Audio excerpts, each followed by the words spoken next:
Welcome back. Tonight, we're going to meet the gods. Bloodborne is a game that looks, at first, like it's about beasts and blood and a city gone mad. But hiding behind all of that is something far larger and far stranger. A handful of cosmic beings called the Great Ones. Ancient and vast, and mostly indifferent, whose presence quietly explains everything. Over the next couple of hours, we're going to go through them one by one, every Great One in the game, what they are, what they want, and why a whole city tore itself apart trying to reach them. So get comfortable, let your eyes go heavy, and let's go looking up at the things in the dark above Yharnam. Chapter 1. What is a Great One? Before we can talk about any single Great One, we have to talk about what a Great One even is, because the game never sits you down and explains it. Like everything else in Bloodborne, the answer has to be assembled from fragments, from item descriptions and overheard ravings and the slow, dawning horror of what you're actually looking at. So let me assemble it for you, gently, here in the quiet. A Great One is a higher being, a cosmic entity, ancient beyond reckoning, existing on a plane of reality so far above the human that we can barely perceive it, let alone comprehend it. They are not gods in the way we usually mean the word. They don't seem to demand worship or hand down laws or watch over the faithful. They simply are, vast and alien and mostly uninterested in us, the way we are mostly uninterested in the insects beneath our feet. They occupy a layer of the world that humans were never meant to see, and for most of human history, no one did. People lived their whole lives without ever suspecting that anything was up there at all. And then, long ago, someone made contact. That's where all of this begins.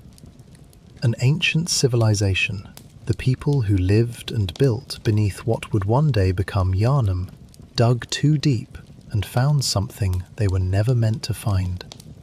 They made contact with the Great Ones.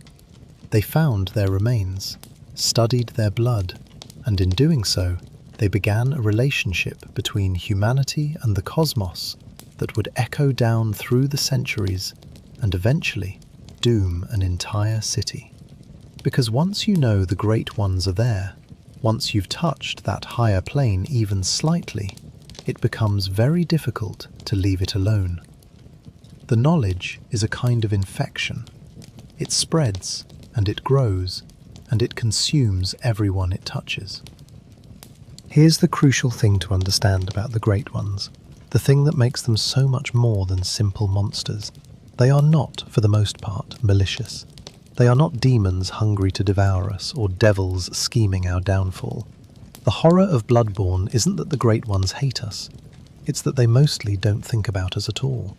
The suffering they cause is the suffering of scale, the casual, incidental harm of something enormous brushing past something tiny. When a Great One's presence drives a person mad, it isn't cruelty. It's just that the human mind was never built to hold what the Great One is, and it breaks under the weight. The cosmos isn't evil, it's just too big, and we keep insisting on staring directly into it. There are a few qualities the Great Ones seem to share, threads that run through nearly all of them, and they're worth holding on to as we go, because they'll come up again and again tonight. The first is that the Great Ones are tied to blood. Their blood, the old blood as it came to be called, is the medium through which humanity touches them. It heals, it transforms, it grants power and visions, and eventually, beasthood and madness. Nearly everything terrible in Yharnam flows, one way or another, from people drinking the blood of cosmic beings and being changed by it. The second is that the Great Ones are tied to children. This is one of the most haunting patterns in the entire game, and we'll trace it through being after being tonight. The Great Ones, it seems, lose their children or cannot bear them, or are themselves children, and this loss drives a great deal of what they do. There's a line of thought, well supported by the game, that the great ones who have lost a child will seek a surrogate, will reach out for a replacement, and that much of the cosmic horror of Yharnam is really the story of grieving cosmic parents and the desperate, doomed things they do to fill the absence where a child should be. The third quality is that the great ones can shape dreams. They can create realms that are not quite real and not quite unreal, pockets of nightmare and dream where the rules bend and the dead walk and time loops back on itself. Several of the most important locations in the entire game are not physical places at all, but dreams dreamed by great ones, and the people trapped inside them are living in someone else's mind. And the fourth quality, the one that ties everything together, is that the great ones can be reached, if you're willing to pay the price. Through their blood, through ritual, through the accumulation of a particular kind of forbidden awareness, a human being can claw their way up toward the cosmic plane. They can commune with the great ones. They can, in the most extreme cases, become something like a great one themselves. This is the dream that destroys Yharnam, the dream of ascension, of evolution, of leaving humanity behind and joining the things in the dark above. Everyone in this city, in one way or another, is reaching upward. And the great ones, for the most part, simply let them reach and break and fall. It's worth pausing on that word, ascension, because it's the secret engine of the whole game and it means something specific here. The people of Yharnam did not simply want power or healing, though they wanted those too. At the deepest level, the Seekers wanted to stop being human. They had come to believe that humanity was a lower form, a larval stage, something to be transcended, and that the Great Ones represented what a person could become if they only climbed high enough. This is the dream beneath all the other dreams. Not to be saved, but to be remade. Not to be healed by the gods, but to join them. It's a kind of cosmic ambition that turns very quickly into cosmic horror, because the climb toward godhood, as we'll see again and again tonight, almost never ends in godhood. It ends in monstrousness, or madness, or a glowing, broken failure in a flower garden. The ladder to the cosmos is real, but almost everyone who climbs it falls. So that's what a great one is, a cosmic being, ancient and vast and mostly indifferent, tied to blood and to children and to dreams, reachable only at terrible cost. Keep all of that close as we begin, because now we're going to start meeting them, and the first one we'll meet is the strangest of all. A great one with no body at all. A god that is only a voice, and the sound of blood, and a name whispered in an empty chapel. Chapter 2. Eden, the Formless God. We begin with a great one you can never see, never fight, and never quite confirm is even there. A god without a body, the Formless One. Of all the cosmic beings in Bloodborne, this is the one that haunts the edges of the game most quietly, present everywhere and visible nowhere. And to understand it, you have to learn to perceive an absence rather than a presence. The lore tells us that this great one lost its physical form. Where the others have bodies, however vast and alien, this one does not. It exists instead as something closer to an essence, a voice, a sound, a presence carried in blood and in the spaces between things. It is described as a formless god, a being that persists without any shape at all, and that persistence is itself a kind of mystery, because how does a thing endure when it has no body to endure in? The answer the game gives, as much as it gives any answer, is that this great one lives on in blood and in voice, and in the echoes those things leave behind. There's a chapel in Yharnam that bears this god's name, and it becomes one of the few genuine refuges in the entire game, a place where frightened survivors gather as the night closes in around them. It's a quiet irony that one of the safest feeling places in Yharnam is a chapel dedicated to a cosmic entity most of the people sheltering there have never heard of and would not understand. They huddle in the house of a formless god, taking comfort in a sanctuary named for a being whose true nature would shatter them. They think they're in a church. They're actually in the presence of the cosmos, and they don't know it, and their not knowing is the only thing keeping them sane. What makes this formless god so important and so debated is a theory that connects it to the deepest tragedy in the game. There's a strong line of thought, supported by item descriptions and the structure of the story, that this formless Great One is the cosmic father of a particular lost child, a child whose absence echoes through the entire game. If that's true, and I want to be clear that this is interpretation rather than stated fact, then this bodiless voice is one half of the great cosmic union at the heart of Bloodborne, the coupling of a Great One and a mortal queen that produced an infant god whose cries you can hear bleeding through the streets if your awareness is high enough. The formless god in this reading is a grieving parent, just like so many of the Great Ones, mourning a child it helped create and could not keep. Consider too what it means that this god persists in blood. Blood is everywhere in Bloodborne, the medium of healing and power and transformation, the substance the whole city is addicted to and ruined by. And if a formless Great One lives on in blood, in the very essence of the thing that flows through every transfusion and every vial and every desperate cure, then this god is, in a sense, present in every drop of the old blood that Yharnam consumes so greedily. Every healing, every communion, every slow slide into beasthood might carry within it a trace of this bodiless cosmic presence. The people of Yharnam, drinking blood to heal themselves, may be drinking a formless god without ever knowing it, taking the cosmos into their veins under the impression that it's only medicine. It's a quietly horrifying thought that the most intimate and ordinary act in the whole city, the taking of blood, might be a kind of unwitting communion with a god no one can see. There's a particular power associated with this god, a kind of secret knowledge that the most devoted seekers can obtain, tied to the idea of the formless and the lost. The very concept of formlessness becomes a sort of dark blessing, a way of understanding that the loss of one's body, the loss of one's shape, the loss of one's child, are all part of the same cosmic grief. To learn the secret of the formless god is to understand something about absence itself, about how a thing can persist as pure longing after everything solid about it is gone. I find this Great One the most quietly unsettling of all of them, drifting here in the dark, precisely because there's nothing to point at.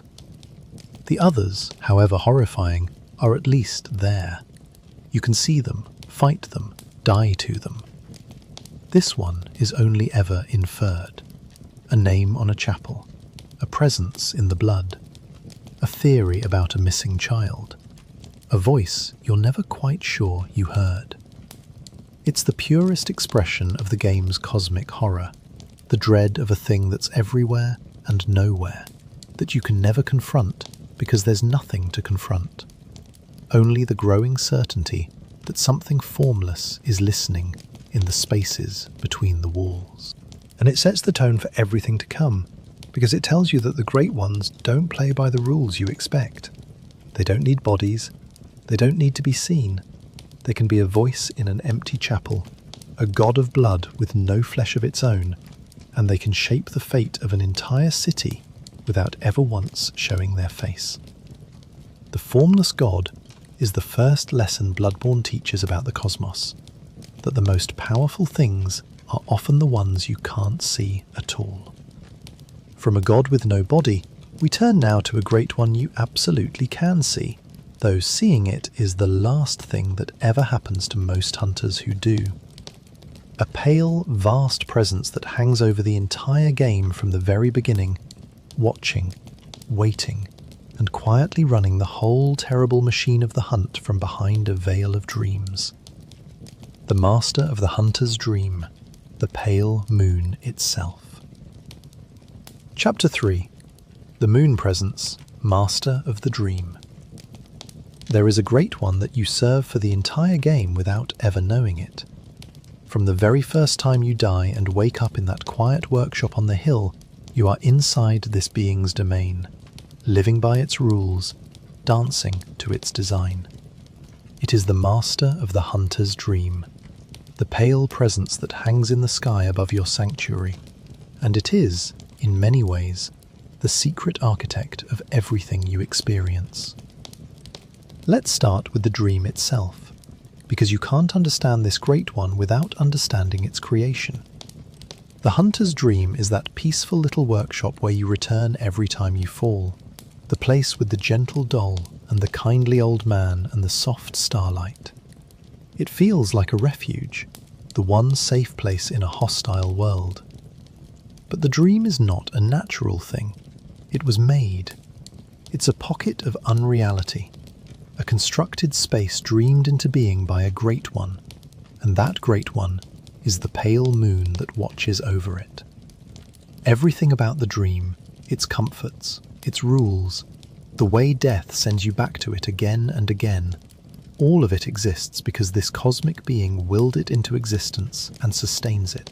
So why would a great one build a cozy little workshop and fill it with hunters? This is where we move from established lore into careful interpretation, so let me flag that clearly. The most widely held understanding is that the dream is a kind of mechanism, and the hunters are its product. The pale presence created this space to cultivate hunters, to send them out into the night to do its work, to harvest something from the endless bloody cycle of the hunt. What exactly it wants from all this is debated, but the shape of the arrangement is clear enough. You are not the master of the hunter's dream. You are its instrument. The comfort you feel there is the comfort of a well-kept tool, oiled and maintained, and returned to its case at the end of each use. And there's a prisoner in that dream, though it takes most of the game to realize it. The kindly old man who guides you, the first hunter, is not free. He has been bound to the dream for an unimaginably long time, unable to leave, unable to die, kept there by the pale presence to serve the same function you serve, only for far longer. He's exhausted. He's been doing this for centuries, waking and hunting and dying and waking again, and he wants nothing more than to finally rest. When you reach the end of the game and meet him in that field of flowers, his offer to release you is also, in a sense, a plea for his own release. Two prisoners of the same great one, one of them desperate for the long dream to finally end. The pale presence reveals itself fully only at the very end, and only to certain hunters. If you've gathered the secret knowledge we'll discuss later, if you've made yourself into something more than an ordinary hunter, then after the final confrontation in the flowers, the Great One descends. It comes down out of the sky, vast and pale and terrible, intending to claim you, to bind you the way it bound the old man, to make you the new keeper of its dream. It reaches for you with the expectation that you'll submit, that you'll take your place in the machine as every hunter before you has. And you can refuse, you can fight it. And if you win, something extraordinary happens, something we'll come back to at the very end of tonight's journey, because it's the secret heart of the whole game. For now, just understand what the refusal means. To fight the pale presence is to reject the entire arrangement, to break the cycle, to deny the Great One its tool and its successor. It's the moment the instrument turns on the hand that made it. What makes this Great One so fascinating is how long it hides in plain sight.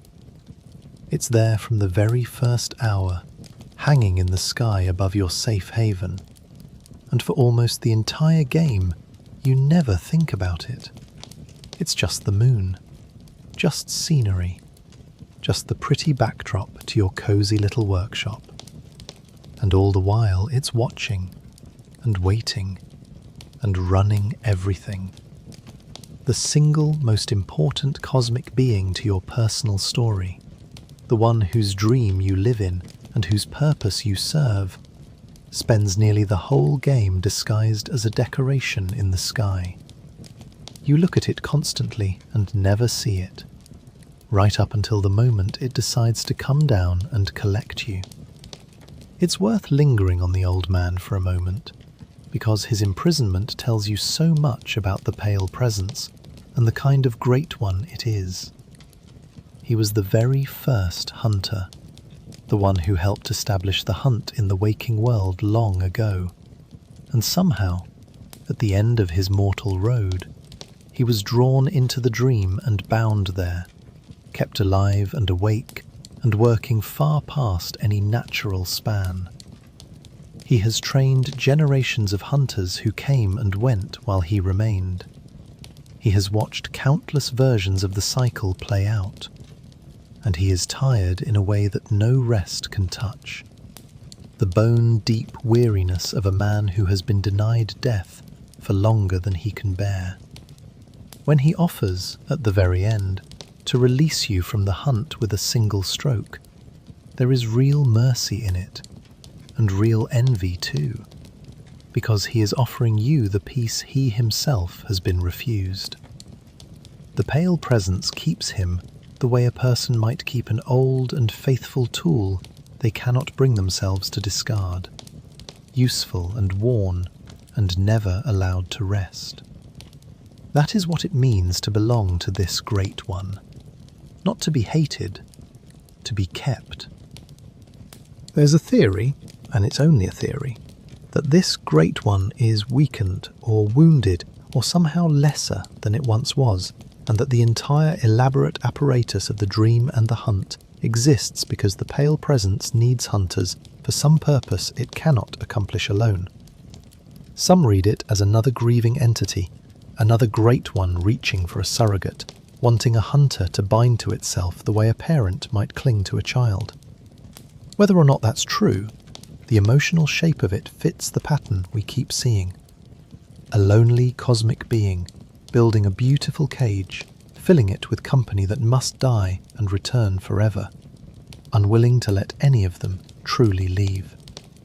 From the great one that rules the dream, we turn to a great one that rules something even more fundamental, the truth itself. A being whose entire purpose seems to be hiding things, drawing a veil over reality, keeping the cosmos out of sight. To kill it is to tear that veil away and to see, for the first time, what was always there. Chapter 4. Rom, the Vacuous Spider. Some great ones destroy. This one conceals. And in a game obsessed with hidden things, with secrets and veils and truths buried out of sight, the great one whose whole nature is concealment might be the most thematically important of them all. When you encounter this being, it takes the form of an enormous pale creature, vaguely like a great hairless spider, drifting on the surface of a moonlit lake that shimmers like a field of stars. It does not attack you at first. It barely seems to notice you at all. It simply exists there, vast and serene and strangely pitiable, surrounded by smaller versions of itself, floating in a dreamlike calm.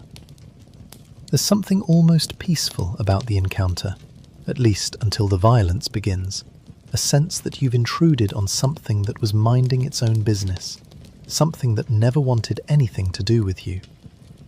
This great one was not always a great one. This is one of the rare cases where the game tells us, fairly clearly, that a being ascended.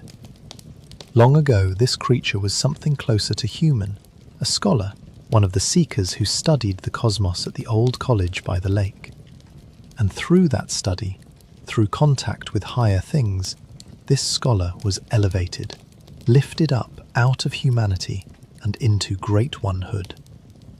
The transformation cost the scholar their mind, or at least their human understanding, leaving behind a vast and vacuous thing, a great one with the body of a god and an awareness emptied of everything it once was. The name we know it by carries that emptiness in it, vacuous, hollow, a god that knows nothing or has forgotten everything, drifting on a lake of stars. But here is the crucial thing, the thing that makes this being matter so much. This great one holds a secret, and the secret is the truth of the world. As long as it lives, a veil hangs over Yharnam. The cosmos stays hidden. The great ones remain mostly unseen. The full horror of the situation stays just out of perception, obscured, blurred, kept at bay. This creature, whether by intent or simply by its nature, is shrouding reality, holding back the flood of cosmic truth that would otherwise drown the city. It is, in a strange way, protecting everyone, keeping the unbearable thing hidden. And you kill it. You have to. The path forward requires it, and the moment it dies, the veil tears away. The sky changes. A blood moon, vast and red and terrible, descends over Yharnam, hanging impossibly close, bathing everything in crimson light. And with the veil gone, everything hidden comes rushing in. The cries of a lost cosmic child, inaudible before, now bleed through the streets. The boundary between the waking city and the nightmares pressing against it grows thin and porous. Beings that were concealed become perceptible. The whole cosmic dimension of the world, held back by this one drifting creature, comes flooding into reality the instant you strike it down. You don't just kill a great one when you kill this thing. You pull the curtain off the universe. It's one of the most important moments in the entire game, and most players experience it as a simple boss kill followed by a cool visual change. They don't realize that they've just done something catastrophic, that they've removed the one thing standing between Yharnam and the full weight of the cosmos. The blood moon isn't a reward, it's a consequence. It's what the world looks like when the veil is gone, and you're the one who tore it away, in your hunger to progress, to see more, to push deeper into a mystery that was being actively hidden from you for everyone's protection. It's worth understanding exactly what the veil was holding back, because it reframes the whole back half of the game. With the veil intact, Yharnam was merely a city plagued by beasts, a gothic nightmare of blood and monsters, terrible, but at least comprehensible. The cosmic dimension was there, but muffled, kept at the threshold, present mostly as a vague unease. The instant the veil tears, all of that changes. The beasts are revealed to have been a symptom, not the disease. The true horror, the cosmic horror, comes flooding into perception, and the game transforms from a story about monsters into a story about gods. The hollow drifting creature wasn't just hiding a few hidden things, it was holding back the entire genre of the game, keeping the cosmos at bay so that Yharnam could remain a place of mere beasts and blood, rather than a place of weeping gods and lost cosmic children. When you kill it, you don't just change the sky, you change what kind of story you're in. There's a profound sadness to this great one, drifting here in the quiet. It never wanted to fight you. It was just floating on its lake, doing the one thing it existed to do, holding back a horror too great for anyone to bear. And you came along, a seeker like the scholar it once was, and you killed it for getting in your way, and in doing so, you unleashed the very thing it was keeping at bay. The hollow god dies, and the truth it was hiding comes pouring out, and Yharnam is never the same. This being is, in a sense, a mirror held up to the whole game and to you, the player. Bloodborne is about the pursuit of forbidden knowledge, about seekers who dig too deep and uncover things they were never meant to see. This great one is the embodiment of that knowledge being hidden, and your slaying of it is the embodiment of the seeker's fatal curiosity. you wanted to see. So you killed the thing that was keeping you blind. And now you can see everything, and you can never unsee it. And the red moon hangs over the city for the rest of time. From the great one that hid the cosmos, we turn now to the great ones the veil was hiding. The ones that were always there, clinging to the rooftops and the spires of Yharnam, watching the city with countless eyes, perceptible only to those whose awareness had grown high enough, or to those unlucky enough to be there when the veil came down. The Watchers in Plain Sight. Chapter 5. Amygdala. The Watchers in Plain Sight. Imagine walking through a grand city plaza 100 times. You know it well. You've fought there, rested there, passed through it on your way to a dozen other places. It's just architecture to you, imposing and gothic and lifeless. And then, one night, your eyes finally open, and you look up and you realize the buildings were never empty.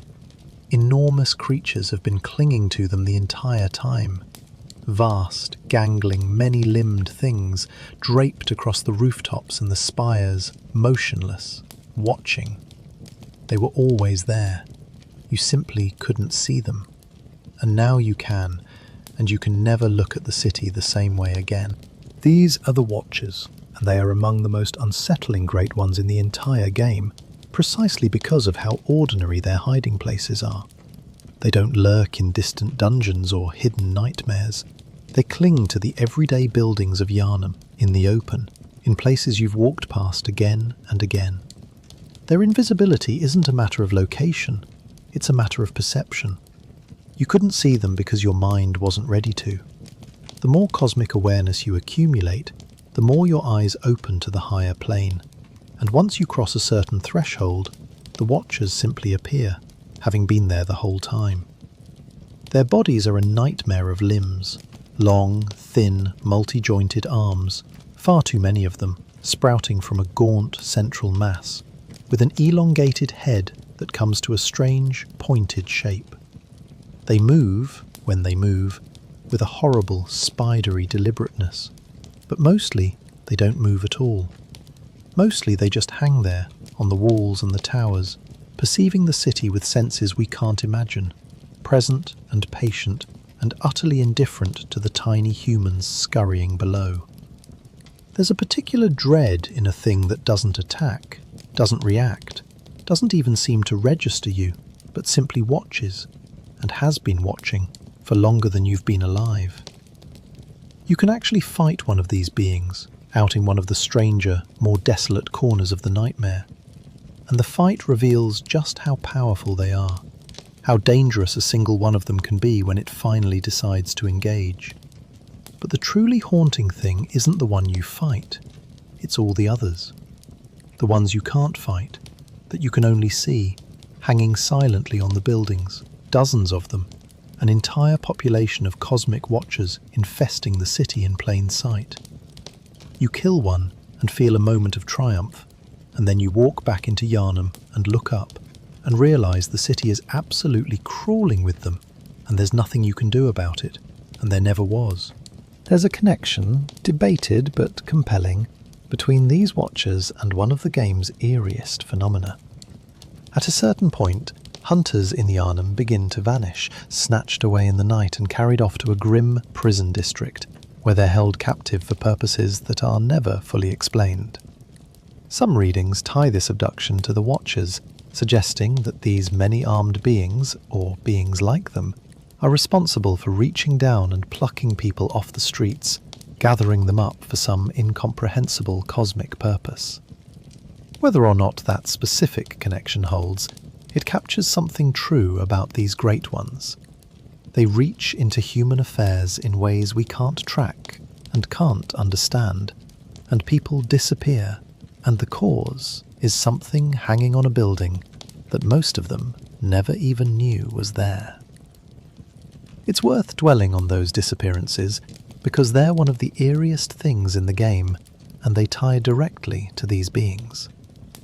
At a certain point, if you've drawn enough cosmic attention to yourself, you can be seized in the street by shadowy figures and dragged off to a grim, hidden district, a prison of sorts, where captured hunters are held and experimented upon, and worse. You black out in one place and wake in another, taken against your will, and the experience has the exact quality of an abduction by something vast and incomprehensible. Whether the many-armed watchers themselves reach down to take people, or whether they simply preside over the forces that do, the connection between their cosmic presence and these vanishings runs through the lore. People are being plucked off the streets of Yharnam and carried into the dark, and the cause is bound up with these silent gods clinging to the rooftops, reaching into human affairs for reasons no one captured will ever understand. What I find most disturbing about the Watchers drifting here in the dark is what they imply about the whole world of the game. Their invisibility tells you that perception is a lie, that the city you think you understand is a thin surface stretched over a cosmic reality teeming with presence. Everywhere you've ever been, everything you've ever looked at, might have things clinging to it that you simply can't see. The Watchers prove that the absence of horror is not the same as safety. It's just ignorance. The monsters were always there. You were just blind to them, and blindness felt like peace. And once you can see them, that peace is gone forever. This is the cruel bargain of awareness in Bloodborne, embodied perfectly by these silent, clinging gods. The reward for understanding more is seeing more, and what you see is that you were never alone, never safe, never unobserved. The Watchers hung over your every step, and your growing wisdom didn't summon them. It just let you finally notice the company you'd been keeping all along. From the Watchers that hide on the surface of the city, we descend now to a great one hidden far more deliberately, sealed away at the top of the great cathedral, behind a locked door most players never open. A cosmic being beloved by the most secretive faction in all of Yharnam, worshipped in the dark, prayed to as a daughter of the very cosmos itself. Chapter 6. Ebritus, Daughter of the Cosmos. High in the great cathedral, behind a door that stays locked unless you find a particular hidden key, there is a place of worship unlike any other in Yharnam. Not a chapel for frightened survivors, not a hall for the common faithful. This is the secret sanctum of the most enlightened and most hidden faction of the healing church, the inner circle that pursued the cosmos most directly, and what they worshipped there was not a symbol or an idea. It was a living great one, kept in the depths beneath their altar, prayed to as the daughter of the cosmos itself. This great one is one of the most physically present and most genuinely alien beings in the entire game. Where some of the cosmic entities are formless or hidden or distant, this one is right there in front of you, vast and fleshly and undeniably real. Her body is a horror of cosmic biology, a great pale form with draconic and squid-like qualities, an elongated head trailing a mane of writhing tendrils, powerful clawed limbs, the whole of her faintly luminous in the dark of her sealed chamber. She is beautiful and revolting at once, in the way that only truly alien things can be. A shape that the human eye keeps trying and failing to resolve into something it can accept. The faction that worshipped her believed she was the key to everything they wanted. They were the seekers of the cosmos, the ones who had moved beyond the crude business of blood healing and into the pursuit of genuine communion with higher beings. They wanted to reach the cosmos, to gain new eyes, to ascend to a higher plane of understanding, and they believed this great one, this daughter of the cosmos, was their bridge. Through her, they hoped to touch the infinite.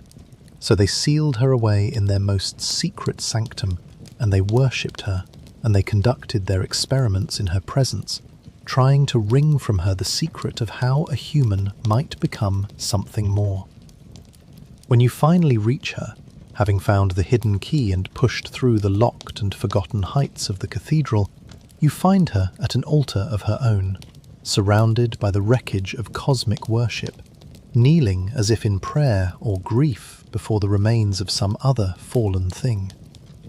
There's a reverence to the scene, and a sadness. This great alien being, worshipped as a goddess by men who wanted to use her as a ladder to heaven, is herself bowed down before something, mourning or praying, or simply existing in a state we can't comprehend. Even the gods, it seems, kneel before something greater. The daughter of the cosmos has her own cosmos to long for. There's a strong connection, drawn from the lore, between this great one and the hollow, drifting creature we met earlier on the Lake of Stars. The faction that worshipped the daughter of the cosmos was deeply involved in the events that elevated that scholar into a great one, and the threads of experimentation and ascension and cosmic contact all wind together through these beings and the people who pursued them. The details are murky, deliberately so, but the picture that emerges is of a church faction so obsessed with reaching the cosmos that they would worship one great one, elevate a human into another, and tear the world apart in the process, all in service of the dream of ascension. And like so much in Bloodborne, the worship of this daughter of the cosmos ends in failure and horror. The faction's experiments produced not enlightenment, but monsters, failed attempts at transcendence, pitiful, malformed things that litter the upper reaches of the cathedral as evidence of how badly the dream went wrong. They wanted to become like her, to touch what she touched, to ascend as she had ascended. Instead, they made abominations, and they sealed their goddess in the dark, and they were consumed, in the end, by the very cosmos they reached for. It's worth lingering on what she kneels before, because it deepens the whole picture. The altar in her chamber is tied to a fallen cosmic presence, the remains, or the relic, of another great one, something even she seems to mourn or revere. So the chain of worship doesn't end with her. The church worshipped her, and she, in turn, bows before something greater still, something lost. It suggests a cosmos arranged in endless tiers of longing, each being reaching up toward a higher one, all the way up past anything a human could perceive. Even a daughter of the cosmos is a child of something, with her own absent parent or fallen god to grieve. The reaching never stops. It just gets larger and stranger the higher you go, until it disappears into a darkness no eye, human or divine, can pierce. What strikes me about this great one, drifting here in the quiet, is the relationship between her and her worshippers, because it inverts what we expect from gods and the faithful. Usually we imagine a god as something that wants worship, that demands it, that benefits from it. But there's no sign this daughter of the cosmos wanted any of it. She was sealed away, used, prayed to, experimented around, all without any indication that she asked for or desired a single bit of it. The worship was entirely human. The need was entirely ours. She was just a cosmic being, doing whatever cosmic beings do, and a group of desperate men built an entire secret religion around her because they wanted something she had and were willing to do anything to get it. The horror isn't her. The horror is us, and what we'll do to a thing we've decided is the key to our salvation. From a great one worshipped as a daughter of the cosmos, we turn now to one mourned as a mother, or rather, to the corpse of one, washed up dead on a grey and rotting shore, at the centre of the single darkest story the entire game has to tell. A great one that the hunters of old did not worship, but slaughtered, and whose death cursed everything that came after. Chapter 7. Kos, the dead god on the shore. We come now to the heart of the darkness. If you trace every horror in Bloodborne back to its source, following the threads of curse and blood and grief all the way down, you arrive at a grey and freezing shore and a dead god lying on the sand. This is the Great One whose death set everything in motion, the wound at the bottom of the entire world, and her story is the saddest and most disturbing the game has to tell. She washed ashore at a small fishing village, drowned and dead, an enormous pale corpse of cosmic biology beached on the wet grey sand beneath a storm-dark sky. We don't know exactly how she came to be there, dead on that shore. The game leaves her arrival shrouded. But we know what happened next. And what happened next is the original sin from which all of Yharnam's suffering flows. The scholars of the old college, the seekers who had begun to pry into the secrets of the cosmos, learned of the dead god on the shore. And they came. They came to the fishing village, and they desecrated the corpse of the Great One. And they experimented on it, harvesting its secrets, its blood, its cosmic essence, treating the body of a god as raw material for their research. And the people of the village, who had lived alongside the dead god, who had their own relationship with the thing on their shore, were slaughtered or driven mad or transformed in the process. The Seekers took what they wanted from the corpse of Kos and left a massacre behind them. But here is the thing they did not understand, the thing that doomed them and everyone who came after. The dead god was pregnant. Within her corpse, an infant still stirred, an unborn Great One, alive inside its dead mother. And when the scholars desecrated the body, when they cut into the god and took what they wanted, they did this in the presence of that unborn child. And a Great One, even a dead one, even an unborn one, does not simply suffer such a thing without consequence. A curse fell. The dying thoughts of the slain god, or the grief and rage of the child trapped in her corpse, or some combination of cosmic forces we can't fully name, reached out from that shore and laid a curse upon the hunters and the scholars and everyone connected to the desecration. The lore gives us a phrase for it, a kind of accusation that echoes out of the hamlet, a demand that the perpetrators be made to feel what they did, that the curse cling to them and their descendants and their works forever. The wronged god, dead on the shore, cursed her killers and all who followed in their footsteps. And that curse, more than anything else, is the engine of the nightmare that consumes Yharnam. This is the secret at the bottom of the well, the truth hidden in the drowned village, the thing the whole cursed dream of the old hunters exists to relive. Everything you experience in Bloodborne, the beast plague, the cosmic horror, the endless bloody night, can be traced back to this. To a dead god on a shore, and the men who desecrated her corpse, and the curse her death called down upon them. The wound never closed, the grief never ended, and the curse reaches up out of that grey water to touch everything else in the game, explaining horrors that seemed sourceless, giving a name and a cause to the suffering that hangs over the entire world.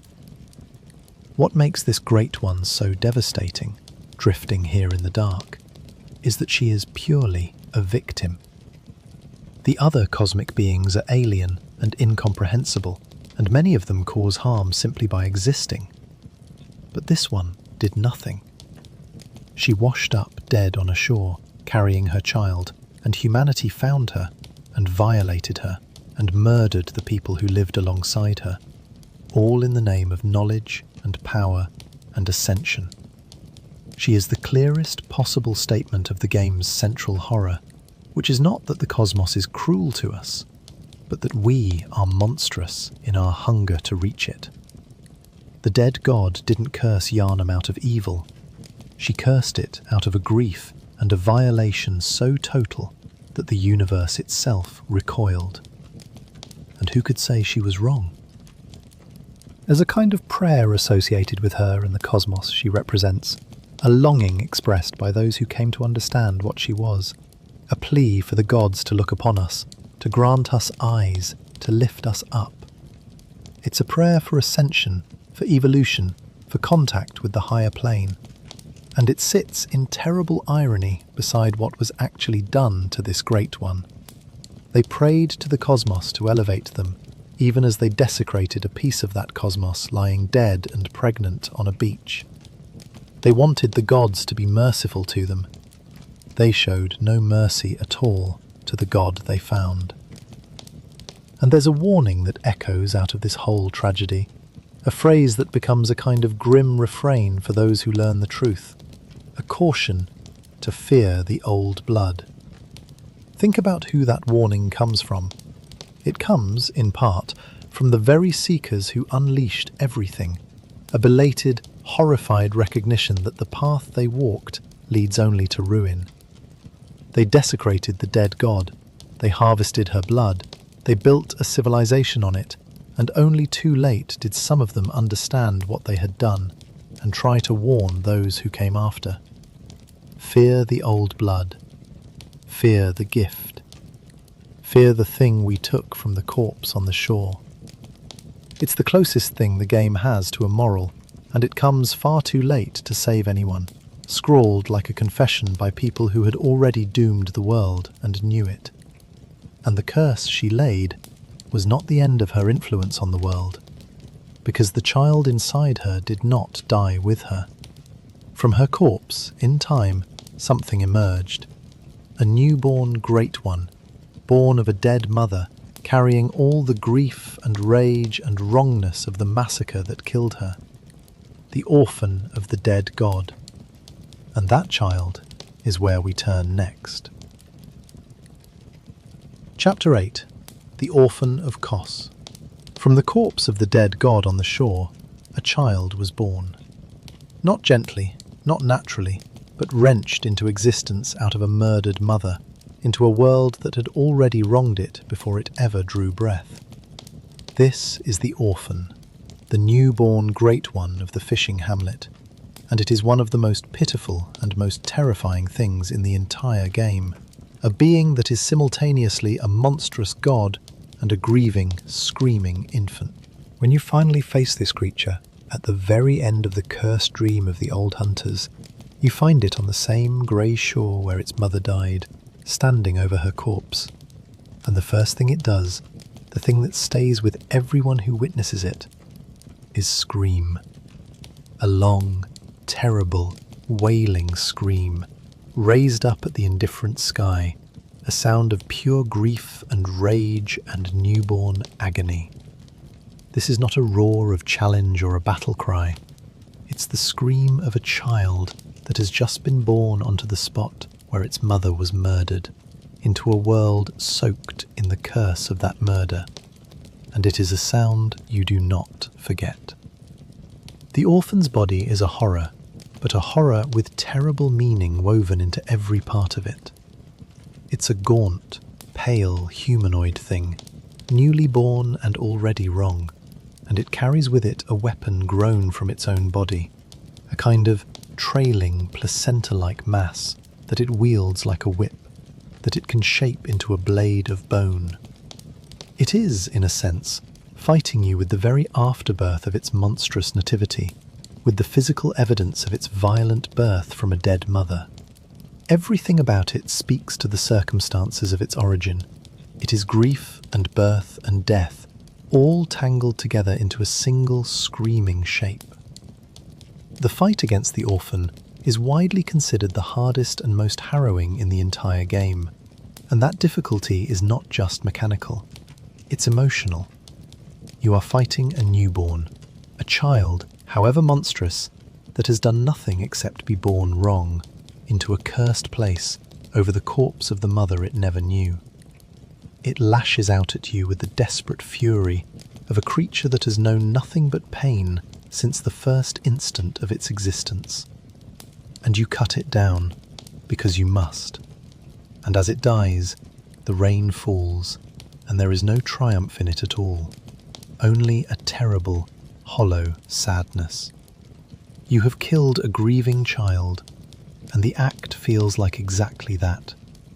What is the orphan in cosmic terms? It's a great one, newly born, the offspring of the dead god. It represents, perhaps more purely than any other being in the game, the recurring theme we keep circling back to, the connection between the Great Ones and lost children. Here the theme is made flesh. A child that lost its mother before it was even born. A mother whose death was a desecration. A curse born from that loss, reaching out to poison the world. The orphan is the embodiment of cosmic grief, the living, screaming proof that the Great Ones suffer loss as terribly as we do, perhaps more terribly, because their suffering is vast enough to curse entire cities. It's worth pausing on what the orphan actually is in cosmic terms, because it's easy to lose in the horror of the fight. This is a Great One. A newborn one, yes, fresh and raw and screaming, but a genuine cosmic being, a god at the very start of its existence. And in those first moments of its life, it does what a Great One does. It begins to reshape the world around it, to bend reality, to exert the strange cosmic power that comes naturally to its kind. Imagine what it might have become, given time. Imagine a god allowed to grow, to mature, to come into the fullness of whatever a Great One is meant to be. We will never know, because it was born into a cursed place over its mother's corpse and cut down within minutes of drawing breath. The orphan is a god strangled in its cradle, a cosmic potential extinguished almost before it began, and the universe is, in some small, immeasurable way, poorer for it. A new god was born on that shore, and the world killed it before it could become anything at all. There's a profound and disturbing symmetry between the orphan and the player here, drifting in the quiet. Both of you are caught in the machinery of the old hunter's guilt. The orphan exists because of what the hunters and scholars did on that shore, and you, the player, enter the cursed dream and fight your way to the orphan precisely as part of the long aftermath of that guilt, the endless reliving of the original sin. When you kill the orphan, you're not ending the curse, you're participating in it. You're the latest hand in a crime that keeps happening over and over, in a dream that exists to make the guilty relive their worst deed forever. The shore where the mother died and the child was born is a wound that reopens every time a hunter comes to fight there. And it raises a question the game never answers, a question to drift off on. Was there ever any other way? Could the orphan have been anything other than what it became, born where it was born, into the curse it was born into? Or was it doomed from the first instant, its entire brief existence predetermined by the violence that created it, a god-child with no possible fate except grief and rage and an early death at the hands of yet another hunter? The orphan never had a chance. It was wronged before its first breath, and it died screaming on the shore of its mother's murder, and the universe simply let it happen, the way the universe lets so much happen, vast and cold and unmoved. From the orphan of one dead mother, we turn now to another lost child, hidden not on a freezing shore, but deep within a nightmare. A child you can hear, but never see, whose cries echo through the entire game once your ears are open to them. An infant Great One at the very centre of the cosmic tragedy. The child called Murgo. Chapter 9. Murgo and the Wet Nurse. There is a child at the very centre of Bloodborne's cosmic tragedy that you never see. Not once. Throughout the entire game, this infant Great One is present only as a sound, a thin, ceaseless crying that drifts through the world once your awareness has grown high enough to hear it. The child is called Murgo, and its cry is, in a very real sense, the sound of the whole game.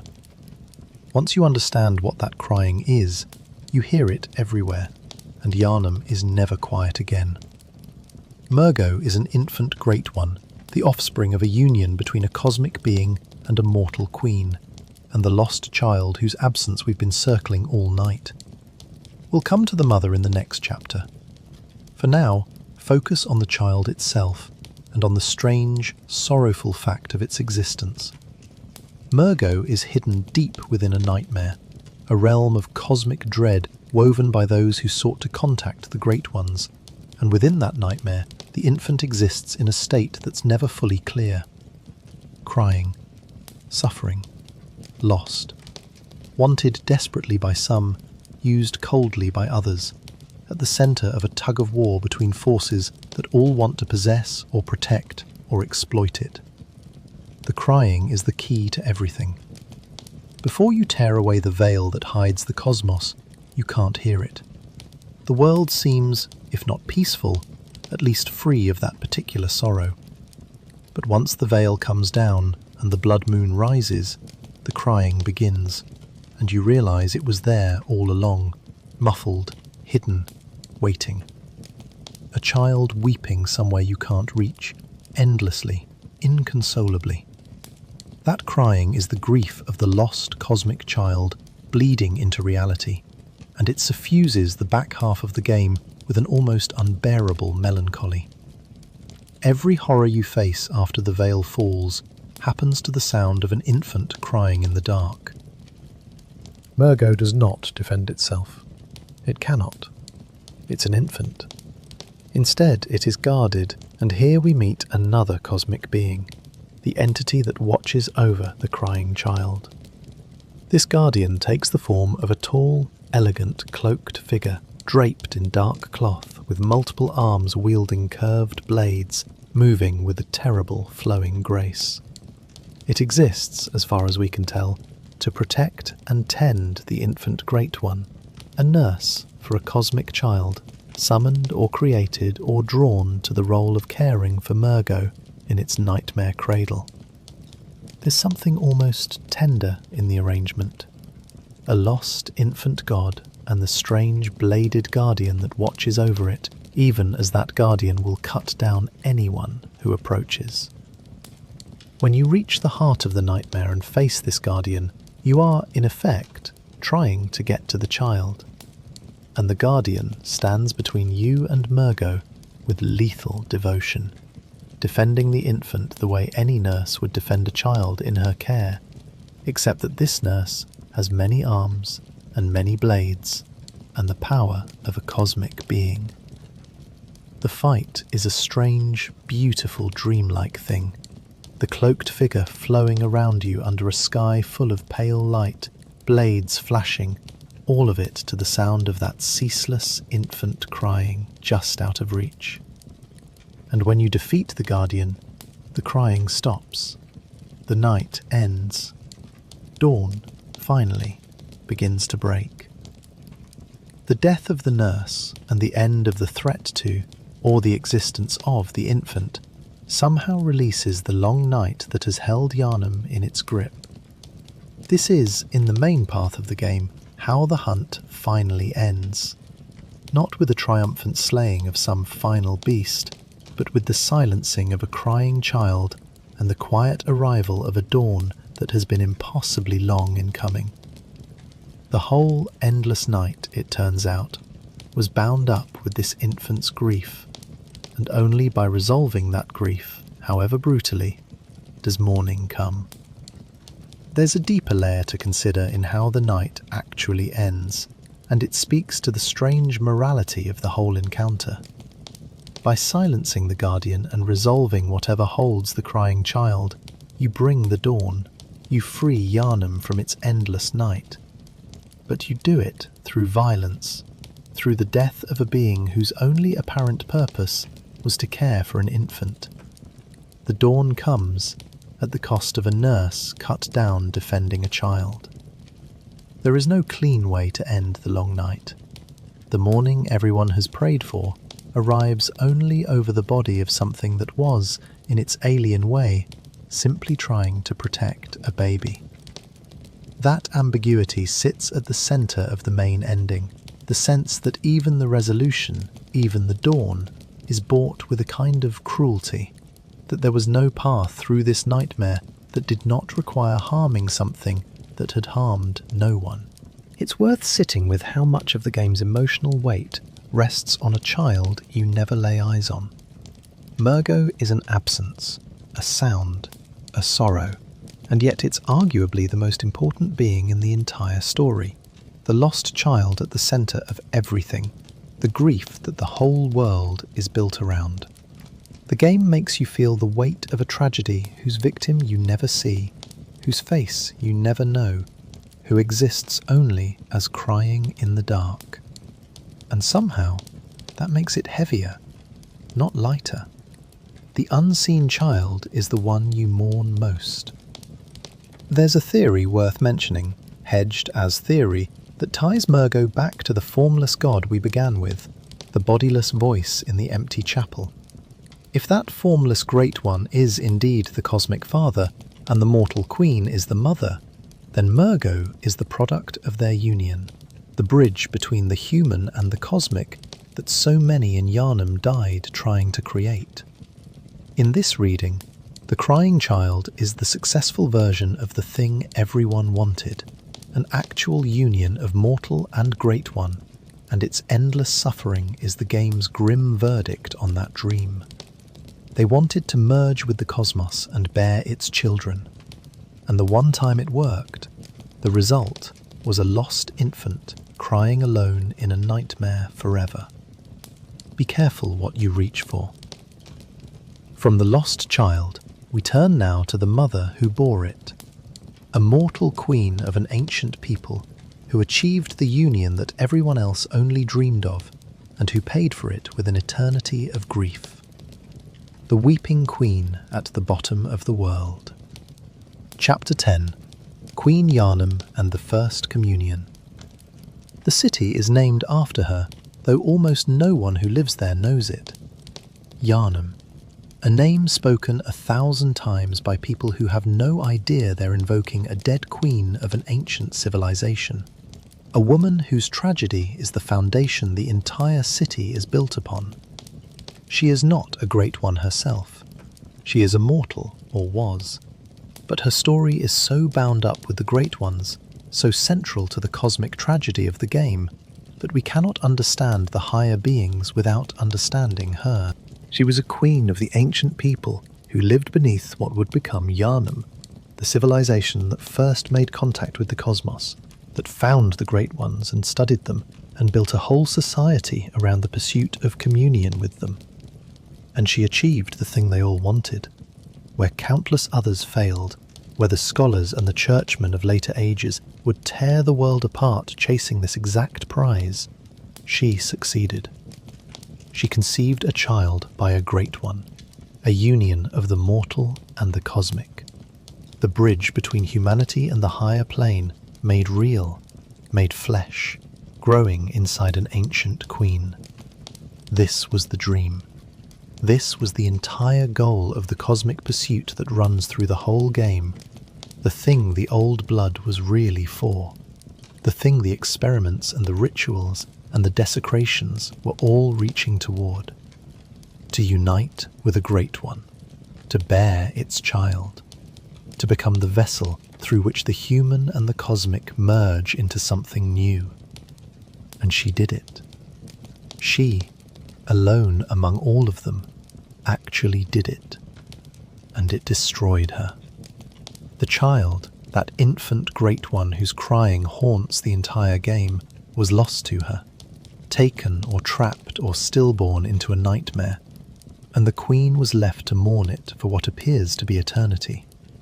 When you finally descend deep enough to find her, at the bottom of the underground labyrinth, or in the grim prison district where she also appears, you find a woman beyond all consolation.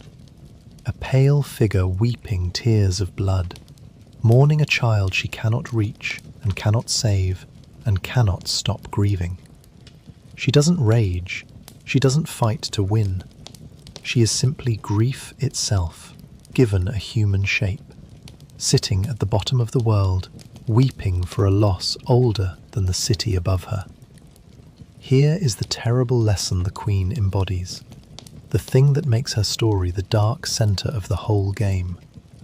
She got everything they wanted, the union, the child, the communion with the cosmos, the successful merger of human and Great One that thousands of people died trying to achieve. And what did it bring her? Eternal grief, a lost child, an existence reduced to weeping blood in the dark forever.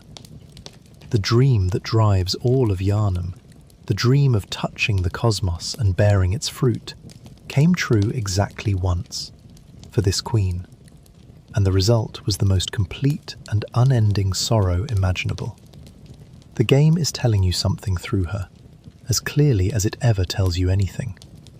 The thing you are reaching for will not save you. It will hollow you out and leave you weeping at the bottom of the world. Her connection to the Great Ones runs deeper than just the child. She is the proof of concept, the demonstration that the union is possible, and her example is what drives the later generations to try again.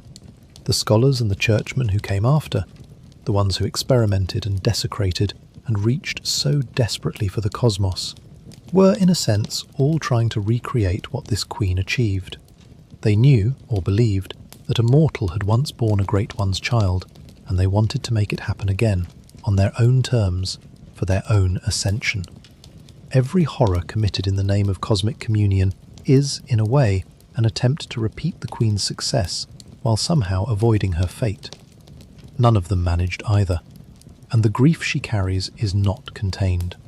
Like the curse of the dead god on the shore, the Queen's sorrow radiates outward, bleeding into the world above. That crying child whose wails fill the back half of the game is her child. The grief that hangs over all of Yharnam is, in no small part, her grief.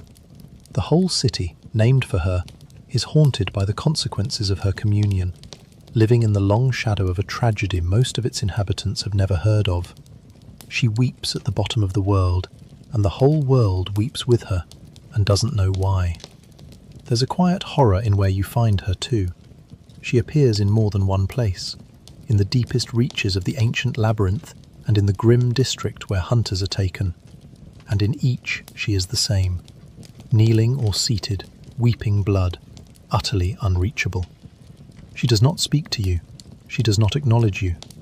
She is so consumed by her grief that the arrival of a hunter, the thing that everyone else in the game reacts to with terror or aggression, doesn't register with her at all. You are beneath her notice, not because she is proud, but because nothing exists for her anymore except the child she lost. That total absorption in grief, that complete withdrawal from the world into a single unending sorrow, is its own kind of cosmic state. A human woman who has grieved so long and so deeply that she has become something almost as remote and unreachable as the Great Ones themselves. What stays with me about the Queen, drifting here in the dark, is the loneliness of her position. She is the one who succeeded, and success made her the most alone being in the entire game. No one can share what she achieved. No one can understand the particular shape of her loss, the grief of a mortal mother for a cosmic child.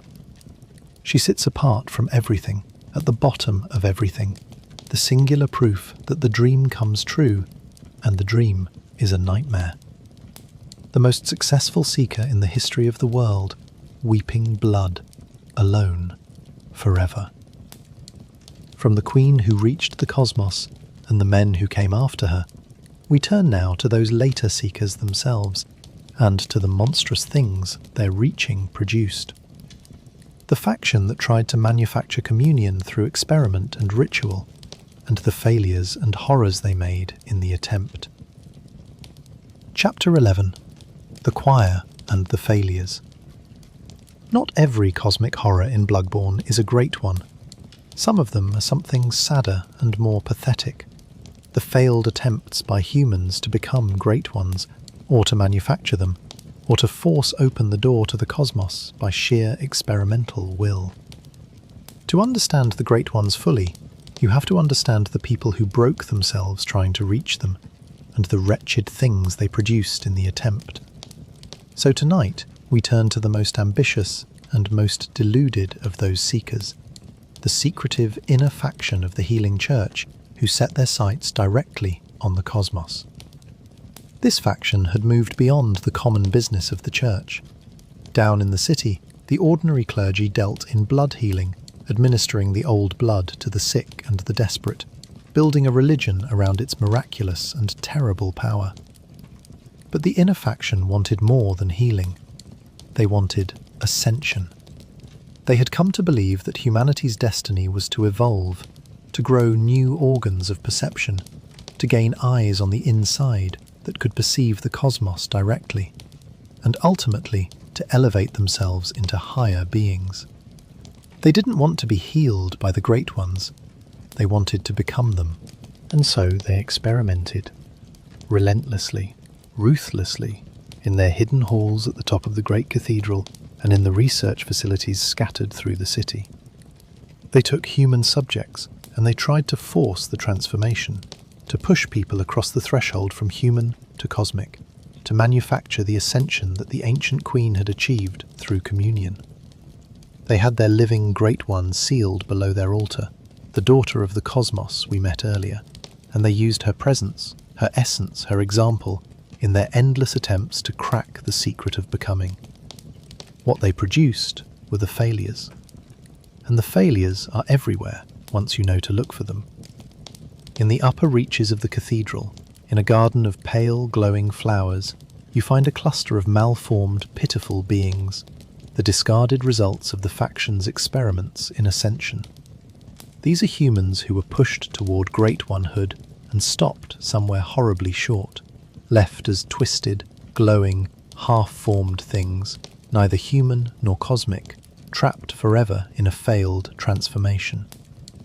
They drift and stumble in their flower garden, lost, broken, a monument to everything wrong with the dream of ascension. The faction wanted to make gods. They made these instead. There are other products of the reaching too. Out in the city, the experiments produced strange, small beings, pale, alien creatures with starlit heads, the result of attempts to transform ordinary people into something closer to the cosmos. These creatures, gentle-seeming and deeply unsettling, are what you get when the process goes a certain kind of wrong, when a human is remade into a small imitation of a higher being without ever actually becoming one. They wander the ruined parts of the city, the leavings of an experiment, evidence that the faction was trying to mass-produce contact with the cosmos and producing only these sad, malformed echoes of it. The deepest horror of the faction's work is how close it sometimes came, and how that closeness only made things worse. They weren't entirely wrong. The cosmos was real. The Great Ones were real. Ascension was, in some sense, genuinely possible, as the ancient queen had proven, and as the secret ending of the game will prove again. But the faction's brute force approach, their experimentation, their attempt to manufacture transcendence through suffering and surgery and forced contact, was monstrously misguided. They treated a profound cosmic mystery like an engineering problem, and they filled their halls with the broken bodies of everyone they tried to solve it with. The path to the cosmos exists, but it cannot be forced, and every attempt to force it leaves a trail of failures glowing in the dark. And here is perhaps the most unsettling thing about the faction's work. Not all of their subjects were unwilling. Some of the people who underwent these experiments did so by choice, even with hope, believing they were being granted a chance at transcendence, at evolution, at becoming something glorious. The dream of ascension was seductive enough that people offered themselves up to it, volunteered to be remade, trusted the church to lift them toward the cosmos. And the church took that trust and turned it into the glowing, broken things in the flower garden. There's a special horror in willing victims, in people destroyed by the very thing they reached for, by their own desperate faith that the gods would receive them. They wanted so badly to become more. They believed it could happen, and their belief was the door through which the church led them to ruin. There's a particular kind of dread in these failed experiments, drifting here in the quiet, that's different from the dread of the Great Ones themselves. The Great Ones are awesome and incomprehensible, horror on a cosmic scale. The failures are intimate, human horror. Every one of them was a person, someone with a name and a life, who was taken by the church, willingly or not, and remade into a glowing, broken thing in a flower garden, in pursuit of a dream that was never going to work the way the faction hoped. The Great Ones don't even notice us. But the church, in trying to reach the Great Ones, did this to its own people, by the dozens, by the hundreds. The cosmic horror is vast and impersonal. The human horror, the horror of what we do to each other in the name of reaching the cosmos, is right there in the upper cathedral, glowing softly, waiting to be found. And the faction in the cathedral was not the only group reaching for the cosmos through experiment and ritual. There was another, stranger school, who took a different path entirely, not through surgery and blood, but through dreams and nightmares, who sought to contact the Great Ones by reaching into the realm of sleep itself. And what they found there, and what they became, is where we turn next. Chapter 12. The School of Mensis and the Nightmare. While one faction tried to reach the cosmos through blood and surgery, another took a stranger and more esoteric path. They sought the Great Ones not in the flesh, but in dreams, believing that the boundary between the cosmos and humanity was thinnest in the realm of sleep, that a properly conducted ritual could pierce the veil from within a nightmare and make contact with a higher being. This was the school that pursued cosmic communion through the dream, and what they achieved was both a success and a catastrophe, in the way that these things always are in Yharnam. The leader of this school was a scholar consumed by the dream of contact, a man who wanted, more than anything, to commune with the Great Ones and ascend through that communion. Under his guidance, the school conducted a ritual designed to reach into the cosmos through the medium of the nightmare, to draw a Great One's attention, to open a door that had always been kept closed. And the ritual worked. That's the horror of it. It actually worked. They made contact. They reached a Great One. And in doing so, they tore open a nightmare that swallowed them and bound them and trapped them in the very dream they had hoped to use as a tool. The realm they created, or fell into, is one of the bleakest and most disorienting places in the entire game, a nightmare of impossible architecture and cosmic dread, where the rules of reality bend and the school's members exist in a kind of trapped half-life, lost forever in the dream they reached through. The leader himself, when you finally confront him deep in the nightmare, is barely present anymore, raving, lost in cosmic visions, more an echo of a man than a man, babbling about the Great Ones and the cosmos and the contact he so desperately sought. He got what he wanted. He reached the cosmos, and it left him a hollow, raving thing, drifting through an endless nightmare, having traded his mind and his freedom for a communion he can no longer even comprehend. This nightmare is also, crucially, where the lost cosmic child is held, the crying infant at the centre of the game's tragedy. The school's ritual, their reaching into the cosmos, somehow connected to or trapped or sought to use that infant Great One, binding the school's fate to the child's. The whole nightmare hums with the infant's crying, the same crying that bleeds into the waking city once the veil is gone. The school sought to harness cosmic power through contact with a Great One, and they ended up entangled with the most tragic Great One of all, the lost child, in a nightmare that became their prison and the child's cradle at once. The school's experiments produced their own horrors, beings that embody the particular madness of trying to reach the cosmos through the mind. There is a kind of monstrous brain, a great mass associated with cosmic insight that the school's reaching brought into being or contact with, a thing that grants forbidden awareness to those who approach it, deepening their perception of the cosmos at terrible cost. And there are figures haunting the edges of these cosmic spaces, beings with brains where their heads should be, whose very gaze can shatter a hunter's mind, flooding it with more cosmic awareness than it can survive, driving the victim into a frenzy that tears them apart from the inside. These are what you get when you pursue the cosmos through the mind rather than the body. Not glowing failures in a flower garden, but mind-shattering horrors that punish perception itself. What the School of the Nightmare represents, in the larger pattern of the game, is the dream path to the Great Ones, the attempt to reach the cosmos through sleep and ritual and the bending of reality. And like every other path we've examined tonight, it ends in disaster. The blood and surgery path of the Cathedral faction produced glowing failures. The dream path of the Nightmare School produced a trapped and raving leader and a prison nightmare humming with a lost child's cries.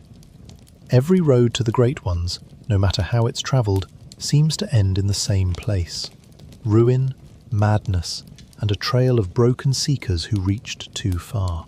What's most chilling about the dream path is how reasonable it must have seemed at the start.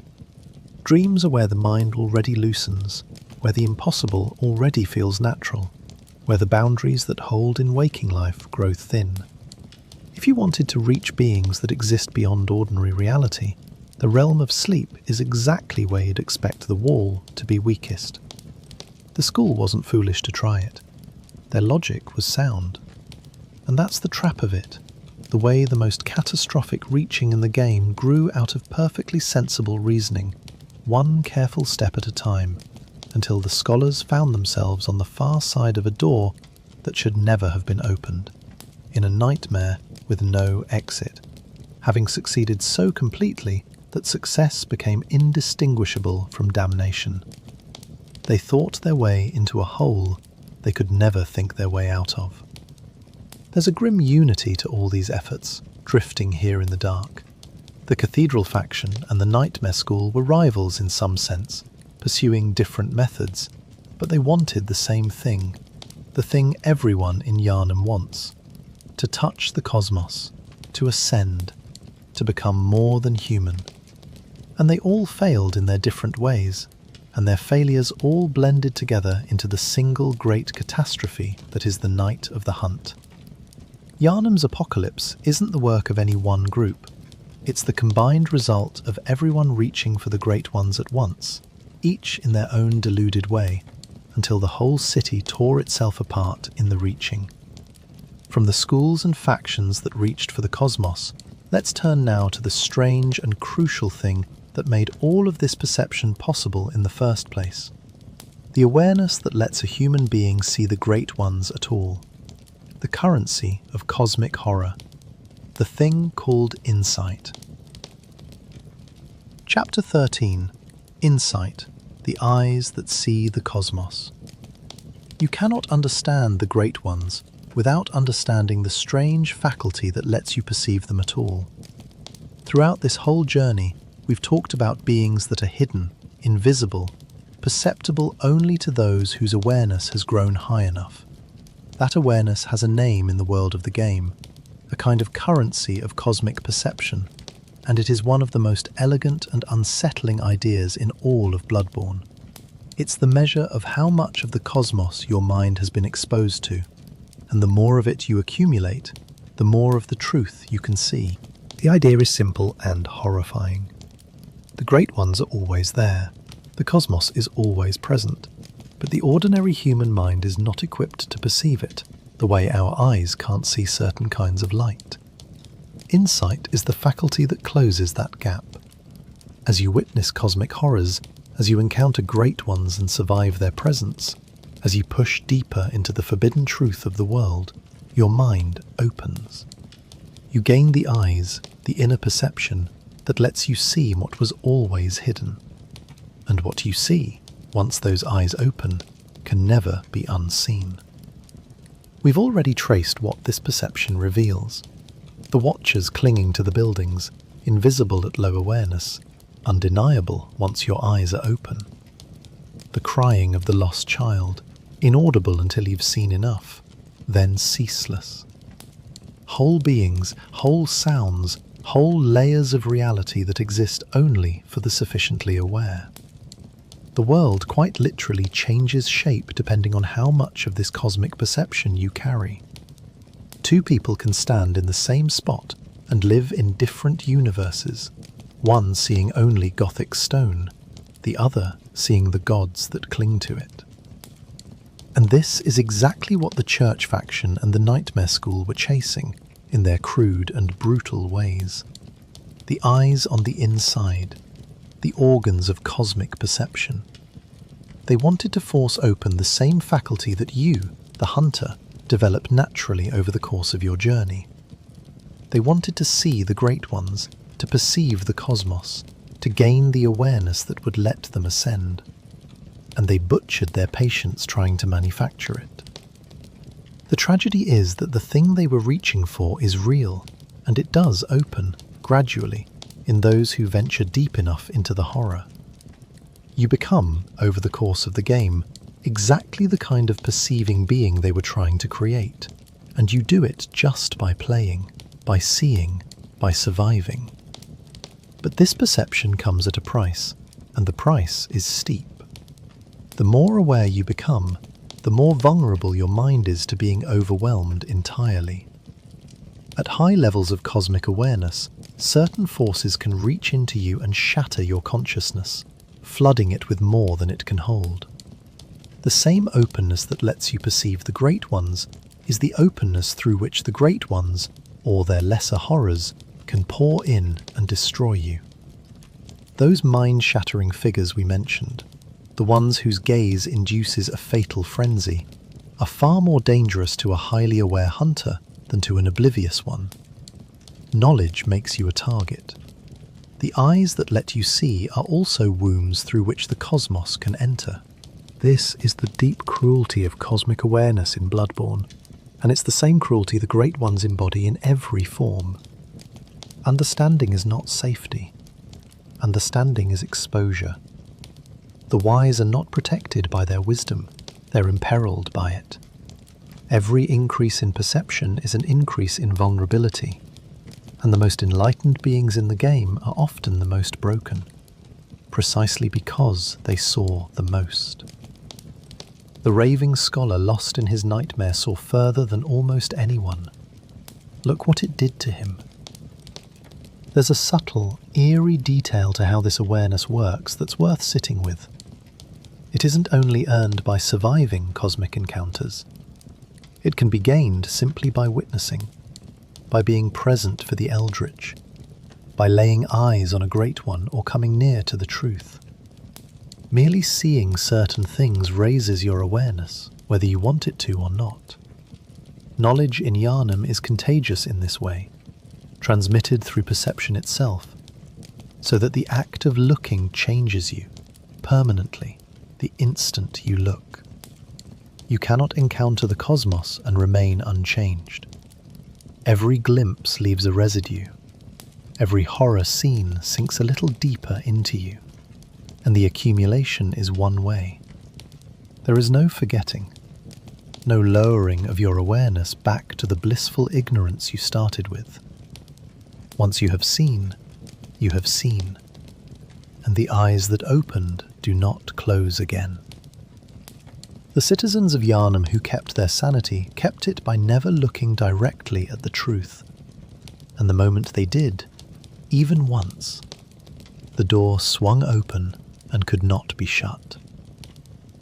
We tend to think of knowledge as good, of seeing clearly as a virtue, of awareness as a path to safety and wisdom and peace.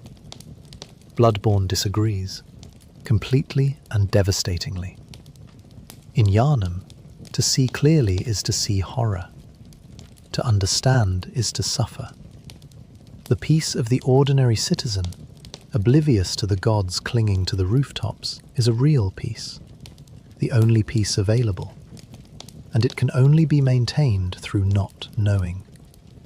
Every step toward the truth is a step away from comfort, and the fully enlightened soul, the one who finally sees the cosmos as it truly is, finds not enlightenment in the hopeful sense, but a vision of vast, indifferent horror that the human mind was never meant to hold. And yet you keep going. That's the thing. You, the hunter, the player, keep accumulating awareness, keep pushing deeper, keep choosing to see more even as the seeing costs you everything. Because curiosity is stronger than caution, because the mystery pulls harder than the fear, because once you know there's something to see, you cannot stop yourself from looking. Insight is the engine of the whole tragedy. It's the thing that makes the great ones perceptible, the thing the seekers died chasing, and the thing that, in the end, opens you up to the cosmos completely, for better, and almost entirely for worse. From the perception that lets you see the great ones, we turn now to the deepest pattern that connects them all, the thread we've followed through being after being tonight. The strange, sorrowful truth at the heart of every cosmic entity in this game. The great ones and their lost children. Chapter 14. The Great Ones and Their Lost Children. We have now met most of the Great Ones, and a pattern has emerged so consistently across them that it can't be accidental. It's the thread that ties the whole cosmic tapestry together, the single idea that, more than any other, explains what the Great Ones are and what they want. It's a pattern of children, lost children, longed-for children, grieving children, children as the deepest need and the deepest wound of beings vast enough to reshape reality. Tonight, let's draw that thread out and follow it all the way through, because it's the closest thing Bloodborne has to a key that unlocks the whole cosmic mystery. Consider what we've seen. A dead god on a shore, killed while pregnant, her unborn child the source of a world-shaking curse. A newborn orphan, screaming over its mother's corpse, grief made flesh. A lost infant crying endlessly in a nightmare, the child of a cosmic union, mourned by all who can hear it. A mortal queen who bore a great one's child and lost it, weeping blood at the bottom of the world forever. A formless god who, by one strong reading, is the grieving father of that same lost child. Again and again and again, the great ones and the people entangled with them are defined by children, by the bearing and the losing and the longing for children. It is everywhere. Once you see it, you can't stop seeing it. The lore gives us a way to understand this, a piece of insight that reframes everything. The Great Ones, for all their vast power, seem unable to reliably bear or keep their own children. Their offspring are lost, or stillborn, or trapped, or wrenched away. And a Great One that has lost its child does not simply accept the loss. It reaches. It seeks a surrogate, a replacement, something to fill the unbearable absence where a child should be. Much of the cosmic horror of Yharnam in this reading is not malice at all. It's the desperate, grieving behaviour of cosmic parents who have lost their children and are reaching out, across the gulf between their plane and ours, for something to hold. This recasts so much of the game. The Great One's interest in humanity, such as it is, may not be hunger or hostility, but a kind of yearning. They lost their children, and here are these small, reaching creatures, these humans, offering themselves up, drinking the blood, performing the rituals, practically begging to be taken in. From a certain angle, the whole catastrophe of Yharnam is a tragic misunderstanding between grieving cosmic parents and desperate human children, each reaching for the other across an impossible distance, each unable to give the other what it needs.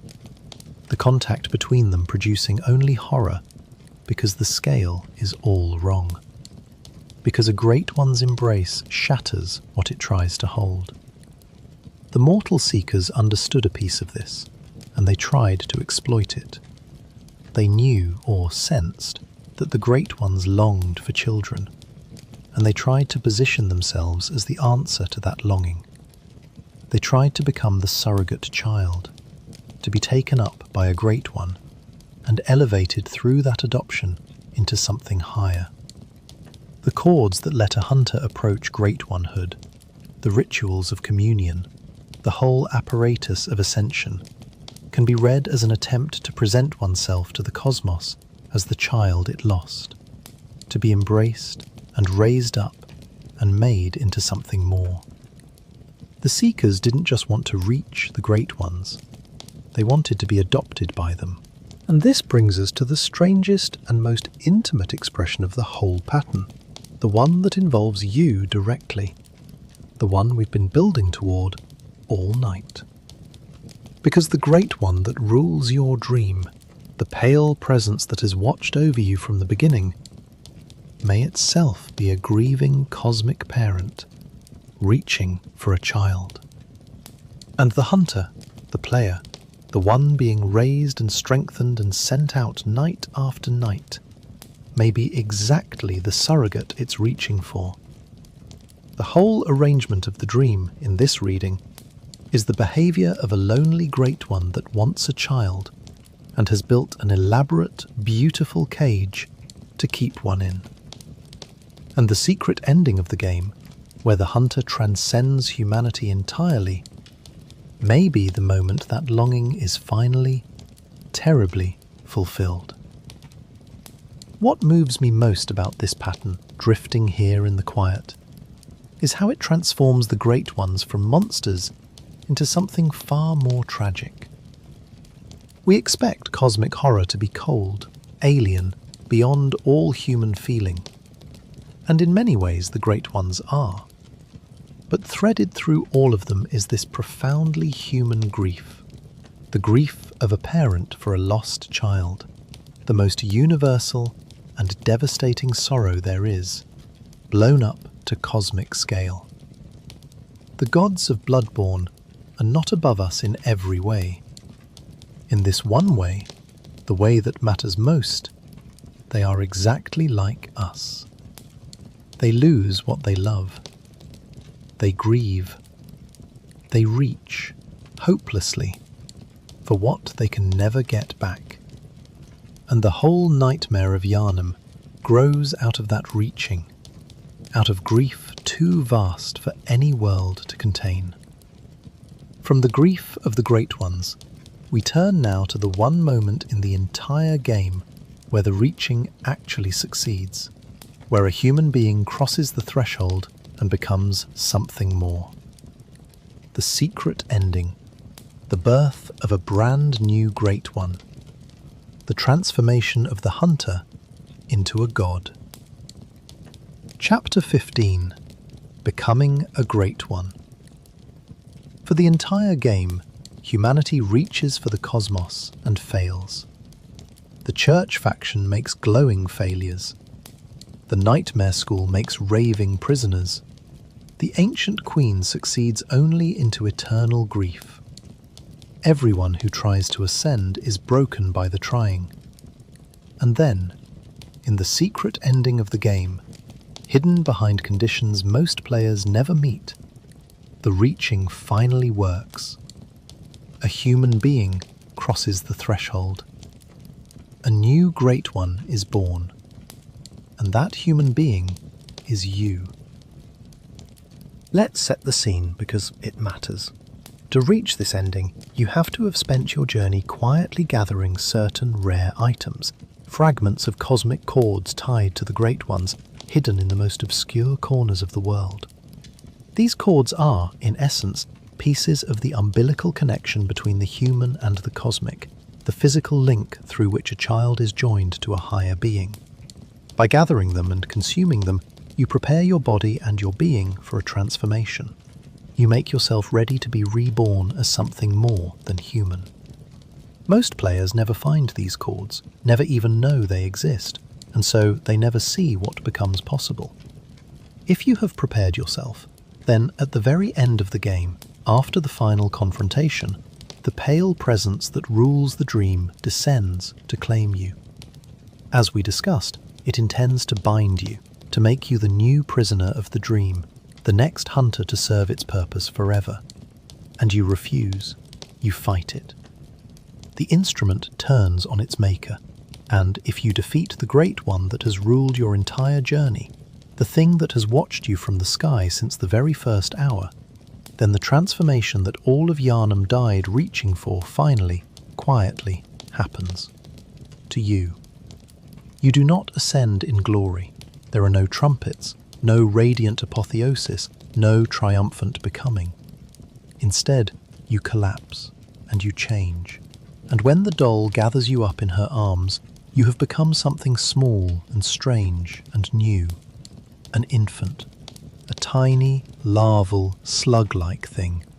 A newborn Great One, at the very beginning of an existence no human mind could comprehend. The doll cradles you, this new cosmic child, with the same gentle tenderness she showed the hunter you used to be. And the game ends there, on that image, ambiguous and quiet and profoundly unsettling. A brand new god, just born, held in the arms of a maid woman in a dream at the edge of the cosmos. Think about what this means in light of everything we've discussed tonight. The Great Ones lose their children and reach for surrogates. The pale presence built a dream and filled it with a hunter, raising you, strengthening you, keeping you close through death after death. And in the secret ending, you become a Great One, a cosmic child, born at the very moment you defeat the parent figure that was reaching for you. The pattern completes itself in the strangest possible way. The lonely Great One wanted a child, and it got one, sort of, except the child it created is the one that destroyed it. A new god born from the corpse of the old. The cycle of cosmic parents and lost children turning over one more time. There's a detail in the chords themselves worth dwelling on because it deepens everything.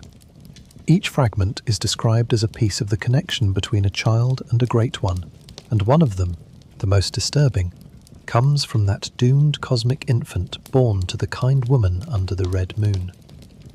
To gather the chords is, in a sense, to collect the severed bonds between cosmic parents and their lost children, to assemble in yourself the very thing the Great Ones grieve for. You are stitching together, out of these fragments of lost connection, your own path to becoming a child of the cosmos. The Seekers believed that consuming these chords would let a human approach Great One-hood, would forge the umbilical link to the higher plane that the ancient queen formed through communion. And they were right. The chords work.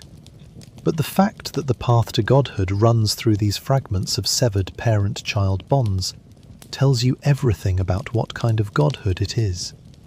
You don't ascend through power or wisdom or worship. You ascend by gathering grief, by collecting the broken chords of lost children, and by offering yourself up as the child a grieving Great One has been reaching for all along. It's the only true success in the entire game, and it's deeply uncertain whether it's a victory at all. You wanted to escape the dream, to break the cycle, to be free. And you achieved something far stranger than freedom. You became one of the very beings whose grief and longing and incomprehensible nature has caused all the horror you've spent the whole game wading through. You joined the cosmos. You ascended. You became a Great One. And the game offers no comfort about what that means, no reassurance that it's good, no sense of triumph. Just a tiny new god in a woman's arms, beginning an existence you cannot imagine, and the game will not describe. This is the dream that destroyed Yharnam, finally realized, and the game's refusal to celebrate it is the whole point. Everyone wanted this. The church, the school, the queen, the scholars, the entire mad city. All of them reaching for exactly this.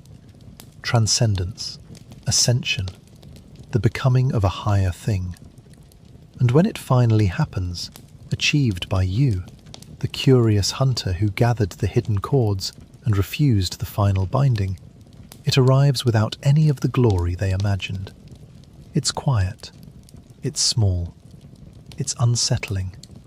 It might be wonderful, and it might be horrifying, and the game leaves you deliberately unable to tell which. You got what everyone wanted, and the getting of it is a mystery, the way everything about the Great Ones is a mystery, right to the very end. What lingers, drifting here in the dark, is the image of the doll cradling the newborn god. Because in that final moment, the cosmic and the tender meet. A great one, the kind of being whose grief curses cities and whose presence shatters minds, held gently like any infant by a being made of cloth and care. It suggests, maybe, that even a new god needs holding, that even at the moment of transcending humanity, there is still this one human thing, this being cradled and comforted at the start of its strange new life. The great ones lose their children and grieve forever, but here, for one quiet moment, a new great one is held. And maybe that's the closest thing to hope the whole cosmic tragedy ever offers. From the birth of a new great one, we turn now to the great ones we never fully meet, the hinted ones, the theorized ones, the cosmic presences that haunt the edges of the lore without ever stepping fully into view, the mysteries that remain. Chapter 16. The Great Ones We Never See. We've met a great many cosmic beings tonight, but the truth is that the Great Ones extend beyond the ones the game shows us clearly. At the edges of the lore, in hints and fragments and unanswered questions, there are presences we can sense but never fully grasp. Great ones implied rather than depicted, mysteries the game deliberately leaves open. This chapter is the most speculative of the night, so I'll flag clearly that we're moving into theory and interpretation, into the territory where even the most devoted seekers can only guess. But these uncertain presences are part of the cosmic picture too, and no account of the great ones would be complete without acknowledging the ones that stay in shadow. Start with the simple fact that the game strongly implies there are more great ones than we ever encounter. The cosmos, as Bloodborne presents it, is not a place with a handful of gods in it. It's a vast and teeming higher plane, populated by who knows how many cosmic beings, most of them utterly beyond our reach or perception. The ones we meet are the ones that happen to intersect with the affairs of Yharnam, the ones close enough or interested enough or unlucky enough to become entangled with human events. Behind them, implied but never shown, is a whole cosmos of others, going about their incomprehensible existence, indifferent to the tiny drama playing out in one cursed city on one small world. Then there are the specific hinted presences, the beings we catch glimpses of without ever truly meeting. There are forces at work in the various nightmares and dreams that seem to belong to great ones we never confront directly. There are item descriptions that reference cosmic entities by implication, gesturing at powers and presences that never take the stage. There are phenomena throughout the game, strange occurrences and unexplained transformations and impossible spaces that suggest the hand of cosmic beings we never get to see. The game is full of these gestures toward the unseen, these hints that the cast of great ones we've met is only a fraction of the ones actually shaping the world. There's a particular fascination among those who study this game deeply with the question of origins. Where did the great ones come from? What is the cosmos, really? Is there some first being, some original source, some great one behind all the other great ones? The game offers no answer, and that absence is itself a kind of statement. The cosmos in Bloodborne has no clear floor, no final explanation, no bottom you can reach. Every answer opens onto deeper questions. Every great one you understand points toward others you never will. The mystery is designed to be bottomless, and the implied presences at its edges are there precisely to make sure you never feel that you've reached the end of it. And this, I think, is deliberate and wise, drifting here in the quiet. A cosmic horror that you can fully map is no longer cosmic horror.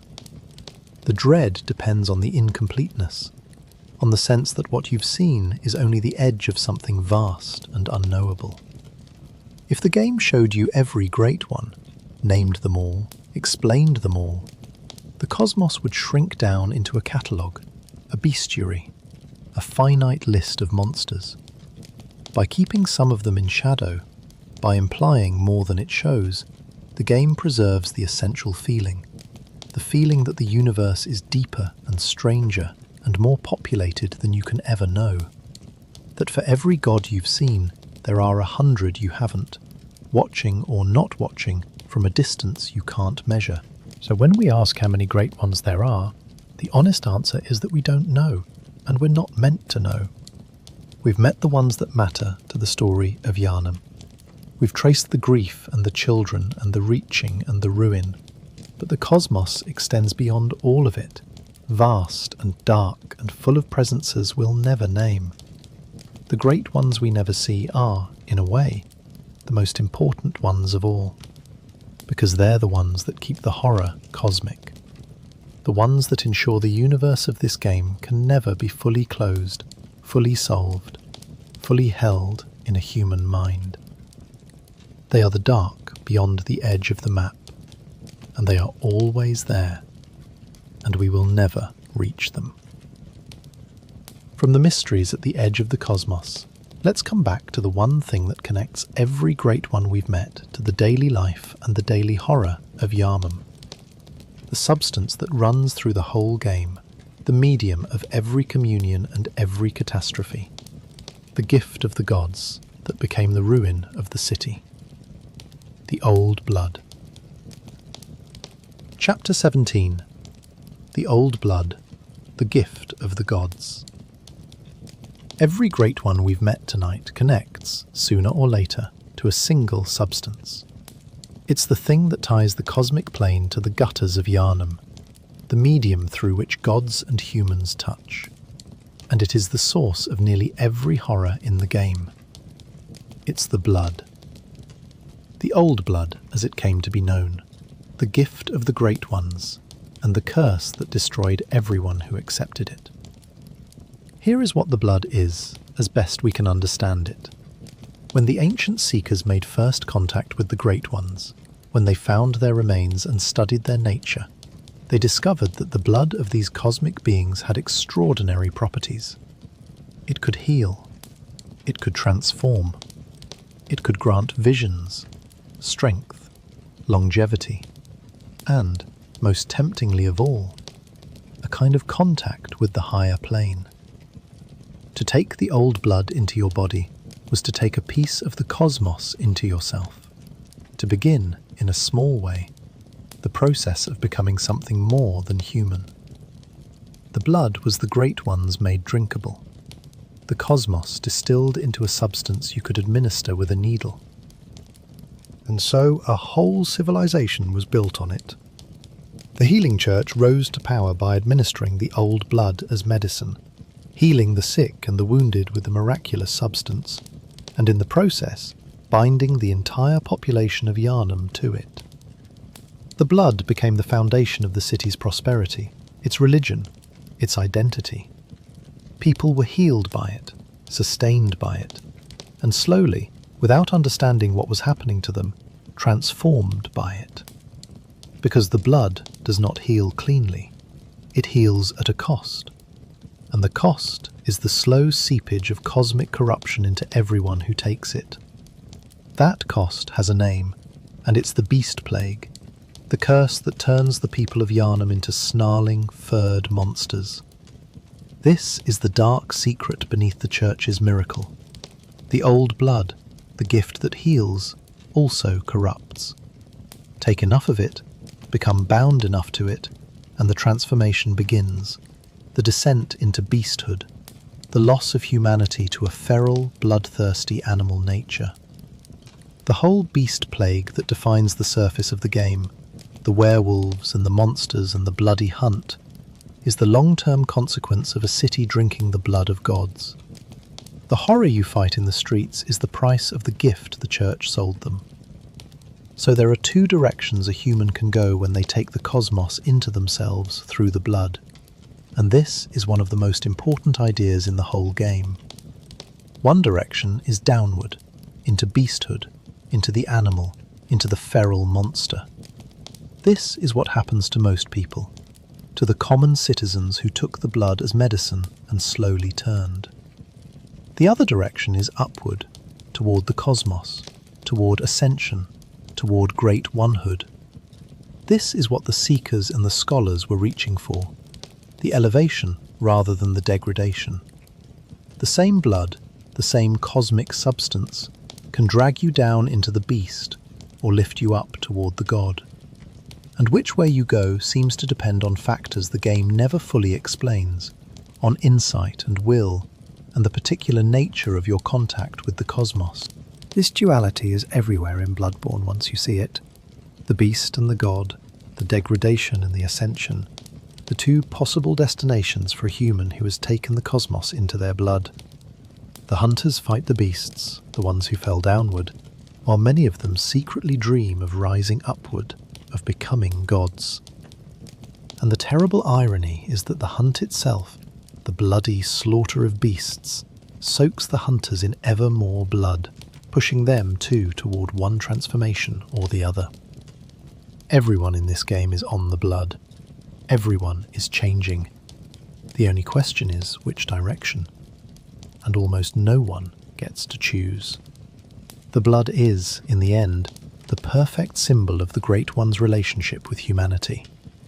It's a gift that's also a curse, a healing that's also a corruption, a path to godhood that's also a road to becoming a monster. It reflects the fundamental ambiguity of the Great Ones themselves, beings whose contact with us brings transformation that could be transcendence or could be ruin, and is usually, somehow, both at once. The Great Ones gave Yharnam their blood, or had it taken from them, and the city drank it greedily, dreaming of healing and ascension. And what it got was a plague of beasts and a night that would not end. The gift of the gods, the ruin of everyone who took it. And that brings us, at last, to the question that hangs over all of it. After everything we've seen tonight, every god and every grief and every gift turned to poison, we have to ask what the Great Ones actually are in the end, whether they meant any of it, whether they're cruel or kind or something beyond both, the true nature of the gods of Bloodborne. Chapter 18. The true nature of the gods. We've reached the final question, the one that hangs over every being we've met tonight. After all the grief and the blood and the ruin, after the dead gods and the lost children and the broken seekers, we have to ask, what are the Great Ones really? Are they cruel? Are they kind? Are they monsters or victims, or something so far beyond our categories that the question itself doesn't apply? Tonight, having met them all, let's try to answer, knowing that the answer, like everything about the Great Ones, will be more uncertain and more haunting than we'd like. The first thing to say is that the Great Ones are almost certainly not evil, at least not in any way we'd recognise. Evil implies intent, malice, a desire to cause harm, and with very few exceptions, the Great Ones show no sign of wanting to hurt us at all. The dead god on the shore was a victim, not a villain. The lost child cries from grief, not spite. The hollow, drifting creature on the lake was protecting the world, not threatening it. The watchers on the buildings simply observe, indifferent. Over and over, the Great Ones are revealed to be not malicious, but indifferent, or wounded, or grieving, causing harm not through cruelty, but through the sheer incompatibility of their scale with ours. That indifference is its own kind of horror, of course, and arguably a worse one than malice. A cruel god at least cares about you enough to hurt you. The Great Ones, for the most part, don't care about us at all. We are too small, too brief, too far beneath them to register. When their presence shatters a human mind, it's not an attack. It's an accident of proximity, like a person stepping on an ant they never saw. The cosmic horror of Bloodborne is fundamentally the horror of insignificance, the dawning understanding that the universe is vast and full of enormous things, and none of them are thinking about you. And the harm they do you means nothing to them, and there is no appeal, no mercy, no relationship at all. Only the cold fact of their indifference and your fragility. And yet there's that other thread, the one we followed in detail tonight, the thread of grief and children and reaching. Because the great ones are not purely indifferent, are they?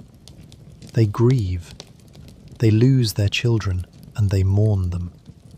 They reach across the gulf between their plane and ours for surrogates, for connection, for something to fill the absence.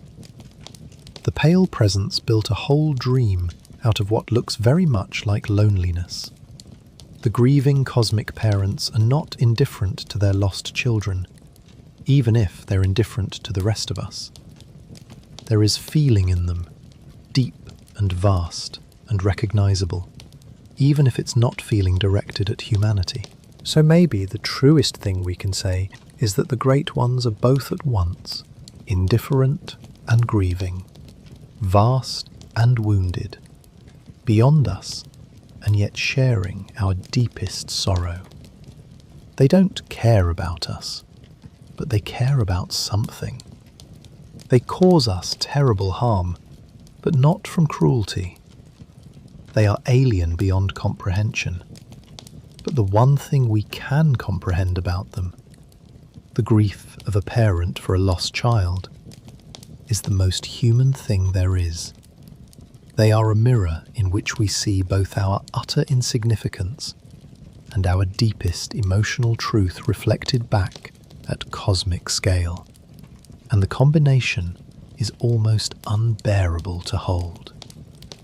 There's one more quality worth naming before we close, because it complicates even the picture of indifference. A piece of lore tells us that the great ones are, in their way, sympathetic in spirit, and that they often answer when they are called upon. Sit with how strange that is.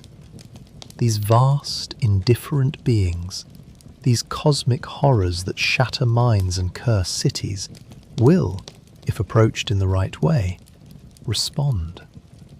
They are reachable. They can be petitioned. There is something on the other side of the call that listens and answers, even if the answer is rarely what the caller hoped for. That single thread of responsiveness undoes the simplest reading of the great ones as purely uncaring. They are not a blank wall. They are something that, when you knock, sometimes opens the door. And the tragedy of Yharnam is in part the tragedy of beings who kept knocking and kept being answered by gods whose answers no human could survive. There's a reading of the whole game, drifting here in the quiet, that sees the great ones not as the villains of the story, but as fellow sufferers in it. Everyone in Bloodborne is reaching for something they can't have. The humans reach upward for ascension and find ruin. The great ones reach across the cosmic gulf for their lost children and find only grief. The hunters reach for an end to the night and find an endless cycle. The whole universe of the game is full of beings, large and small, reaching desperately for connection or transcendence or peace, and being denied, each in their own way, by the fundamental structure of a cosmos that doesn't grant such things. In this reading, the great ones aren't above the tragedy. They're caught in it too, the biggest sufferers of all, grieving on a scale that can curse cities and break minds and turn a whole world into a nightmare. And that, I think, is the deepest answer Bloodborne offers to the question of what the Great Ones are. They are us, written large. Our grief, our longing, our reaching, our loss. Blown up to cosmic proportions and set loose on a world too small to survive the magnitude of it. They are not gods in the sense of being above us. They are gods in the sense of being more vast, more powerful, more grieving, more alone. And when we reach for them, dreaming of escaping our human smallness, what we're really reaching for is a larger version of our own sorrow. No wonder it destroys us. We wanted to become something greater, and the greater thing, it turns out, is just a bigger grief, weeping in the dark above the city, reaching for a child it will never hold again. Conclusion. Looking up at the dark. The night is nearly over, and we've met them all now. The gods of Bloodborne, one by one, from the formless voice in the empty chapel to the newborn slug cradled in the doll's arms at the very end of all things. We met a god with no body, and a god that ruled our dreams, and a god that hid the whole truth of the world on a lake of stars. We met the watchers clinging to the buildings, and the daughter of the cosmos sealed behind a locked door, and the dead mother on the freezing shore whose murder cursed everything. We met her screaming orphan, and the lost child crying in the nightmare, and the queen who bore a god and weeps blood at the bottom of the world. We met the broken seekers who reached too far, the failures glowing in their flower garden, the raving scholar lost in his dream. And we traced, through all of them, the threads that bind the cosmos together, the blood, the insight, the grief, and above all the children, lost and longed for and reached after across an impossible gulf. And here's the thought I want to leave you with, as you drift off into your own quiet dark. The Great Ones are terrifying not because they hate us, but because they don't think about us.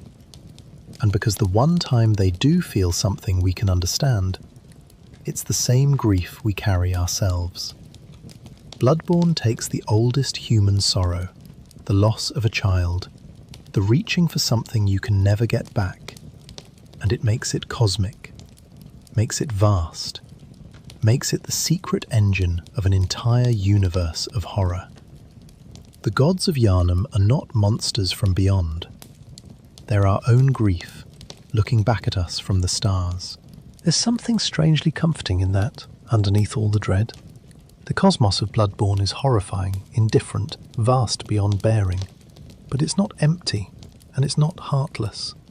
It's full of beings that grieve, that reach, that lose and mourn and long, just as we do. We are small, yes, and insignificant, and the universe does not care about us. But it cares about something. It feels something. And in the end, the thing it feels is the thing we feel, the oldest sorrow there is, written across the sky in letters too large to read. We are not so different from the gods. We are just smaller and briefer, and our grief fits inside a single human heart instead of spilling out to curse a city. But it's the same grief. It was always the same grief. So the next time you look up at the night sky, at the vast dark and the distant cold light, remember Yharnam, and remember the Great Ones, and remember that the things up there in the dark might not be so alien after all. They might be reaching back. They might be grieving too. And the distance between us and them might be measured not in miles or in years, but in scale alone. The same longing, the same loss, the same reaching, simply too large for us to recognize as our own. Thank you for spending this long night with me here at Lore 2 RPG. If you found something in the dark worth holding on to, consider leaving a like and subscribing so we can keep looking up at gaming's strangest and saddest skies together. There are always more gods to meet, more mysteries to wander into, more long, quiet nights to spend among the stars. Until next time, rest well. Let the dream take you gently, the way it was always meant to. And if you feel something vast and patient watching over you as you drift off, something that grieves the way you grieve, something reaching across an impossible distance, well, maybe that's just the moon. Or maybe it's something that lost its child a very long time ago and has been reaching for one ever since, and has finally, in the dark, found someone small and warm and drifting towards sleep to watch over until morning. The gods of Bloodborne are terrible and vast and grieving, but they are not, in the end, so very far from us. They reach the way we reach. They lose the way we lose. And tonight, just for a little while, you got to look up and see them clearly, and understand them, and then let them go. Sleep now. The gods can wait until morning. Welcome back. Tonight, we're collecting the rare ones. Bloodborne is full of moments that almost nobody sees. Not hidden rooms or secret bosses, but fleeting things that flicker past and are gone. A reaction you only get if you do one specific thing. A creature that only appears under the rarest conditions. A sound, a drop, a death, a moment of the world quietly behaving in a way that most players will go their whole lives never witnessing. Tonight we're going to gather as many of them as we can. Slowly, one at a time, all the little flashes of the rare and the strange. So get comfortable, let your eyes go heavy, and let's go looking for the moments hardly anyone ever sees. Chapter 1. The music box and the father. We begin with one of the most quietly heartbreaking moments in the entire game.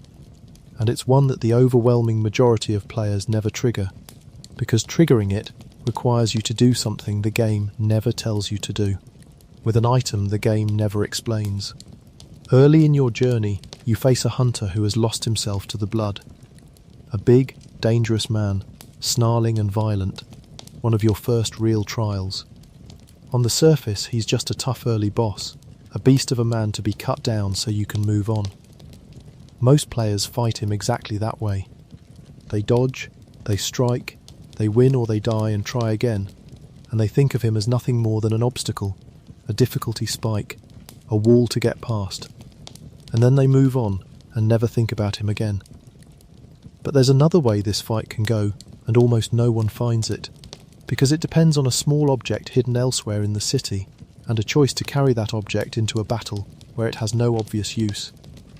If you explore carefully in the early streets, you can come across a frightened little girl, alone, separated from her family in the chaos of the night. She's looking for her parents. She asks for your help, and she gives you something to remember her by, a small music box, a family treasure that plays a soft and mournful little tune. There's no prompt telling you what it's for, no marker, no hint. It just sits in your inventory, a sad little keepsake, easy to forget entirely. But if you carry that music box into the fight with the lost hunter, and if you stop in the middle of the violence and wind it and let that gentle tune play, something extraordinary happens. The beast falters, the snarling stops, the hunter clutches his head, staggered, and for a moment the monster recedes, and you hear him speak. He murmurs, half to himself, in confusion and grief, words about a dream, about something just out of reach, about a memory trying to surface through the fog of the blood. Because the lost hunter is the little girl's father. The music box is hers, playing the song of a family that existed before the night took him. And for one fragile instant, that melody reaches the human being still trapped inside the monster. It does not save him. Nothing can save him. The moment passes, the beast reasserts itself, and the fight grinds on to its inevitable bloody end. But for those few seconds, you've witnessed something almost no other player has. The man inside the monster, surfacing for the sound of his daughter's music box, reaching for a memory of love before the blood drags him back down. It's a moment of pure tragedy, hidden behind an item most players never connect to a fight they have no reason to connect it to. And it can be repeated. Each time you wind the box during the battle, he staggers again, mutters again, the human flickering up through the beast over and over. You can, if you want, fight the entire battle this way, punctuating the violence with that mournful tune and those broken half-conscious words, turning a simple boss fight into something almost unbearably sad. Most players never hear a single word of it. They put the beast down clean, never knowing he had a daughter, never knowing he had a name, never knowing that a song could have reached him. And the sadness doesn't end with the fight. If you follow the little girl's story further, it only deepens, winding toward an ending as bleak as the father's. The family is torn apart by the night, each of them meeting a grim fate in their own way, and there's nothing you can do to save any of them, no matter how kindly you try to help. The music box, that gentle little tune, becomes the saddest object in the game once you understand it fully, a fragment of a family's love, used as a weapon against the thing one of them became, carried by a child who will not survive the night. Most players never piece any of this together. They fight a tough early boss and move on, never knowing the monster had a name, a wife, a daughter, a whole life of love that the blood devoured. The full tragedy stays hidden, available only to the players who carried a child's keepsake into a fight where it seemed to have no purpose. What makes this such a perfect opening for tonight, drifting here in the quiet, is how completely it depends on curiosity and care. The game gives you the music box and says nothing. It trusts you to wonder what it's for. It trusts you to make the strange, intuitive leap of carrying a child's keepsake into a monster fight just to see what happens. And the players who make that leap are rewarded with one of the most affecting moments in the whole experience, while the players who don't simply never know it was there. The rare moment isn't locked behind difficulty, it's locked behind tenderness, behind the willingness to try something gentle in the middle of something brutal. That's the kind of thing we're hunting tonight. Not treasure, exactly, and not secrets in the usual sense, but moments. Fleeting, conditional, easily missed flashes of the game behaving in ways most players never see. And our next one is far less tender and far more terrifying. The moment the knight reaches out, in the middle of an ordinary fight, and simply takes you. Chapter 2.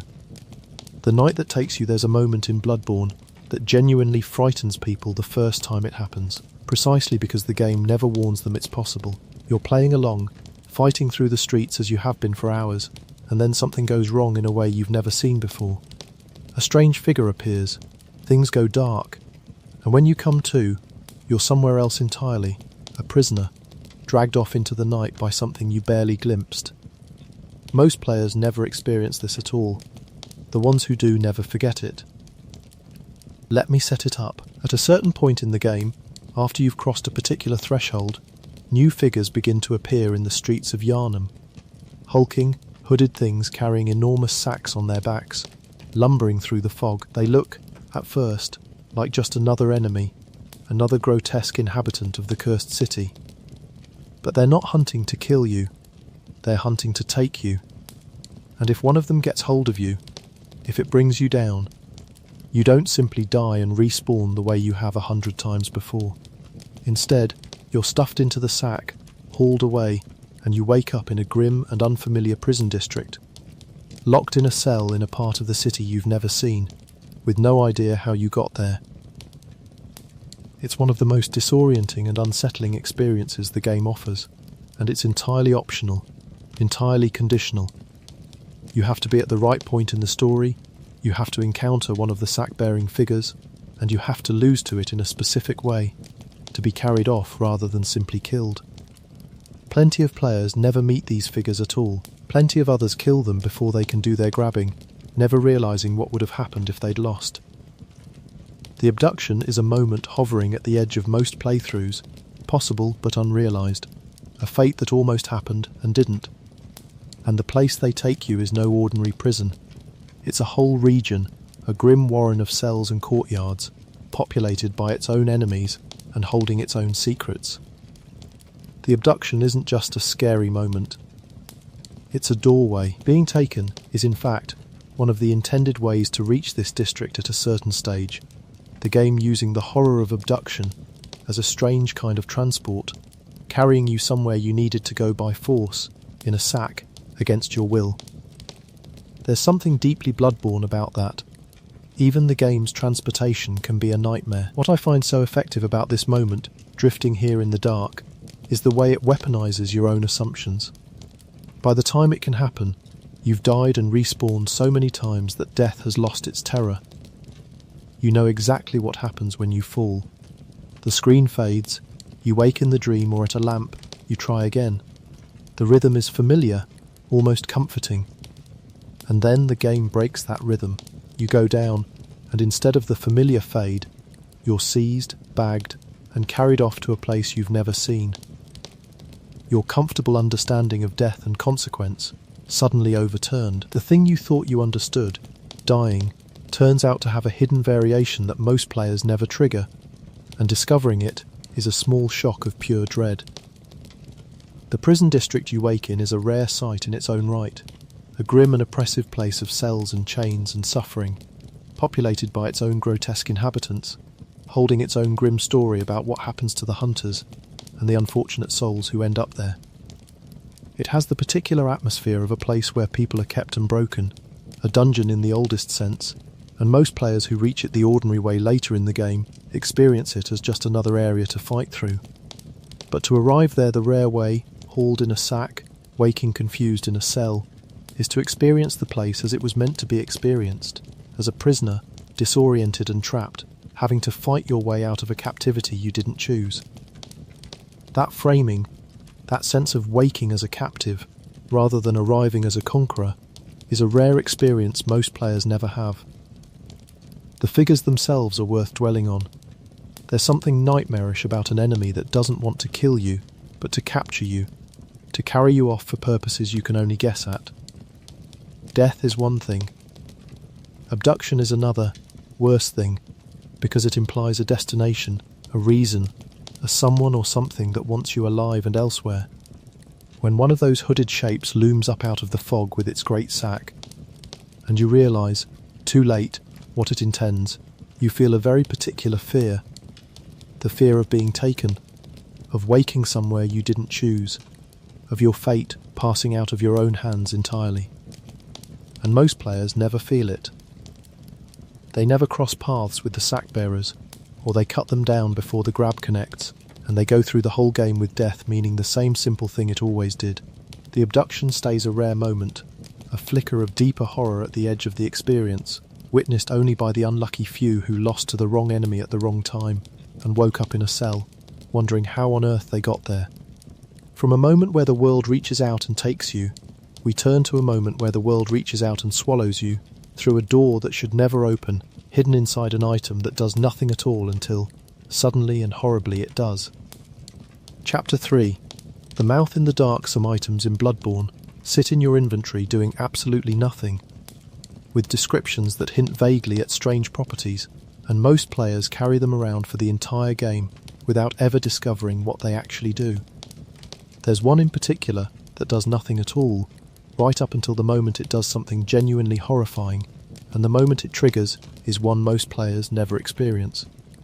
The item is a small, unpleasant thing, picked up in a dark and out-of-the-way place, with a description that suggests it has some kind of effect related to being noticed, related to drawing attention from something. And that's the only clue you get. There's no instruction, no obvious use, no slot it fits into. You can hold on to it indefinitely. And as long as you do, nothing happens. It just sits there, a curiosity, a piece of inventory clutter, with an ominous description and no apparent purpose. But carry that item into a particular place, a particular grand and shadowed space within the city, and everything changes.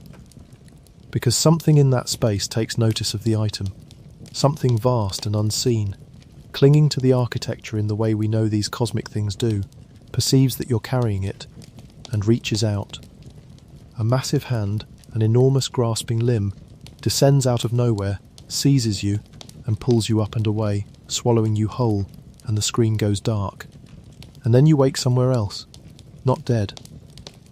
Transported, the grasping thing has carried you off to a distant, desolate, poisonous frontier of cosmic dread, a bleak realm of rock and swamp at the ragged edge of reality, a place you might otherwise reach only much later, and by entirely different means. The horrible item, the one that did nothing for so long, was a key all along.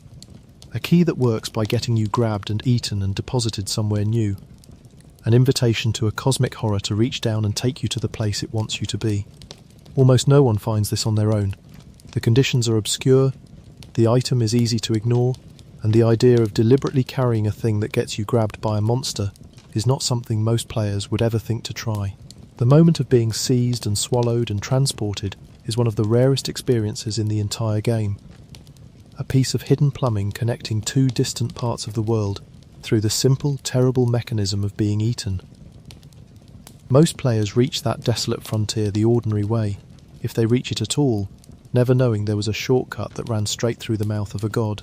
There's a related figure tangled up in all of this, a strange and almost comic presence hidden in another remote corner of the game, a being that can give you that very item and then betray you with it, sending you tumbling into the grasp of the cosmic thing with a few mocking words.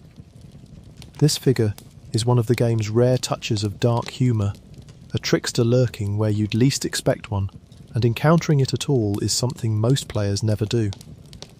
The whole little episode, the trickster, the cursed item, the grasping hand, the swallowing, the desolate frontier on the other side, is a sequence that hardly anyone experiences in full, a rare and surreal moment hidden behind layers of obscurity. And the place on the other side rewards the journey with its own rare strangeness. The desolate frontier you're deposited in is unlike anywhere else in the game, a poisoned wasteland of grey rock and toxic swamp under a sky that feels subtly wrong, haunted by cosmic creatures and a pervasive sense of having left the ordinary world behind entirely. It feels less like a region of the city and more like a place outside reality, a fold in the cosmos where the rules have changed. To arrive there, especially to arrive there early, through the swallowing rather than the intended path, is to experience the game at its most alien and disorienting, standing in a place you have no business being yet, deposited by the appetite of a god. The frontier is rare to see at all, and rarer still to reach this way, and the players who do come away with a memory of cosmic dislocation that most players never have. What stays with me about this, drifting here in the quiet, is the sheer wrongness of the transport. Most games move you between distant places with a menu, a loading screen, a fast travel point. Bloodborne, for this one rare passage, moves you by having a monster eat you. The item that enables it is described in terms of drawing attention, of being perceived, and that's exactly the horror of it. You make yourself noticeable to the cosmos, and the cosmos notices and reaches down and takes you. The rare moment here is the moment of being perceived by something enormous and being plucked out of the world for it, which is, when you think about it, one of the purest expressions of cosmic horror the game ever achieves, hidden inside a mechanic most players never even know exists. From a moment where a monster reaches into the world to take you, we turn to a moment where a hunter does, a killer who comes for you in the one place you thought was safe, appearing only under rare conditions, turning your sanctuary into a trap. Chapter 4. The hunter who comes for you, the hunter's dream is supposed to be safe. It's your sanctuary, the peaceful workshop on the hill where you return between hunts, the one place in the entire game where nothing is trying to kill you.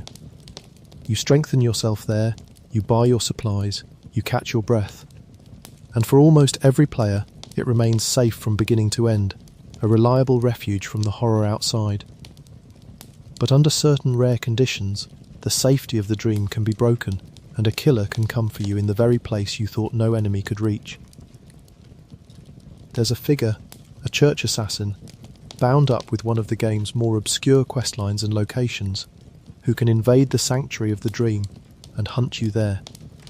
He's a grim and dangerous opponent, a hunter of a particular order sworn to deal death to those who've strayed too far, and his arrival shatters the fundamental assumption that the dream is untouchable.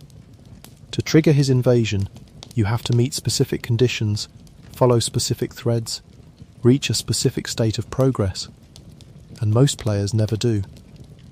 They go the whole game with the dream inviolate, never knowing that it could, under the right circumstances, become a killing flaw. When he does come, the violation is profound. You return to your sanctuary expecting peace, the way you always have, and instead you find a hunter waiting for you, blade drawn, intent on your death, in the one place that was never supposed to hold a threat. The familiar safe music, the gentle starlight, the comforting workshop, all of it suddenly turned against you, because there's a killer in the garden, and nowhere in the dream is safe anymore. It's a rare and deeply unsettling reversal, the home turned hostile, the refuge turned trap, and it lands all the harder because of how completely the game has trained you to feel secure there. This assassin is connected to a hidden cell, a locked space within the dream itself that most players never give a second thought, and to a wider story about the church and its enforcers, and the lengths they'll go to silence those who learn too much or sin too greatly. Pursuing that story, unlocking that cell, meeting the assassin, all of it sits far off the beaten path, available only to players who dig into the obscure corners of the game's quest lines. The rare moment of being hunted in your own sanctuary is the payoff for that digging, a shock reserved for the few who go looking in places most players never even notice are there. The assassin himself is a figure worth dwelling on, because he embodies a particular kind of dread, the enforcer, the one sent to deal death not to beasts but to hunters who have gone too far or learnt too much. There's a cold purpose to him, a sense that he represents some authority's judgment reaching out to silence you. And being hunted by such a figure carries a different weight than being attacked by a mindless beast. It's personal. It's deliberate. Someone, or something, has decided you need to die, and sent this grim hunter to do it, even into the sanctuary of the dream. That sense of being marked, of being deliberately targeted by an enforcer who has come specifically for you, is a rare and chilling experience most players never have, reserved for those who wandered into the obscure corners of the game where such judgment waits. There's something almost philosophically unsettling about an invader in the dream, drifting here in the dark. The dream is not a physical place, it's a constructed unreality, a pocket of safety dreamed into being by a cosmic power, existing outside the normal rules of the world. For a killer to reach you there is for the violation to penetrate to the deepest level, past the physical city and into the dream itself. It suggests that there is no true safety anywhere, that even the sanctuary outside reality can be breached, that the one place you were promised was safe was never quite as safe as you believed. The rare invasion of the dream is the game quietly revealing that your refuge always had a door, and that something could always, under the right conditions, come through it. And most players never see that door open. They keep their dream pristine, their sanctuary unbroken, and they finish the game believing, correctly for their own experience, that the workshop on the hill was always safe.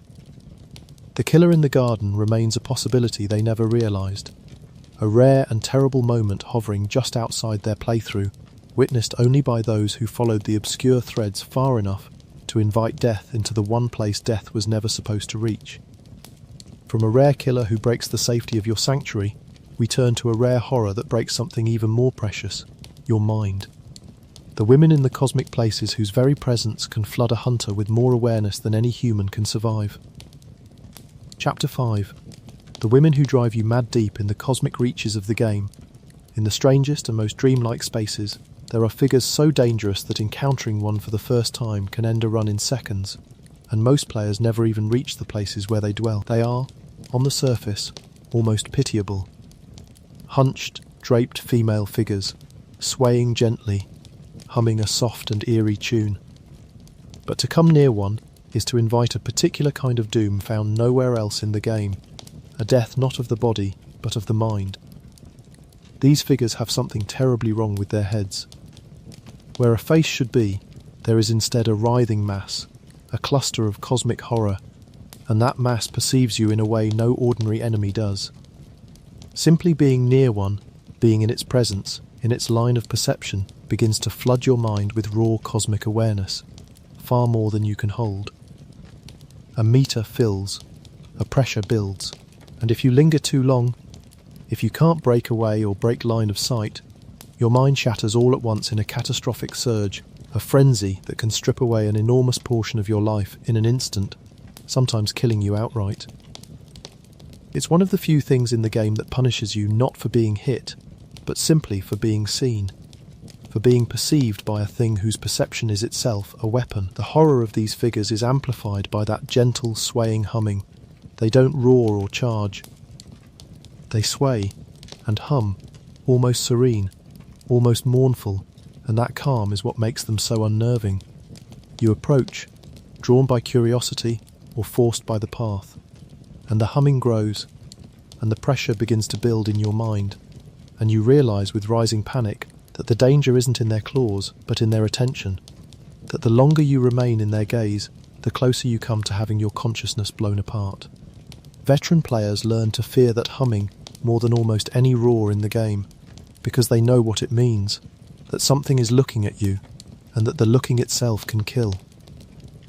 Most players never meet these figures, because they dwell in the deepest and most optional cosmic spaces, the places you only reach if you push far past the ordinary path. And even among players who do reach those spaces, many encounter one of these humming horrors exactly once, panic, die almost instantly to the mind-shattering surge, and never fully understand what killed them.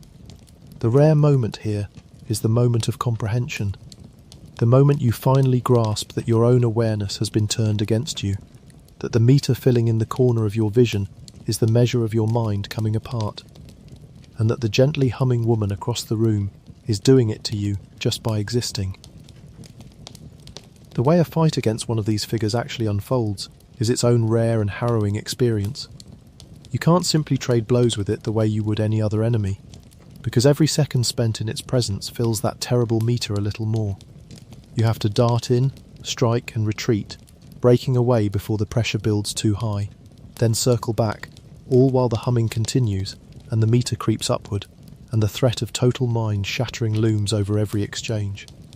It turns combat into a desperate, frantic dance, a constant calculation of how long you can stay close before you have to flee, and a single miscalculation, a single moment too long in that swaying gaze, can end everything in an instant.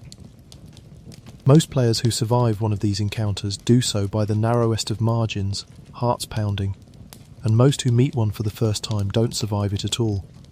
There's a deep thematic resonance to these figures, drifting here in the quiet, tying them to everything the game says about knowledge and perception. Throughout Bloodborne, awareness is dangerous. The more you understand, the more vulnerable you become. These humming figures are that idea made into a single terrifying enemy. They don't damage your body. They expand your awareness, violently, catastrophically, past the point any human mind can survive. To die to one is to die of too much insight, too much cosmic truth poured into a vessel never built to hold it. They are the purest enemies in the game, in a sense, because they kill you with the exact thing the whole game has been warning you about, knowing too much, seeing too much, being perceived by the cosmos and perceiving it in return. And almost no one sees them.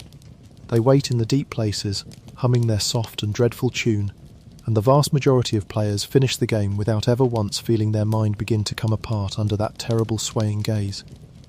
The women who drive you mad remain a rare horror, reserved for the hunters who ventured deepest, a reward for going too far, that takes the form of nearly losing your mind to a thing that kills you simply by looking at you. From a rare enemy that hides in the deep places, we turn to a rare enemy that hides in plain sight, a boss that conceals itself among a crowd of identical lesser creatures, so that most players spend the first moments of the fight not even knowing which of the things in front of them is the one they're supposed to kill. Chapter 6. The boss hiding in plain sight most boss fights in Bloodborne announce themselves. A health bar appears, the music swells, an enormous creature looms up in front of you, and there's no doubt about what you're fighting or where it is.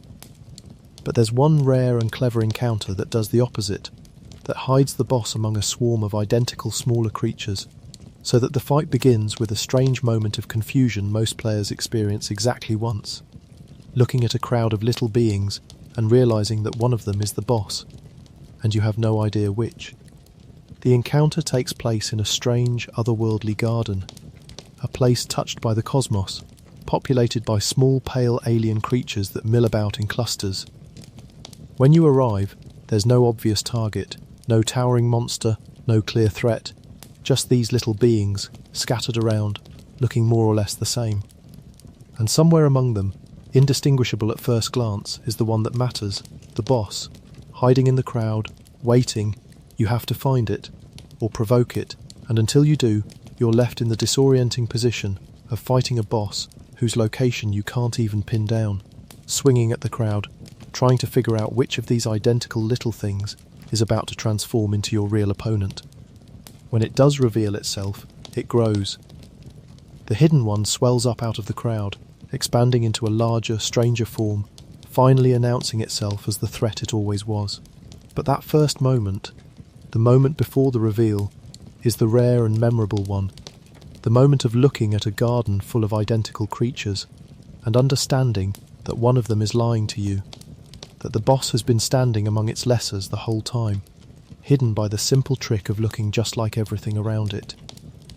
It's a clever inversion of the usual boss formula, and it produces a flicker of genuine unease, the sense that any of the small, harmless-looking things around you might secretly be the dangerous one. Plenty of players blunder through this without ever appreciating the trick. They flail at the crowd, the boss reveals itself more or less by accident, and the fight proceeds without the player ever quite registering the cleverness of the setup. But for those who pause, who look at that garden of identical creatures and feel the strangeness of not knowing which is the real threat, it's a rare and quietly brilliant moment. A boss that weaponizes camouflage and assumption, hiding in plain sight among a crowd of its own kind. There's something fitting about this encounter happening where it does, in a place tied to the cosmos and to the experiments that tried to remake humans into something closer to the higher beings. The little creatures in that garden are, in their way, products of the reaching toward the cosmos, the small malformed results of trying to touch a higher plane. And the boss among them, hidden, indistinguishable, is just one of them grown large, suggesting that the difference between the harmless and the deadly, the small and the monstrous, is thinner than it appears. Any of them could be the one. The horror is in not knowing, in the realization that the threat wears the same face as everything around it. There's a lingering unease that follows this encounter too, a small paranoia it plants. Once you've learnt that a boss can hide among a crowd of identical, harmless-looking creatures, you start to look at every cluster of small enemies a little differently. Is one of them the dangerous one? Is something waiting to swell up out of that group? The encounter teaches you, in a single rare moment, not to trust the apparent harmlessness of a crowd, and that lesson follows you. A faint suspicion that the deadly thing might always be hiding among the harmless, indistinguishable, until it chooses to reveal itself. Most players never even register the trick clearly enough to feel that unease, but for those who do, it's a rare little gift of paranoia, a permanent small doubt about the true nature of the things milling quietly around them. What I appreciate about this rare moment, drifting here in the dark, is how it plays with the player's trained instincts. By this point you've learned to read the game's signals, to know a boss when you see one, to recognise the swell of music and the looming silhouette. This encounter strips those signals away and leaves you in a crowd, uncertain, scanning identical faces for the one that means you harm. It's a small thing, a brief moment of confusion before the fight resolves into something more familiar, but it's the kind of clever, rare touch that most players rush past without savouring, a boss that hid from you in plain sight and counted on you not to notice until it was ready to be found. From a boss that hides among the harmless, we turn to the rarest rewards in the entire game, the things that almost never drop, the items so improbable that seeing one at all is an event worth remembering. Chapter 7. The Rarest Things They Drop. Bloodborne is a game built, in part, on chance. Many of its enemies have a small possibility of dropping something valuable when they die, and for most enemies, most of the time, that something is ordinary. But scattered through the game are drops so rare, odds so long, that actually seeing one is a genuine event, a moment of luck most players never experience, no matter how many hours they pour into the hunt. Tonight, Let's talk about the rarest things the creatures of Yharnam can give you, and the strange thrill of beating the odds. The principle is simple and maddening. Certain enemies carry the possibility of dropping certain items, but the chance can be extraordinarily small, a fraction of a fraction, so that you might kill the same enemy hundreds of times and never see the drop. The game doesn't tell you the odds. It doesn't tell you a rare drop is even possible. You simply kill things and collect what they leave behind, and most of the time it's the usual offerings, and then one time, against all expectation, something extraordinary falls out, and you blink at it, hardly believing your luck. That moment, the moment the long odds finally break in your favour, is one of the rarest and most satisfying in the entire game. The most coveted of these rare drops are tied to the system of strengthening your weapons, the precious materials and the special gems that let you push your equipment to its highest potential. The very best of these are guarded by terrible odds, dropping only rarely from specific enemies in specific places, often the most dangerous enemies in the most dangerous corners of the world. To get one, you have to fight something deadly, over and over, surviving each encounter, hoping that this time the dice come up right. Most players never assemble a perfect set of these materials. The odds are simply too long, the grind too punishing, and they make do with what they have, never seeing the rarest gems the game can offer. There are rare drops tied to specific creatures too, unusual items that only certain enemies can give, and only rarely. Particular beasts, particular cosmic things, particular unique foes carry the small chance of leaving behind something you'll find nowhere else, a reward for killing them that most players never receive, because the chance is so slim and the enemy so easily killed just once and left behind. You move on, never knowing that if you'd stayed, if you'd killed that creature again and again, it might eventually have given up something rare and strange. There's a darker side to this hunt for the rarest drops, drifting here in the quiet, a kind of obsession it can breed. Because the odds are hidden and the rewards so coveted, players can find themselves trapped in long, repetitive grinds, killing the same enemy hundreds of times in the same spot, chasing a drop that may never come.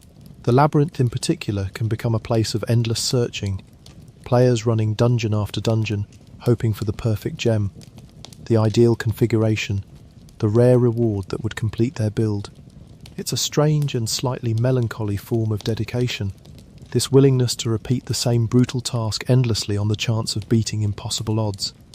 And the players caught in it experience a version of the game most never do. A Yharnam reduced to a single enemy and a single hope, repeated until the dice finally fall right, or the player finally gives up. The rarest drops demand this kind of devotion, and most players, sensibly, never offer it. What fascinates me about these rare drops, drifting here in the quiet, is the particular psychology they create. Because the odds are hidden, every kill carries a tiny flicker of possibility. Maybe this one. Maybe this time. And the rarity means that when the drop finally comes, it feels less like a reward you earned, and more like a gift the universe decided to grant. A moment of pure fortune in a game that grants very little. The players who chase these drops, who grind the same enemies in the same places hoping for the long odds to break, are chasing not just the item but that moment, the small electric thrill of seeing something fall that almost never falls. And most players never chase them at all. They take what comes, naturally, in the course of play, and they never see the rarest gems, the rarest materials, the rarest creature drops, because seeing them requires either extraordinary luck or extraordinary persistence, and most players have neither in the precise place and moment required. The rarest drops remain rare, glimpsed only by the lucky and the dedicated, a category of moment defined entirely by improbability, by the long odds finally, occasionally, against all expectation, breaking the right way. There's a quiet beauty to a game that hides rewards behind chance like this, that fills its world with possibilities most players will never realise, content to let the rarest things stay rare. It means that no two playthroughs are quite the same, that one hunter might stumble onto a treasure another hunter grinds for fruitlessly, that the world holds fortunes doled out unevenly and unpredictably.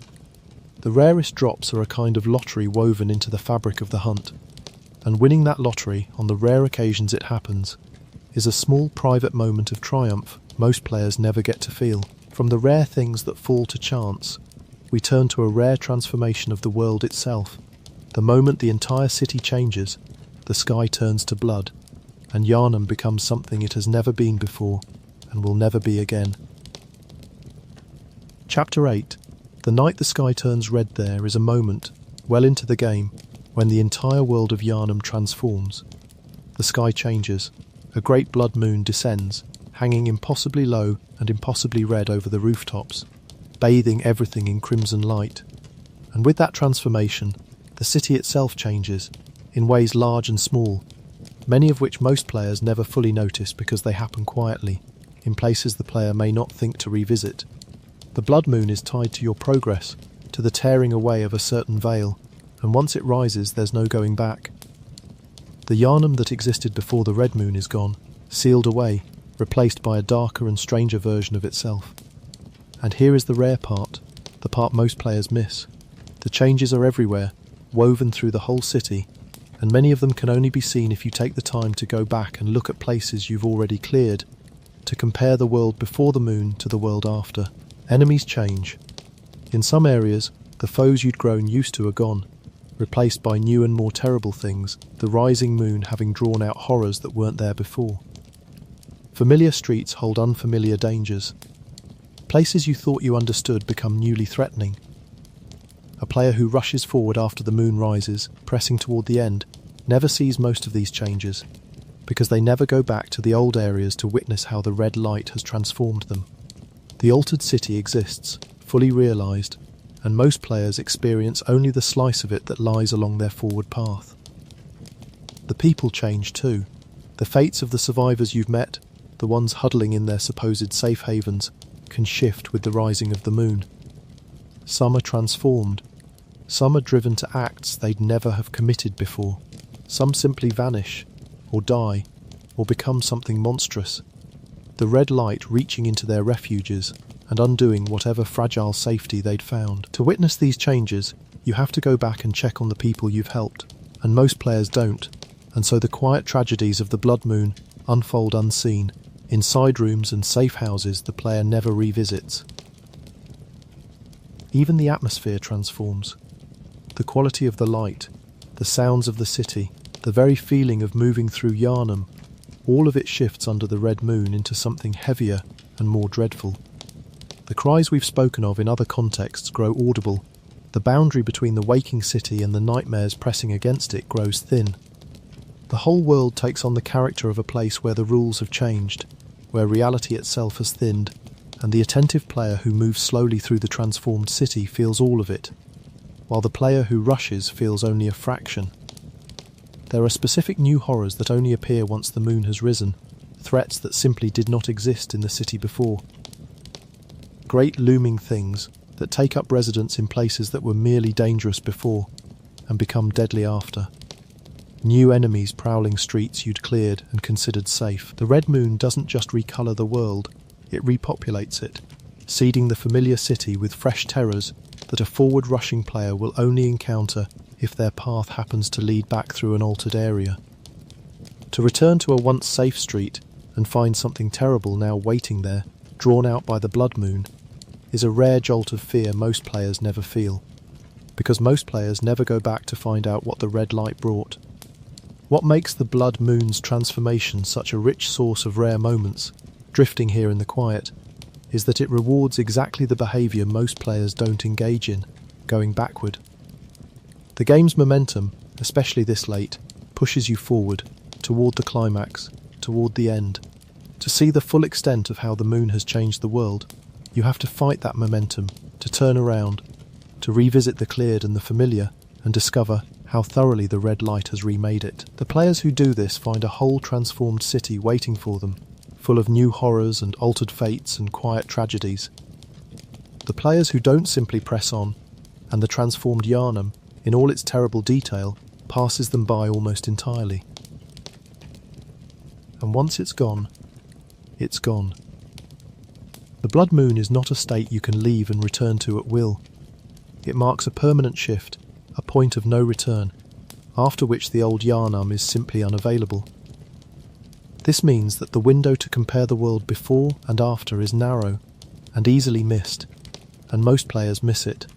They cross the threshold, the moon rises, and they press forward, never pausing to witness the full scope of the change, never seeing most of what the red light did to the city they thought they knew. The transformed Yharnam is one of the game's richest rare sights, hidden not behind difficulty, but behind the simple reluctance to turn around and look back. From the rare sights of the transformed city, we turn to the things you can only hear, the rare sounds woven into the game that most players never consciously notice, the whispers and cries and mutterings that reward the listener who pays attention to the dark. Chapter 9. The Things You Only Hear. Bloodborne hides a great deal of itself in sound, in audio so quiet and so conditional that most players never consciously register it. There are sounds woven into the game that only play under specific circumstances, in specific places, at specific levels of awareness. And to hear them you have to be listening, really listening, in a way most players never quite do. Tonight, let's talk about the rare sounds of Yharnam, the things you can only hear if the conditions are right and your ears are open. The most famous of these is the crying. We've touched on it before, but it bears returning to here, because it's the perfect example of a sound most players never hear. A child weeping, somewhere out of reach, drifting through the streets of the city, but you can't hear it at first. It only becomes audible once your awareness has grown high enough, once you've crossed a certain threshold of cosmic perception. Below that threshold, the city is silent of it, just wind and distant howls. Above it, the crying begins, faint and ceaseless and unbearably sad, and once you've heard it, you can't stop hearing it. Many players never raise their awareness high enough to hear the crying at all, and so they experience a Yharnam without that particular sorrow, never knowing that a child has been weeping in the dark the whole time, just beyond the edge of their perception. There are whispers too, in certain places, particularly the cosmic and the cursed places. You can hear voices at the edge of hearing, murmurs and mutterings that seem to come from nowhere and everywhere, the sound of things speaking that you cannot see. These whispers are easy to miss, drowned out by combat or ignored as ambient noise, but to the player who stops and listens, they're deeply unnerving. The audible presence of the cosmic, the sound of the higher beings or their servants murmuring just out of sight. Most players never stop to listen. They move through these places focused on the threats they can see, and the whispers wash over them unnoticed, a layer of cosmic dread they never consciously perceive. The enemies make rare sounds too, sounds tied to specific states and specific moments. Creatures that mutter to themselves. Beasts that make particular noises only in particular circumstances. Human enemies who, if you listen, can be heard saying things, praying or cursing or weeping, that reveal flickers of who they were before the night took them. These vocal details are easy to miss in the chaos of combat, but they're there, rare audible glimpses of personality and tragedy, rewarding the player who pays attention to what their enemies are saying even as they fight them. And then there are the rare sounds tied to the strangest moments, the audio that plays only when something unusual happens. The particular sound of a rare transformation, the particular noise of an uncommon event. The audio cues that accompany the rarest occurrences, heard only by the players who trigger those occurrences, which by definition are few. These sounds are the audible signatures of rare moments, and hearing them means you've experienced something most players never will. The sound itself a kind of proof that you've seen the uncommon. There's rare music too, and rare vocal moments tied to the bosses themselves. Some of the game's most powerful audio comes in the choral and orchestral pieces that accompany its grandest fights, and certain musical details only emerge at certain points in certain battles, swelling up in phases or moments that not every player reaches. There are bosses whose cries and roars carry an almost vocal quality, sounds that seem to express grief or rage or sorrow rather than mere aggression, and to actually hear that emotional quality, to register a boss's scream as a cry of pain rather than just a battle noise, is a rare act of attention most players never perform in the heat of combat. The audio of Bloodborne is layered with these emotional and musical details, rare to truly notice, rewarding the player who listens to the fights as much as fighting them. What I love about the rare sounds of Yharnam, drifting here in the quiet, is how they reward a particular kind of attention. Bloodborne is a loud game, in places full of combat and roaring and the clash of weapons. But woven through that noise is a whole quiet layer of conditional sound, audible only to those who slow down and listen, who let the silence between fights stretch out, who pay attention to the texture of the audio rather than just the threats it signals. The players who listen this way hear a richer, sadder, stranger game than the players who don't. A Yharnam full of crying and whispering and muttering that most people never consciously notice, and so much of it depends on awareness, on that hidden measure of cosmic perception. The crying, especially, is gated behind it, audible only to the sufficiently aware, which means that the soundscape of the game literally changes based on how deep into the horror you've gone. Two players can walk the same street and hear different things, one of them hearing only wind, the other hearing a child weep. The rare sounds of Yharnam are, in this way, a measure of how much truth you carry, an audible reflection of your own descent into perception. The more you've seen, the more you hear, and what you hear is almost always sorrow. From the rare sounds most players never hear, we turn to the rare reactions of the world, the moments when the people and creatures of Yharnam respond to you in ways most players never provoke, when the world notices what you're doing and answers in kind. Chapter 10. When the world notices you, the inhabitants of Yharnam are more responsive than most players ever realise. The survivors behind their windows, the figures you meet in the streets, even some of the creatures, will react to your behaviour in ways that most players never trigger, because most players never do the specific things required to provoke those reactions. Tonight, let's talk about the rare moments when the world notices what you're doing and responds, often in ways you might not expect and might come to regret. Consider the survivors, the frightened people huddled behind barred doors and shuttered windows, waiting out the night. You can talk to them, and they'll respond, wary and afraid. But you can also do other things. You can attack their doors. You can behave in ways that frighten or anger them. And if you do, they react, their fear curdling into hostility, their voices changing, their willingness to help you evaporating. Most players treat these survivors gently, or ignore them, and never see the darker reactions you can provoke by treating them badly. The world's capacity to turn against you is real, but it stays hidden unless you go out of your way to earn it. The gestures you can perform are a rich and rarely explored source of these reactions. Bloodborne gives you a set of gestures, small performable animations, and most players use them rarely if at all, treating them as throwaway flourishes. But some gestures, performed in the right place or toward the right character, can produce responses. A particular gesture might be tied to cosmic ritual, might do something subtle when performed in a place of power. A character might react to being gestured at for good or ill. These interactions are obscure, easy to miss, and most players never experiment with gestures enough to discover them, leaving a whole layer of rare responsive moments untouched. There are characters who will turn on you or react strongly based on choices you make in their quest lines, choices the game never flags as significant. Help one character and another may resent it. Make a particular decision and a character you trusted may become hostile, or a character you opposed may show unexpected mercy.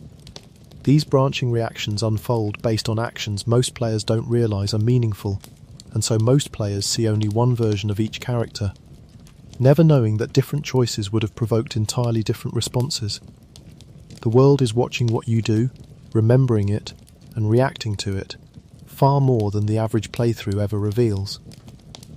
Even the way you fight can provoke rare reactions. Certain enemies behave differently based on how you engage them. Some respond to particular tactics, particular weapons, particular approaches, with behaviours you'll never see if you fight them the ordinary way. The game's creatures have more responsiveness coded into them than most players ever draw out, rare behavioural flickers that appear only under specific conditions of combat, witnessed only by players who happen to fight in exactly the right wrong way to trigger them. What strikes me about all these rare reactions drifting here in the quiet is how they reveal a world that's paying attention. It's easy to think of a game's inhabitants as static, as set dressing, as things that do their one thing and nothing more. But Yharnam is watching you. The survivors note how you treat them. The characters remember your choices. The creatures respond to your tactics. The world has a whole hidden layer of responsiveness, of reaction, of consequence, and most players only ever scratch the surface of it, provoking a handful of the reactions available and never knowing how many others were possible. There are gentler, rare reactions too, easy to overlook in a game so focused on violence. A survivor who, treated kindly and helped faithfully, offers you something unexpected. Gratitude, a gift, a piece of their story, a small moment of human connection in a world starved for it. A character who responds to your patience with trust, opening up in ways a hurried player never sees. These warmer reactions are rare, not because they're hidden, but because earning them requires care and time and return visits. The willingness to treat the people of Yharnam as people, rather than quest dispensers. Most players take what's offered and move on, never lingering long enough to draw out the gentler responses, and so the small moments of warmth, as rare in their way as the moments of hostility, pass them by unnoticed. And the rarest of these reactions are the ones that reveal the world's capacity to turn against you. The hostile survivor, the resentful ally, the character who becomes an enemy because of a choice you didn't know you were making. These moments are uncomfortable, even painful, and most players never experience them, going through the game keeping the world more or less on their side. But they're there, waiting, for the players who behave badly enough or choose strangely enough to provoke them. Rare moments when Yharnam notices what you've done and decides, quietly, to make you pay for it. From the rare reactions of the world, we turn to the quietest and most intimate rare moments of all, the small uncanny behaviours of the one being who tends your sanctuary, the doll, and the strange little creatures who serve alongside her in the hunter's dream. Chapter 11.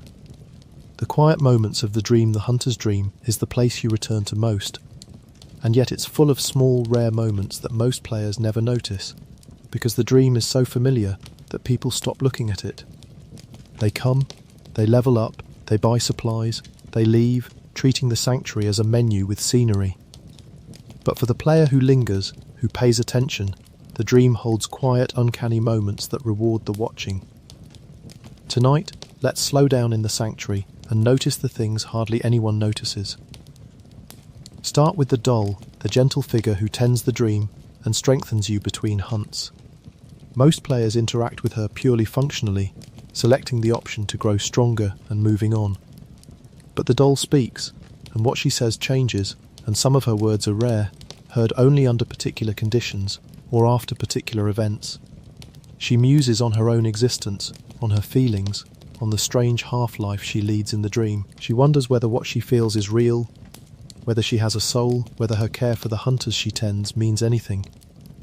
These reflections are easy to skip past, buried in menus most players blow through, and so most players never hear the doll's quiet existential musings, never know that the gentle servant of the dream is grappling, in her soft way, with the question of whether she's truly alive. There's a rare tenderness available with the doll too, for players who engage with her fully. She responds to kindness, she notes how you treat her. The relationship between the hunter and the doll can take on a quiet warmth, or remain coldly functional, depending entirely on whether the player chooses to engage with her as a person rather than a service. Most players never make that choice, never linger long enough to draw out the doll's gentler responses, and so they never experience the small, sad intimacy the dream makes possible. The doll waits, patient and kind, offering more than most players ever stop to receive. Then there are the messengers, the small pale creatures that rise up out of the ground throughout the dream and the wider game, bringing you items, serving as your strange little helpers. Most players regard them as set dressing, a quirky background detail, and never look closely. But the messengers do things. They mimic you, copying your gestures, raising their little arms when you raise yours. They wear hats, sometimes, little versions of headgear you found, as if playing at being you. They cluster and watch and react. To notice these behaviours, to actually watch the messengers rather than just collecting what they bring, is to discover a whole layer of small uncanny life in the dream that most players never register. The messengers quietly imitating and observing and playing, just at the edge of attention. There are smaller details still, the way the dream changes, subtly, over the course of the game. The small visual touches that reward a close eye, the quiet behaviours of the dream's inhabitants when you're not directly interacting with them. The sanctuary is more alive, more detailed, more full of small rare moments than most players ever realise, precisely because its familiarity breeds inattention. The place you see most is the place you look at least, and so its quiet moments go largely unwitnessed. What moves me about the rare moments of the dream, drifting here in the quiet, is their intimacy. The other rare moments we've discussed tonight are often dramatic, even violent. Abductions, invasions, mind-shattering horrors. But the rare moments of the dream are gentle, small, easy to miss, not because they're dangerous or hidden, but because they're quiet. The doll's musings, the messenger's mimicry, the soft life of the sanctuary. These reward not courage or persistence, but simple attention. The willingness to slow down in the one safe place and actually look at it, actually listen to it, actually be present in it, rather than treating it as a waypoint between hunts. And most players never do. They pass through the dream 1,000 times and never really see it, never hear the doll's quiet questions about her own soul, never watch the messengers play at being hunters, never notice the small uncanny life humming all around them in the one place they feel safe. The quiet moments of the dream remain among the rarest in the game, not because they're hard to reach, but because they're so easy to walk past, hidden in plain sight in the most familiar place of all. The thing you see most, it turns out, is the thing you look at least, and so the sanctuary keeps its small secrets from the very people who return to it again and again, offering them quietly to anyone willing, just once, to stop and truly look. From the quiet, rare moments of the sanctuary, we turn to the rare moments of violence, the attacks the bosses of Yharnam almost never use, the moves and behaviours that only emerge under conditions most players never create. Chapter 12. Attacks you almost never see. The bosses of Bloodborne are deep, complex opponents, with movesets far larger than most players ever fully witness. Because fights tend to follow certain patterns, because players tend to engage bosses in certain ways, many boss attacks and behaviours emerge only rarely, under specific conditions that most players never create. There are moves in this game that the vast majority of players have never seen, locked behind circumstances that simply don't arise in a typical fight. Tonight, let's talk about the rare violence, the attacks and behaviours hidden in the bosses you thought you knew. Many bosses have attacks tied to specific situations, to distance, to your position, to how the fight is going, to phases or states that only trigger under particular conditions. A boss might have a devastating move it only uses if you keep your distance, which means players who fight aggressively up close never see it.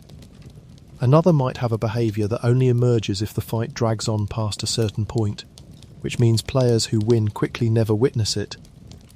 The result is that every boss is, in a sense, partially hidden, showing each player only the slice of its full self that their particular fighting style happens to draw out. There are rarer behaviours still, tied to the most specific conditions, bosses that react in unique ways to particular tactics, bosses that have special responses to being fought in unusual manners, bosses with attacks so situational that they almost never come up, emerging perhaps once in dozens of fights, witnessed only by players who happen to create exactly the right circumstances. These attacks are real, coded into the game, part of each boss's full design, and yet most players go their whole lives never seeing them, because the conditions required are so specific and so rarely met. The phases of a fight hide rare moments too. Many bosses transform partway through a battle, entering new states with new movesets. But some of these transformations, and the behaviours that come with them, are gated behind conditions or timings that players don't always meet, especially players who end fights quickly or in particular ways. A boss might have a whole additional dimension to its behaviour that only emerges if the fight unfolds a certain way, a dimension most players never experience because their fights unfold differently. The full depth of a boss is often only visible to players who fight it many times, in many ways drawing out behaviours that a single victory never reveals. Some bosses have what you might call desperation states, behaviours that only emerge when they're pushed to the brink, attacks held in reserve for the final moments of a losing fight. A boss near death might suddenly unleash something it never used before, a last furious assault, a desperate gambit, a move that only appears when the creature is cornered and dying. Players who win their fights cleanly and quickly may never push a boss into these states, never see the desperate final behaviours, never witness what an opponent does when it's truly losing. The rarest of these last-ditch attacks emerge only in the narrowest of circumstances, in the dying seconds of a hard-fought battle, witnessed only by players who brought a boss right to the edge in exactly the right way. There's a particular thrill for the players who do encounter these rare attacks in seeing a familiar boss do something unfamiliar. You think you know an opponent, you've fought it before, you understand its patterns, and then it does something you've never seen, a move out of nowhere, a behaviour you didn't know it had. That moment of surprise, of realising that a boss you thought you'd mastered had a hidden dimension all along, is one of the rare pleasures of deep engagement with the game, available only to players who fight enough and vary their approach enough to draw out the uncommon. What fascinates me about these rare attacks, drifting here in the quiet, is what they say about the depth of the game's design. The developers built movesets far larger than any single fight requires, behaviours that most players will never see, situational responses to conditions that rarely arise. It's an extravagance, a generosity, a willingness to build more than anyone needs, on the chance that someone, somewhere, will create the right conditions and witness the rare behaviour. The bosses are deeper than they need to be, fuller than any single playthrough reveals, and that hidden depth is itself a kind of rare content, witnessed only by the players who engage deeply enough to find it. And most players never do.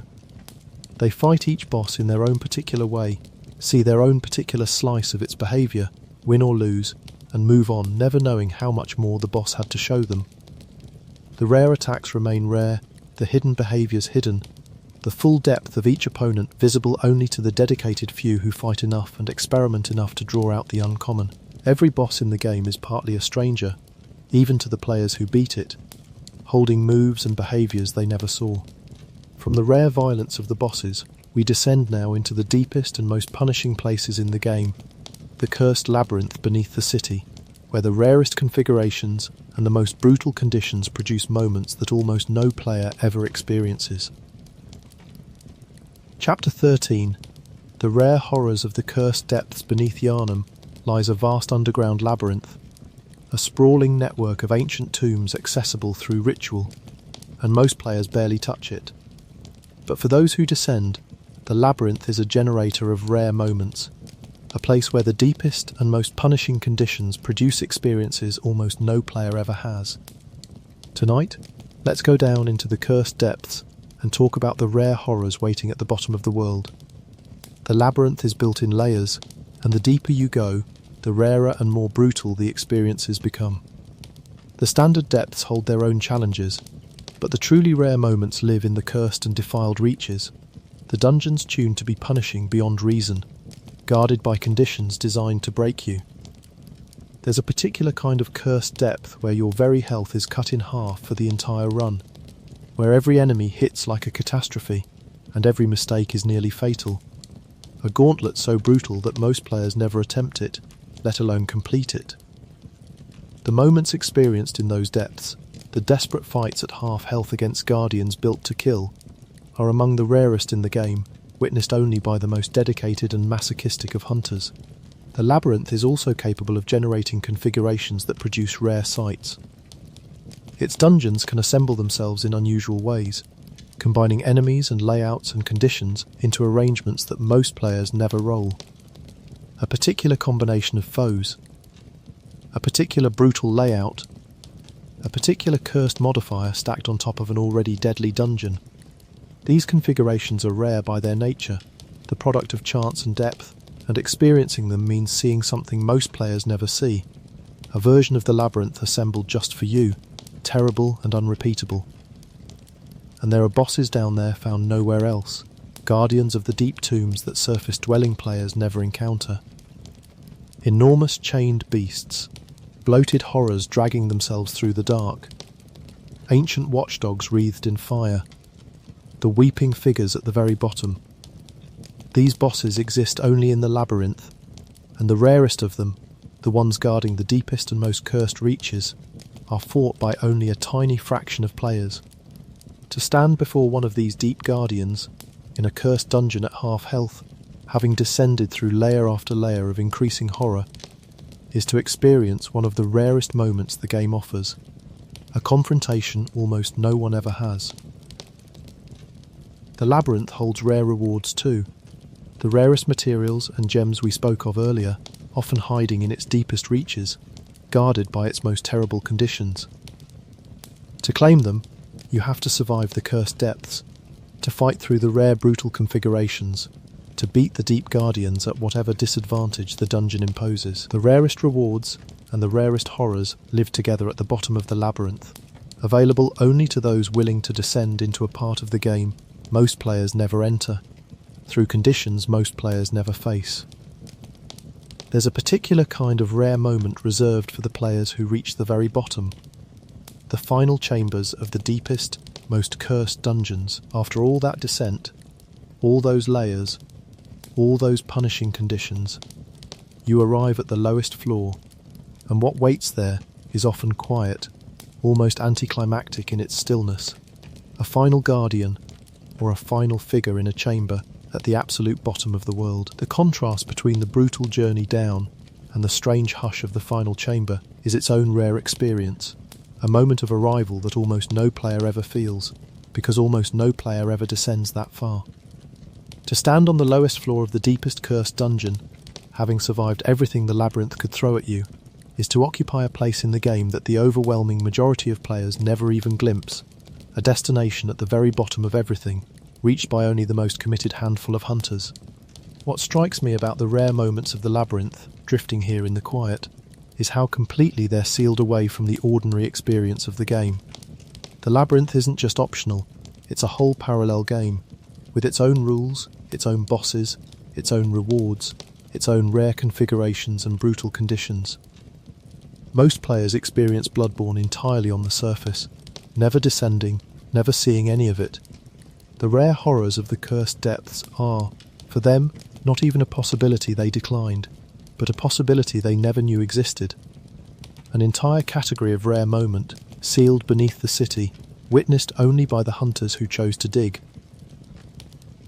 And the deepest of those moments, the half-health gauntlets, and the cursed configurations, and the deep guardians at the very bottom, are rare even among the players who do descend.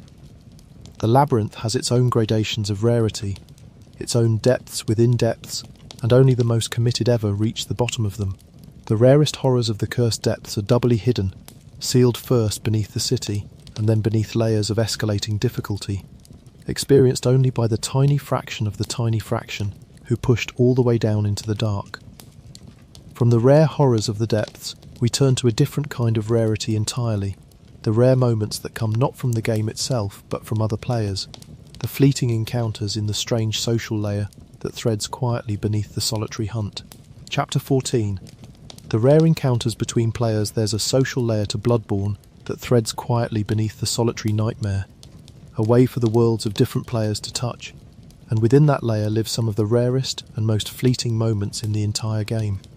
Encounters that depend on chance and timing and the presence of strangers, and that most players experience only rarely if at all. Tonight, let's talk about the rare moments that come from other people, the brief intersections of separate nightmares. The most fleeting of these are the encounters with other hunters, drawn into your world or you into theirs, for cooperation or for combat. Under specific conditions, you can call for aid, summoning another player to fight alongside you, and under other conditions, hostile players can be drawn into your world to hunt you. These encounters are inherently rare and unrepeatable. because they depend on the presence of specific strangers at specific moments, on the shifting population of players all moving through their own versions of the nightmare. No two such encounters are ever quite the same, and many players experience very few of them, going through most of the game alone, the social layer mostly dormant. There's a particular figure tied to this social layer, a presence that, when active, opens your world to the intrusion of hostile players, ringing out across the gap between nightmares to invite invasion. The conditions for these intrusions are specific, and the encounters that result are fleeting, a hostile stranger appearing in your world, hunting you through the streets you thought were yours alone, then gone, win or lose, never to be encountered again. These moments of being hunted by another living person, somewhere out there, sharing your nightmare with murderous intent, are among the rarest and most charged the game offers, dependent entirely on the chance presence of a hostile stranger at the right moment. The traces other players leave behind are rarer than they seem to, in their own way. The messages scattered across the ground, left by strangers, are different for every player, drawn from a shifting pool, so that the particular messages you encounter are a unique combination you'll never see again. The ghostly echoes of other players' deaths, the spectral replays of strangers meeting their ends, are similarly fleeting and particular. Each player's experience of this social layer is unique, assembled from the chance presence of specific strangers' traces, an unrepeatable combination of messages and ghosts and intrusions that no other player will ever quite share. What makes these encounters so rare, in the end, is their dependence on other people, on the unpredictable presence of strangers in the shifting population of the game. The game's own content is fixed, there to be found by anyone who looks hard enough. But the social encounters are contingent, dependent on who else is playing, when and where, and how their world happens to intersect with yours. This makes every social moment genuinely unrepeatable, a unique intersection of separate nightmares that existed for an instant and then dissolved, never to recur in quite the same way.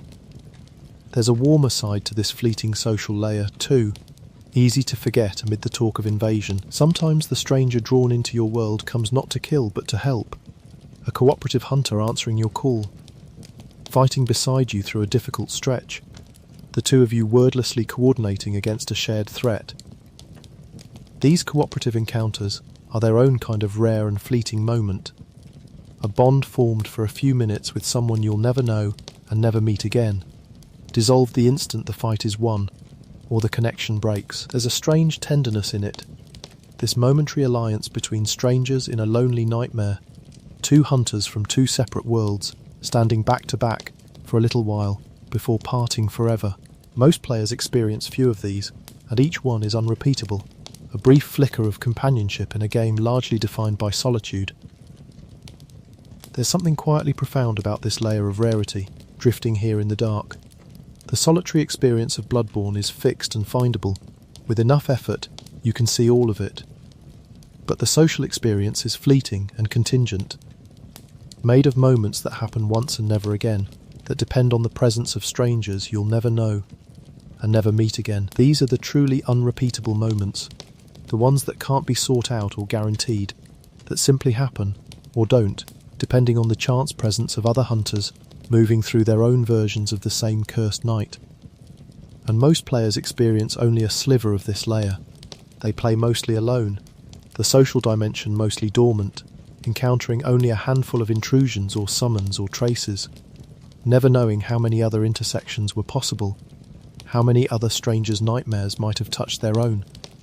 The rare encounters between players remain the rarest of all the game's moments, precisely because they can't be controlled or sought, existing only in the fleeting, contingent, unrepeatable intersections of separate solitary nightmares.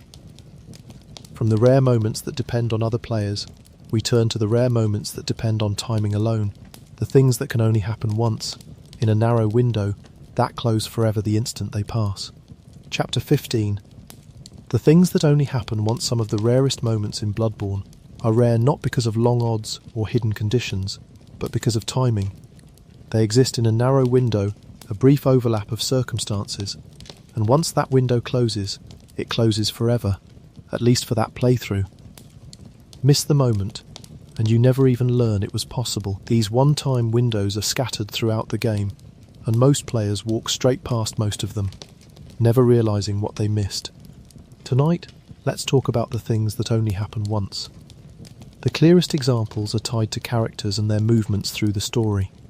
A figure who stands in a particular place at a particular stage, who can only be found, or spoken to, or helped during a specific window of the game's progression. Reach them too early, and the moment isn't ready. Reach them too late, and they've moved, or changed, or died, and the moment is gone. These windows are narrow and unmarked, and the natural flow of the game carries most players straight past them, without pausing in the precise spot, at the precise time, where the one-time moment lives. The character was there, briefly, available, and then the window closed, and the player never knew. Some of these one-time moments are tied to the order in which you do things. Bloodborne tracks your progress in ways it never shows you, and certain events can only occur if you reach a place before a certain trigger, or after a certain other event, in a specific sequence. Do things in one order, and a moment becomes available. Do them in another order, the order most players happen to follow, and the moment never occurs. These sequence-dependent windows are invisible, unmarked, impossible to plan for without foreknowledge, and so most players experience only the moments their particular sequence happens to unlock, never knowing how many others were sealed off by the order in which they played. There are one-time environmental moments too, things that happen in the world only once, at a particular point, never to recur. A particular event in a particular place, triggered by your arrival at a particular time. A sight that's available only briefly, before the world moves on. A configuration of the environment that exists only at one stage, and is then gone. These transient environmental moments are easy to miss entirely. Blink, and you miss it occurrences that unfold whether or not you're paying attention, and that most players don't notice even when they happen right in front of them. The narrowest windows of all are the ones measured not in stages of the story, but in moments, the brief overlaps where two conditions coincide for just an instant. A character who appears in one spot only between two specific events, so that the window to find them there might be a single short stretch of the game, easily skipped past entirely. A situation that exists only in the gap between one trigger and the next, available for the briefest of moments before it collapses. These razor-thin windows are the rarest of the one-time moments, missed by nearly everyone, hit only by the players who happen, by luck or by knowledge, to be in exactly the right place during exactly the right sliver of time. To catch one is to catch something almost no one catches, a moment that existed for an instant and was gone.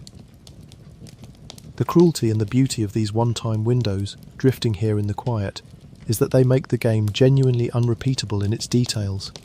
You cannot see everything in a single playthrough, because some moments are mutually exclusive, sealed off by the choices and the sequence and the timing of your particular run.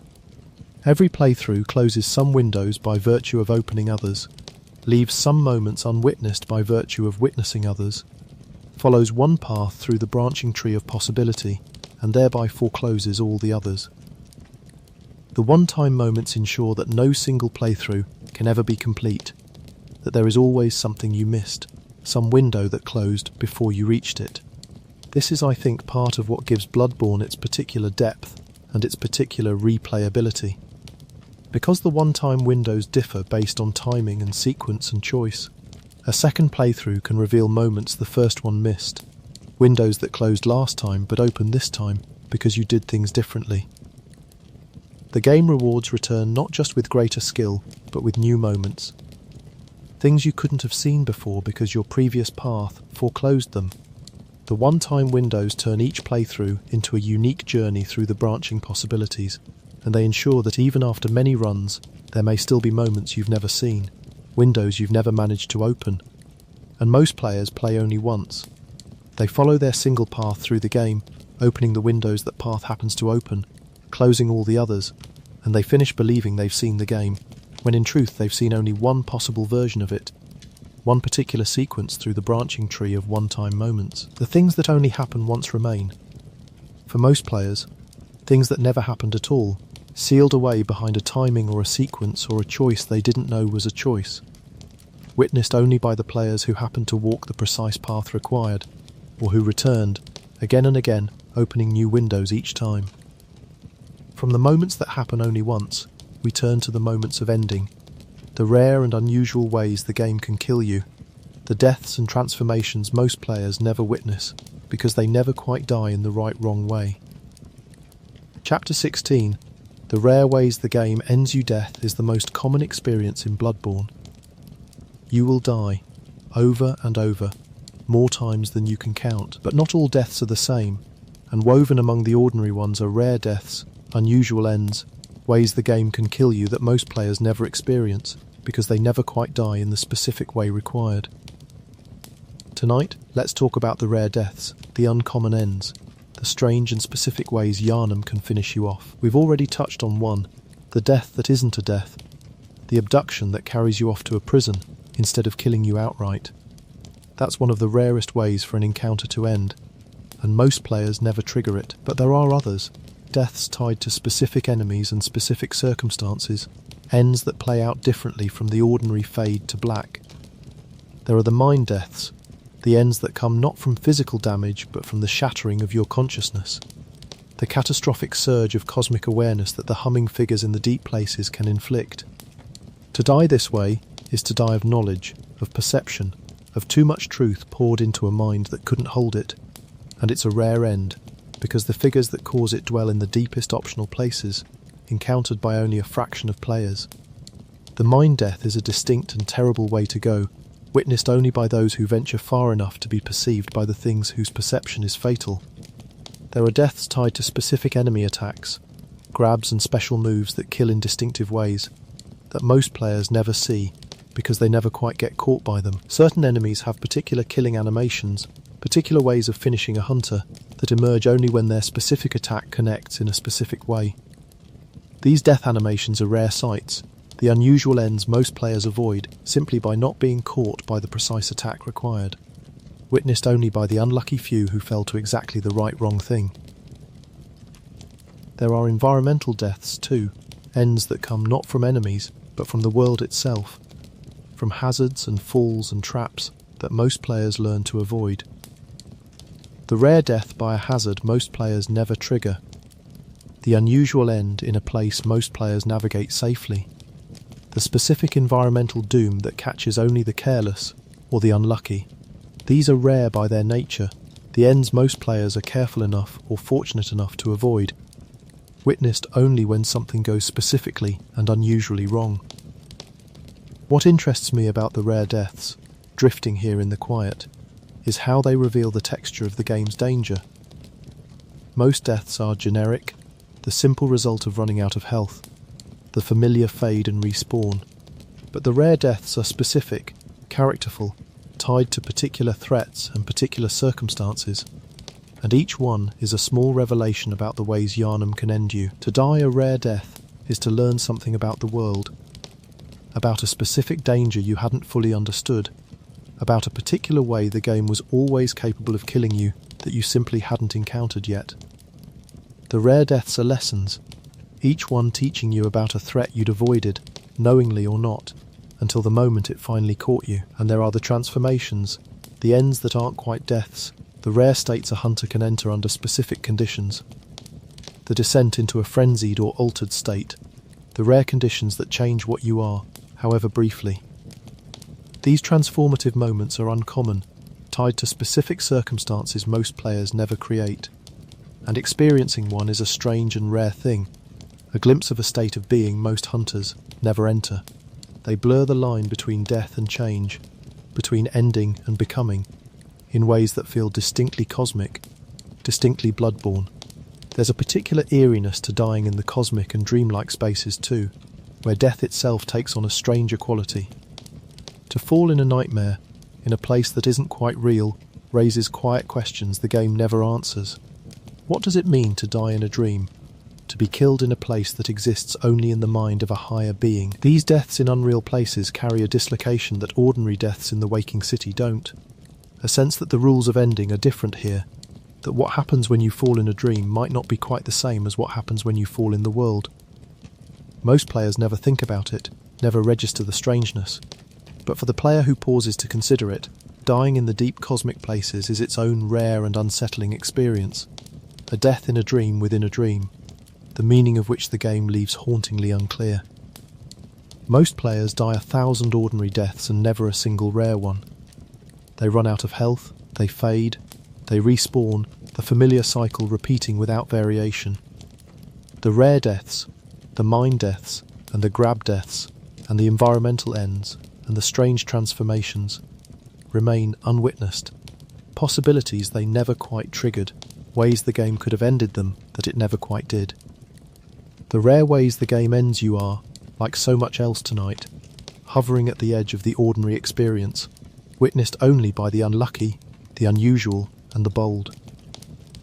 From the rare ways the game ends you, we turn to the rare fates of others, the conclusions to the stories of Yharnam's people that almost no player ever sees through to the end. Chapter 17, The Fates Almost No One Completes Yharnam, is full of people whose stories have endings, and almost no one ever sees those endings through. The survivors you meet, the figures you help or fail, the characters whose threads you can follow or abandon, all of them have fates waiting at the end of their quest lines, and reaching those fates requires following fragile, easily broken chains of action that most players never complete. The conclusions to these stories are among the rarest moments in the game, witnessed only by the players who tracked each thread faithfully to its end. Tonight, let's talk about the fates almost no one completes. The difficulty is that these quest lines are never marked, never tracked, never explained. There's no journal telling you a character has a story to follow, no marker pointing you to the next step, no indication that an action you take or fail to take will determine someone's fate. The threads are invisible, woven into the world, advancing or breaking based on choices the game never flags as significant. To complete one, you have to notice the character, remember them, return to them at the right times, make the right choices in the right order, all without any guidance, all on instinct and attention. Most players can't do this for even a single character, let alone all of them, and so most questlines break unfinished, their endings never reached. And the endings, when reached, are often devastating. These are not happy stories. The fates waiting at the end of these fragile threads are frequently tragic, sometimes horrifying, the conclusions to lives caught in the nightmare of Yharnam. A character you helped meets a terrible end despite your help. A choice you made dooms someone you were trying to save. A story you followed faithfully concludes in grief or horror or quiet sorrow. The rare moment of completing a questline is rarely a triumph. It's more often a wound, a sad or terrible conclusion that most players are spared simply because they never followed the thread far enough to witness it. Consider how many of these threads run at once, and how easily they tangle. At any given point in the game, there may be several characters whose stories are quietly advancing or quietly waiting, each one dependent on you visiting the right place at the right time, making the right choice, doing things in the right order. To complete even one is hard. To complete several in a single playthrough, without a guide, on pure attention and instinct, is something almost no player manages. The threads interfere with each other too. Advancing one character's story can foreclose another's, sending one to safety in a way that dooms a second, so that even a careful player may find that saving one life cost another. The web of fates is so intricate, so unmarked, so easily disturbed, that seeing all of it resolve happily is essentially impossible, and seeing most of it resolve at all is a rare achievement reserved for the most attentive and dedicated of players. There's a particular pain in the quest lines that end badly because of something you did, or failed to do. Because the threads are invisible and the choice is unmarked, you can doom a character without ever realising you've made a choice at all. You help someone, sending them to what you believe is safety, and your help delivers them to ruin. You make a decision, never knowing it was a decision, and a character you cared about pays for it. The rare players who follow these threads to their ends often find themselves complicit in tragedies they didn't know they were authoring, which is its own particular kind of rare and terrible moment. The discovery that your good intentions sealed someone's doom. What strikes me about these uncompleted fates, drifting here in the quiet, is how much sadness the game holds in reserve, witnessed by almost no one.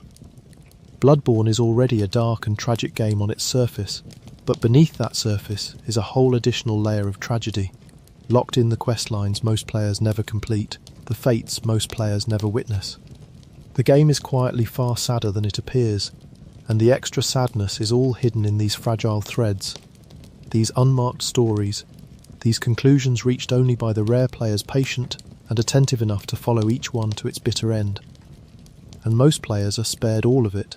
They meet the characters, perhaps help them, perhaps forget them, and move on, never following the threads, never reaching the endings, never witnessing the fates.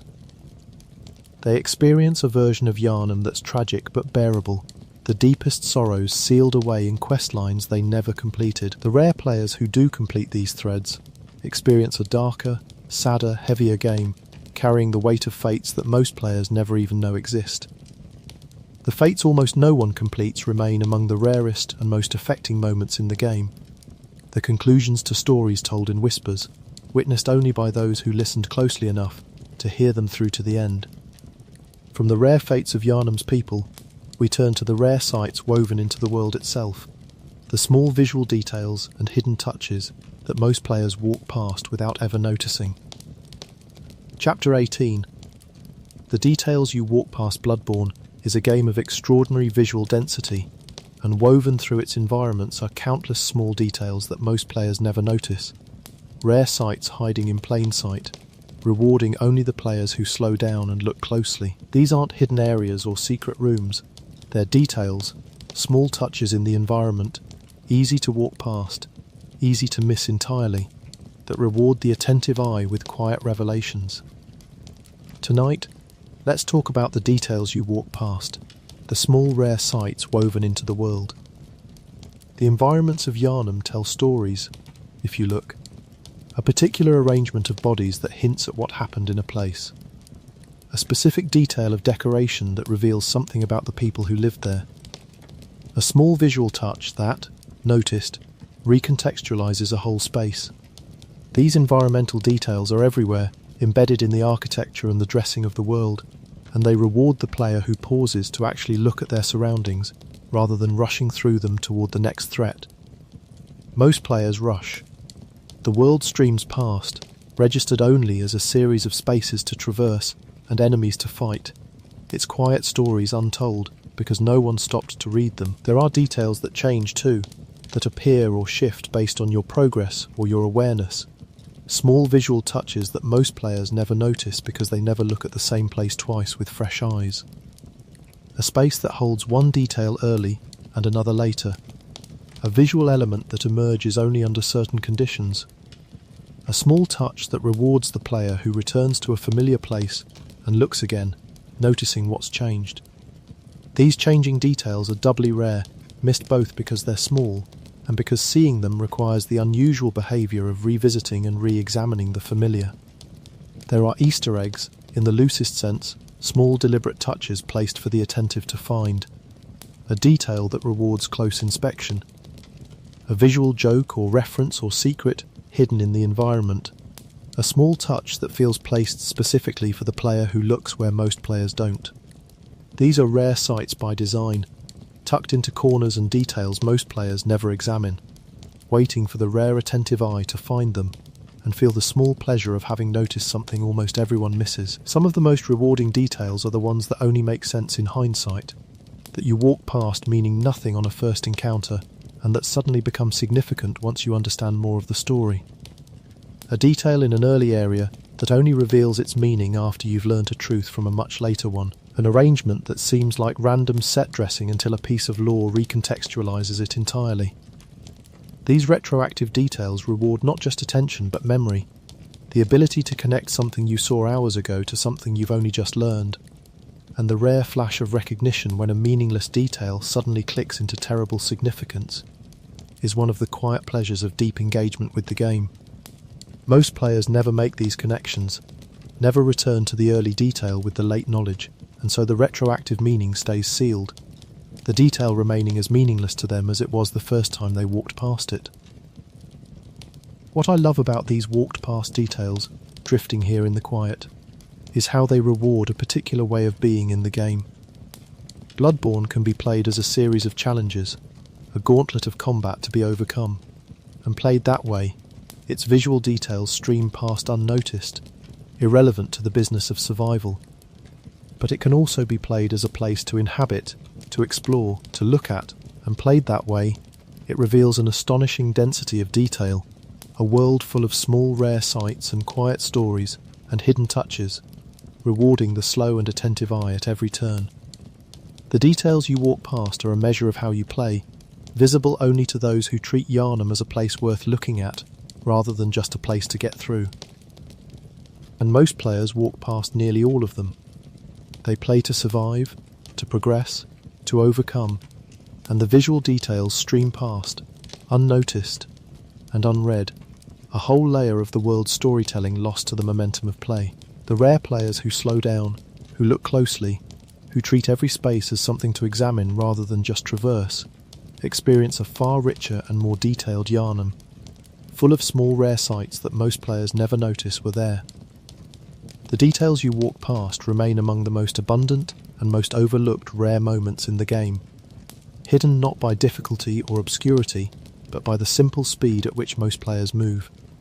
From the rare details woven into the world, we turn at last to the rarest moment of all, the ending almost no player reaches, the secret conclusion that requires a journey of curiosity so complete that only a tiny fraction of hunters ever earn it. Chapter 19. The rarest ending of all the rare moments in Bloodborne. The rarest may be the way the game can end. Most players reach one of two conclusions, the two endings available to anyone who finishes the final confrontation. But there is a third ending, a secret one, that almost no player reaches on their own, because earning it requires a journey of curiosity so thorough that only a tiny fraction of hunters ever complete it. Tonight, let's talk about the rarest ending, the secret conclusion, and why so few players ever see it. The two common endings are offered to you directly, at the very end, in a quiet field. You can submit, or you can refuse and fight for freedom. These are the conclusions almost everyone reaches, the choice the game presents openly in its final moments. But the third ending isn't offered. It can't be, because the only way to make it available is to have spent your entire playthrough gathering items the game never tells you to look for, hidden in the most obscure corners of the world, and to have consumed them before that final confrontation. Without that preparation, the third ending simply doesn't exist for you. The option never appears.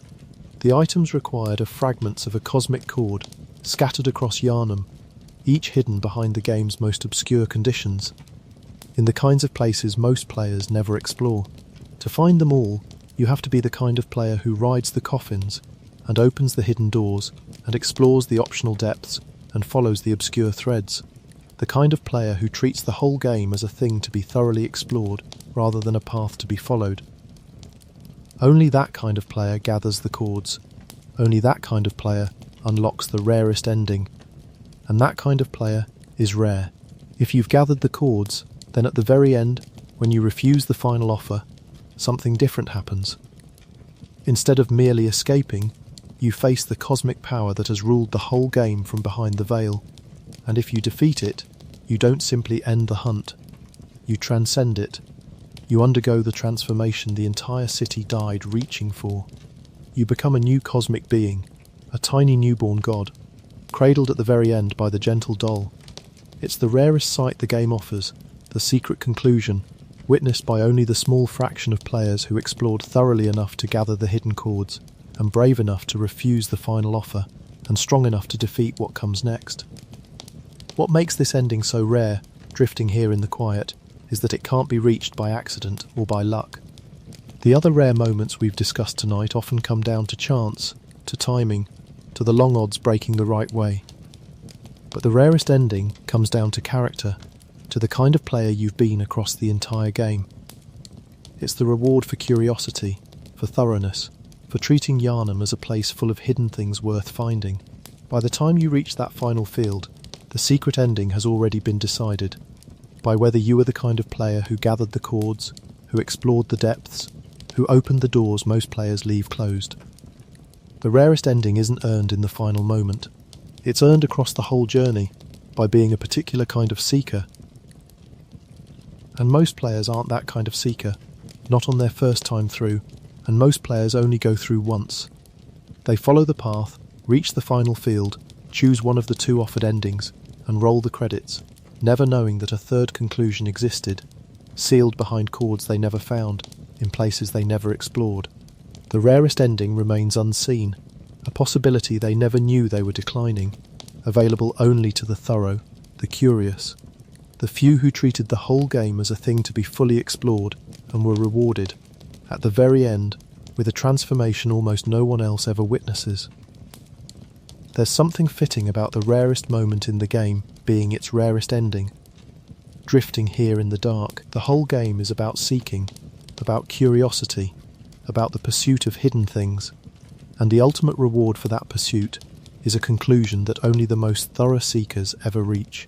The game saves its rarest moment for the players who embodied its deepest theme, who sought most thoroughly, who left no door unopened.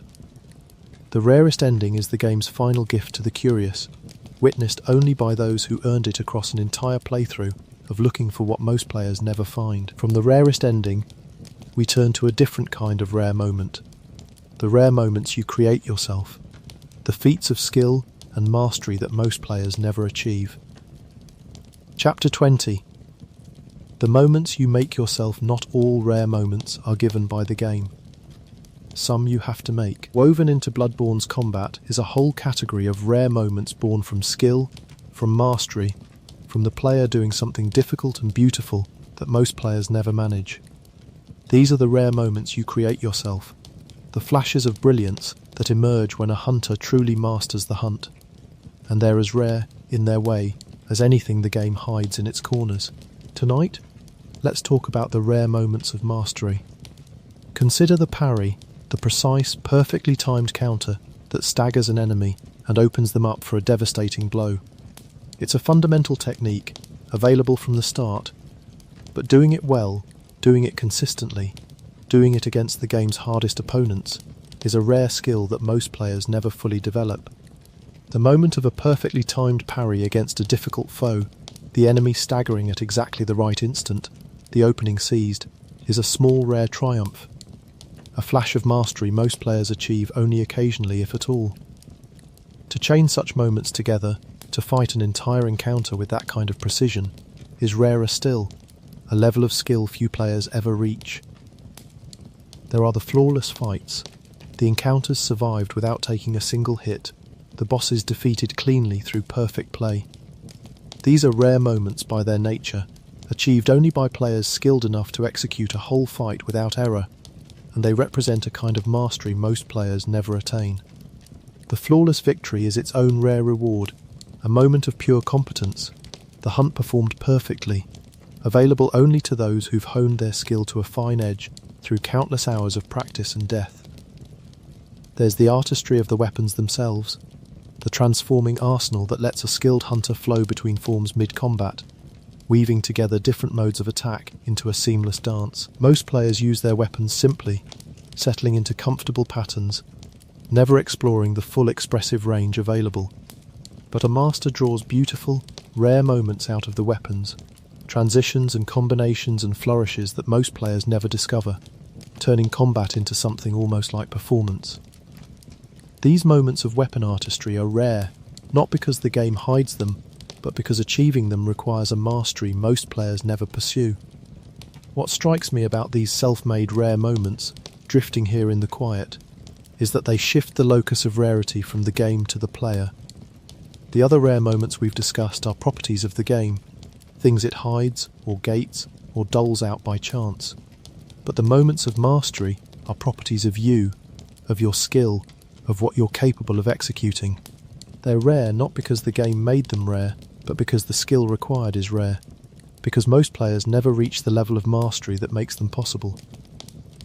They represent a different kind of rare moment entirely, earned not through exploration or luck, but through dedication, practice, and the slow honing of skill. There's a whole world of self-imposed rarity too. the rare moments players create by choosing to make the game harder than it needs to be.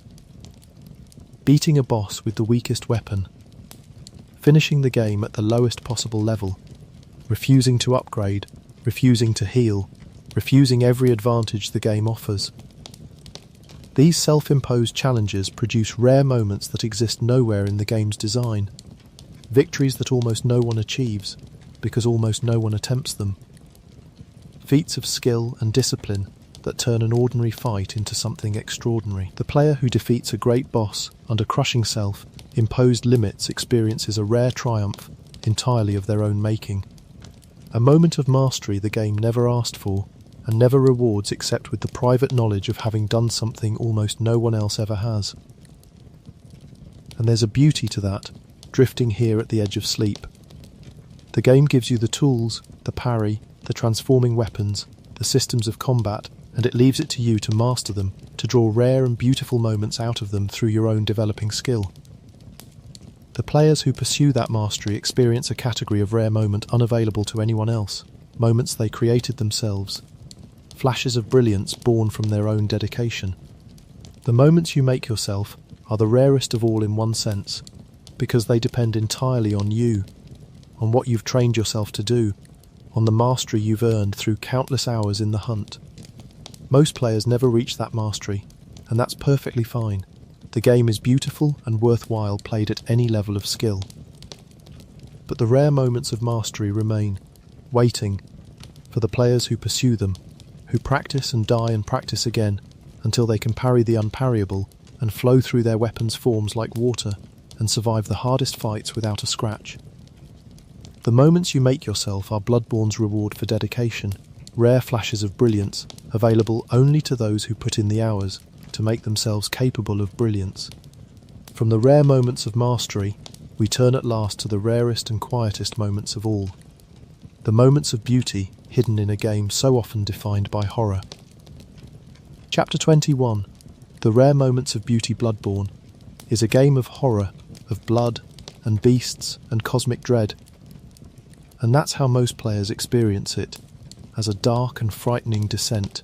But woven through all that horror are rare moments of genuine beauty, quiet and easily missed, that reward the player who pauses to notice them. In a game this grim, beauty itself becomes a kind of rare moment, a flash of something gentle in the dark. Tonight, as we near the end, let's talk about the rare beauty hidden in the nightmare. There are vistas in Bloodborne of extraordinary, melancholy beauty, sweeping views of the Gothic city, the towering cathedral, the moonlit sky, that most players rush past without stopping to take in. The game's art is stunning, and certain views are composed with real care, framed to be beheld, and yet the momentum of play carries most players straight through them without pause. To stop, to stand at a high place and look out over the cursed city under the moon, to actually behold the terrible beauty of Yharnam, is a rare moment most players never give themselves. A quiet act of appreciation in a game that rarely invites stillness. There's beauty in the strangest places too. The lake of stars where a certain great one drifts, serene and dreamlike, is genuinely beautiful, an ethereal vision of calm in the midst of horror. Certain cosmic spaces, for all their dread, hold a terrible loveliness, a beauty that's unsettling precisely because it's so at odds with the fear. These moments of beauty in horror are rare sights, easy to miss in the tension of survival, available only to the player who can pause amid the dread to recognise that something is, against all expectation, beautiful. There's beauty in the quiet of the dream, in the soft starlight and the gentle music and the peaceful garden. A beauty most players take for granted because it's the place they return to most. To actually appreciate the dream's quiet loveliness, to recognise it as a rare island of peace and beauty in a sea of horror, is itself a rare act, available only to the player who slows down enough to feel it, rather than just passing through. The sanctuary is beautiful, and most players never quite notice, because they're always on their way somewhere else. What moves me about these rare moments of beauty, drifting here in the quiet, is how they deepen the horror rather than relieving it. The beauty of Yharnam isn't an escape from its darkness, It's bound up with it, inseparable from it. The city is beautiful and terrible at once. The cosmos is lovely and horrifying at once. The dream is peaceful and sinister at once. The rare moments of beauty don't offer respite so much as complexity. The recognition that horror and beauty can coexist, can intertwine, can be the same thing seen from different angles.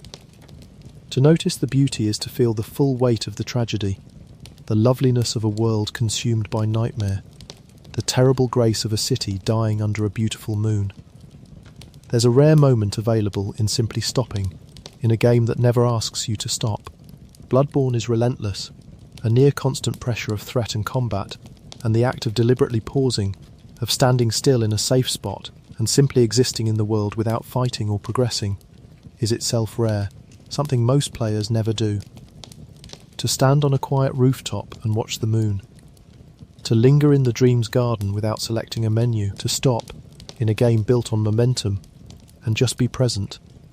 These moments of chosen stillness are perhaps the rarest of all, because the game's entire design pushes against them, and only the player who consciously resists that push ever experiences the strange peace of simply being in Yharnam, unhurried, unthreatened, taking in the terrible, beautiful world rather than rushing through it. And most players never pause to notice. They play through the horror, focused on survival, and the beauty streams past, unbeheld, a whole layer of the game's artistry, lost to the momentum of fear and combat. The rare players who stop, who look, who let themselves appreciate the terrible beauty of Yharnam, experience a richer and more complex game, one where horror and beauty are woven together into something more profound than either alone.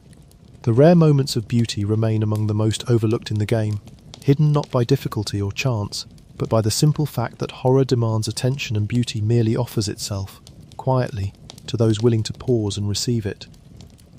From the rare moments of beauty, we come at last to the end of our long night, and to a few quiet thoughts about all the rare moments we've gathered, and what it means to go looking for the things most players never see. Conclusion: the things most players never see the night is nearly over, and we've gathered quite a collection. All the rare moments, the fleeting flashes of the uncommon, the things most players never see. We found the father who surfaces for his daughter's music box, and the night that reaches out to take you, and the monster that swallows you and carries you elsewhere. We found the killer who breaks the safety of your sanctuary, and the women who drive you mad with a glance, and the boss that hides in plain sight. We found the rarest drops and the blood-red sky, and the sounds you can only hear if you're listening.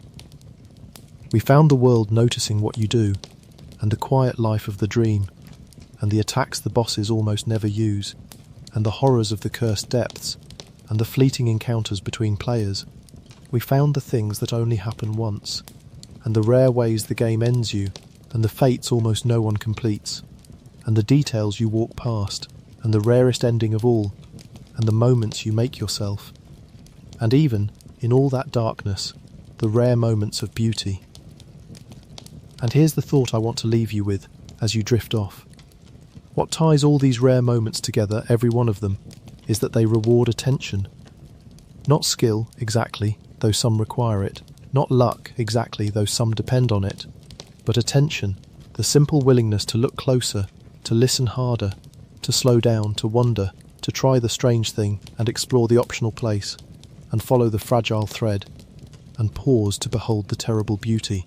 The rare moments of Bloodborne are the game's reward for paying attention, for treating Yharnam not as a gauntlet to rush through, but as a world to inhabit and notice and explore. Most players don't pay that kind of attention, and there's no shame in it. The game is wonderful played quickly and simply, as a challenge to overcome. But the players who do pay attention, who move slowly and look closely and wonder constantly, experience a richer game by far, a Yharnam full of rare moments most players never see. A whole hidden layer of the uncommon and the strange and the beautiful, available to anyone willing to slow down and notice it. The rare moments aren't locked away from you. They're all around you, all the time, waiting to be noticed. You just have to be the kind of player who looks. So the next time you wander through Yharnam, or through any world, real or imagined, try moving a little slower. Try looking a little closer. Try the strange thing, follow the fragile thread, pause to behold the terrible beauty. You'll find, I think, that the world is full of rare moments most people never see, hovering just at the edge of attention, waiting for someone willing to notice them. That's what we did tonight. That's what the Seekers do. We slowed down, and we looked closer, and we found the things most players never see. Thank you for spending this long night with me, here at Lore 2 RPG. If you found something in the dark worth holding on to, consider leaving a like and subscribing, so we can keep gathering gaming's rarest and strangest moments together. There are always more to find, always more flashes of the uncommon waiting at the edge of attention, always more things most players never see. Until next time, rest well. Let the dream take you gently, the way it always does, the way it was always meant to. And as you drift off, somewhere between waking and sleeping, you might notice something small and strange and lovely at the very edge of your attention. A rare little moment hardly anyone ever sees. Let it come. Let it stay as long as it likes, and then let it go. Most people would miss it, but not you. You were paying attention, and that, in the end, is the rarest thing of all, rarer than any drop or any ending or any hidden boss. A person willing to slow down and look closely and notice what almost everyone else walks right past. Sleep now. The hunt can wait until morning. It always does. It always will. Rest well and dream gently. Good evening and welcome back. Settle in. Get comfortable. Pull the blanket up to your chin. Let your shoulders sink down into the mattress and let your eyes go soft and heavy. You don't have to follow every word tonight. You don't have to remember any of it in the morning.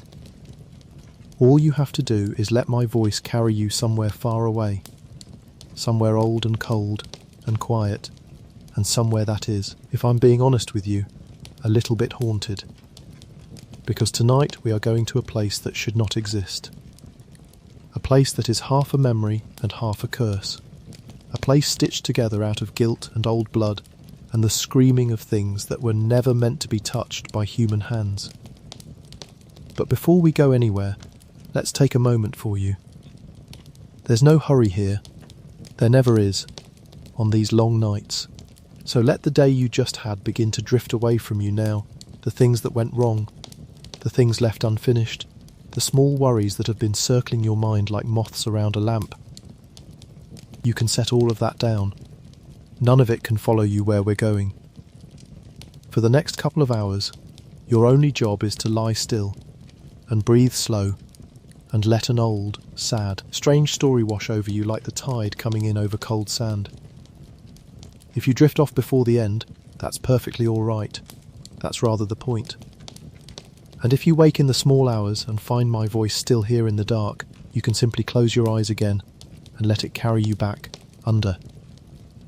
Tonight we are going into the Hunter's Nightmare. If you've spent any time in the streets of Yharnam, and I think a lot of you have then, you already know that this is a city soaked in secrets. A city of doctors who became monsters, of churches that worshipped the wrong gods, of a long, blood-drunk night that never seems to end. But the story we're going to tell tonight isn't really about Yharnam at all. Not the Yharnam you can walk through anyway. The story tonight takes place in a dream within the dream, a nightmare that grew up underneath everything else, the way mould grows in the dark behind a beautiful wall. This is the story of the old hunters, the ones who came before, the ones who did terrible things in the name of curiosity, in the name of the church, in the name of saving mankind, and who are still, even now, paying for it. We're going to walk through their nightmare from the very beginning. We're going to find out what they were looking for, what they found, and the unforgivable thing they did when they found it. We're going to meet the hunters who lost themselves here, and the few who tried, desperately, to make it right. It is, I should warn you, a tragedy. Nearly everyone in this story means well, or believes they do, and nearly everyone is destroyed anyway, not by villains, for the most part, but by their own longing to know more than they were ever meant to know. There are no real monsters in this tale, not in the way fairy stories have monsters. There are only people who reached too far, and the terrible shapes they were twisted into when the things they reached for reached back. Keep that in mind as we go, when the creatures start to appear out of the fog. Almost every one of them was, once, someone who only wanted to help, and at the very end of it all, on a grey beach beneath a grey sky, we are going to meet the thing that all of this guilt finally became. So don't worry about staying awake for the ending. The tide is patient. It will still be there whether you make it or not. Let's begin. Chapter 1. The place hunters go when they die. Let's start with the nightmare itself, because it's a strange thing, and understanding it is the key that unlocks everything else. You probably already know about the hunter's dream. It's that gentle, safe little workshop in the sky, the one with the headstones in the garden and the soft-spoken doll who tends to you. It's where a hunter goes to rest, to grow stronger, to be patched up after a long night of slaughter.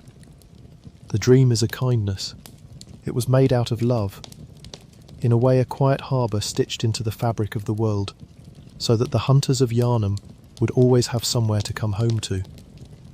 But the dream has a shadow, and that shadow is the hunter's nightmare. Here is the cruel logic of it. The hunt was supposed to be a noble thing. A hunter takes up arms against the beasts that plague the city, and in doing so, protects the innocent. That's the story the church liked to tell.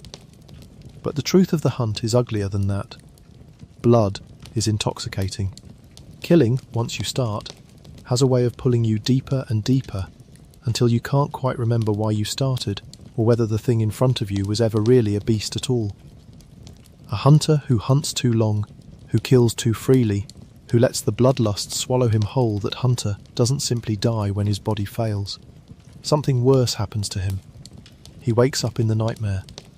The hunter's nightmare is where hunters go when they have become too consumed by the hunt to ever truly rest. It is a purgatory, a prison, a place built out of the collective guilt of every hunter who ever crossed the line, all their sins compressed and folded together into one rotting, looping world.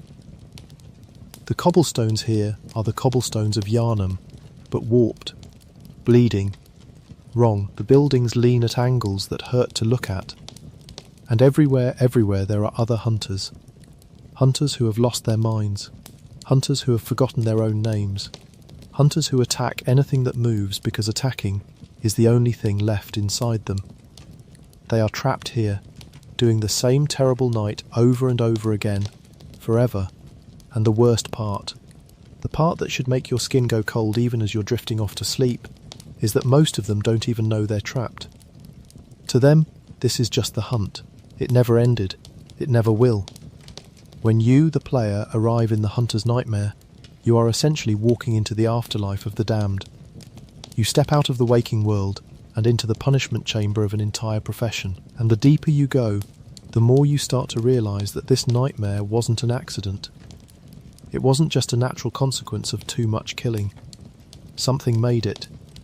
Something cursed it into being. And to understand that curse, we have to leave the nightmare for a little while and go far back to the time before the hunt, when a group of scholars in a quiet old college first looked up at the stars and decided they wanted to touch them. So let your breathing slow. Let the streets of the nightmare fade for now. We're going back to where it all started. Chapter 2. The college that looked at the sky long before the hunt, before the healing church, before Yharnam was a city of monsters. There was a college on a hill above a lake.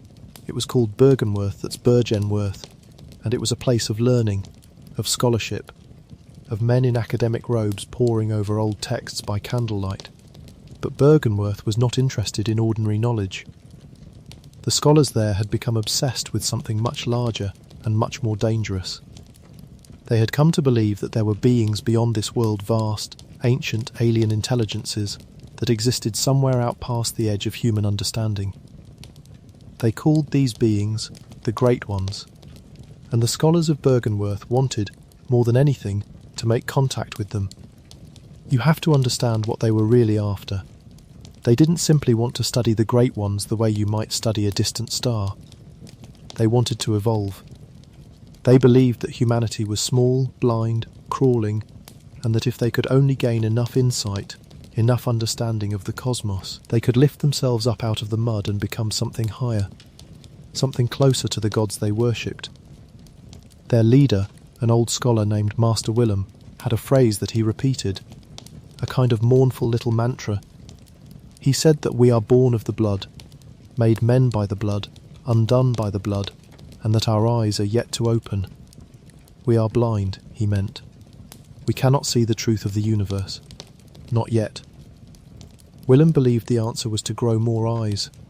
Not real eyes, exactly eyes on the inside, eyes of the mind. He wanted to line his brain with so many eyes that he could finally perceive the great ones directly, the way you might finally see a shape in the dark once your vision adjusts. It sounds like madness, and maybe it was, but it was a very specific, very methodical kind of madness, and it set in motion everything that followed. Bergenworth sat above a great, still lake, and that lake was no ordinary body of water.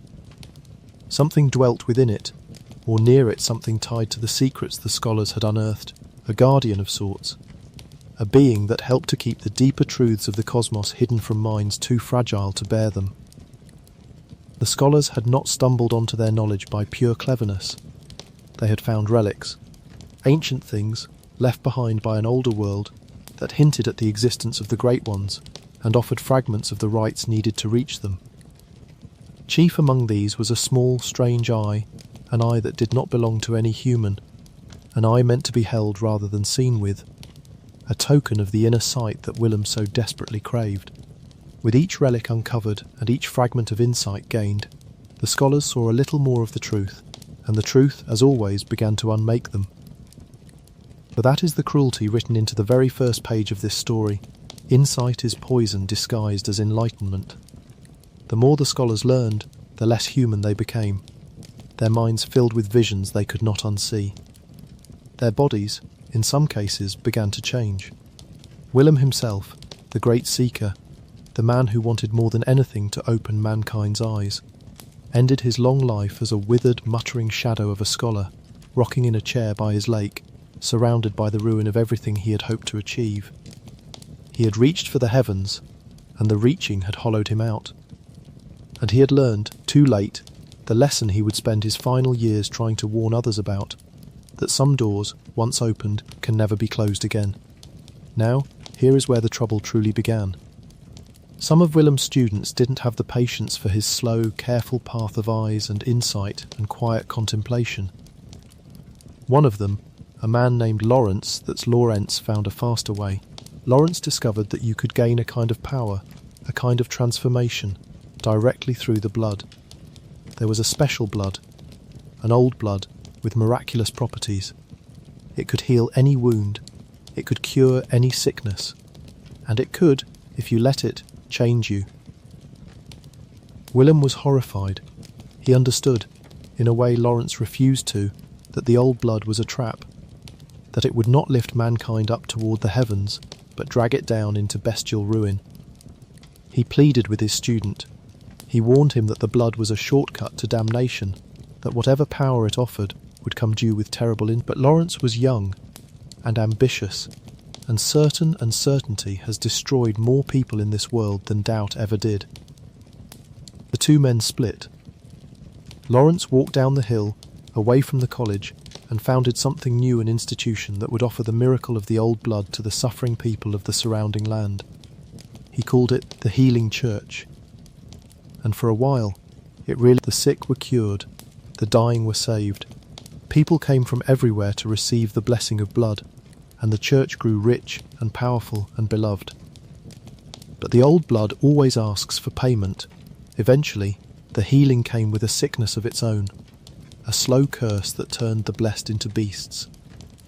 And so the hunt was born hunters, sent out to put down the very monsters the church's miracle had created, quiet in the dark, while the city slept and told itself comforting lies. But all of that, the church, the blood, the hunt, is the story of Yharnam, and we've told that tale on other nights. Tonight we're following a narrower, darker thread. Because there was one expedition, one single decision made by the scholars and the hunters, that was so much worse. It happened far from the city, out on a lonely stretch of coast, and it began, innocently enough, with the discovery of a tiny fishing village. Let your thoughts drift toward the sea now, toward grey water and grey sky and the smell of salt and rot. We're going to the fishing hamlet. Chapter 3. A village by the sea somewhere far from Yharnam. Beyond the reach of its lamplight and its bells, there was a village. We don't even know its real name.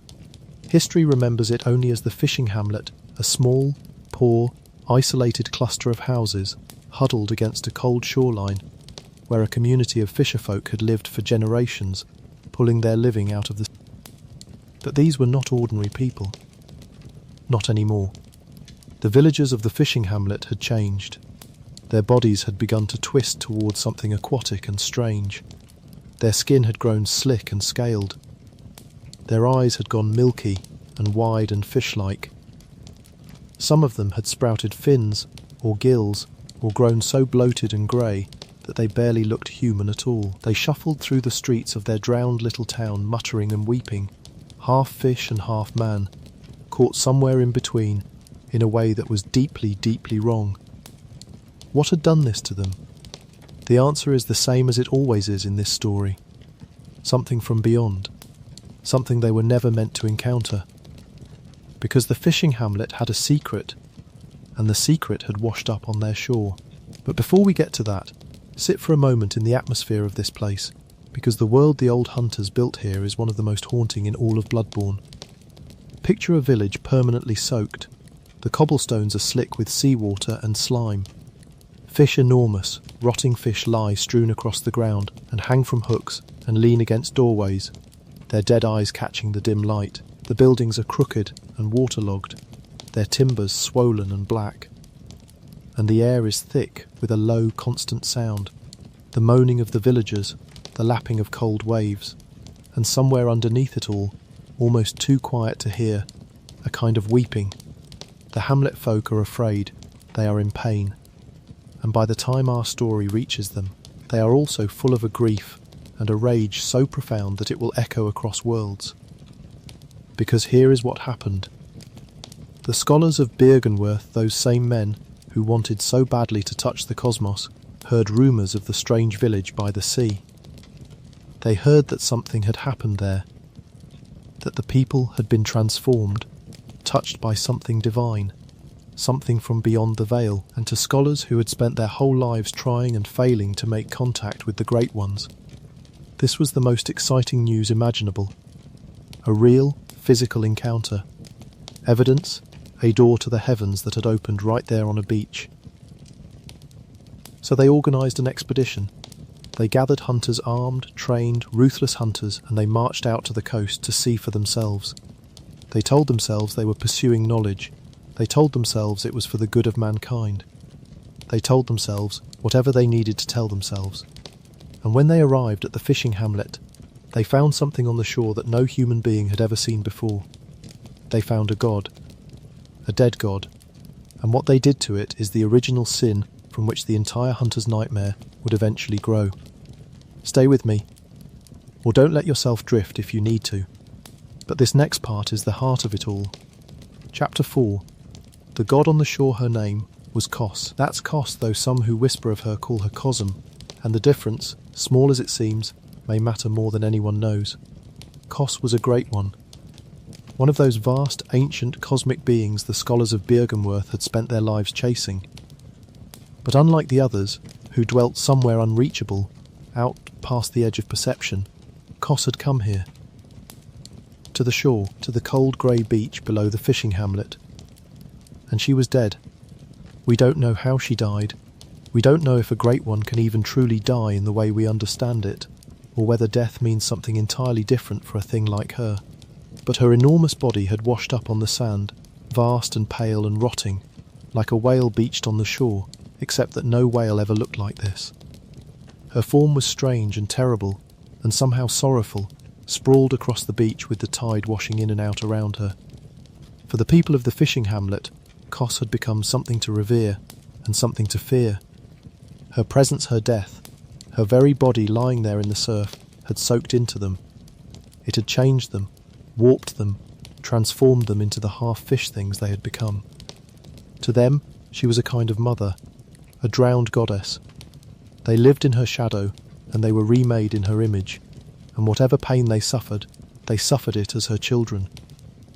Try to imagine it, the way they must have lived.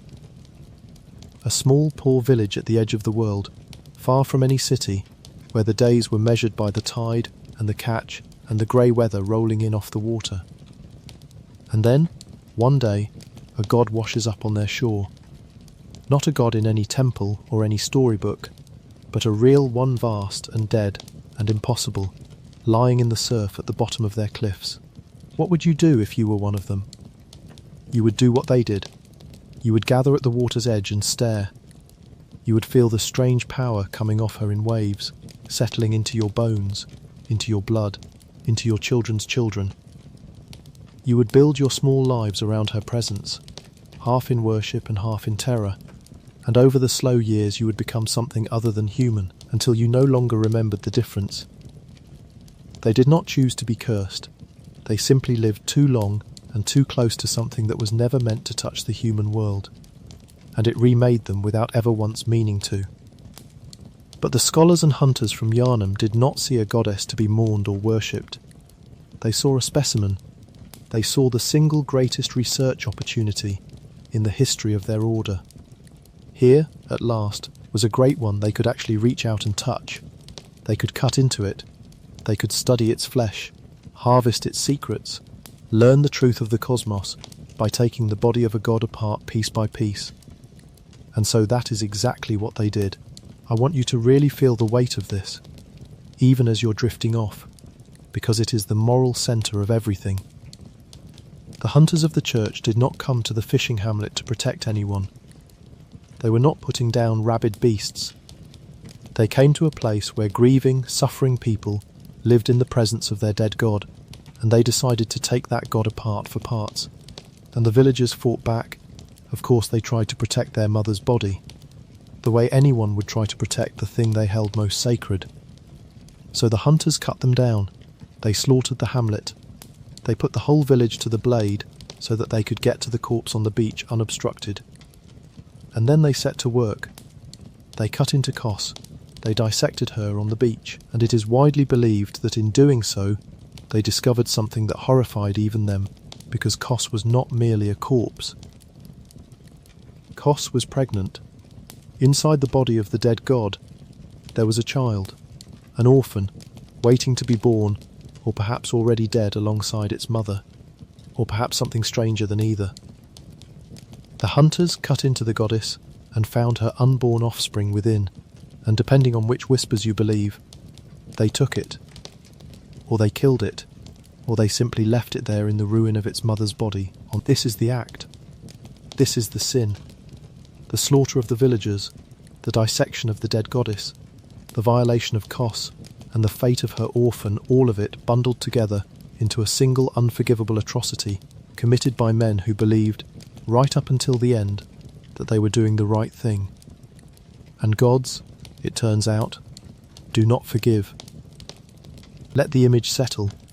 The grey beach, the vast pale body, the hunters with their blades, and somewhere in the dying light, the first stirrings of a curse that would outlast every single person who took part in it.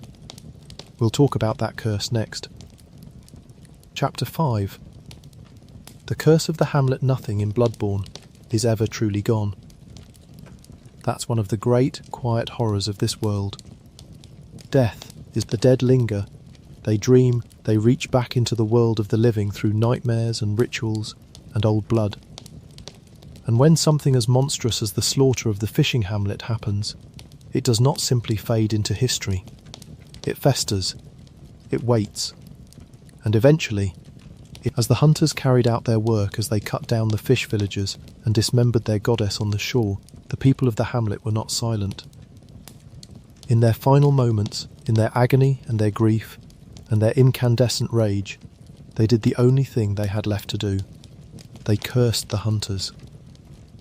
With their the people of the fishing hamlet laid a curse upon every hunter who had come to their shore, and upon every hunter who would ever come after.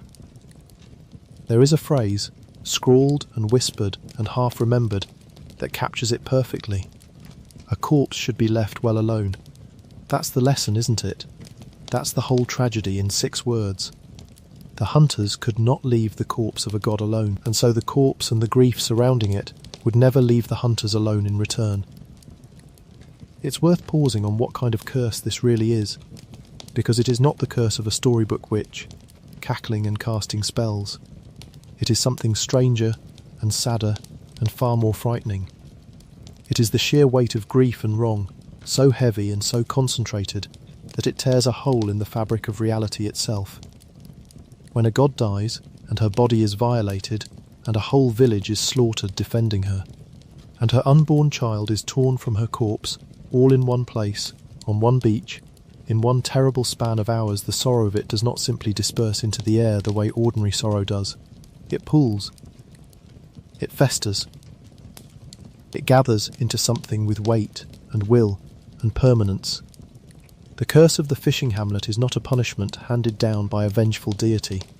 It is closer to a wound in the world that will not close, a scar in the cosmos itself, bleeding nightmare into the lives of everyone who came near the crime. That is why it cannot be argued with or bargained away. You cannot apologise to a wound. You can only, perhaps, one day, find a way to let it finally heal. This is the true origin of the hunter's nightmare. Not the general bloodlust of the hunt, though that fed it too. The nightmare was born here, on this beach, out of the curse of a wronged and dying people, and the lingering, sorrowful will of a violated god. The guilt of what the hunters did became a place, a looping, rotting purgatory where the hunters of the healing church would be trapped forever, reliving their crimes, hunting and being hunted, paying and paying and paying, with no hope of the debt ever being settled. And at the dark heart of that nightmare, the curse took a shape. The orphan, the unborn child the hunters found inside dead Kos became the engine of their punishment.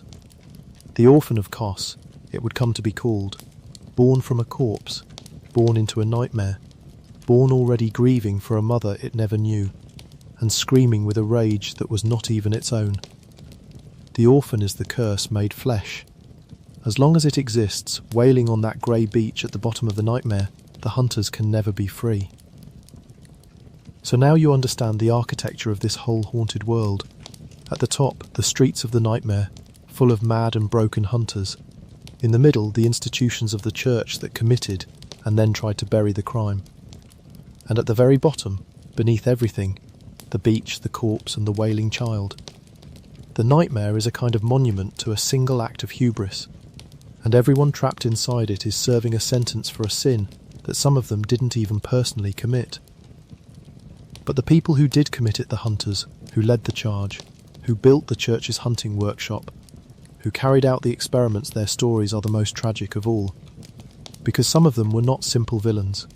Some of them were heroes once, brave, noble, beloved, and the nightmare took them and twisted them into something unrecognisable. And only the smallest flicker of their old selves remained, buried somewhere deep beneath the rot. The first of these, the greatest hunter the church ever produced, and one of the most heartbreaking figures in all of Bloodborne, was a man named Ludwig. Let's go and meet him, though I should warn you, we won't meet him as he was. We'll meet him as the nightmare left him. Chapter 6, the first of the church hunters. Before we can understand what Ludwig, that's Ludwig, became, we have to understand what he was. And what he was a saviour. When the old blood began to spread its sickness through Yharnam, when more and more of the blessed citizens began to twist into beasts, the healing church faced a crisis of its own making. Their miracle was breeding monsters. Someone had to deal with those monsters, quietly and efficiently, before the whole city descended into chaos and the truth got out. And so the church needed hunters. There had been hunters before, of course. The old workshop, the one tied to a grim man named Gehrman, that's Gehrman had trained the first of them. Lonely killers who stalked the night with cleavers and pistols. But the church wanted its own order, its own hunters, loyal to the church alone, organised and faithful and armed with holy purpose. And the man who founded that order, the first of the true church hunters, was Ludwig. Ludwig was everything a hero is supposed to be. He was brave. He was selfless. He took up the burden of the hunt, not out of bloodlust, but out of genuine duty, a desire to protect the people of Yharnam from the horrors that stalked their streets. He rallied other hunters to his cause. He gave them courage. When the night grew darkest and the lesser hunters began to lose hope, it was Ludwig who held them together. There's a line that survives about him, about how he carried the cause in his heart and offered himself up for the sake of others. He was, by every account, a good man, a great man, and he carried a weapon unlike any other. The holy moonlight sword, a blade that seemed to be made of solid moonlight itself, glowing with a cold blue radiance, said to be a relic of cosmic origin, perhaps even a gift connected to the great ones the Church so desperately pursued. With this sword in his hands, Ludwig was a figure of legend, the radiant first hunter of the healing Church, a beacon in the long dark night. But Ludwig was also a hunter, and the hunt, as we've said, does not let go of those who give themselves to it. Ludwig hunted, and he hunted, and he hunted. He fought the beasts of Yharnam without rest, without limit, pouring himself into the cause until there was nothing of himself left to give. And slowly, terribly, the same sickness that turned the citizens into beasts began to turn the hunter into one as well. The blood was in him. The bloodlust was in him. And in the end, the greatest hunter of the Church, the noble saviour, the holder of the moonlight blade, sank down into the hunter's nightmare and became a beast himself. When you meet Ludwig in the nightmare, you do not meet the hero. You meet Ludwig the accursed. A vast, horrifying, four-legged thing. A monstrous fusion of horse and corpse and rotting flesh, dragging itself through the dark with a ruined, eyeless head. He doesn't speak. He doesn't reason. He simply attacks. A mindless engine of violence, completely lost to the beast within. The saviour of Yharnam, reduced to one more roaring horror in a nightmare full of them. It is a brutal, ugly fight, but it is what comes after the fight that makes Ludwig's story one of the most beautiful and devastating in the entire game. Because Ludwig is not entirely gone, and what's left of him is about to break your heart. Chapter 7. The Holy Blade here is the moment. I'll tell it slowly, because it deserves to be told slowly. When you have battered Ludwig the Accursed down, when the great rotting beast finally collapses, exhausted and broken, something happens that almost never happens in the world of Bloodborne. The monster speaks. If, somewhere in the course of the fight or your journey, the light of the holy moonlight sword has touched him, if he sees that cold blue radiance, the radiance of his own old weapon, the symbol of who he used to be, then something stirs in the wreckage of Ludwig's mind. The beast lifts its ruined head, and out of that monstrous body comes a voice, a human voice, confused, frightened, but unmistakably Ludwig, surfacing for the first time in who knows how long from beneath the drowning weight of the beast. He asks if you are a hunter. He cannot see, his eyes are long gone, so he asks, and then, in a voice trembling with a hope so fragile it could shatter at a breath, he tells you something. He tells you that there is a path lit by the light of the moon. He tells you to follow it, and you will find the lamp of the Church. He tells you to hold the lamp, and seek the old hunters who came before. He believes, he desperately, achingly believes that he is still a hunter, that he still has a duty, that somewhere out there the cause goes on, and he can still serve it. He thinks he protected people. In his confusion, in the few seconds of clarity granted to him before death, Ludwig clings to the one thing that ever gave his life meaning. He asks, almost as a plea, whether the church bells still ring out for the lost, calling the wayward hunters home. He wants to know that it all meant something, that the saviour of Yharnam saved someone, that he was, in the end, a good hunter. Think about what that moment really is. Here is a creature that has been a mindless beast for who knows how long, years, decades, lifetimes. Time does not move the way it should in the nightmare. For all that time there was no Ludwig at all, only the accursed, only the snarling thing dragging itself through the dark. And then, at the very end, summoned back by the light of his own lost blade, the man returns for just long enough to die as himself. He does not ask to be saved. He does not beg for his life. He does not even seem to understand that he became a monster. All he wants, in his final breath, is reassurance. He wants to be told that the cause still stands, that the bells still ring, that the work he gave his soul to was not for nothing. He wants, more than anything, to die believing he was good. It is one of the most quietly devastating character moments in any video game, and it lasts only a handful of seconds, and then it is gone. And then he dies.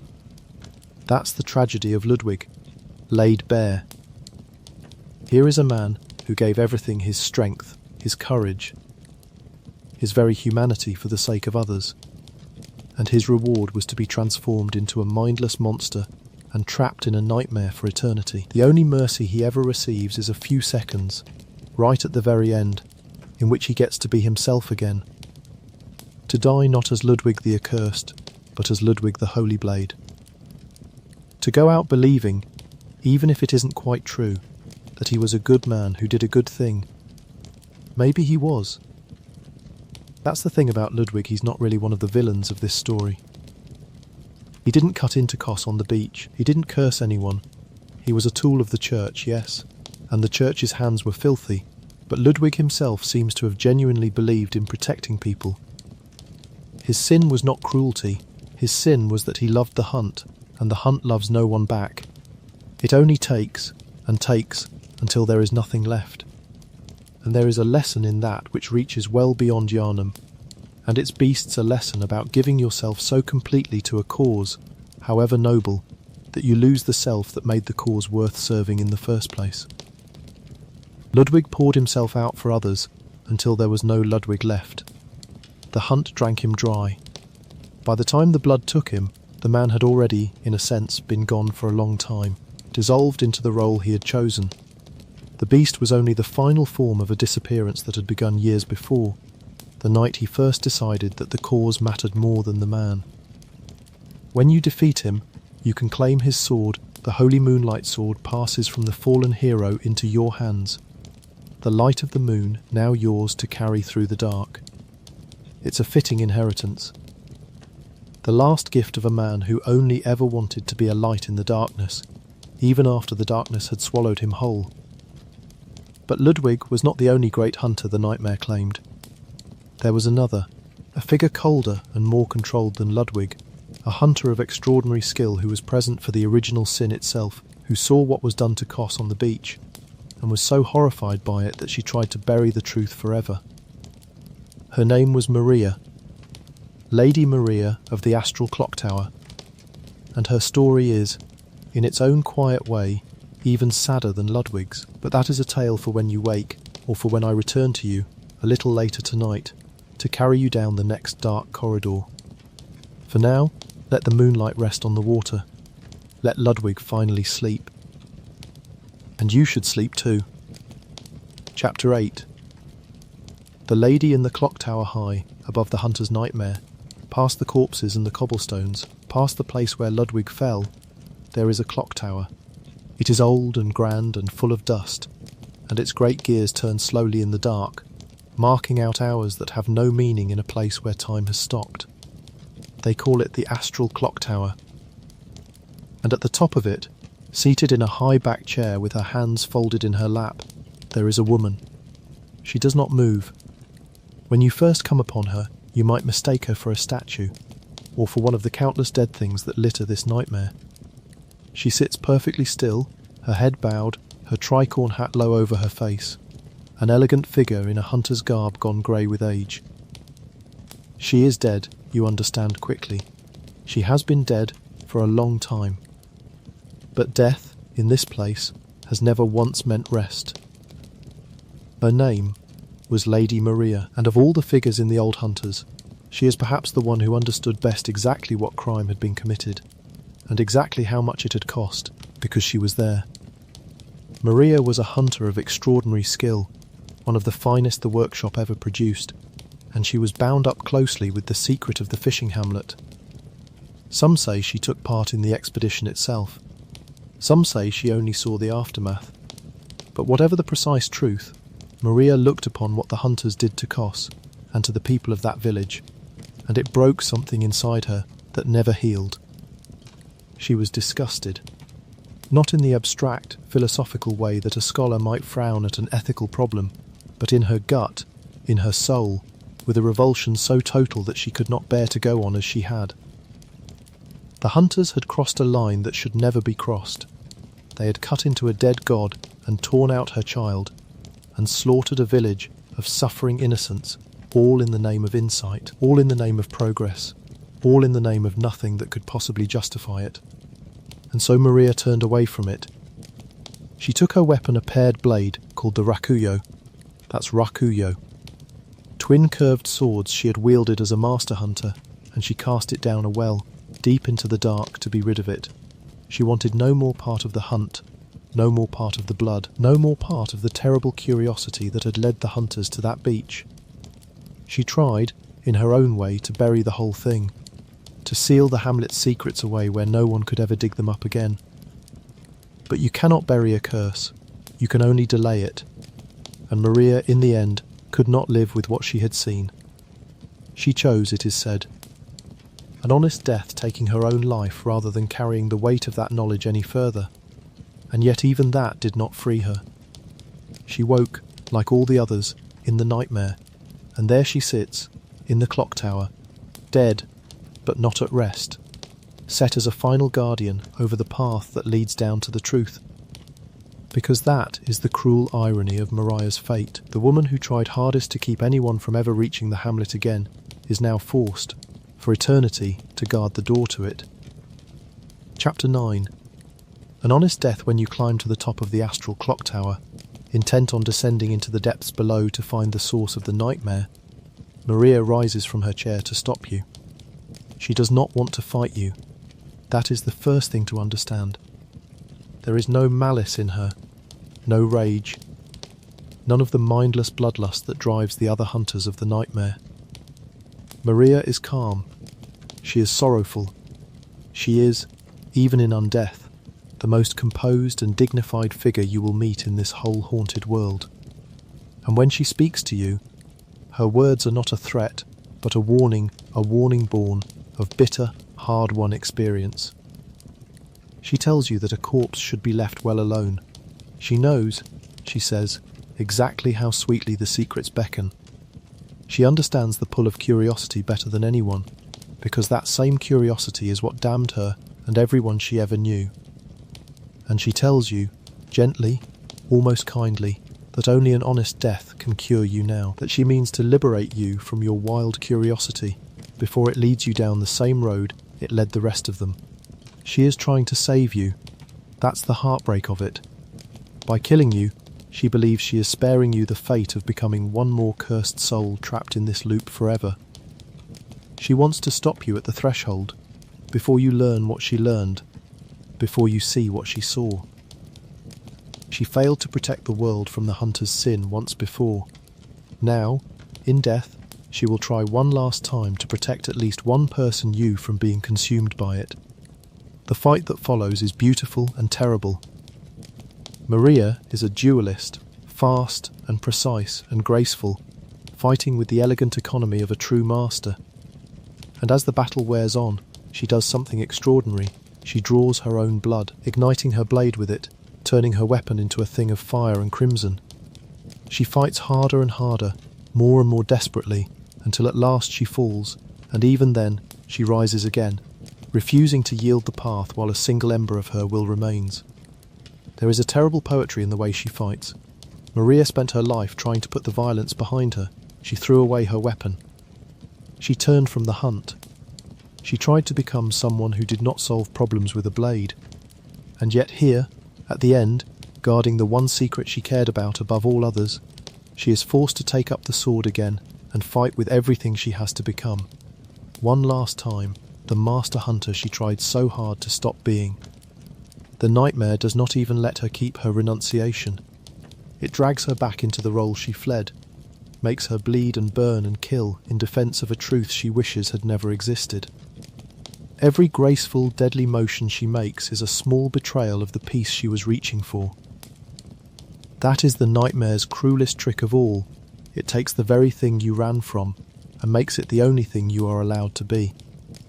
When she finally dies, truly dies, again, for the second time there is no triumph in it. You have not slain a monster. You have put down a grieving, exhausted woman who only wanted the horror to end.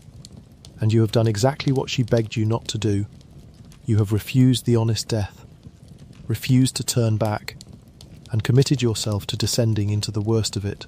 As she falls for the last time, there is something almost like relief in it, as though, having failed to turn you back, she can at last stop fighting, stop guarding, stop carrying the unbearable weight of the secret she gave her life and death to keep. You did not defeat Maria so much as release her, the way you will eventually release them all. But before we follow that path down, there is one more piece of Maria's story to tell, a piece that reaches all the way back into the hunter's dream, into the gentle workshop in the sky, and the soft-spoken companion who waits for you there. Chapter 10. The doll made in her image. Think back, for a moment, to the hunter's dream, to that quiet, safe place with the headstones and the flowers and the workshop. There is someone there who tends to you, a porcelain woman, pale and lovely and serene, who speaks to you in soft, formal, slightly melancholy tones. The doll. She helps you grow stronger. She offers you comfort. She is, in many ways, the only kindness in the entire bleeding world of Bloodborne. And the doll, it turns out, has a face you have seen before. Because the doll was made in the image of Lady Maria, the first hunter, Yharnam, the old man who founded the original workshop, who trained Maria and so many others, who now lies trapped in the hunter's dream himself. Yharnam cared for Maria. Deeply, perhaps he loved her, in the lonely, aching way that an old man loves something young and bright that he can never truly have.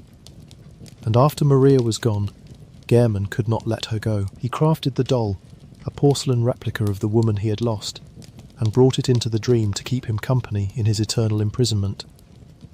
There is a quiet devastation in this detail that sneaks up on you only after you've sat with it.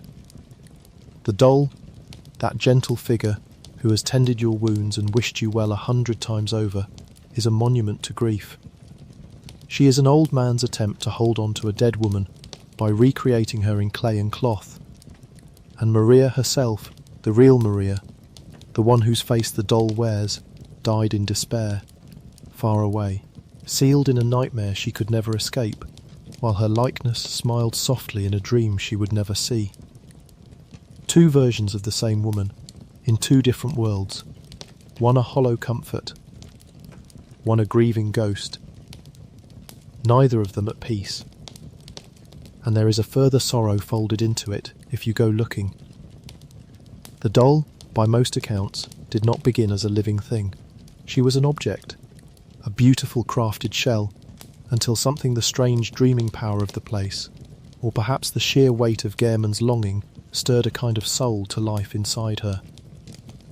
So, she awakens into the hunter's dream as a gentle, self-aware being wearing the face of a dead woman she never was, tending to hunters she did not ask for, in service to an old man whose love for her is really love for someone else.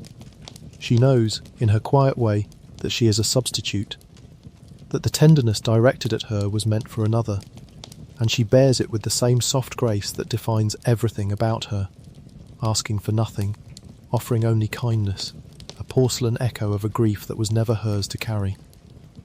Yharnam, for his part, gets no peace from any of it. He made the doll to ease his loneliness, and instead he is reminded, every single day, of exactly what he lost and can never have back. The replica does not bring Maria closer. It only marks, again and again, the precise shape of her absence. That is the trap of grief, made literal the more faithfully you recreate what is gone, the more sharply you feel that it is gone. The old man sits in his wheelchair in the garden of the dream, surrounded by flowers and headstones, attended by the lovely ghost of the woman he could not save, and he is, in his gentle prison, perhaps the loneliest figure in the entire story. This is the kind of story Bloodborne tells when you look closely enough. Everything connects, every gentle thing has a wound underneath it. The doll's serenity is built on a tragedy, and the tragedy traces all the way back to a beach, and a dead god, and a sin that no one could ever take back. Now, with Maria's path behind us, the way down is open, and what lies below the clock tower is not a person at all, but a place, a long, grand, horrifying gallery of the healing church's deepest and most shameful secrets. They called it the Research Hall. Chapter 11. The Research Hall descend below the clock tower, and you come into a vast, dim, echoing building of pale stone and tall windows and locked iron cells. It has the look of a hospital, or a sanatorium, or a laboratory, clean lines, orderly rows, the architecture of science and medicine. But the longer you spend in it, the more you understand that the Research Hall is one of the most quietly horrifying places in all of Bloodborne, precisely because it was built by reasonable men, following reasonable steps toward an utterly monstrous goal. Remember Master Willem, back at Bergenworth, and his desperate longing to grow eyes on the inside? To line his brain with eyes so that he might finally perceive the great ones. Remember that the whole religion of the healing church grew, in part, out of that single obsession, the belief that mankind could ascend, could evolve, could be lifted up out of its blindness and made into something closer to a god. The Research Hall is where the church took that dream and made it real, in flesh, on living human beings. The patients of the Research Hall were people, ordinary people, most likely the sick, the desperate, the faithful, drawn to the church by the promise of healing or transcendence. And the church experimented on them. They tried to evolve them. They fed them blood and treatments and rituals designed to expand their minds, to open their inner eyes, to push them up the ladder of being toward the great ones the scholars worshipped. What it actually did to them was unspeakable. Walk the halls and you find the results. Patients whose heads have swollen to grotesque size, bloated and heavy and dragging, their skulls grown vast to make room for whatever the church tried to cultivate inside them. Patients wrapped in bandages, blind and weeping, shuffling through the corridors in endless confusion and pain. Patients who have begun to leak a strange, glowing fluid, a substance the researchers prized, harvested from the very heads they had ruined. The Research Hall is full of the sound of soft, constant suffering, murmuring, sobbing, the shuffle of feet that no longer quite know where they are going. These people were not being punished. That is what makes it so much worse. They were being helped, in the minds of the men who did this to them.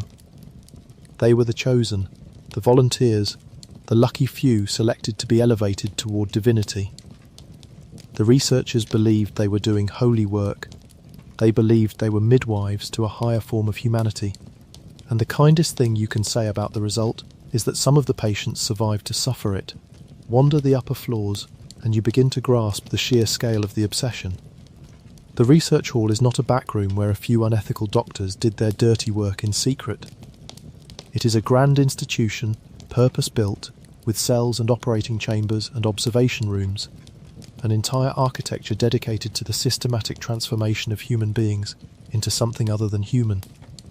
There are notes left behind, scattered through the halls, written in the calm and clinical hand of men recording their progress, and that calm is somehow the most horrifying thing of all. They wrote about their patients the way a gardener might write about seedlings. They noted which treatments produced the most insight, which subjects showed the most promise, which heads yielded the richest fluid. They were not monsters in the way that Ludwig was a monster, all teeth and rage.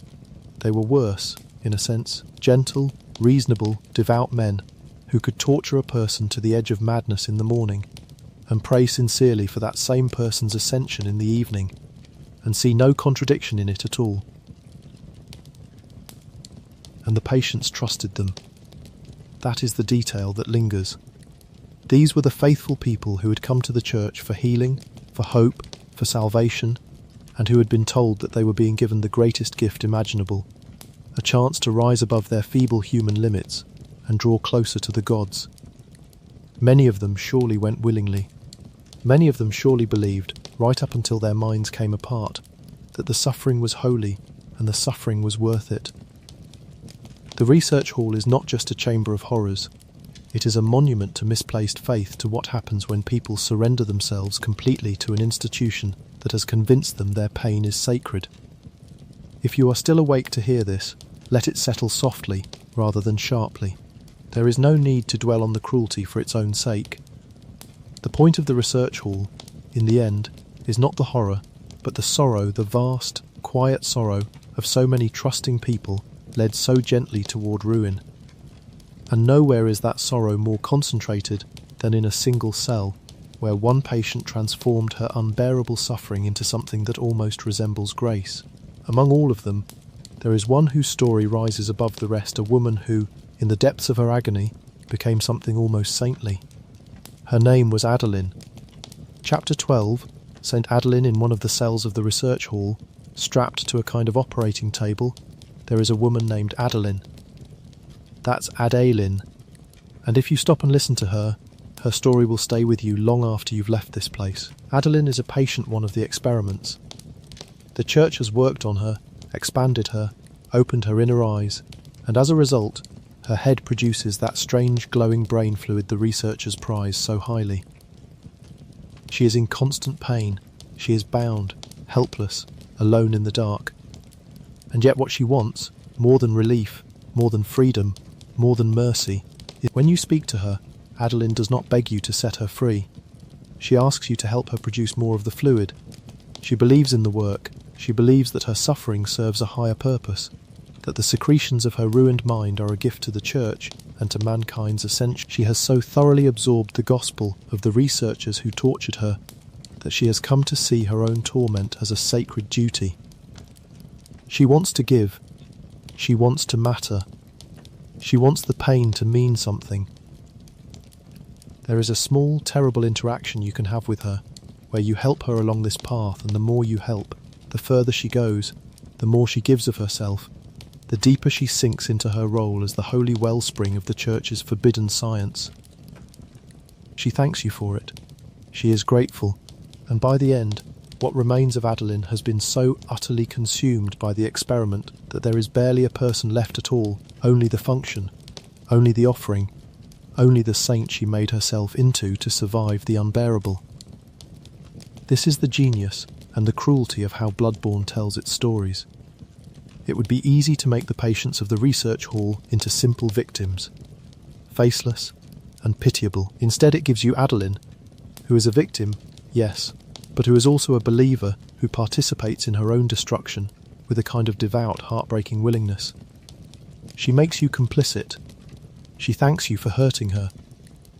And she shows you, more clearly than any monster could, what the church's dream of ascension actually meant for the human beings caught up in it. But Adeline, at least, is still recognisably a person. The church's experiments did not always end with the patient intact. Sometimes the attempt to make a human being into something greater simply broke them apart into something that could no longer be called human at all. And the most haunting example of that waits in a garden of flowers beneath a sky full of stars. They are called the living failure. Chapter 13. The living failures beyond the research hall. Through a door that opens onto open air, there is a garden. It is night there, a strange, beautiful, cosmic night. The sky thick with stars, the ground carpeted with pale, glowing flowers called lumen flowers that seem to drink in the light of the heavens. After the cramped, suffering corridors of the hall, the garden is almost peaceful, almost lovely. And then the living failures rise. They are pale, slender, humanoid things vaguely person-shaped, but wrong, their proportions stretched and strange, their faces blank and sorrowful. They move together, in unison, like a flock or a chorus. And as they fight, they call down the power of the cosmos itself, meteors streaking from the starry sky, gravity bending around them, the heavens answering their silent reaching. They are trying, you realise, to do the thing they were made to do. They are trying to ascend. They are reaching up toward the great ones, toward the stars, toward the divinity the church promised them. And they will never ever reach it. That is why they are called the living failures. They were patients, once human beings the church tried to elevate into celestial beings, into kin of the cosmos, into something approaching a great one. And the experiment failed. It did not kill them, not cleanly. It left them like this, stranded halfway, neither human nor God, locked in a beautiful garden under a beautiful sky, endlessly performing the ascension that was stolen from them. They reach for the heavens, and the heavens give them nothing, and they will go on reaching forever, because reaching is the only thing they were made to do. There is a profound sadness to the living failures that the chaos of the fight almost hides. They are not evil. They are not even really enemies in any meaningful sense. They are the discarded results of someone else's ambition, the offcuts of the dream of transcendence, swept out into the garden and left to repeat their failure for eternity. The church wanted to make gods of men. These pale, grasping things, calling down meteors at the stars that will never welcome them home, are what that ambition actually produced. When the last of them falls, the garden goes quiet again. The lumen flowers glow, the stars wheel slowly overhead, indifferent as ever, and you are left to carry on toward the deepest secret of all, but not before we meet two more hunters, whose intertwined stories capture the whole moral struggle at the heart of the old hunters, the man who came to expose the truth, and the man sent to make sure it stayed buried. Chapter 14.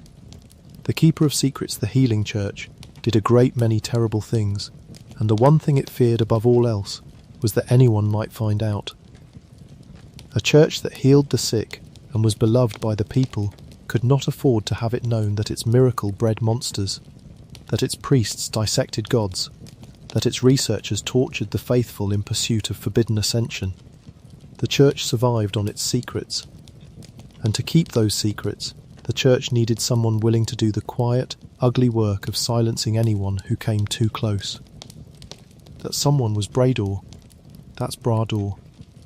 Brador was a servant of the church, an assassin, a killer of hunters, sent into the nightmare to make sure its secrets never escaped.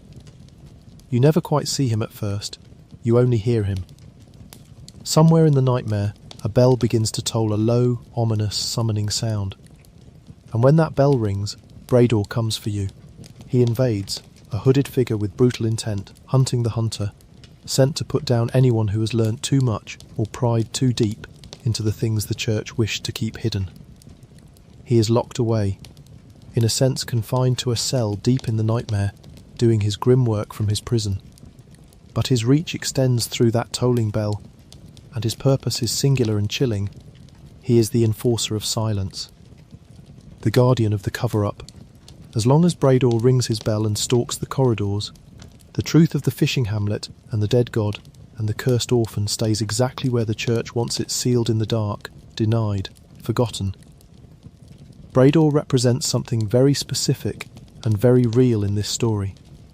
The institutional instinct to bury a crime rather than face it. The hunters who cut into Kos did a monstrous thing, yes, but the church's response was not to repent, not to make amends, not even to mourn. The church's response was to send a killer to make sure no one ever talked about it, to treat the truth itself as the threat, to murder the witnesses rather than confront the sin. And against that instinct, against the bell, against the silence, against the whole machinery of the cover-up there, stood one stubborn, dying hunter who wanted only to drag the truth out into the light. His name was Simon. Chapter 15. Simon the Harrowdew finds Simon resting against a wall, wounded, fading, but still clinging to life and to purpose. He is a hunter, like you, but a particular kind of hunter, one who came into the nightmare, not for blood or glory, but for the truth. Simon wanted to know what really happened here. He wanted to uncover the secret the church had killed so many people to protect. He came chasing the same thread we have been following all night. The hamlet, the god, the curse, the sin at the root of it all. Simon is sometimes called the Harrowed, and the name fits. He is a man worn down to the bone by his pursuit, hollowed out by what he has seen and what it has cost him. He fights with a clever weapon, a blade that unfolds into a bow, a tool suited to a hunter who prefers to strike from a distance, to observe and understand before he commits. He is thoughtful, he is weary, and by the time you meet him, he is dying wounded, it is strongly implied, by the very forces sent to keep the nightmare's secrets sealed. But even dying, Simon does not want to stop. He cannot bear the thought that the truth might die with him. And so he does the only thing he has left to do. He passes the torch to you. He tells you about the path that leads down, down, all the way to the bottom of the nightmare, to the hidden village where the whole horror began. He urges you onward. He wants you to go where he could not, to see what he could not, to finish the work of uncovering the sin that the church buried and Brador defends. Simon and Brador are two sides of a single question, and that question sits at the very heart of the old hunters. When an institution commits an atrocity, what should happen to the truth of it? Brador's answer is, silence, kill the witnesses, ring the bell, bury it forever, protect the institution at any cost. Simon's answer is, light, drag it out, look at it, make it known, no matter what it costs. One man kills to keep the secret, the other man dies to reveal it. And you, the player, end up carrying Simon's wish forward into the deepest dark, because the path he points you toward leads to the source of everything, the cursed village itself, rebuilt within the nightmare, and the grey beach where a dead god still lies in the surf, waiting. This is where all the threads we've followed tonight will finally come together, the bottom of the nightmare, the cursed village itself. But the nightmare is wide, and we have not yet met everyone trapped within it. Before we make that final descent, there are other figures still wandering these cursed streets, other hunters, other horrors, other secrets buried in the dark. So let us linger a little longer before the end and meet the rest of the lost. Chapter 16. The things that walk the nightmare. Before we follow Simon's path down to the hamlet, it's worth pausing to look around at the nightmare itself and at the creatures that fill it, because every one of them is telling you something about what this place is and how it came to be. The hunter's nightmare is not populated by random monsters. Everything here means something. Take the hunters themselves, the mad and broken ones who attack you on sight. These were people once. Skilled, dangerous people who took up the cause of the hunt and gave themselves to it so completely that they drowned. Now they shamble through the warped streets in their tattered hunting garb, swinging cleavers and axes at anything that moves, unable to stop, unable to remember why they ever started. They are what every hunter fears becoming.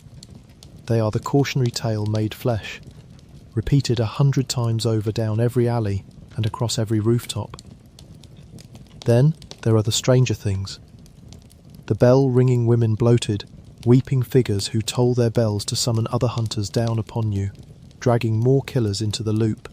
The hulking giants, enormous beastmen who lurch through the courtyards dragging massive weapons, the raw muscle of the nightmare's cruelty. And worst of all, near the hamlet itself, there are the winter lanterns, squat, hunched figures draped in writhing shrouds, with a mass of eyes and tendrils where a face should be, who do not even need to touch you to destroy you. Simply being near one, simply looking at one for too long, fills your mind with a creeping, overwhelming terror called frenzy, until your own head bursts from the sheer pressure of the horror you've witnessed. That frenzy is important, because it tells you something about how close you are getting to the truth.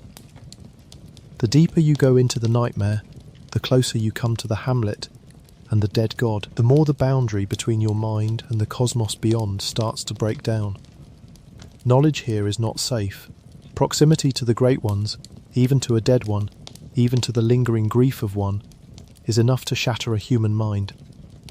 The winter lanterns are the curse's outermost guards, not soldiers, but a sickness in the air itself, a warning written in pure dread. Turn back. Turn back. You are not meant to see what lies ahead. And yet the most human horrors of the nightmare are not the monsters at all. They are the hunters who arrived here with their minds still intact and chose to do terrible things anyway. We've met some of them already, Brador with his bell, the mad ones with their cleavers. But there are others, and to understand them we have to talk about the man who started all of it. Not the man who cut into Kos, the man who first drank the old blood and let it turn him into a monster. The founder of the entire healing church. Laurence. Chapter 17. Laurence, the first to fall. We met Laurence briefly, much earlier tonight. The ambitious student of Master Willem, who broke away from Bergenworth, walked down the hill and founded the healing church on the promise of the old blood. But Laurence's story does not end with the founding of the church. It ends like so many others, in the nightmare, in fire and ruin, and the loss of everything that made him a man. Lawrence believed in the old blood the way a true convert believes in anything completely, fervently, without doubt. Where Master Willem had counselled caution, where Willem had warned that the blood would drag mankind down into beasthood rather than lift it toward the heavens, Lawrence saw only possibility. The blood healed, the blood transformed, the blood could be the salvation of mankind, and Lawrence would be its prophet.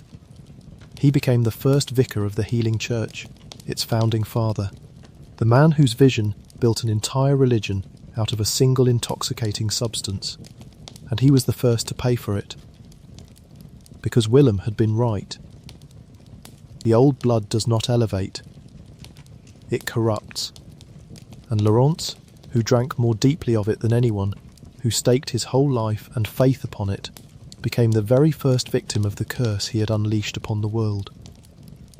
He became a beast, not a metaphorical beast, not a morally fallen man, but an actual physical monster, the first cleric beast, a towering, twisted, horned thing of matted fur and exposed bone, the prototype for every beast that would ever stalk the streets of Yharnam. The founder of the healing church became the first proof that the healing church was built on a lie.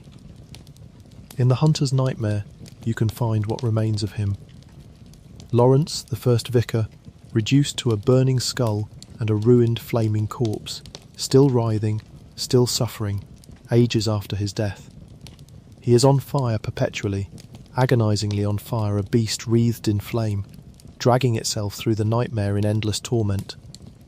The great prophet of the blood, the man who promised salvation, ends as a screaming, burning skull in a cursed dream, punished forever for the hubris of believing he could harness a power meant for gods. There is a terrible symmetry to it. Willem and Lawrence, teacher and student, the two halves of the original schism. Willem stayed at Bergenworth, growing his eyes, contemplating the cosmos, and ended his days as a strange, shriveled old man, muttering by a lake. Lawrence chased the blood, built an empire, and ended his as a burning monster in hell. Neither path led anywhere good. Neither man found what he was looking for. And between the two of them, in the choices they made and the institutions they built, they doomed an entire city and birthed every horror we have walked through tonight. But not everyone in the nightmare simply succumbed. Some hunters saw the corruption spreading and tried, in their own grim and fanatical way, to fight back against it. Among them was a man who built an entire order around the idea of purging the filth from within. His name was Walter. Chapter 18, The League and the War on Filth. Walter, that's Walter, was the master of the League, and the League is one of the strangest and most telling factions in all of Bloodborne. To understand them, you have to understand the particular flavour of madness that takes hold of a person who has stared into the cosmic horror of this world for too long and decided to do something about it. The League believed that the corruption of mankind, the beasthood, the sickness, the slow rot of the soul, came from within. They believed that inside corrupted, blood-drunk people there lived a kind of vermin, tiny, writhing, parasitic things, invisible filth that festered in the hearts of the wicked and the lost. And the League made it their sacred purpose to hunt that filth, to purge it, to stamp out the vermin wherever it hid, by any means necessary. It sounds noble. In a grim sort of way, a brotherhood of hunters united against the corruption of the world. And in some ways it was. League members would aid one another, appearing in each other's worlds to fight side by side against the horrors of the night, bound together by their shared crusade. There is a genuine camaraderie to them, a sense of hunters refusing to face the darkness alone. In a world as isolating and hopeless as Bloodborne's, that fellowship is almost touching. But look a little closer, and the League reveals the same flaw that runs through every faction in this story. Their war on filth is at its heart just another way of coping with a horror too large to face. They cannot fight the Great Ones. They cannot undo the old blood. They cannot lift the curse of the hamlet, or save the patients of the research hall, or bring back the dead. So instead they invent an enemy. They can fight the vermin, the filth, the corruption within, and they pour all their fear and rage into hunting it down. It gives them purpose. It gives them an enemy. It gives them the comforting illusion that the horror of the world is something that can be purged, if only they hunt hard enough. Valter leads them in this, a stern and committed master beneath a great helm, carrying the weight of the crusade. And there's no doubt the League does real good. In its way, its hunters genuinely help one another survive the night. But the deeper truth is that the filth they hunt is, in a sense, inside all of them. Every hunter carries the seed of corruption. Every hunter is one bad night away from becoming the very thing they hunt. The League's war is, ultimately, a war against their own nature, fought with bells and oaths and brotherhood, and destined never to be won. The League at least channels its violence outward, into a shared cause. But there is a darker road a hunter can walk one, where the violence turns inward, where the hunt stops being about protecting anyone and becomes nothing but slaughter for its own sake. And in this world there is a special kind of hunter whose entire purpose is to deal with those who fall that far. Chapter 19. The Hunters Who Hunt Hunters here is a grim truth that sits at the very foundation of everything we've discussed tonight. Somebody has to put down the hunters who go too far. Think about it. The whole reason the hunter's nightmare exists is that hunters can become consumed by the hunt, that they can slide from protectors into killers, from killers into beasts, from beasts into trapped and screaming souls. That slide is happening all the time, on every night of the hunt, in the dark streets of Yharnam. A hunter starts out putting down monsters. Then, somewhere along the way, the blood gets into him. He starts to enjoy it. He stops being able to tell a beast from a man, and eventually he stops caring about the difference. He becomes blood-drunk, a hunter who hunts people, who hunts other hunters, who hunts simply because hunting is the only thing left that makes him feel alive. And so there arose an order of hunters, whose grim and lonely duty was to hunt those fallen hunters, to find the ones who had gone blood-drunk, the ones who had crossed the final line, and to put them down before they could spread their madness any further. These are the hunters of hunters figures, like Eileen the Crow. That's Eileen, an ageing, masked hunter-clad, all in black like a carrion bird, who stalks the night not in search of beasts, but in search of her fallen brethren. It is thankless, sorrowful work. Every target was once a comrade. Every kill is a kind of mercy, and a kind of grief at once. But even the hunters of hunters are not safe from the corruption. That's the horror of it. There is no role in this world pure enough to protect you. The most chilling example is a figure remembered as the Bloody Crow of Canehurst. That's Canehurst, a hunter who took up the very same duty, the hunting of fallen hunters, and was himself consumed by it. He hunted the blood-drunk for so long, killed so many, soaked himself so deeply in the blood of his own kind that he became exactly what he hunted, a blood-drunk killer, drawn to other hunters not to save them but simply to slaughter them. The cure became the disease. The one who hunted the corrupted became the most corrupted of all. This is the trap that closes around every single soul in the hunter's nightmare, no matter how they began.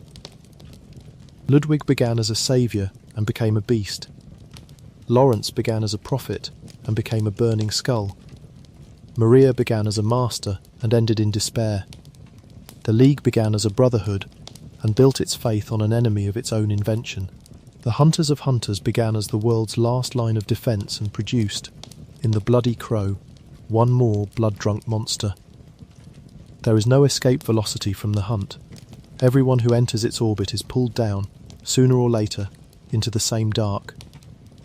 And the reason for that, the deep, cosmic reason that the hunt corrupts everyone it touches, brings us to the largest and strangest truth of all. To understand it, we have to stop looking at the hunters and start looking up, at the moon, at the stars, at the indifferent heavens, and the vast, alien things that dwell beyond them.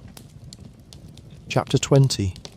The indifferent heavens. Everything in this story, every beast, every curse, every broken hunter and tortured patient and grieving god, comes back, in the end, to a single doomed obsession, the desire of human beings to touch the cosmos. So let us talk, gently and without fear, about what actually lies out there in the dark. and why reaching for it destroys everyone who tries. The Great Ones are the gods of Bloodborne's universe, if you can even call them gods. They are vast, ancient, alien intelligences that exist somewhere beyond the reach of human perception, out past the edge of the sky, out past the limits of the mind. And the crucial thing to understand about them is that they are not evil, they are not cruel, they are not, for the most part, even aware of us in any way we would recognise. They are simply so far beyond us, so utterly incomprehensible, that any contact between a human mind and a Great One tends to shatter the human, the way a candle flame is snuffed out by a hurricane. The horror of the Great Ones is not malice, it is indifference, it is scale, it is the cold, crushing realisation that the universe is unimaginably larger and stranger than we are, and that it does not care about us at all. The scholars of Byrgenwerth wanted to bridge that gap. They wanted insight, that special kind of forbidden knowledge that lets a human mind begin to perceive the cosmos as it truly is. And the more insight you gain, the more you see. Hidden monsters that were always there, vast presences clinging to the towers and rooftops, the true shape of a world that your blind human eyes had been mercifully protecting you from. Insight is a kind of awful enlightenment. It opens your eyes, and what your eyes then see can never be unseen, and it drives you, slowly and surely, toward madness. This is what Master Willem wanted when he dreamed of growing eyes on the inside. This is what the Healing Church was really pursuing in the research hall, when it bloated the heads of its patients and harvested the glowing fluid from their ruined minds. They were trying to manufacture insight, to grow the inner eyes that would let a human being finally commune with the Great One. And it is what makes the brain fluid of poor Adeline so precious, and so terrible it is, in a sense. Liquid enlightenment, the very substance of cosmic perception, wrung out of a suffering human skull drop by agonizing drop.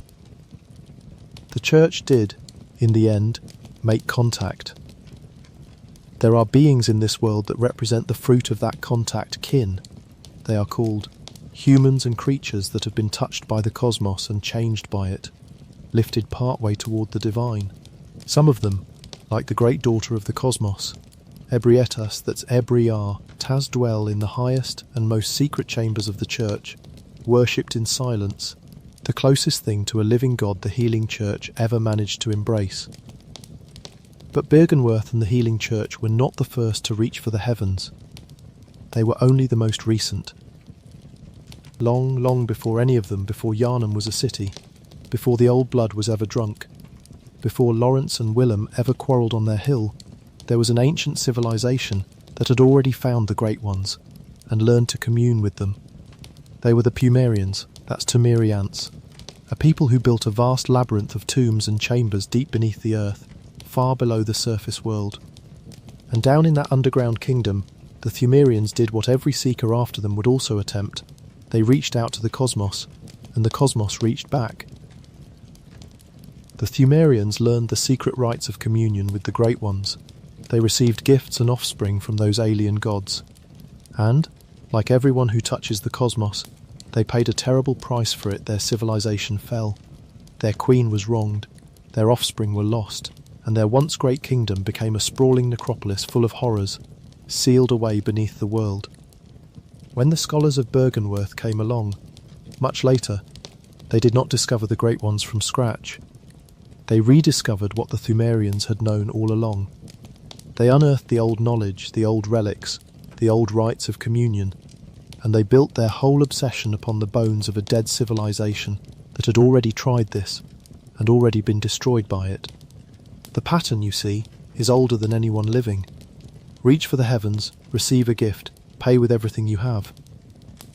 The Thumerians did it, Byrgenwerth did it, the Healing Church did it, and every time, the result was the same. The Healing Church itself was not a single unified body marching toward one goal. Beneath its holy surface, it had split into factions, each pursuing the truth of the cosmos in its own way, each guarding its own secrets. There was the choir, the upper echelon of the church, the elite scholars who pursued communion with the Great Ones, from the highest and most hidden chambers of the great cathedral, refined, exclusive, gazing ever upward at the stars and the beings beyond them. And there was the School of Mensis, a faction that took a darker and more reckless road, seeking to contact the Great Ones directly through ritual, through severed heads packed with insight, through a desperate attempt to summon a higher being into the world no matter the cost to themselves or anyone else. The research hall, with its bloated patients and its harvested brain fluid, was simply one more expression of this same fractured ambition, the institutional machinery of a church that had stopped healing the sick long ago and devoted itself entirely to the pursuit of forbidden cosmic knowledge, by whatever grim and secret means each faction preferred. What this means is that the atrocity at the fishing hamlet was not the act of a few bad men acting alone. It was the natural, almost inevitable product of an entire institution organised around the pursuit of the cosmos at any price. Every faction of the church wanted contact. Every faction wanted insight. And so when word came of a dead Great One lying on a distant beach, there was never any real chance that they would leave it alone. The whole apparatus, the choir, the school, the scholars, the hunters, was built to do exactly the thing that doomed them. The hamlet was not an accident, it was the church being precisely what it had become. But notice what every one of these attempts has in common. They all end in ruin. The Thumerians fell into their tombs, the Bergenworth scholars went mad, the church bred beasts and burning prophets, the patients became living failures, and cost the one Great One that mankind actually managed to lay hands upon was a corpse on a beach, and touching her birthed nothing but a curse, and a screaming orphan, and an eternity of nightmare. The lesson the universe keeps teaching, over and over, in every chapter of this tale, is the same one Maria whispered in the clock tower. A corpse should be left well alone. The heavens are indifferent. And mankind's desperate, beautiful, doomed reaching toward them produces only suffering. There is one last piece of the puzzle, though one final structure that holds this entire nightmare in place, and explains why these hunters cannot simply die and be done with it. To find it, we have to look back at the gentle hunter's dream one more time, and at the old man who waits there, and at the silent moon that hangs over everything. Chapter 21, The Dream, the Nightmare, and the Moon. We began tonight by talking about the hunter's dream, that safe, gentle workshop in the sky, and its shadow, the hunter's nightmare. Now, having walked the whole length of the nightmare, we can finally understand how the two of them fit together, and what holds them both in place. Both the dream and the nightmare are not natural places. They are pocket worlds, little bubbles of reality stitched into the fabric of the cosmos by the power of a Great One. The hunter's dream was created and is overseen by a presence called the Moon Presence, a pale, sorrowful, moon-pale Great One that hangs over the dream and binds it together.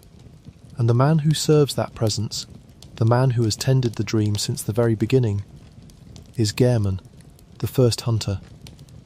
Yharnam built the original workshop. He trained the first hunters. He taught Maria, and loved her, and crafted the doll in her image after she was gone. And for his troubles, Yharnam has been bound to the hunter's dream for an unimaginably long time, kept there by the Moon Presence. Unable to die, unable to leave, a tired old man in a wheelchair who has watched countless hunters come and go, while he himself remains, trapped, longing only for the release of a true death. The dream is a comfort to the hunters who visit it, but to Yharnam, who can never leave, it is its own kind of nightmare, a beautiful prison, ruled by a Great One who will not let him rest. And this is the key that unlocks the whole structure. The hunter's dream and the hunter's nightmare are mirror images of one another. Both are realms created by Great Ones. Both trap their occupants outside of ordinary death. The dream traps Yharnam in gentle comfort, the nightmare traps the old hunters in screaming torment. But the underlying mechanism is the same when the cosmos takes hold of a human soul. Ordinary death no longer applies. You do not get to simply end. You get bound to a dream, to a nightmare, to an endless loop, and there you stay, for as long as the Great One that holds you wills it. That is why the hunters of the old hunters cannot escape. That is why Ludwig kept rising as a beast, why Maria kept guarding her tower in undeath, why Lawrence burns on without end, why the villagers and the orphan endlessly relive their slaughter. None of them are allowed to die, not really. They are held fast by the same cosmic forces they spent their lives reaching toward.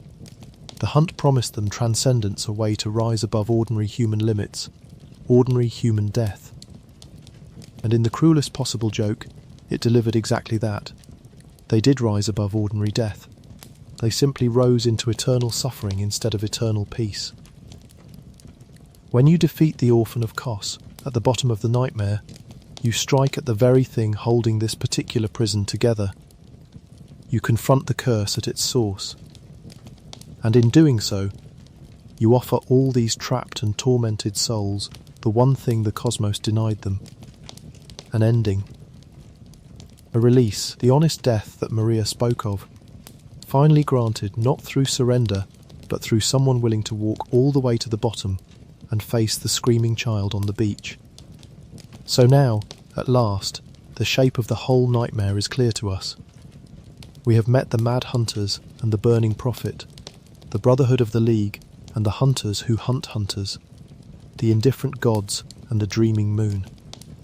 But there are still a few quiet truths left to gather before we go down into the dark truths about what the blood actually does to a person, about the lonely men who guard and chase the nightmare's secrets, and about the cold blue light that has followed us through this whole story. Let us hold them up to the light, one by one, and then we will descend together. Chapter 22, Two Roads to Ruin Beast and Kin There, is a question that sits underneath all of Bloodborne, quiet and patient, and the old hunters answers it more clearly than any other part of the game. The question is this: when the blood and the cosmos get hold of a human being, what do they turn that person into? And the answer, it turns out, is that there are two roads. Two different kinds of ruin. Two directions a corrupted soul can fall. The first road leads downward, into beasthood. This is the fate of those who drink too deeply of the old blood Lawrence the Burning Prophet, Ludwig the Accursed, the countless beasts that prowl the streets of Yharnam. The blood is bestial, it is animal. It awakens something primal and hungry in a person, and feeds it until the human being is gone, and only the beast remains. Snarling, ravenous, lost, to become a beast is to fall below humanity, to sink into pure appetite and rage, to lose your mind not in a flash of cosmic terror, but in a slow descent into snarling animal hunger. The beast is what the blood makes of you when it drags you down. The second road leads upward, into kinship.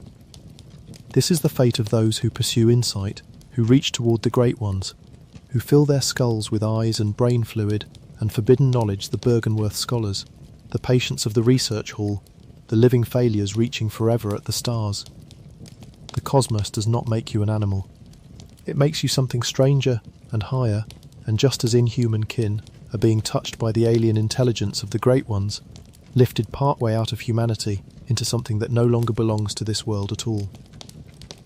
To become kin is to rise above humanity, to leave it behind, to be remade in the image of things that should not be perceived. The kin is what the cosmos makes of you when it lifts you up. Here is the devastating part. Both roads lead to the same place. They both end in the loss of everything that made you human. The beast loses its mind in hunger. The kin loses its mind in cosmic enlightenment. The beast falls below. The kin rises above. But the destination, the obliteration of the human soul, is identical. Whether the blood drags you down into the gutter, or insight lifts you up into the heavens, you arrive at the same final country, the country where you are no longer a person. And the healing church, in its terrible ambition, pursued both roads at once. It fed its people the old blood, breeding beasts, and it experimented on its patients with insight, breeding kin. It opened both doors to ruin and ushered mankind through them, all the while believing it was leading humanity toward salvation. The Old Hunters is, in a very real sense, a tour of both kinds of damnation. Ludwig and Lawrence on the road of the beast, the patients and the living failures on the road of kin. Two roads, one nightmare, and a church that walked its faithful down both of them with a benediction on its lips. To stand at the bottom of the nightmare, as we soon will, is to stand at the crossroads where both roads finally meet, because Kos, the dead god on the beach, is the place where the cosmic and the bestial, the kin and the beast, the heavens and the blood, all collapse together into a single screaming child. But before we go down, there are two lonely men still to meet, one who guards the nightmare's secrets with murder, and one who chases those secrets to his grave. Chapter 23. The assassin and the wanderer. We spoke earlier of Brador, the church assassin, the keeper of secrets who tolls his bell and comes to murder anyone who learns too much. But there is more to his story, and a second figure bound up in it, and together they form one of the quietest and most human tragedies in the whole nightmare. Brador was sent into the nightmare by the healing church for a single purpose: to silence. He is, in effect, the church's conscience turned into a weapon, not the part of the conscience that feels guilt, but the part that panics, that covers up, that decides the safest thing to do with a terrible truth is to make sure no one is left alive who knows it. He sits in his cell, a prisoner who is also a jailer, and he rings his bell and he hunts. He is loyalty curdled into something monstrous. He is what happens when a man's devotion to an institution outlasts his devotion to anything good. And there is someone hunting him, a lone hunter, a wanderer, who came into the nightmare on the trail of the assassin, determined to find Brador, to stop the killing, to put an end to the church's enforcer once and for all. This wanderer represents the opposite impulse, not the silencing of truth, but the refusal to let the silencers win. He stalks the nightmare, hunting the hunter who hunts the truth-seekers, a third layer in the endless recursion of hunters hunting hunters that defines this whole cursed place. It is a small story, told mostly in scraps and notes, and the geography of the nightmare itself. You may help the wanderer, or you may not. You may reach Brador's cell, or you may never find it, but the meaning of it is clear enough, and it echoes the larger struggle between Brador and Simon the Harrowed that we traced earlier. Over and over, in figure after figure, the old hunters poses the same question. When an institution does something unforgivable, what is the right response? To bury it, like Brador? To expose it, like Simon? To hunt down the buriers, like the wanderer? There is no clean answer. There is only the endless, exhausting struggle between those who would hide the truth and those who would drag it into the light, played out forever in a nightmare where no one can die and nothing is ever resolved. And running through all of it, through Brador's cell and the wanderer's hunt, through Ludwig's fall and Maria's vigil, there is one recurring image, one symbol that keeps appearing, glowing cold and blue in the darkness. The light of the moon, captured in a blade. It is time, at last, to talk about that light. Chapter 24. The light of the moon throughout this whole story, again and again. There has been a particular light, a cold, blue, otherworldly radiance, the colour of moonlight on deep water. It is the light of Ludwig's holy moonlight sword. It is the colour of the moon that hangs over the hunter's dream. It is, in a sense, the signature colour of the cosmos itself reaching down into this world. And it is worth pausing, here at the threshold, to understand what that light really means. The holy moonlight sword is not an ordinary weapon. It is a relic of cosmic origin, a blade infused with the power of a great one, glowing with the borrowed light of the heavens. The church revered it. Ludwig carried it as the symbol of his holy purpose, the radiant first hunter, bearing the light of the moon into the darkness of the hunt. When you fight Ludwig the Accursed, it is the glimpse of this very light, the light of his own lost weapon, that pierces the fog of his beasthood and brings the man briefly back to himself. The moonlight is, for Ludwig, the last thread connecting the monster to the hero. It is memory. It is identity. It is the cold blue ghost of who he used to be. And the moon presides over everything. The moon presence rules the hunter's dream. The hunt itself is bound up with the cycle of the moon, the blood moon that rises over Yharnam on the worst nights, drawing the cosmos closer to the world, thinning the veil between mankind and the great ones. The moon is the symbol of the whole entanglement of humanity and the cosmos. the beautiful and terrible light by which all of this horror unfolds. It is no accident that the weapon of the church's greatest hero is made of moonlight, or that the entity ruling the dream is moonpale, or that the worst night of the hunt happens beneath a swollen red moon. The moon is the cosmos made visible. It is the heavens looking down. There is one more thread of moonlight worth following, and it leads to Lady Maria. Maria, with her elegant garb and her paired blades and her cold, composed bearing, was no ordinary hunter of common stock. She is strongly tied to the noble house of Cainhurst. That's Cainhurst, a proud and ancient line of aristocrats, pale and beautiful and steeped in blood, whose castle stands frozen and forgotten far from Yharnam. Maria's whole manner, her grace under pressure, her duelist's precision, her tragic dignity, carries the cold elegance of that doomed nobility. She turned her back on her heritage and her weapon and her old life after the horror of the hamlet, casting the Rakuyo down a well, trying to become someone other than a hunter, someone who had not seen what she had seen. But the blood of Cainhurst, like the old blood of the church, is not so easily escaped. It carried her, in the end, to the same place as everyone else, a chair in a clock tower, dead but unresting, beneath the indifferent moon. So when you descend now into the hamlet, carry that cold blue light in your mind. The light of Ludwig's blade, the light of the moon over the dream, the light of the cosmos reaching down to touch a world that was never meant to be touched. Because where we are going, at the very bottom of the nightmare, the light gives way at last to the grey of an overcast shore.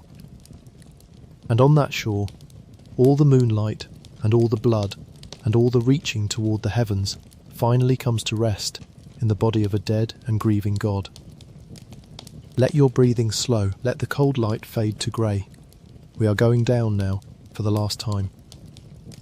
Chapter 25.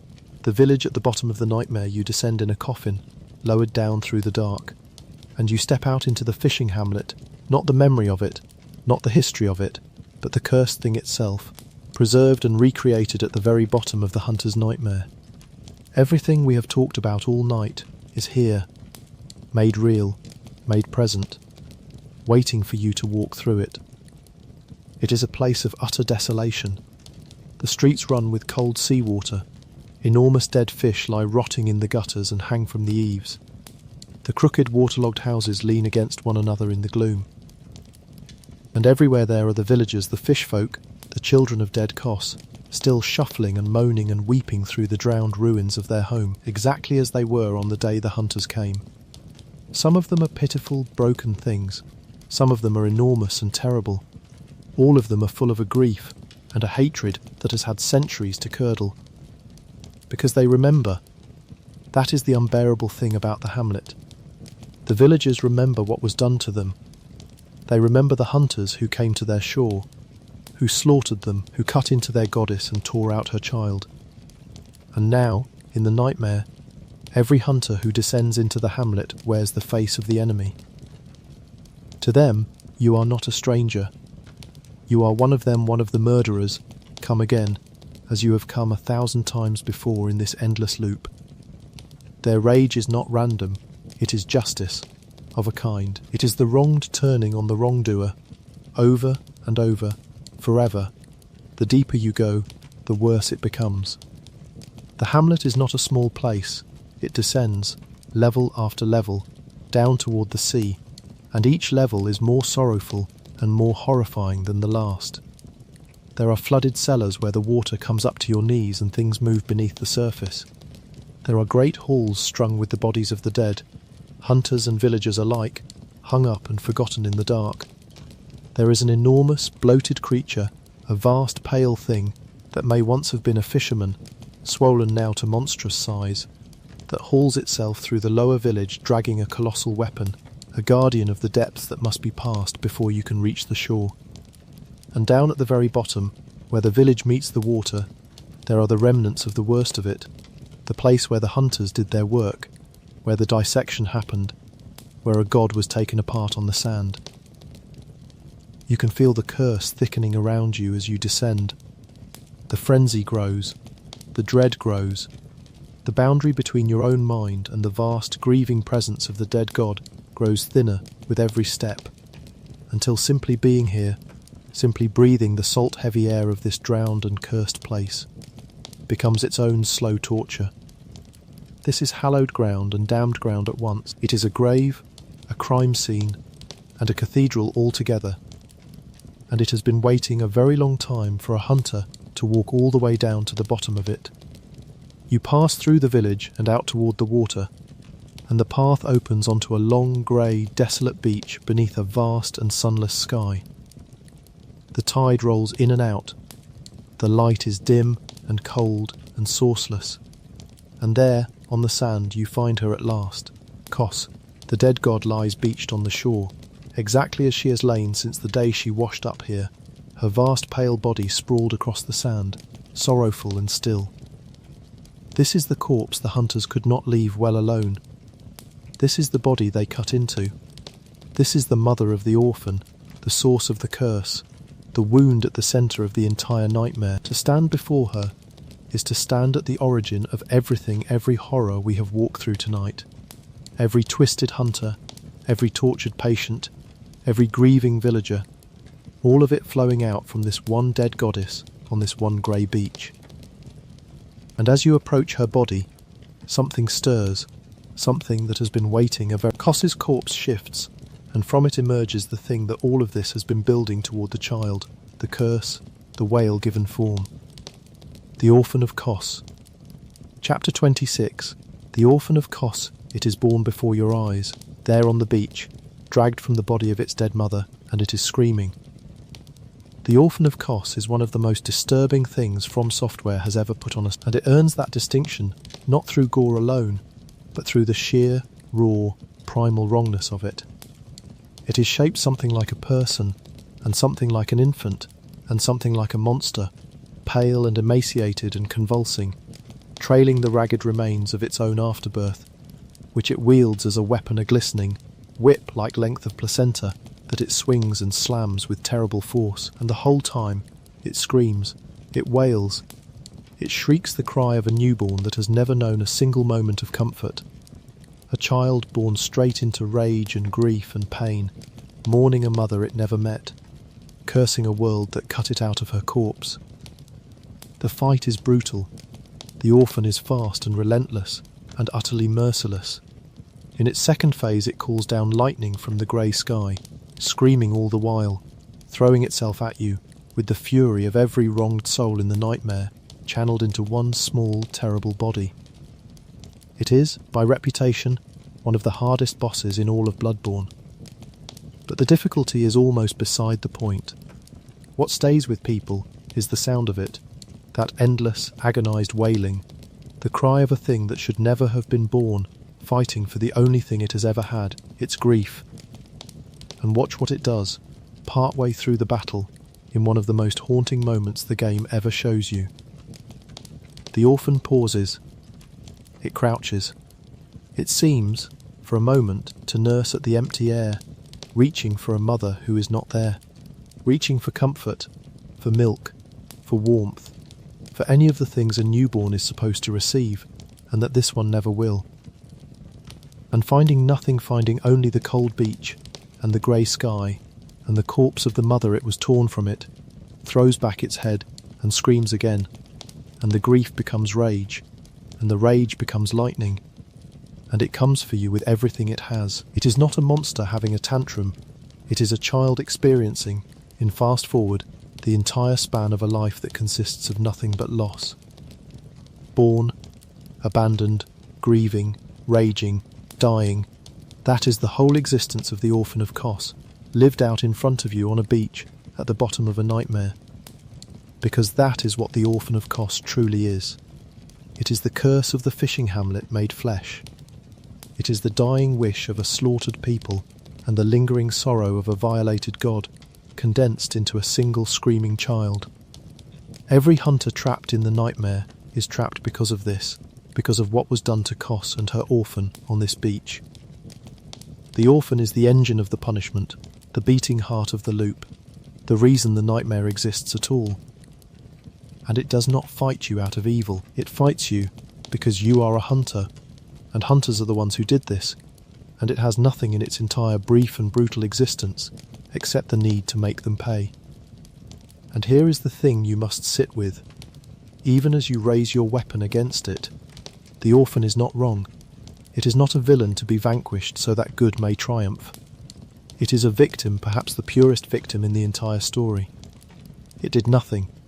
It chose nothing. It was simply there, unborn, inside its mother, when human hands reached in and tore the two of them apart. Everything monstrous about the orphan was done to it, not by it. When you fight it, you are not slaying a dragon. You are putting down a grieving infant that the cruelty of others turned into a weapon. There is no clean victory to be had on this beach. There is only the grim mercy of ending a suffering that should never have begun.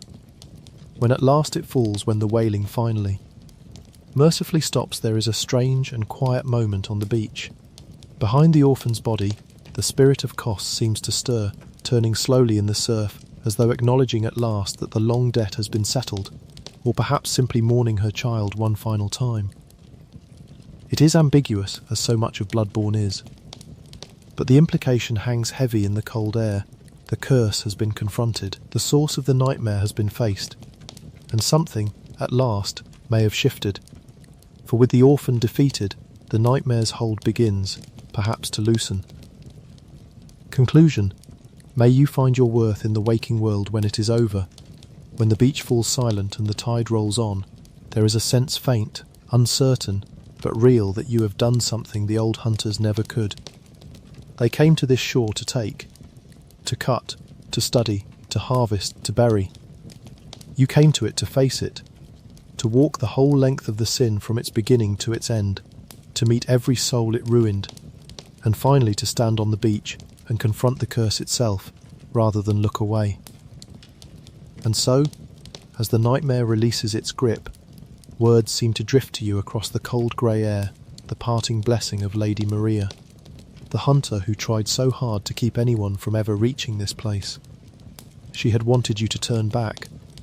She had offered you an honest death rather than let you see what she had seen. But you went on anyway, and you saw it all, and you ended it, and now she offers you the only thing she has left to give, a hope. May you find your worth, she says, in the waking world. May all of this horror, all of this grief, all of this long descent through the worst of what hunters can do mean something once you are gone from here. May you wake and live and be more than the nightmare made you. That is where the old hunters leaves us. Not with triumph, not with a clean and tidy victory, but with a fragile, aching hope, whispered on a dead beach by a dead woman, that the cycle might finally be broken, and that the one who broke it might find peace somewhere beyond it. But let us be honest with ourselves. In the gentle way you can only be honest in the dark, half asleep, when the hard edges of things have softened. We do not really know whether the cycle is broken. That is the quiet ache underneath the whole ending. The hunter's nightmare was born from a sin, and sin, once committed, has a way of echoing far longer than any single act of atonement can answer. You faced the orphan. You ended its wailing. You offered the trapped hunters a kind of release. But the old blood is still in the world. The hunt still calls. And somewhere, on some other night, another hunter will give too much of themselves to the cause, will kill one time too many, will feel the bloodlust close over their head like cold water, and they will wake in a nightmare of their own. The wheel turns. The night returns. The story may not so much end as pause, holding its breath, waiting to begin again.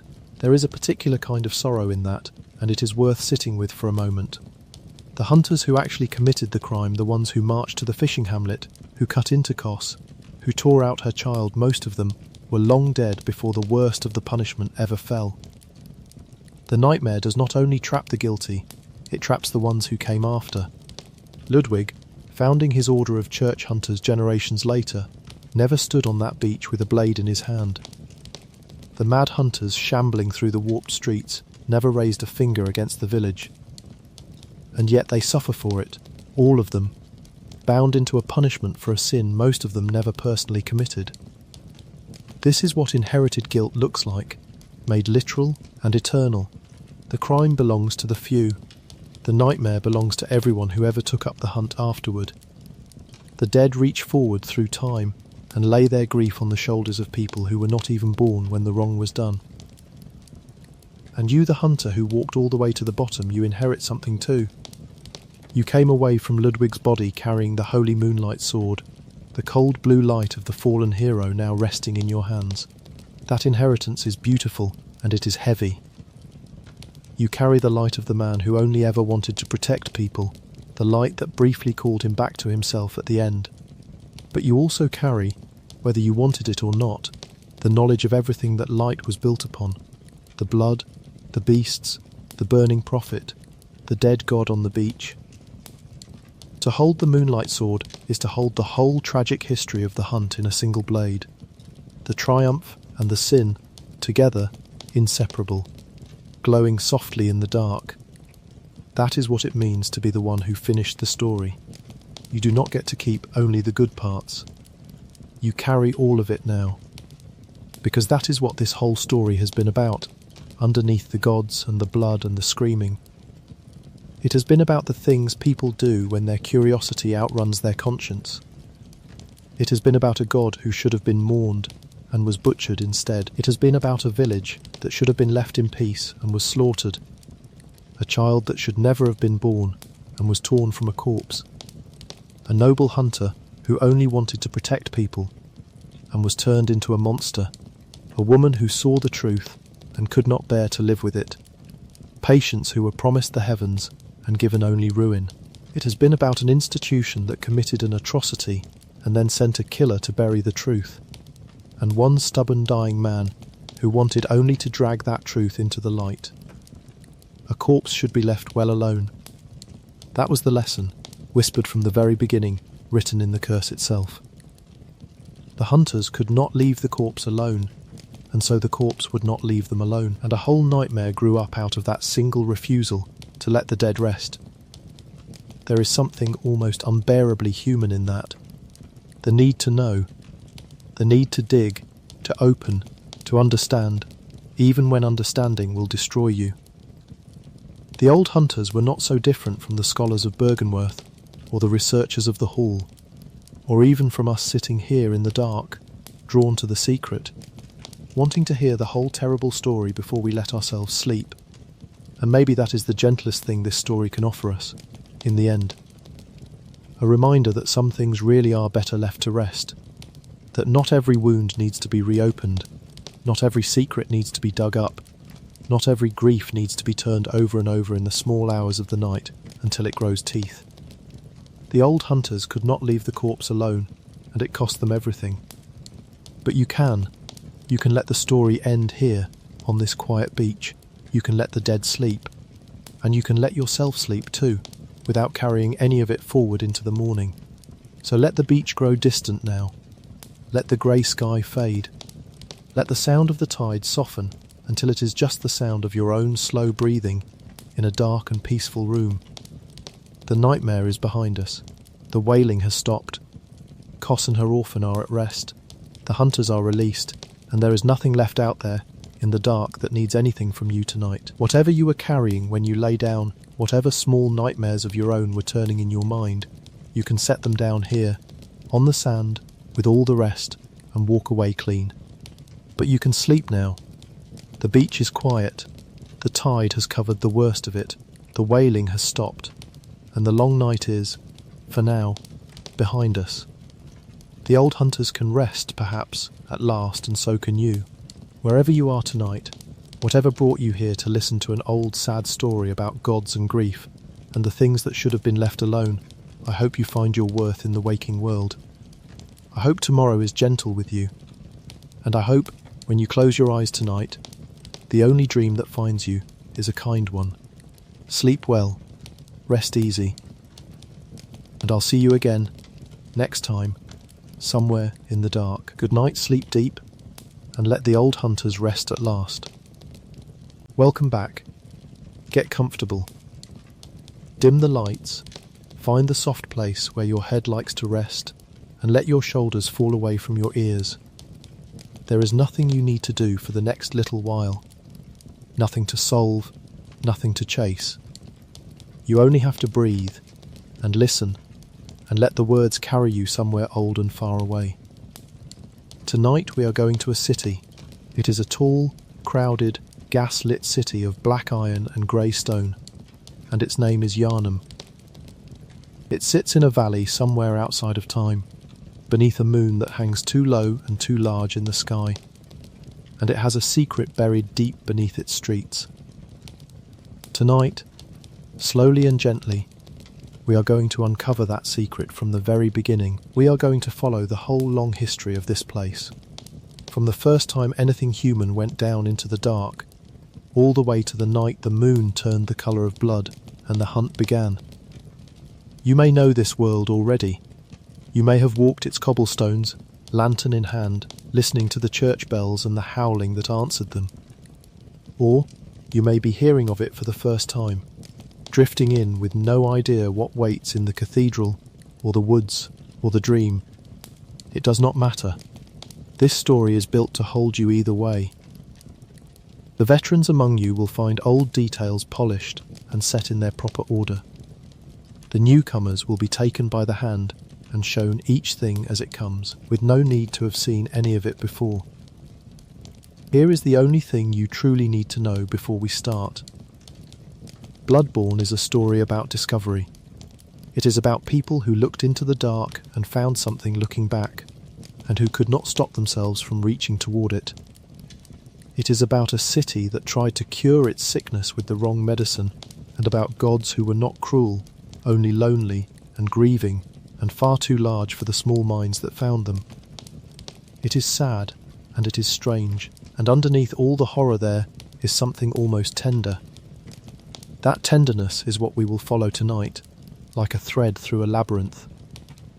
So let us begin the way all of this began, not in the city, and not on the night of the hunt, but long, long before any of that. Before the church, before the scholars, before the first lantern was ever lit. We are going down, beneath the stones, into the deep places of the earth, to a time when the first people of this land lifted their eyes towards something vast and silent in the dark below.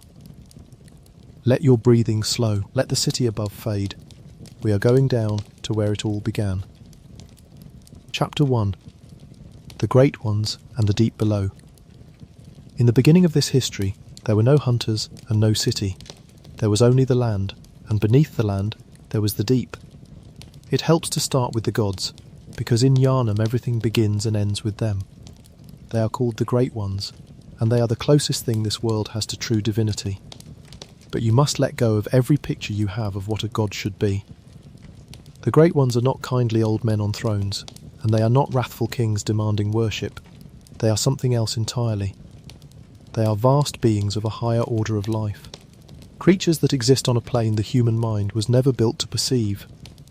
Some say they came from the cosmos, drifting down from between the stars. Others say they were always here, sleeping in the dark beneath the earth, older than the soil itself. Both things may be true. With the Great Ones, contradictions tend to sit comfortably side by side. What matters most about them is this, and it is the gentle, sorrowful heart of the entire tale. The Great Ones are sympathetic in spirit. For all their terrible scale and their alien shape, they are not monsters of malice. They feel, and the feeling that defines them, the ache that drives nearly everything that will happen across the centuries to come, is the loss of their children. The Great Ones lose their offspring. Again and again, across ages we cannot count, they conceive, and they birth, and they lose. And so they reach out, across the gulf between their kind and ours, searching for a surrogate, searching for a child to take the place of the one that slipped away. That yearning, that grief, that has no bottom, is the engine of this whole history. Every ritual, every experiment, every horror you will hear about tonight grows from someone, human or god, trying to bridge an impossible distance and hold something they have lost. Now the Great Ones did not announce themselves. They did not descend in fire to be worshipped. They waited in the deep, in the labyrinths and the tombs far below the surface of the world, and for the longest stretch of time, no one knew they were there at all. The earth above turned through its seasons. People lived and died on the surface, and never suspected that beneath their feet, in chambers of cold stone, something immense was dreaming. Picture that deep place for a moment, because we will return to it often. Imagine descending a long stone stair that spirals down into darkness, the air growing cooler and heavier with every step, until the light of the world above is only a memory, and then not even that.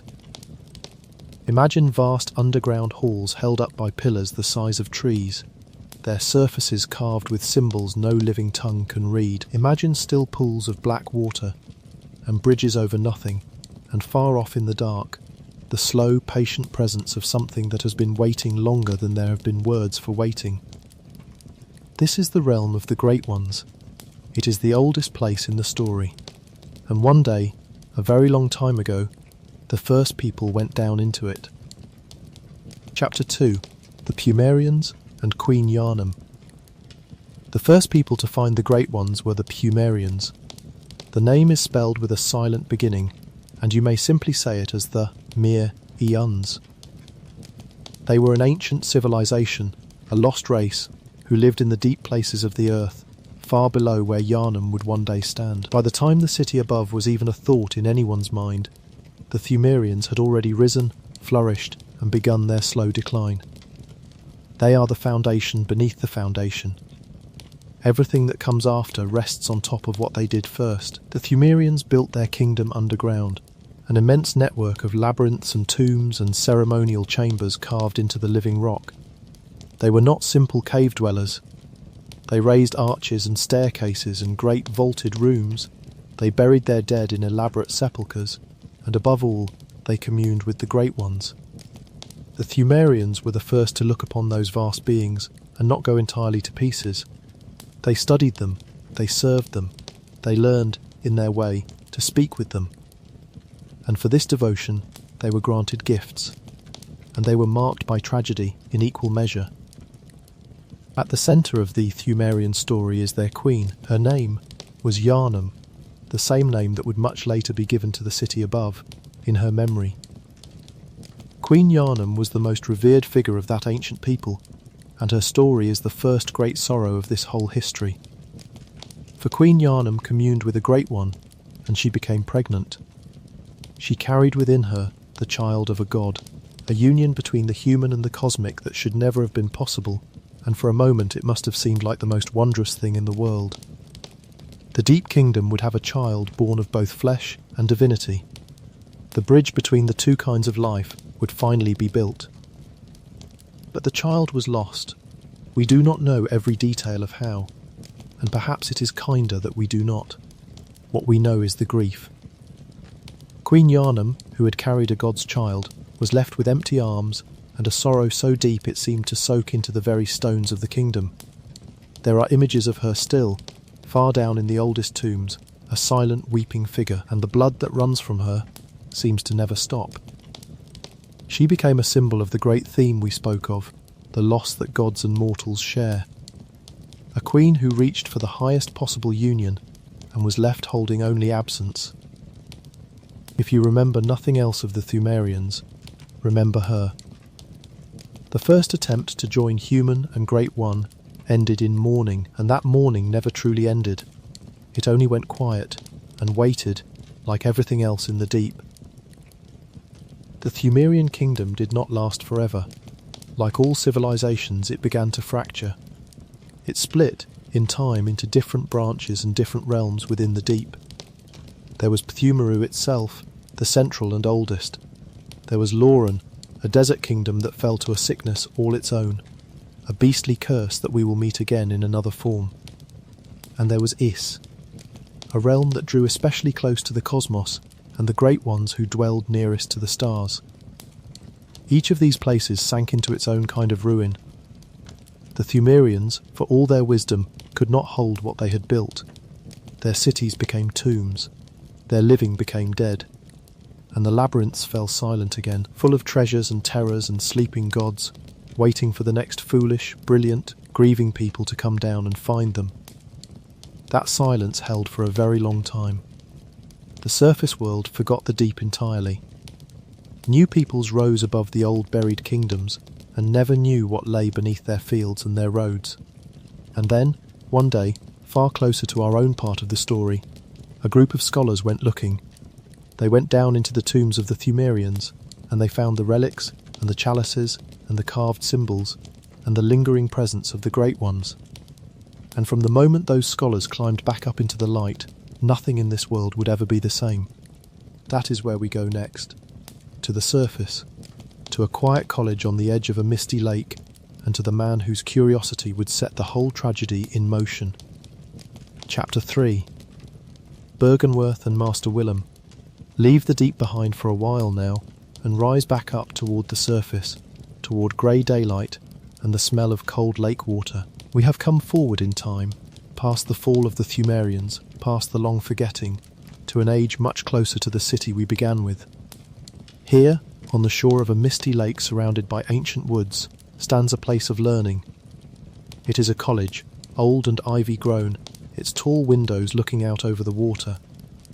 Its name is Byrgenwerth, which you may say as Byrgenwerth, and it is here that the modern part of our story truly begins. Byrgenwerth was a college of scholars, and its purpose was the pursuit of knowledge. But not ordinary knowledge. The scholars of Byrgenwerth were obsessed with the highest and strangest questions a mind can ask. What lies beyond the reach of human senses? What truths are hidden from us simply because our eyes are too few and too weak to see them? Is it possible for a person to evolve, to ascend, to perceive the world as the Great Ones perceive it? These were the questions that hung in the air of Byrgenwerth like the mist on the lake, and the man who asked them most fiercely was the college's master. His name was Willem, which you may say as Will M, and he was the head of the school, an old and brilliant scholar whose mind reached constantly toward things just out of his grasp. Master Willem believed with all his heart that humanity could be more than it was. He believed that the human race was held back by the limits of its own senses, that we are like creatures blinking in the dark, aware that there is more light somewhere, but unable to turn our heads toward it. And he had a phrase, a kind of mantra, that captures everything about him. He believed that to ascend, humanity needed more eyes. We are born of the blood, made men by the blood, undone by the blood. Our eyes are yet to open. Fear the old blood, and again in his notes and his murmurings, that strange and haunting wish. Eyes. We need more eyes. He did not mean eyes the way you might first imagine, not simply more eyeballs in a face. He meant something deeper. To Willem, eyes were a symbol of insight, of perception, of the ability to comprehend higher truths. To gain eyes on the inside, in the brain, in the soul, was to become capable of seeing the cosmos as it truly is, to lift the veil between the human world and the world of the Great Ones. This was the dream of Byrgenwerth. To gain enough insight that humanity itself might transcend its small blind condition and ascend toward the divine. It was a beautiful dream, in its way. It was also a doorway to ruin, though Willem could not yet see that, for all his longing to see. To chase this dream, Willem sent his scholars down into the deep. They explored the old labyrinths, the buried kingdoms of the Pthumerians that had lain silent for ages. They brought back relics and chalices and carvings. They studied the burial chambers and the cosmic symbols. And down there, in the tombs of that ancient people, the scholars of Byrgenwerth found two things that would change history. They found knowledge of the Great Ones, real and direct, the lingering presence of beings beyond comprehension. And they found the old blood. The old blood. Hold that phrase gently in your mind as you drift, because it is the most important substance in this entire story. The old blood was a mysterious, powerful fluid discovered in the depths, tied somehow to the Great Ones themselves. It was unlike anything the scholars had ever seen. It seemed to carry within it a fragment of cosmic power, a trace of the divine, a medicine and a poison and a sacrament all at once. When the scholars brought knowledge of the old blood back up to Bergenworth, the whole quiet college trembled with the possibilities. Here, perhaps, was the key to everything. Here was a substance that touched the Great Ones directly. With it, surely, humanity might finally take the step it had always longed to take. But Master Willem, old and wise and frightened, looked at the old blood and felt a cold dread settle into his bones. Fear the old blood, he had written, and he meant it. Willem believed that the path to ascension lay through the mind, through insight gained carefully and slowly, through eyes opened by understanding. He did not believe the answer could simply be drunk, or injected, or poured into the veins of ordinary people. He sensed, somehow, that the old blood was too much, too raw, too dangerous, that to use it carelessly would not lift humanity up, but drag it down into something bestial and wrong. And so Willem refused. He turned away from the blood, and he counselled caution and patience, and the slow opening of inner eyes. Not everyone at Bergenworth agreed with him, and the disagreement that followed between the old master and his most devoted pupil was the crack from which the entire flood would pour. That pupil's name was Lawrence. And in the next part of our story, the friendship between these two men will break.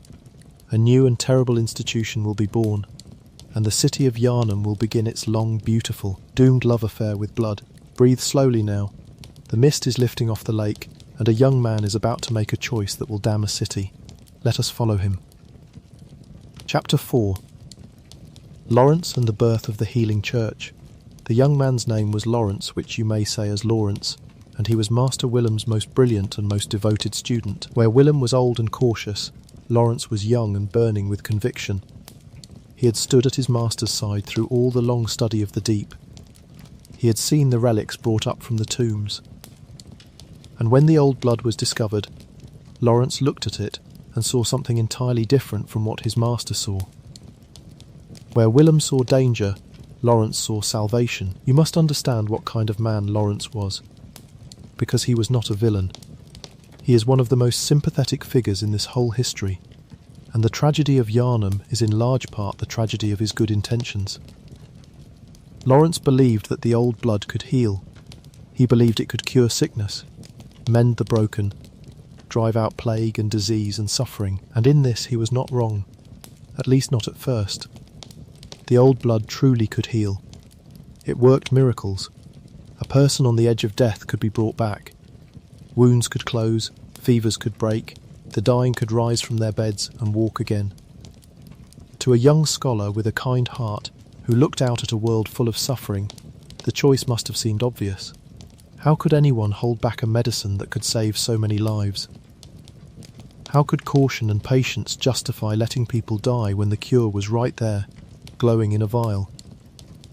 And so Lawrence and Willem came to their parting. It was not a war, not at first. It was a disagreement between two men who had loved and respected each other, two men who both wanted humanity to rise. But they could not be reconciled. Willem clung to his path of inner eyes and careful insight and his deep instinctive fear of the blood. Lawrence believed the blood was the way forward, the gift that should be shared with the world. There came a day when the two of them sat together for the last time as master and pupil, and Lawrence rose and left Bergenworth and did not come back. He took the knowledge of the old blood with him, and Willem, old and alone on the shore of his misty lake, was left to watch from a distance as everything he had feared came slowly, beautifully, terribly true. Lawrence went out into the world and founded a new institution. He called it the Healing Church. And its mission was exactly what its name suggests: to heal, to use the old blood to cure the sick and comfort the suffering and drive disease out of the land. The Healing Church offered a sacrament it called blood ministration, the careful giving of the old blood to those in need. A patient would come, ill or injured, and receive the blood and be made well. It was, in its early days, a thing of genuine mercy. People who would have died now lived. Plagues that would have swept through whole towns were turned back, and the Healing Church grew as such things do, from a small band of believers into a vast and powerful body, rich and respected and trusted. the spiritual and medical heart of a whole region. At the centre of this new church, of course, was a city. The city took the name of the ancient Pumerian queen who wept in the deep below. It was named Yharnam in her memory, though almost no one who lived there understood why, or knew what slept beneath their streets. Yharnam grew up around the healing church the way a town grows up around a holy well. People came from far away seeking the miraculous blood. The church built great cathedrals and hospitals and workshops. The city rose tall and crowded, all black iron railings and steep grey rooftops and narrow winding lanes, gas lamps glowing against the perpetual gloom. And through all of it, like a current beneath the cobblestones, ran the blood. Yharnam became a city built on blood healing. To live there was to trust in the blood. To be sick was to seek the blood. To worship was, in a quiet way, to worship the blood. But the old blood was not ordinary medicine. It came from the great ones. It carried within it a fragment of the cosmic, a trace of those vast and alien beings sleeping in the deep. And Master Willem's fear, the fear that Lawrence had set aside in the name of mercy, had not been foolish, it had only been early. For the old blood gave with one hand and took with the other. It healed the body, yes, but it also began, slowly and quietly at first, to change the people who took it, to open something in them, to call something out. The miracle medicine of the healing church carried within it the seed of a curse. And in time, that seed would bloom into the single most terrible affliction this city would ever know. Yharnam did not yet know it was sick. But the sickness was already in its veins, glowing softly, biding its time. Rest now, and we will follow the blood as it does its slow and dreadful work. Chapter 5. The blood and the beginning of the scourge. For a while the city of Yharnam lived in something close to a golden age. The healing church flourished. The old blood flowed. The sick were made well, and the people were grateful, and they gave their devotion to the church and its miraculous medicine. If you had walked the streets of Yharnam in those days, you would have seen a proud and prosperous city, its cathedrals gleaming, its citizens hale and hearty, its faith strong. You would not have seen the rot beneath. But it was there, and it was spreading. The trouble with the old blood was that it did not simply heal and then leave. It lingered. It worked its way into the body and the blood of those who took it, and over time, with repeated use, it began to transform them. This was the great hidden cost of the church's miracle, and it has a name. It is called the beastly scourge, or simply the scourge of the beast. The old blood, that gift from the great ones, slowly turned the people who relied upon it into beasts. Imagine it happening gradually, the way a sickness creeps. A person takes the blood to heal an illness, and they are cured, and they are glad. They take it again, perhaps the next time they fall ill, because it worked so well before. And somewhere in there, something begins to change. Their senses sharpen unnaturally. Their temper grows short and savage. Hair begins to grow where it should not. Their teeth lengthen. Their hands curl into claws. Their spine bends. The mind clouds over with a red and bestial rage, and the person who once prayed in the cathedral and loved their family becomes a snarling, monstrous thing, a beast that knows only hunger and fury. The transformation could be slow or sudden. It could take years, or it could come on in a single dreadful night. But the direction was always the same. The blood that healed the body devoured the soul. This is the beast plague, the beastly scourge, and it became the central horror of Yharnam's existence. The very medicine that the city loved and trusted was the thing that was turning its citizens into monsters. And worse, the scourge could spread, for the bite or blood of a beast could pass the affliction to others, so that one transformed soul could become two, and two could become many, until whole districts fell to the curse. The healing church, which had built its power and its glory on the gift of healing, now faced a catastrophe entirely of its own making. The blood was both the cure and the disease, and the church could not simply stop, for the blood was the foundation of everything it was, everything the city believed, everything that gave the church its wealth and power. To admit that the blood was the source of the scourge would have been to admit that the entire church was built on a poison. And so, like so many institutions faced with the consequences of their own choices, the church chose to manage the disaster rather than confront its root. How do you manage a plague of beasts? You need someone to put the beasts down. You need men and women willing to go out into the night, when the transformed roam the streets, and end them before they can spread the curse or tear the innocent apart. You need hunters. And so, out of the beastly scourge, the hunters were born. They were the city's answer to its own affliction, a grim and necessary profession that grew up in the shadows of the healing church.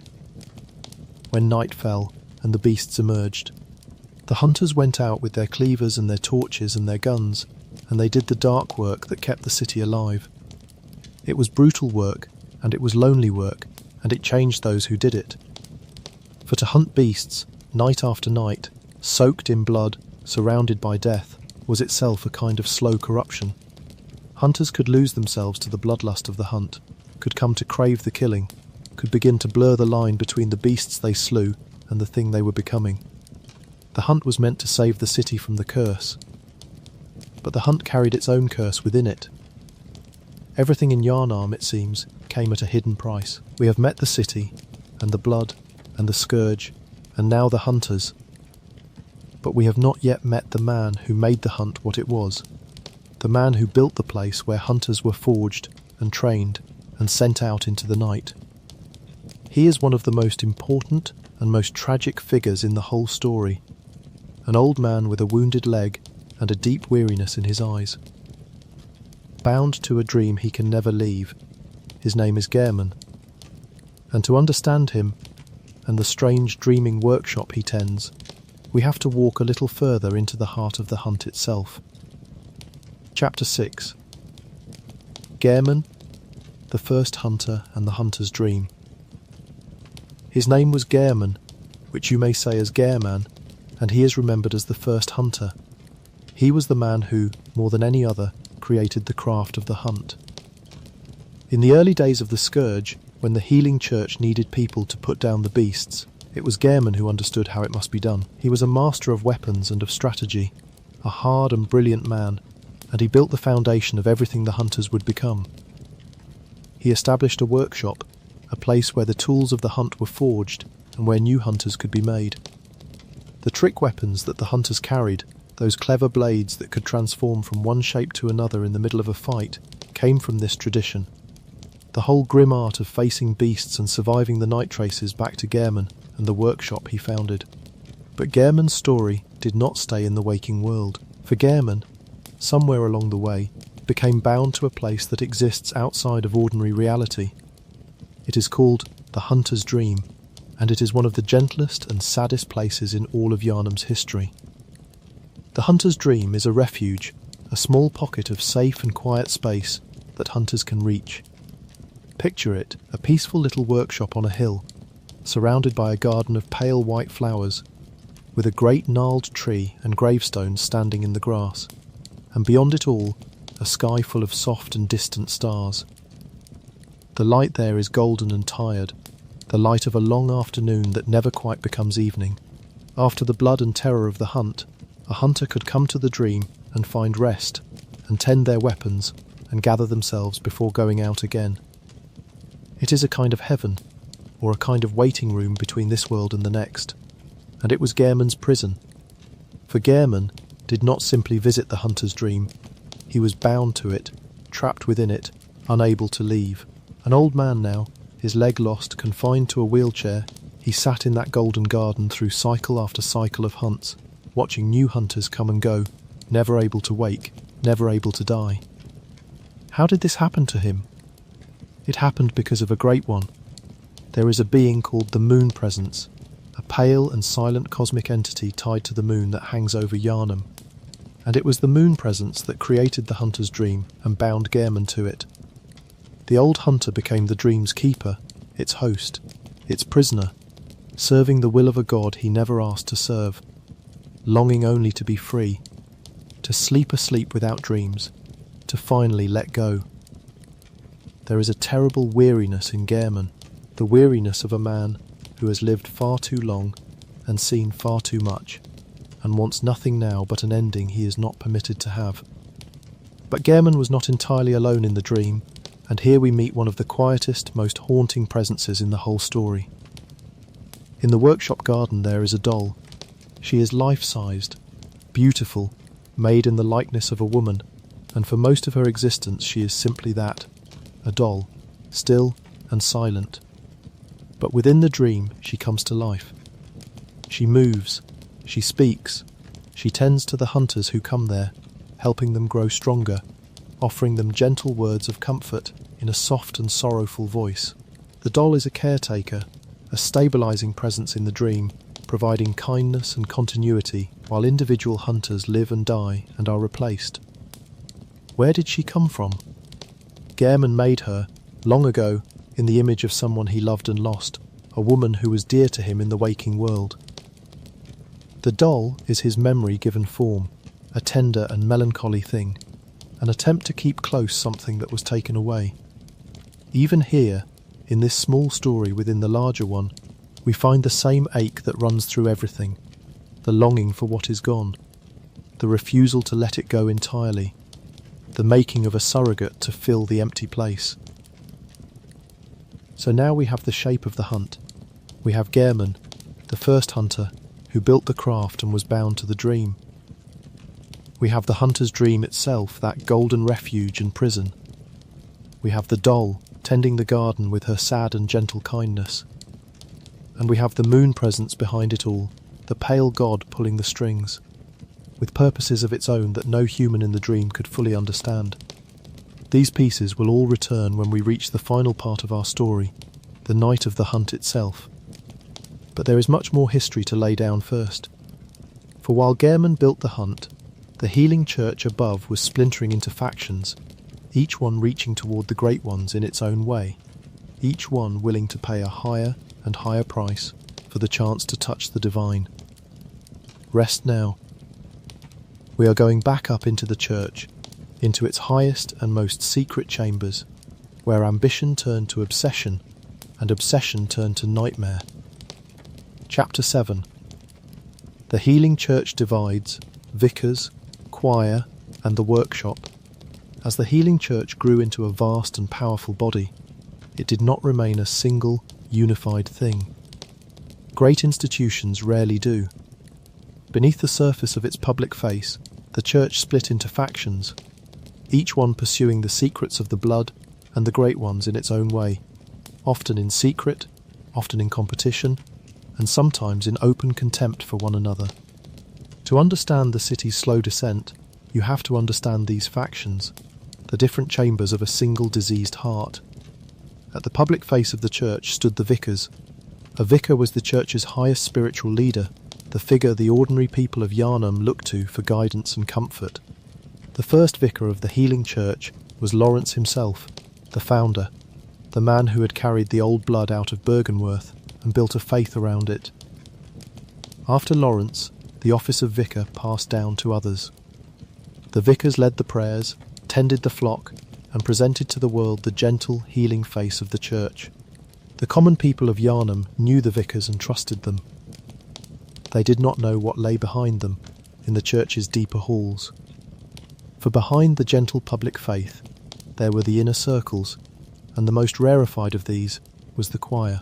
The choir was the upper echelon of the healing church, an elite and secretive order that had abandoned the simple goal of healing and turned its full attention back toward the original dream of Bergenworth.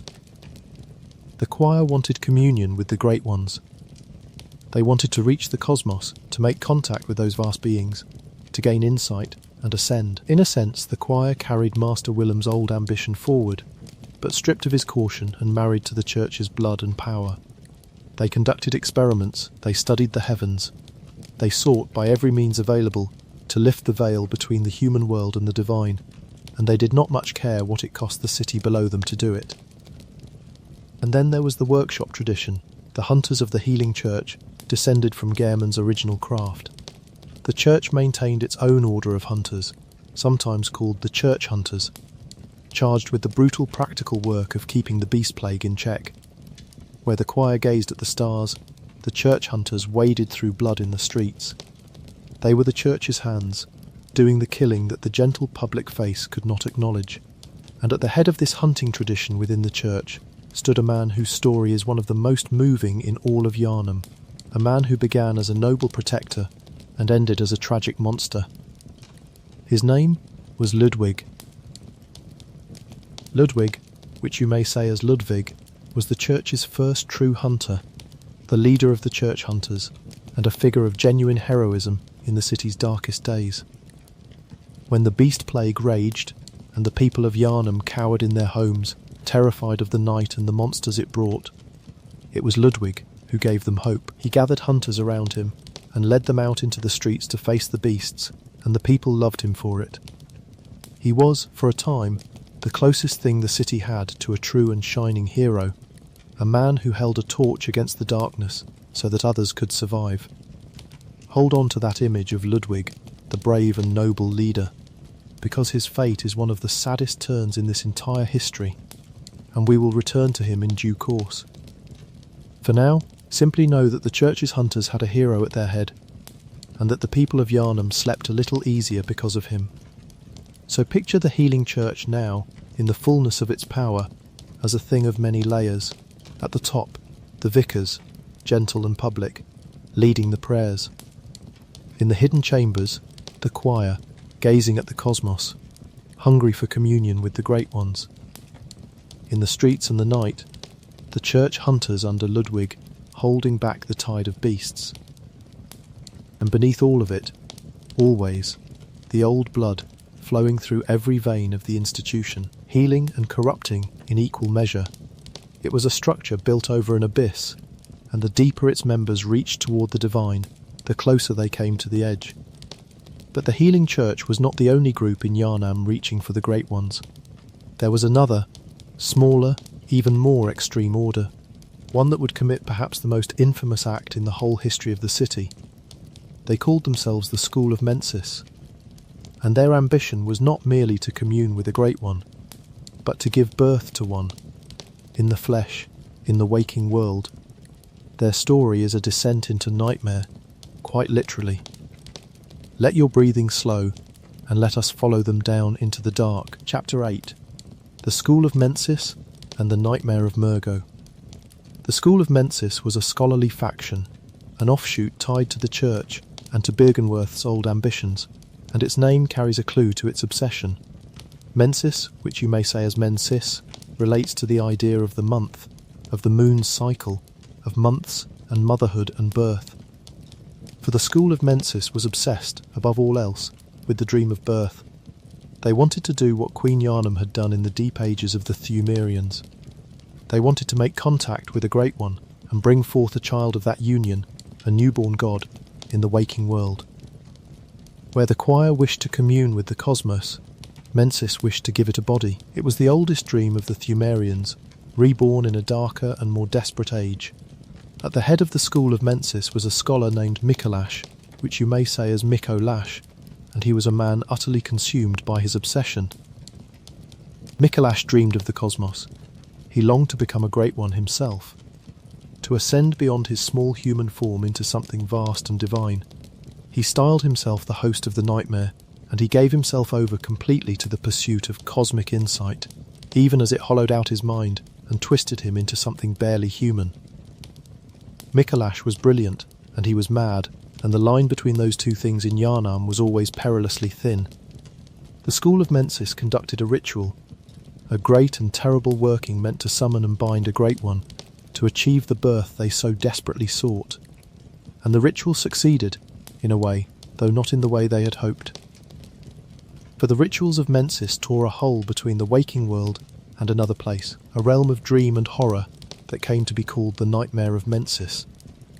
The scholars, reaching for the divine, instead found themselves drawn into a nightmare of their own making, a dark and twisted realm suspended outside ordinary reality, where the laws of the waking world bent and broke.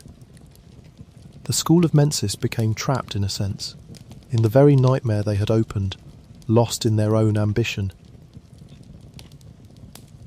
At the centre of this nightmare was a great one and a child.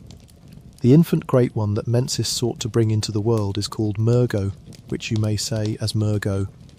Murgo was the orphan that the ritual was bound up with, a newborn cosmic being, and the whole dark working of Mensis revolved around this child. There is a presence in the nightmare called the Wet Nurse, a vast and shadowy guardian wreathed in blades and feathers, that watches over the infant Murgo, protecting it. And throughout the nightmare, if you listen, you can hear the sound of an infant crying, a thin and ceaseless wailing that never stops. The cry of a cosmic child caught between worlds. It is one of the most haunting sounds in all of Yharnam. That endless infant cry echoing through the dark, the sound of the School of Mensis's terrible success and terrible failure tangled together. The ritual of Mensis did something else too, something that reached out of the nightmare and into the waking city of Yharnam, with catastrophic consequences, for the ritual was tied to the moon and to the night, and it was the working of Mensis that helped to summon the blood moon, the great red moon that hangs over Yharnam on the night of the hunt. When that moon rises, the boundary between the waking world and the world of nightmares grows thin. The great ones draw near, the beasts multiply, and the night of the hunt stretches on, refusing to end, trapping the people of the city in an endless cycle of blood and terror. The School of Mensis, reaching for the birth of a god, instead helped to plunge their entire city into a waking nightmare from which it could not wake. Their ambition cracked the world. And here we see, once again, the great pattern of this whole history repeating itself. Queen Yharnam reached for a child of the Great Ones, and was left in mourning. The School of Mensis reached for the very same thing, ages later, and brought down a nightmare and a blood moon upon their city. The yearning for cosmic communion, for that impossible union of human and divine, draws people again and again toward the same flame, and again they are burned, and the city burns with them. The crying of the infant Murgo in the dark is, in its way, an echo of the weeping queen in the deep. The same loss, the same longing, the same refusal to let the dream go, no matter the cost. But we have not yet reached the very deepest sin of Yharnam, the single act of cruelty and violation that lies at the rotten core of everything. To find it, we have to leave the city and the church and the nightmare behind, and travel to a small doomed village by the sea. There, the scholars of the church found a dead god washed upon the shore, and what they did to her, and to her unborn child, is the wound from which the whole curse of Yharnam ultimately flows. Settle in. This is the darkest chapter of the history, but it is told gently, as all things are told here. Let us go down to the water's edge, to the place called the fishing hamlet. Chapter 9. The fishing hamlet and the sin against Kos. There is a place that almost no one in Yharnam remembers. A small fishing village on a lonely stretch of coast, far from the tall towers and the gas-lit streets. It is called the fishing hamlet, and it is the site of the oldest and deepest wound in this entire story. Everything we have spoken of so far, the blood and the church and the scourge and the nightmares, all of it traces back, in the end, to what happened in this quiet, doomed village by the sea. If Yharnam has an original sin, it was committed here. Long ago, a great one washed up on the shore near the fishing hamlet. Her name was Kos, which you may say simply as Kos, though some pronounce it Kossum, and the uncertainty is fitting, for almost everything about her is wrapped in mystery and grief. Kos was a great one of those vast cosmic beings, and somehow she had come to rest upon the shore, dead, her enormous body lying in the sand and the surf like a beached whale of impossible scale and strangeness. And Kos was with child. Within her great dead body, she carried an unborn great one, her infant, the orphan of Kos, who had never been brought into the world. The people of the fishing hamlet lived alongside this dead god. They were strange folk, isolated and inbred, touched by their proximity to the cosmic, and over generations they had become something not entirely human, fishermen with a tilt of the eldritch about them. They lived their hard, quiet lives by the sea, in the shadow of the dead great one on their shore, and they might have been left in peace, had the scholars of the church not come looking. For the Byrgenworth scholars, and the healing church that grew from them learned of Kos, this dead god lying on a distant shore, and they could not resist. Here was a great one they could actually reach, actually touch, actually study, a body they could open and examine and learn from. And so they came to the fishing hamlet, and they did the unforgivable thing. They violated Kos. They dissected her dead body. They cut into the corpse of a god in their hunger for cosmic insight, and they tore from her the secrets they sought, and in doing so they violated her unborn child as well, the orphan that had never drawn breath. It was an act of desecration so profound that it tore a wound in the very fabric of reality. The scholars got what they came for: knowledge, insight, perhaps even some of the cosmic power they so craved. But the price was a curse beyond anything they could have imagined, for as Kos lay dying, or perhaps already dead, she left behind a curse upon those who had wronged her. The hunters and scholars who violated her and her child were marked, doomed, drawn into a nightmare of their own, a realm of eternal punishment called the Hunter's Nightmare. And the fishing hamlet itself was destroyed, its people slaughtered or transformed, the whole village swallowed into nightmare and ruin, its inhabitants left to wander forever as twisted, mourning things, crying out against the cruelty that had been done to them. The phantasms and the villagers of the hamlet, even in their ruin, carry the weight of that injustice. There is a sense, when you walk through the drowned streets of the fishing hamlet, of a wrong so deep it has soaked into the very stones and the very sea, a grief and a fury that will never be soothed. And the orphan of Kos, that unborn child torn untimely from its dead mother, became one of the most pitiable and terrible figures in all of Yharnam. It exists within the nightmare, a newborn great one racked with the agony and rage of a creature that was violated before it could even live, screaming its grief at the world that wronged it. When you understand what was done to it, the horror of the orphan becomes something closer to sorrow. It is not evil. It is a child born into pain and violation, lashing out at the only world it has ever known, a world that murdered its mother and tore it from the womb. Of all the tragic figures in this history, the orphan of Kos may be the most purely tragic, an innocent made monstrous by the cruelty done to it. The sin against Kos is the rotten root of the whole tree. The scholars wanted cosmic insight, and they got it, but the insight came soaked in the blood of a violated god and her child, and that violation cursed everything that grew from it. The hunter's nightmare, the doom of the church's hunters, the unending grief that haunts the edges of Yharnam, all of it flows from this act. The old blood, the scourge, the church's ambition, and beneath it all this single unforgivable cruelty by the sea. The whole beautiful, doomed city of Yharnam rests on a foundation of desecration, and the dead god on the shore, and her screaming orphan, will have their reckoning before the story is done. Breathe slowly. The worst of the history has been told now. From here, the threads begin to gather, and we move toward the great and terrible night when all of these old sins came due at once. Chapter 10. Cainhurst, the Vile Bloods, and the Executioners. Not all of the blood in this story flowed through the healing church. There was another great power in the land, older in some ways than the church itself, a noble house whose name still echoes with cold elegance and tragedy. It was the House of Cainhurst, and its story is a thread of the history we must not leave untold, for it shows us yet another way that the people of this world tried to grasp at power and immortality through blood, and what it cost them. Cainhurst was a castle, a grand and beautiful estate of pale stone and high spires, set far from Yharnam amid a frozen and desolate land. It was the seat of a noble bloodline, the Cainhurst nobility, aristocrats of refinement and old power. But the nobles of Cainhurst were not ordinary aristocrats. They had become something else through their relationship with blood. They were Vile Bloods, and at their head ruled a queen named Annalise, the Queen of the Vile Bloods.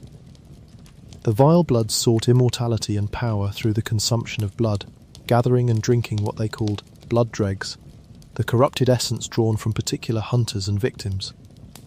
Through this dark sacrament, the Cainhurst nobility hoped to perpetuate their line and their power forever, a kind of vampiric aristocracy sustained by stolen blood. You can see, Can you not? How the obsession with blood ran through every level of this world, not only the church but the nobility too. Everyone reaching for some greater state, some escape from death and weakness. Through the same dangerous substance.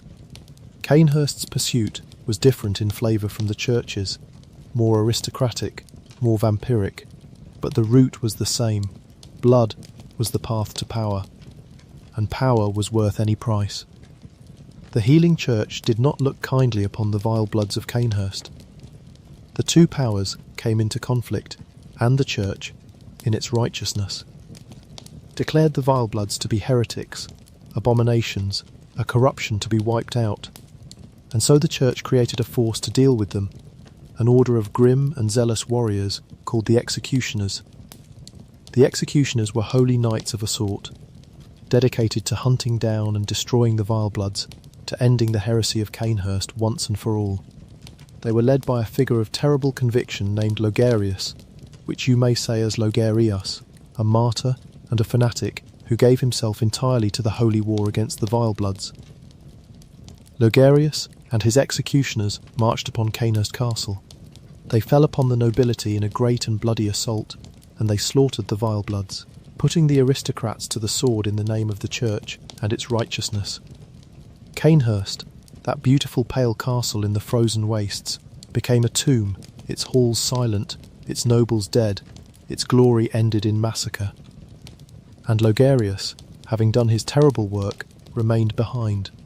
He took up a long and lonely vigil, seating himself upon a throne to guard against the return of the vile blood queen, watching over the ruins of the house he had destroyed, until he himself became a kind of monument to the war, a dead king guarding a dead kingdom.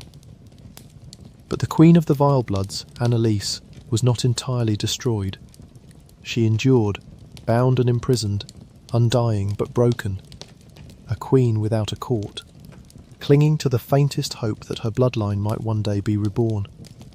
There is a deep sadness in Cainhurst, the sadness of a proud and ancient house brought low, of immortality sought and immortality lost, of a queen left alone in the ruins of everything she ruled. The vile bloods reached for eternal life through blood, just as the church reached for healing and the scholars reached for insight, and like all the others, they found ruin at the end of their reaching. The story of Cainhurst is, in a way, the story of Yharnam in miniature.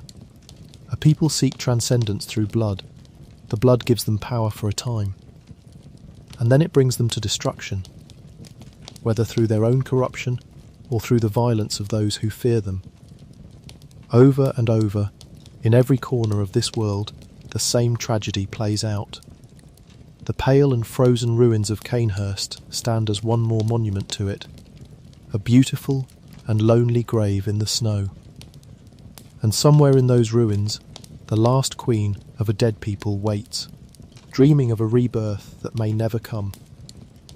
Let the cold and the silence of Cainhurst settle over you now, soft as snowfall, and we will turn back toward the church and its deepest, strangest experiments. Chapter 11. The Research Hall, Lady Maria, and the Living Failures. We return now to the Healing Church, and to its most secret and most sorrowful chambers, the places where the hunger for cosmic insight turned into something cold, and clinical, and cruel. For the choir and the upper church did not only gaze at the stars and pray for communion, they experimented, they took living people and they tried to transform them, to evolve them, to force open the inner eyes that Master Willem had once dreamed of, and the results were among the most heartbreaking creatures in all of Yharnam. High in the church's domain, hidden away from the eyes of the city, stood a place called the Research Hall, and above it rose the astral clock tower, a tall and lonely spire reaching toward the heavens.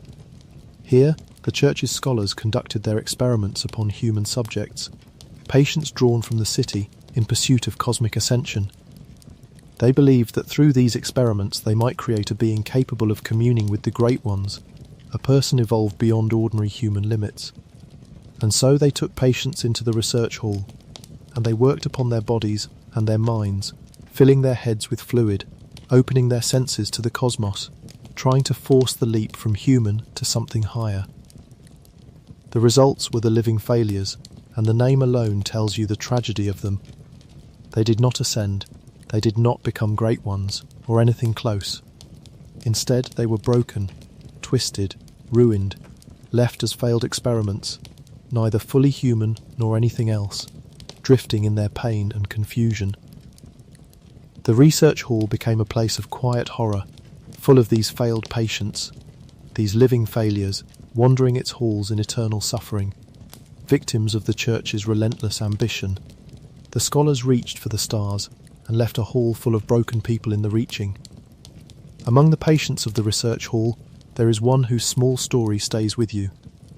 She was a patient who longed for nothing more than to gaze upon the beautiful sky, the cosmos that the church so worshipped, and in the end her wish was granted in the cruelest way. Her brain was open to the heavens, and she was given her sky, but at the cost of everything else, transformed into something monstrous and lost. The patients of the research hall are not enemies to be feared so much as victims to be mourned. Ordinary people who came to the church for help and were turned into instruments of its mad ambition. There is a tenderness in their story and a terrible sadness that lingers long after the horror fades. And presiding over this place, or at least deeply tied to it, was one of the most beloved and tragic figures in all of Yharnam, a hunter of grace and sorrow named Lady Maria. Maria was a hunter, and more than that, she was kin to Yharnam in spirit, his student and his companion, and the doll in the hunter's dream was made in her image, which is why the doll wears the face she wears.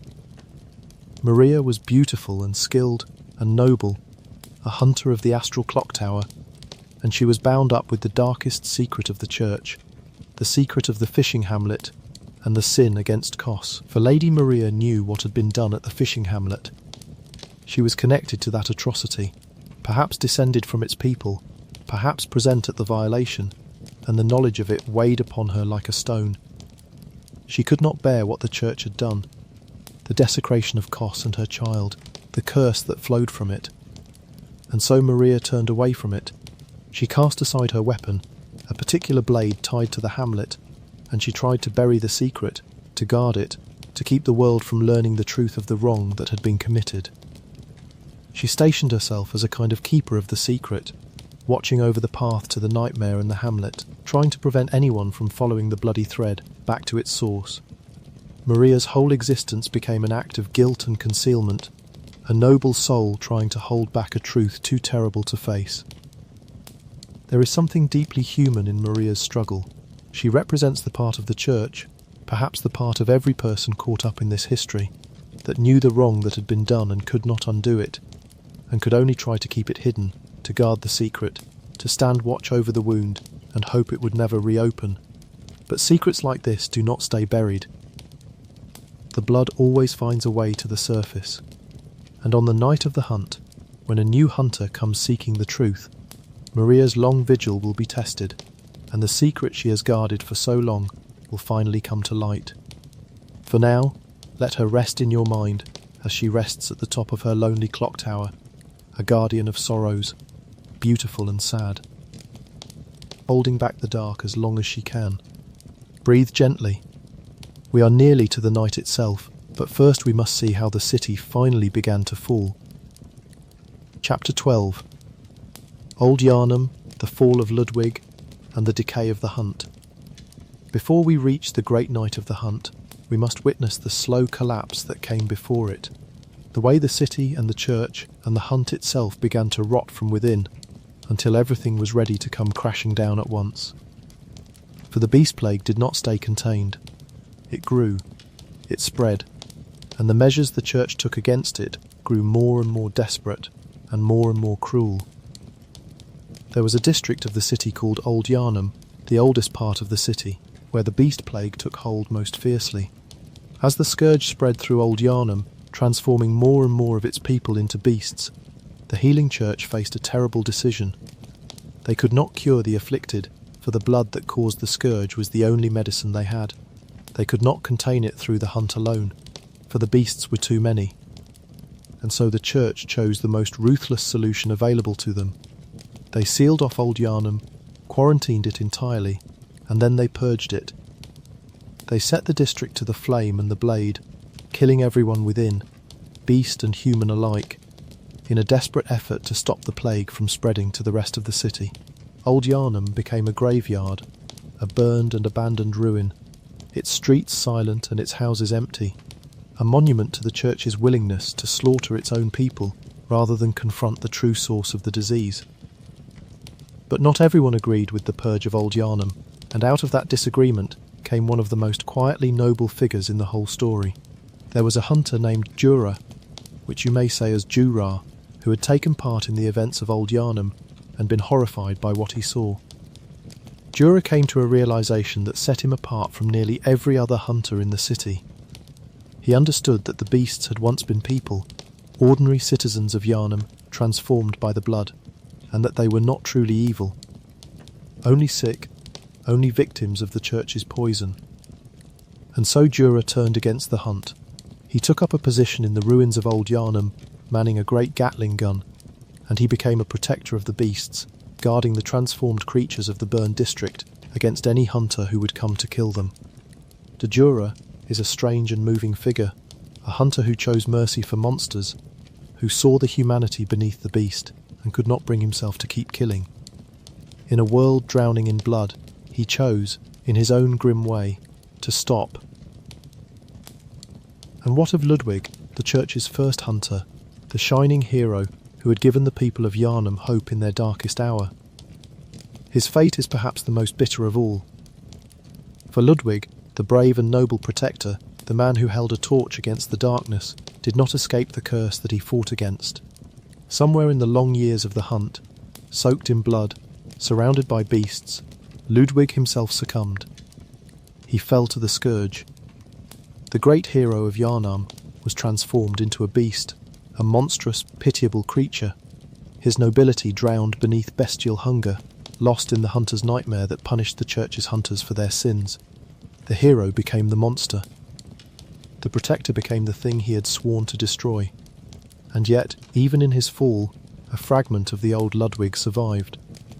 For deep within the beast, when reminded of who he had been, of the people he had once protected, a flicker of his old self could return, and he could remember, with anguish, the man he used to be. There are few things in all of Yharnam sadder than Ludwig remembering himself, the noble hunter waking for a moment inside the monster, grieving for everything he has become. His fall is the fall of the whole hunt, the whole church, the whole bright promise of healing, all of it turning at last into the very horror it was meant to prevent. The hunt itself, in these late days, had decayed into something dark. Hunters who hunted too long, who spilled too much blood, lost themselves to the bloodlust, becoming as dangerous as the beasts they pursued. Mad killers who could no longer tell friend from foe, victim from monster. The hunt was meant to save the city, but the hunt had become its own kind of plague, and to deal with these fallen hunters, these hunters who had gone mad with blood, there arose hunters of hunters, grim specialists who hunted down their own kind when they lost control. One of these was a quiet, weary figure named Eileen the Crow, an old hunter who dressed in the garb and beak of a plague doctor, dedicated to putting down hunters who had succumbed to the madness of the hunt before they could harm the innocent. Eileen represents the last shred of conscience in a system that had lost its way, an old woman trying to keep the hunt from devouring itself entirely, even as she knew her own time was nearly done. So, this was Yharnam on the eve of its greatest night, a city built on blood, sick with a plague of its own making, a church splintered into factions, each reaching for the cosmos and finding only ruin, old districts burned and abandoned, heroes fallen into beasthood, hunters gone mad and other hunters hunting them, secrets buried and curses waiting, nightmares opening at the edges of the world, and a blood moon beginning to rise. Everything was ready. Every old sin, every act of ambition and cruelty and grief reaching all the way back to the weeping queen in the deep, all of it was about to come due at once, on a single endless night. And into that night a new hunter would arrive, a stranger seeking a cure who would walk through all of this history and bring it, at last, to its reckoning. Rest now. The long night is about to begin. Chapter 13. The night of the hunt begins. And so we come, at last, to the night. Everything we have spoken of, the gods in the deep and the weeping queen, the scholars and the old blood, the church and the scourge, the hunt and the nightmares and the buried sins, all of it has led to this single endless night, and to a stranger who arrives in Yharnam knowing none of it. The stranger is a traveller, an outsider who has come to the city for one simple reason. They are seeking a cure.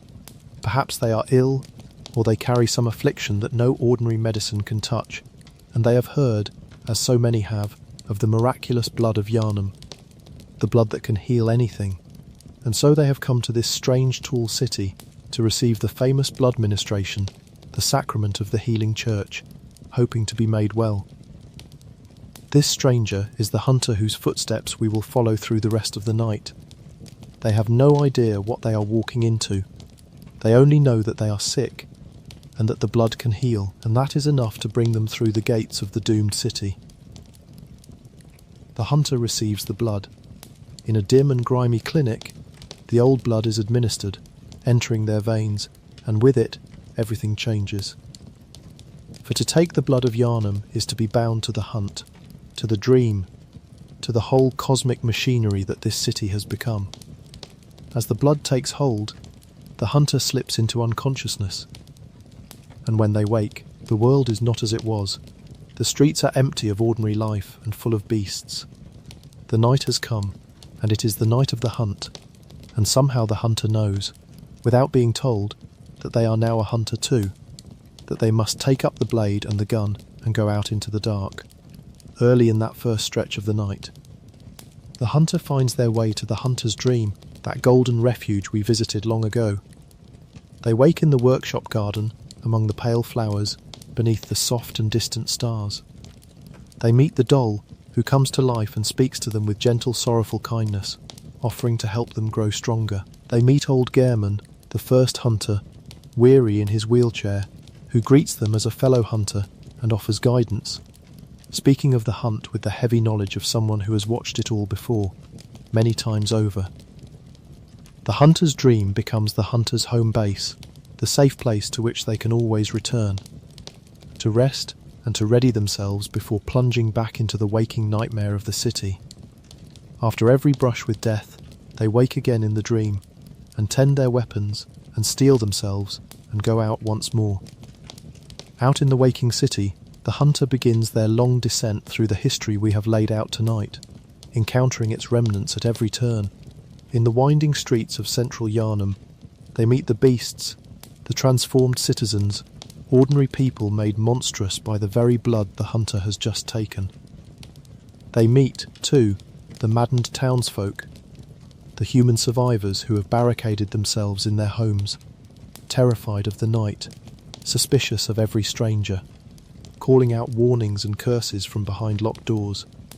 The city is a maze of fear and violence, every alley a danger, every shadow a threat, and the hunter must fight their way through it, learning as they go what it means to hunt. One of the first great trials of the night is an encounter with a fallen hunter, a tragic figure who shows the hunter exactly what the hunt can do to a person. This is Father Gascoigne, which you may say as Gascoigne, a clergyman and a hunter who has been hunting too long, who has lost himself to the bloodlust and the madness of the endless night. Gascoigne has forgotten who he is. He has forgotten his family, his wife who died, his daughters who search for him in the dangerous streets. By the time the hunter meets him, he is on the edge of transformation, and during their confrontation he loses his grip entirely and becomes a beast, the man drowned beneath the monster. It is a brutal and sorrowful encounter, the hunter's first real taste of the tragedy at the heart of the hunt. The understanding that the beasts they fight were once people, with families and names and lives, and that the same fate may be waiting for the hunter too. The aftermath of Gascoigne, his orphan daughters wandering the night, searching for a father who will never come home, is one of the small heartbreaks scattered throughout the long night, a reminder that every beast was once beloved by someone. From the streets of central Yharnam, the hunter ascends toward the heart of the church's power, the great cathedral ward, where the towering cathedrals and grand structures of the healing church loom over the city. Here the hunter moves through the institutional centre of everything, the religious heart of Yharnam, and begins to glimpse the deeper truths behind the city's faith. And here they face another of the great tragic figures of the night, a vicar named Amelia. Vicar Amelia is a leader of the church, a woman of genuine faith, and when the hunter comes upon her, she is deep in prayer, clutching a holy relic, pleading with her gods for deliverance. But even sincere devotion is no shield against the curse of the blood. As the hunter watches, Amelia's prayer fails her, and she transforms, her body twisting into a great pale beast, her faith devoured by the very corruption it could not understand. The transformation of Vicar Amelia is a perfect, terrible image of everything wrong with Yharnam. Here is the church's own holy leader, praying for salvation, and the blood turns her into a monster mid-prayer. There is no clearer sign that the faith of Yharnam is built on poison.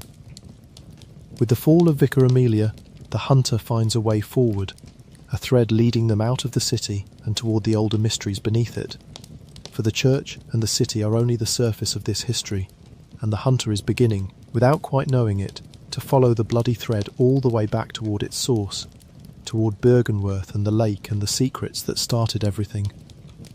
The night is deepening, the moon is changing, and the deeper the hunter goes, the more the veil between the human world and the cosmic begins to thin. Rest now, and breathe slow, for the hunter is about to leave the streets of the city behind and step into the strange and dreaming places where the great ones wait.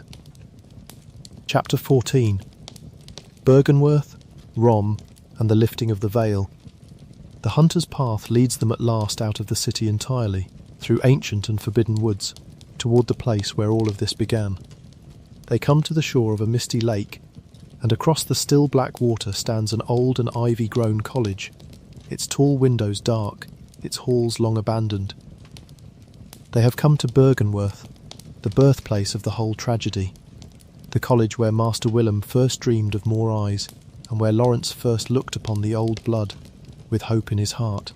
The hunter does not know all of this history, but they feel the weight of the place, the sense that here, on this quiet shore, the answer to everything is waiting. And here, in the deepest part of Byrgenwerth, the hunter finds Master Willem himself, or what remains of him. He is impossibly old now, ancient beyond reckoning, withered and frail, rocking gently in a chair on a high balcony overlooking the lake. He has not left this place in a very long time. He has sat here, the last guardian of his own old dream, murmuring to himself across the centuries, watching the water. And when the hunter approaches, Willem cannot truly speak with them, cannot explain, can only gesture toward the lake and repeat the broken fragments of his lifelong obsession. Eyes, we are born of the blood. Eyes to line our brains. The old master, who once dreamed of lifting humanity to the stars, is now only a husk muttering at the edge of the water, the last living echo of a hope that curdled into horror. There is a deep sadness in finding Willem like this, the architect of the dream reduced to a whisper, guarding a truth he can no longer share. But Willem's gesture toward the lake is the key. For out in those misty waters, submerged and hidden, dwells one of the great ones, and it is the presence of this being that has been holding back a terrible secret all this time. Her name is Rom, called the vacuous spider, and she is one of the strangest and most pitiable of the great ones the hunter will encounter. Rom was not always a great one. Long ago, it is said, she was a scholar of Byrgenwerth, a person who through ritual and old blood was elevated, transformed into a great one, ascending in the way the scholars always dreamed of. And in becoming a great one, Rom gained a strange and crucial power. She conceals, she hides things. Rom's very existence draws a veil over the world, keeping certain truths hidden from human eyes, keeping the cosmic horrors of Yharnam concealed from those who are not ready to see them. This is why the city has been able to go on as it has, why the ordinary people of Yharnam have never seen the great ones that surround them, never glimpsed the cosmic truth beneath their faith. Rom has been hiding it all, drawing her veil across the world, keeping the unbearable reality out of sight. She floats in the lake, vast and vacuous, surrounded by a swarm of lesser spiders, a guardian of ignorance, a keeper of the merciful blindness that has let the city sleep through its own damnation. And the hunter, in the deep logic of the night, must end her. But to learn the truth, to see the cosmos as it truly is, to follow the thread all the way to its end, the veil must be lifted. And to lift the veil, Rom must fall. When the hunter slays Rom, the vacuous spider, everything changes. The veil is torn away. The world the hunter has been walking through is revealed to be only a surface, a comfortable illusion, and beneath it the true cosmic horror of Yharnam comes flooding into view. Above all, the moon transforms. The pale moon that has hung over the city swells and reddens, becoming the great blood moon, the pale blood moon, descending low and enormous over Yharnam, bathing everything in its terrible crimson light. The blood moon is the sign that the boundary between the human world and the world of the Great Ones has all but dissolved. With the veil gone and the blood moon risen, the cosmic beings draw near, the nightmares bleed into the waking world, and the night, which was already long, becomes truly endless, a night that cannot give way to dawn because the ordinary rules of reality no longer apply. This is the great turning point of the whole night, the moment the hunter passes from hunting beasts to confronting gods. Until now, the horror of Yharnam has worn a familiar face, monsters and madmen and fallen hunters, things of blood and flesh. But with Rom dead and the veil lifted, the true scale of things becomes visible. The hunter begins to understand, dimly, that the beast plague and the church and the hunt were never the real story. The real story is the Great Ones, and the old cosmic yearning, and the surrogates, and the long, sad reaching across the gulf between human and divine. The hunter has gained insight, real insight, the very thing the scholars of Byrgenwerth always craved, and with that insight comes the ability to see what was always there, hidden in plain sight. New presences become visible in the sky and the streets, vast and alien shapes that were there all along, unseen behind Rom's merciful veil.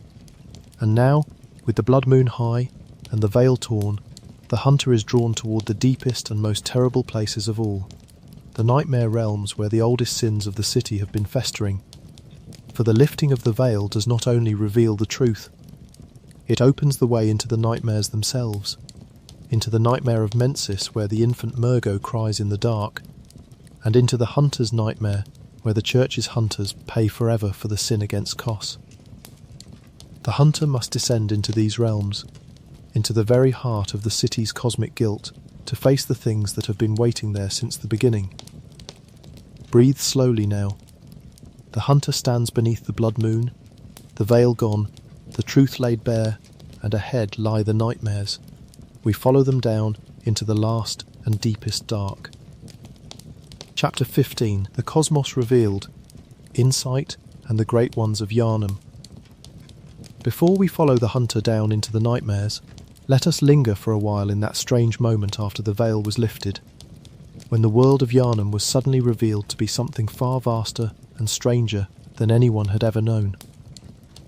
For with Rom dead and the blood moon risen, the hunter could now see, and what they saw changes everything about how we understand this city and its history. The key to it all is a thing called insight. Insight is the currency of cosmic understanding in Yharnam, the measure of how much a person has perceived of the true nature of the world. It is gained by witnessing the cosmic, by encountering the Great Ones and their works, by gathering the strange knowledge that the scholars of Byrgenwerth always craved. And here is the terrible irony at the heart of insight, the thing that Master Willem feared and never quite managed to say. The more insight a person gains, the more they can see, and the more they can see, the more horror surrounds them. A person with no insight walks through Yharnam and sees only a sick city full of beasts and frightened townsfolk. But a person with high insight walks through the very same streets and sees the Great Ones clinging to the buildings, hears voices that should not exist, perceives the vast and alien presences that were always there, hidden just beyond the edge of ordinary sight. Insight does not make the world safer, it makes the world more dangerous, because it reveals the dangers that were always present. To understand Yharnam is to be unable to unsee it, and that knowledge can break a mind. There is even a particular danger, a kind of madness called frenzy, that comes from perceiving too much too quickly, the mind overwhelmed by a truth it was never built to hold. This is why the scholar's dream was always doomed in a way they could not grasp. They wanted eyes, more perception, believing that to see more was to rise higher. But to see the cosmos as it truly is, for a creature as small as a human being, is not enlightenment. It is exposure. It is standing naked before something so vast that the very act of comprehending it begins to unmake you. Willem's instinct to fear was right. He simply could not stop the others from reaching anyway. And what did the hunter see, once their own eyes were opened? They saw the great ones of Yharnam, the cosmic beings who had been present all along, woven into the city's faith and its architecture and its very air. There was Amygdala, which you may say as Amygdala, a vast and many-limbed great one that hangs from the heights of the city, clinging to towers and ceilings, invisible to those without insight but looming enormously over those who can see. The people of Yharnam had walked beneath Amygdala for generations and never known it was there, watching, present, an entire god hiding in plain sight above their heads. To gain insight was to suddenly understand that the city had never been empty of the divine. It had been crowded with it. The gods were always watching. The people simply could not see. There was Odin, which you may say as Eidon or Odon, perhaps the most mysterious of all the great ones tied to Yharnam. Odin is a formless great one, a being without a body, existing only as a kind of voice, a will, a presence carried in blood itself. Odin has no shape to fight or to fear, and yet Odin may be the most pervasive god of all. For Odin is bound up with the blood echoes that flow through the whole city, the very essence that the hunters gather and the church distributes. There is a chapel named for this formless god, Odin Chapel, and like its namesake, Odin works through blood and through yearning. A bodiless deity seeking, like all the great ones, a child and a continuation. That so much of Yharnam's life flowed through a substance tied to a formless, child-seeking god tells you, once more, how completely the cosmic had infiltrated the mortal world here, unseen and unsuspected. And there was the choir's great secret, kept in the highest and most hidden reaches of the cathedral. We spoke long ago of the choir, that elite inner order of the church that turned away from healing and toward communion with the cosmos. With insight, the hunter could now find what the choir had been hiding, and it was extraordinary. Deep within the grandest cathedral, the choir kept a true and living great one, a being they had drawn close to and bound, a daughter of the cosmos named Ebrietas, which you may say as Ebriatas. Ebrietas, the daughter of the cosmos, was the choir's path to the divine, the great one through whom they hoped to achieve their cosmic communion, kept hidden in the holiest place in the city. She kneels in that grand and silent cathedral, vast and strange and sorrowful, a goddess held close by the men who worshipped her, and there is a terrible loneliness about her, the loneliness of a cosmic being surrounded by tiny worshippers who can never truly reach her. The choir gathered around Ebrietas seeking ascension, and they produced strange offspring of their experiments, the celestial emissaries and the pale alien beings that drift through the upper cathedral, the children of their cosmic obsession. When you understand all of this, the city of Yharnam transforms in your mind. It was never simply a city with a plague. It was a city built atop and within a hidden cosmos, surrounded on all sides by great ones, threaded through with their blood and their presence, watched over by gods that its people could not perceive. The faith of the church, the gentle prayers in the cathedral, were prayers offered, without knowing it, to beings of unimaginable scale dwelling just beyond the veil. The whole tragedy of Yharnam is the tragedy of a people living inside a mystery so large they could not see its edges, reaching toward it with blood and ritual, and being slowly consumed by the very thing they worshipped. To gain insight, at the end of the night, is to finally see the true shape of the trap that the city had always been inside. And it is almost too much to bear. Breathe slow, and let that vastness settle gently, the way the cold of deep space might settle, distant and quiet, and strangely peaceful now that the fear has passed. Chapter 16. Alfred, Eileen, and the Threads of the Hunt. Amid all the cosmic vastness, the gods and the nightmares, and the endless reaching, it is easy to forget that the night of the hunt was also full of small human stories, individual souls caught up in the great machinery, each with their own hopes and griefs and ends. As the hunter moved through the long night, they crossed paths with these other figures, and the threads of their stories wove through the larger tale, giving it a human weight that all the cosmic horror could never quite erase. Let us spend a quiet while with a few of them, for their stories are among the most moving in all of Yharnam, and they remind us that beneath the gods there were always people. There was Alfred, a hunter the player meets early in the night, a cheerful and devout man, an executioner in the old tradition, dedicated body and soul to the healing church and to the destruction of the vile bloods of Cainhurst. Alfred carries the old hatred forward into the present night, the long war between the church's executioners and the blood-drinking nobility of the frozen castle. He is warm and friendly to the hunter, almost endearingly so, full of zeal and good cheer, and he has given his entire life to a single purpose: the hunt for the vile blood queen, the desire to finish the holy work that Ligarius began so long ago. Alfred dreams of finding and destroying Queen Annalise, the last of the vile bloods, to complete the church's ancient crusade and earn his place among the blessed. And in time, Alfred achieves his dream, though the achievement reveals the rotten heart of his devotion.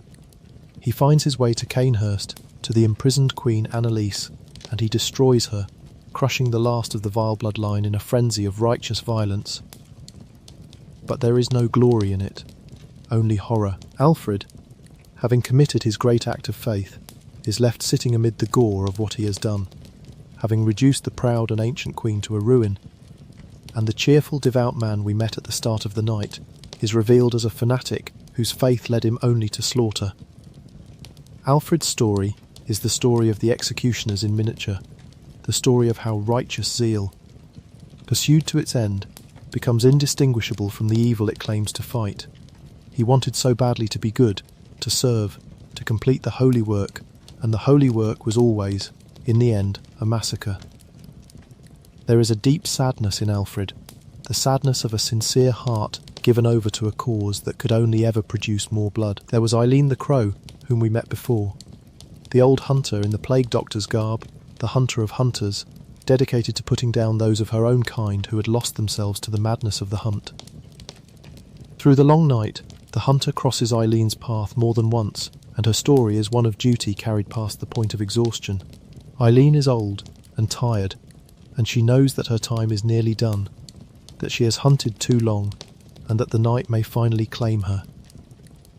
There is a particular fallen hunter she is pursuing, a former companion named Henrik, a hunter who has succumbed to the blood-drunk madness, and Eileen means to end him before he can harm the innocent, even though it costs her dearly to hunt down someone she once knew. The hunter may come upon Eileen wounded, near death, having pushed herself past her limits, and may take up her grim work in her place, finishing the hunt she could not finish. Eileen represents the last shred of conscience in the dying hunt, an old woman trying to keep the killing from spreading even as it threatens to consume her too, passing her burden, perhaps, to a younger hunter before she fades. She is weary, and she is dutiful, and there is a worn-down nobility about her that lingers. And there was the small and fragile community that gathered, during the night, in Odin Chapel, that refuge named for the formless god. As the beasts roamed and the night stretched on, frightened survivors sought safety, and the hunter could guide them to the chapel, to shelter, to one another. A man called the chapel dweller kept the place. A woman of the night named Ariana came there for safety, and another woman, Adela, a nun, came as well. And for a little while there was something like sanctuary. A handful of ordinary souls huddled together against the dark, kept alive by the hunter's guidance. But Yharnam does not allow such small mercies to last. The fragile community of the chapel could fall apart in terrible ways, suspicion and madness, and the corrupting influence of the blood turning the survivors against one another, the nuns' faith curdling into murderous zeal, the sanctuary becoming a slaughterhouse.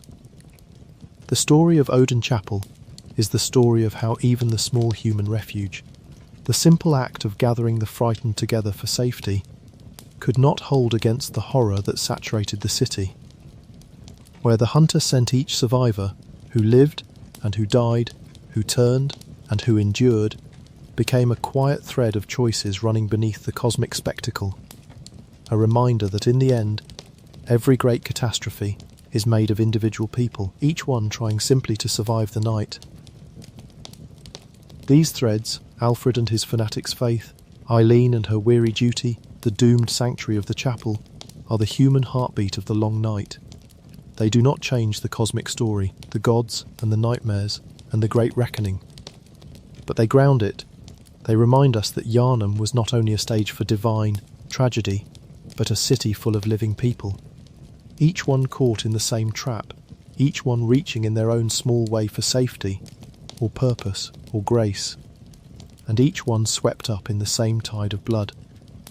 When we mourn Yharnam, it is these people we mourn, the cheerful zealot and the tired old crow and the frightened survivors in the chapel, as much as the weeping queen and the lonely gods.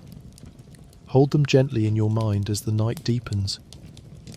And now, with the cosmos revealed and the human threads gathered, the hunter must finally descend into the nightmares, where the oldest sins of the city wait to be answered at last. Chapter 17. The Nightmares and the Reckoning of Old Sins. Beneath the blood moon, with the veil torn away, the hunter descends into the nightmares, those realms of dream and horror that the rituals and sins of Yharnam tore open in the fabric of reality. These are the deepest places in the whole night, and within them wait the consequences of everything the city ever did, given monstrous form and left to fester outside of time. The first of these is the nightmare of Mensis, the realm opened by the school of Mensis in their desperate ritual to birth a great one. The hunter makes their way into this twisted dream, a dark and oppressive place suspended outside the waking world, and at its heart they find the infant great one, Murgo, the child the scholars sought to bring forth. Throughout the nightmare, the thin and ceaseless crying of the infant echoes, that haunting wail we spoke of long ago, the cry of a cosmic child caught between worlds. And to reach Murgo, the hunter must pass through the remnants of the school of Mensis and the horrors their ritual produced. Among those horrors is a thing called the One Reborn, a grotesque amalgamation, a mass of fused bodies and faces stitched together by the rituals of Mensis, a failed attempt to create something divine that resulted only in a writhing monument to human folly.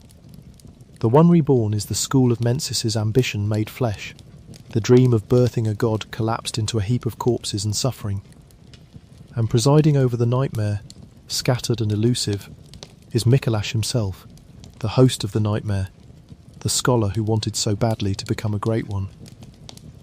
By the time the hunter finds him, Mikolash is utterly lost, trapped in his own dream, raving about the cosmos and Murgo and the great ascension he believes is at hand, crying out his mad prayers into the dark.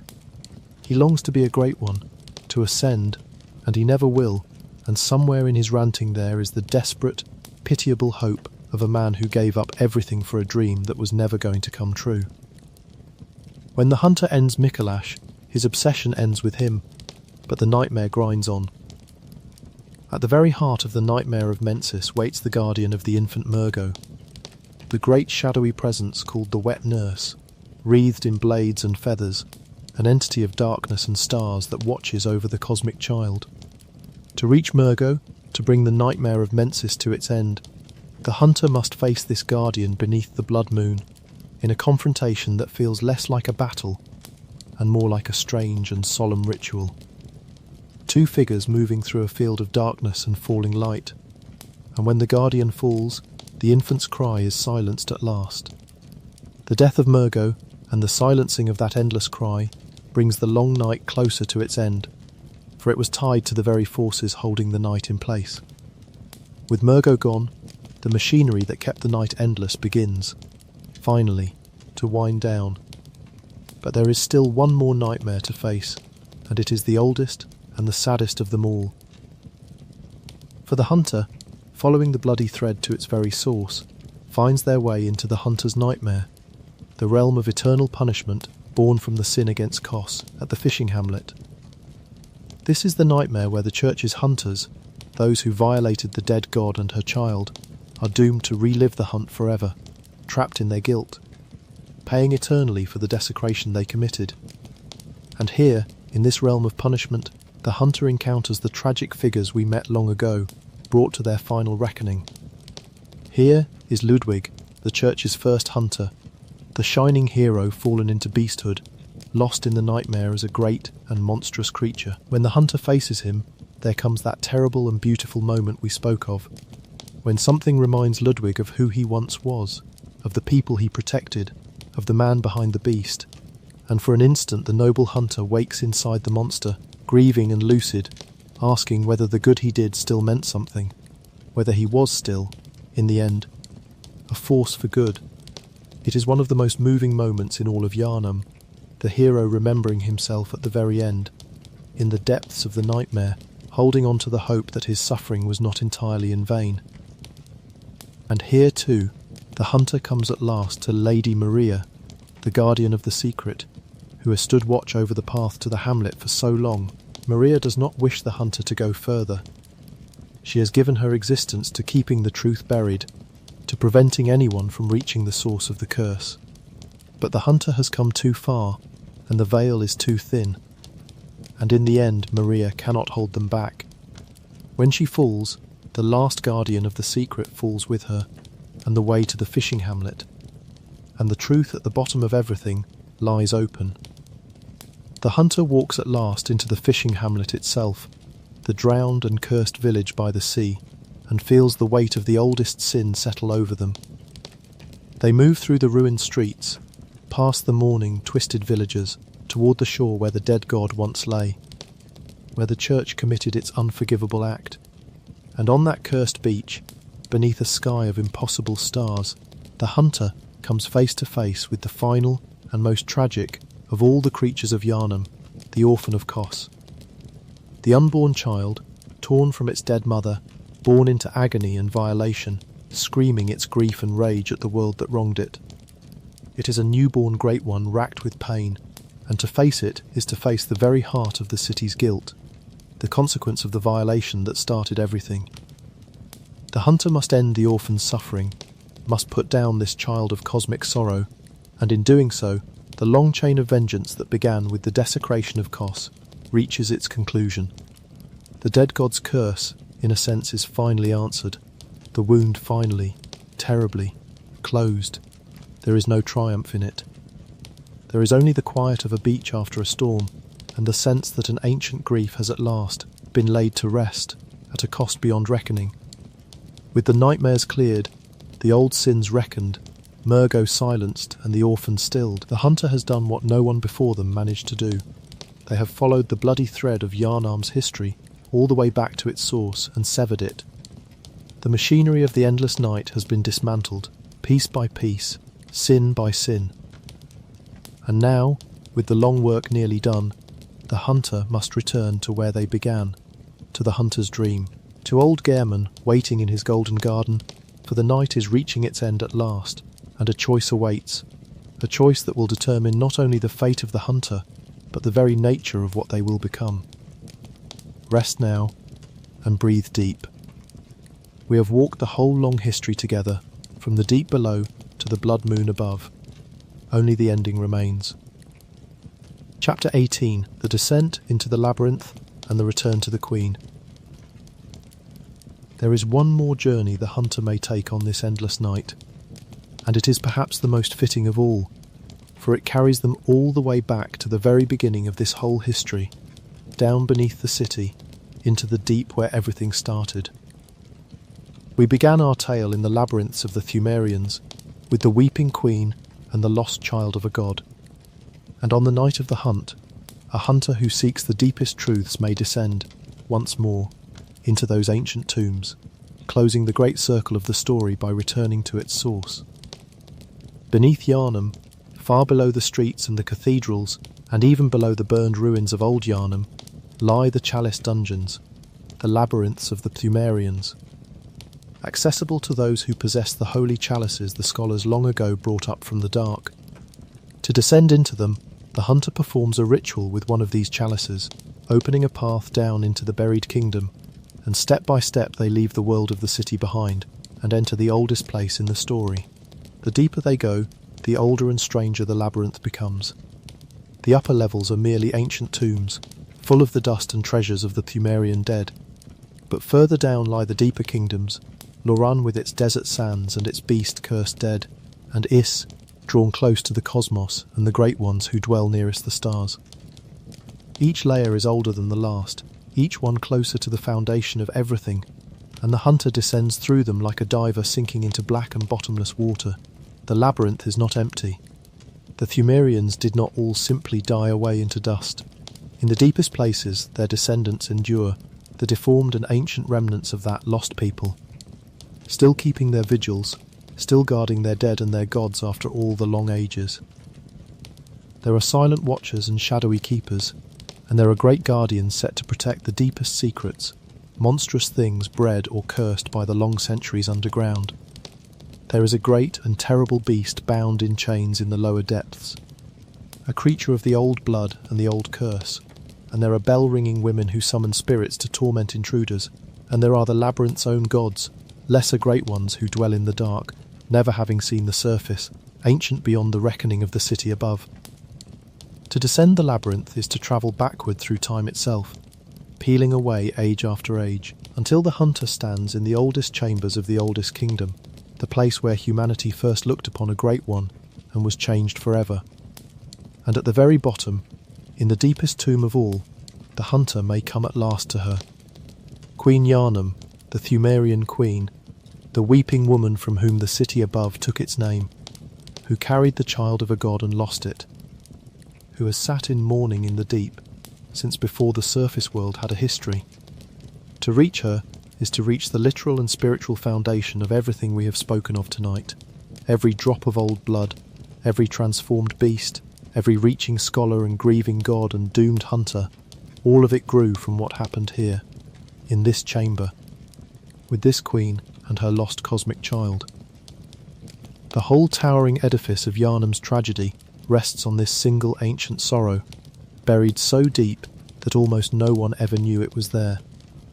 When the hunter confronts the queen in her tomb, there is a strange and solemn quality to it, less a battle than a meeting between the very beginning of the story and its end. Here is the first one who reached for the union of human and divine, the first one to pay the terrible price for it, and here is the last, the hunter who has walked the whole long road and now stands before the source.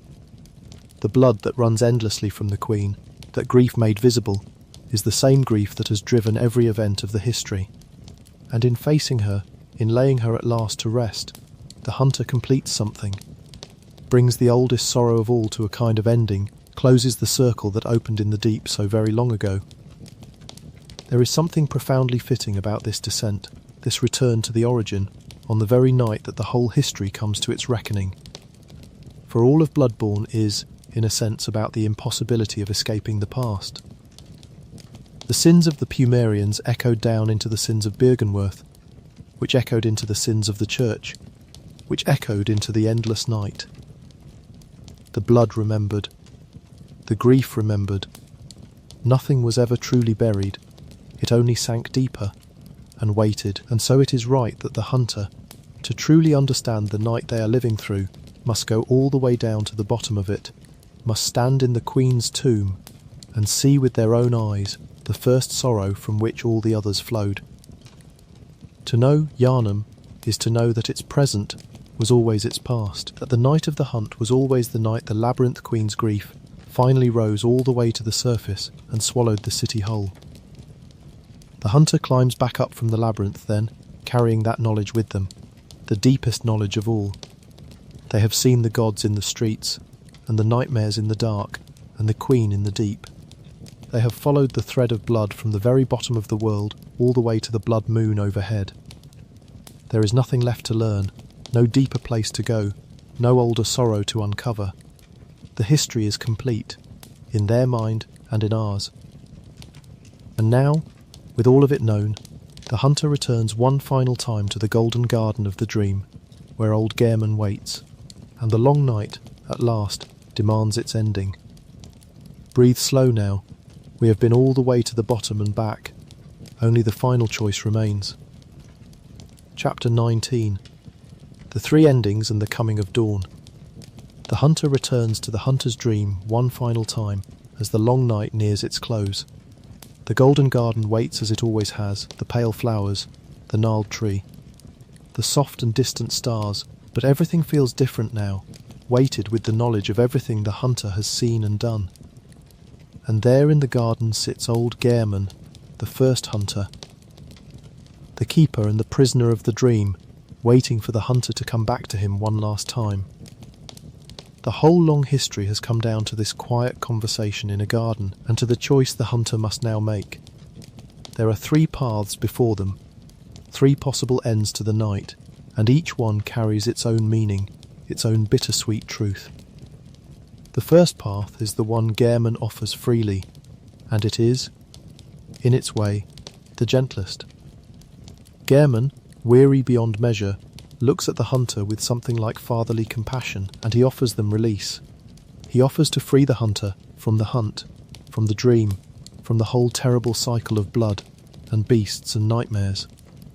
All the hunter must do is submit, lay down their life in the dream, and let Gehrman end it, and they will wake in the morning, in the waking world, with the long night behind them like a half-remembered dream. This is the ending sometimes called Yharnam sunrise, and it represents a kind of peace, a return to ordinary mortal existence, an escape from the cosmic horror into the simple comfort of a new day. If the hunter accepts Gehrman's offer, they bow their head, and the old hunter releases them, and they wake in a transformed Yharnam as the sun rises, free at last. The nightmare ended, their humanity intact. It is the choice to step away from the abyss, to refuse the cosmic, to choose the small and human life over the vast and terrible truth.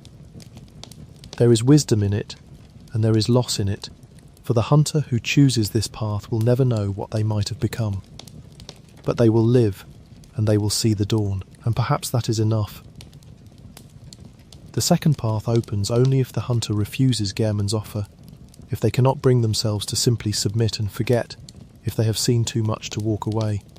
If the hunter refuses, then Gehrman has no choice but to fight them, for the dream demands it, and the two hunters face each other in the garden, the old and the new, the keeper and the seeker. And should the hunter defeat Gehrman, something extraordinary happens. The moon presence itself, the pale great one that created the dream and bound Gehrman to it all those years ago, descends into the garden to claim the victorious hunter. And here the second ending takes shape, the one called honouring wishes. If the hunter submits to the moon presence, accepts its embrace, then they take Gehrman's place. They become the new keeper of the hunter's dream, the new prisoner, bound to serve the moon presence as Gehrman did before them, freeing the old hunter to finally rest while taking up his eternal burden in his stead. It is an ending of servitude and sacrifice, the hunter accepting a role within the cosmic hierarchy, becoming a part of the very machinery they fought against, so that the cycle may continue, and the old man may at last be free. There is a sad nobility in it, the hunter taking up the chains so that another may be released, but it is, in the end, a kind of imprisonment, a submission to the will of a god. And then there is the third path, the strangest and most transcendent of all, the ending called childhood's beginning. This path is only open to a hunter who, through the long night, has gathered enough cosmic insight, who has consumed certain relics of the Great Ones, 3 small umbilical cords, each one a fragment of the bond between a Great One and its lost child, each one carrying within it the accumulated sorrow of failed cosmic reproduction. If the hunter has taken these cords into themselves, absorbing the grief and the yearning of the Great Ones, then when the moon presence descends to claim them, the hunter does not submit. Instead, having absorbed enough of the cosmic, the hunter resists and confronts the moon presence directly and overcomes it. And in doing so, the hunter transcends. They do not die, and they do not become a prisoner. They are transformed, evolved, lifted into a new form of existence, becoming a newborn Great One themselves, a small and infant cosmic being. The doll, who has tended them with such gentle sorrow throughout the night, lifts the tiny new Great One into her arms, cradling it with tenderness, and the long night gives way at last to a strange new beginning. Think of what this third ending means, after everything we have heard tonight. The entire history of Yharnam has been the story of human beings reaching toward the Great Ones, trying to bridge the gulf between mortal and divine, and failing, always failing, leaving only ruin behind them. Queen Yharnam reached, and was left weeping. The scholars reached, and were left cursed. Mensis reached, and birthed a nightmare. The church reached and drowned its city in beasts. Every attempt to cross that gulf ended in tragedy. And here, at the very end, a single hunter finally does it. The thing that all of Byrgenwerth dreamed of, the thing that Willem longed for and Lawrence chased and Michaelash died for, the ascension of a human being into a Great One, finally comes to pass. Humanity finally takes the step it always longed to take. And it is the doll, that tender and sorrowful made thing, born of Gehrman's grief, who holds the new god in her arms, the surrogate child the Great Ones always sought, found at last. After all the loss, all the reaching, all the failed attempts to hold what was gone, the cosmic loneliness finds, in this one small infant, a kind of answer. It is not a happy ending exactly. It is something stranger and deeper than happiness. It is the completion of the oldest yearning in the whole story, the bridge finally built, the child finally born, the long grief finally, perhaps, beginning to heal. 3 endings, then: to wake and forget, and live a human life beneath the morning sun, to take up the chains and serve the dream so another may rest, or to transcend humanity entirely and become the very thing that all of this history was reaching toward. There is no single correct choice, no clearly right path. Each one carries truth and loss and meaning. Each one is an answer to the question the whole story has been asking, the question of what a person should do when they stand at the edge of the cosmic abyss and feel it pulling at them. Step back, or serve, or leap. The hunter must choose, and in choosing, they bring the entire long history of Yharnam, all the way from the weeping queen in the deep to the blood moon overhead, to its final rest. There is one more thing worth understanding about these endings, and about the dream itself, before we let the night go. For the hunter's dream was never meant for a single hunter. It is a cycle. It has turned many times before, and unless something breaks it, it will turn many times again. Hunters have come to the dream, and grown strong, and gone out into the night, and died, and woken again, and finally reached the garden and made their choice, over and over, across spans of time we cannot measure.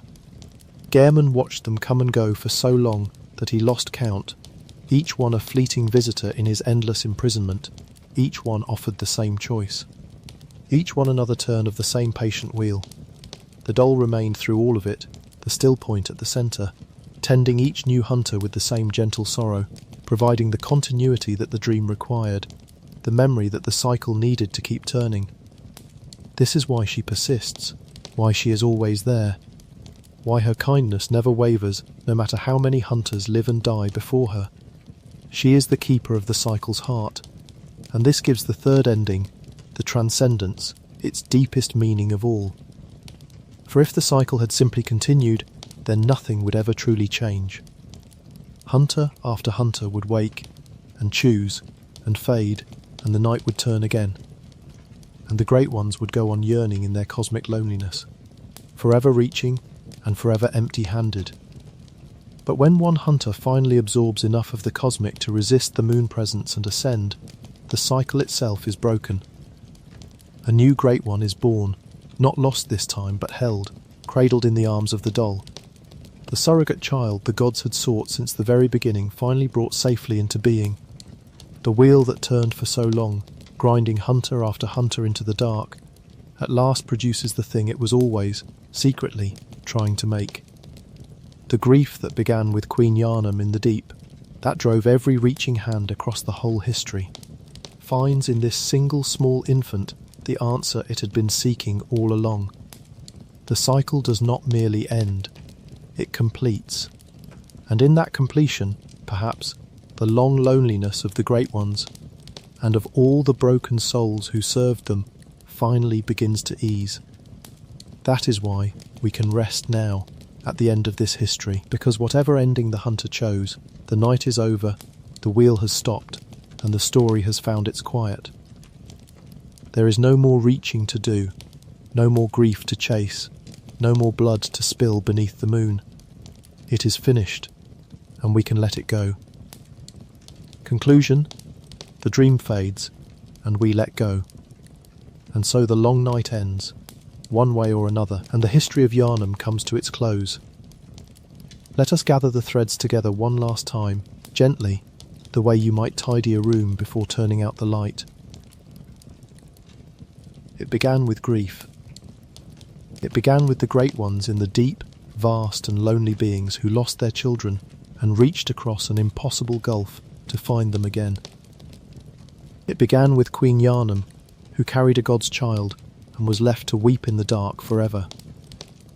That grief, that yearning, that refusal to let go of what was lost ran like a thread of blood through everything that followed. The scholars of Byrgenwerth felt its pull and went searching for insight and ascension. Lawrence felt it too in his way and built a church to heal the world, and instead built a city on a substance that turned its people into beasts. The school of Mensis felt it and tried to birth a god and tore open a nightmare. The church felt it and violated a dead goddess on a lonely shore and cursed everything they touched. Again and again, across centuries, people reached towards something vast and beautiful and beyond them, and again, the reaching ended in sorrow. And yet there is something in that reaching that is not only foolish, not only doomed. There is something almost holy in it, the longing to understand, to transcend, to bridge the distance between what we are and what we might become, to hold close the things we love and refuse to let death have them. That longing is what makes the people of Yharnam tragic, but it is also what makes them human.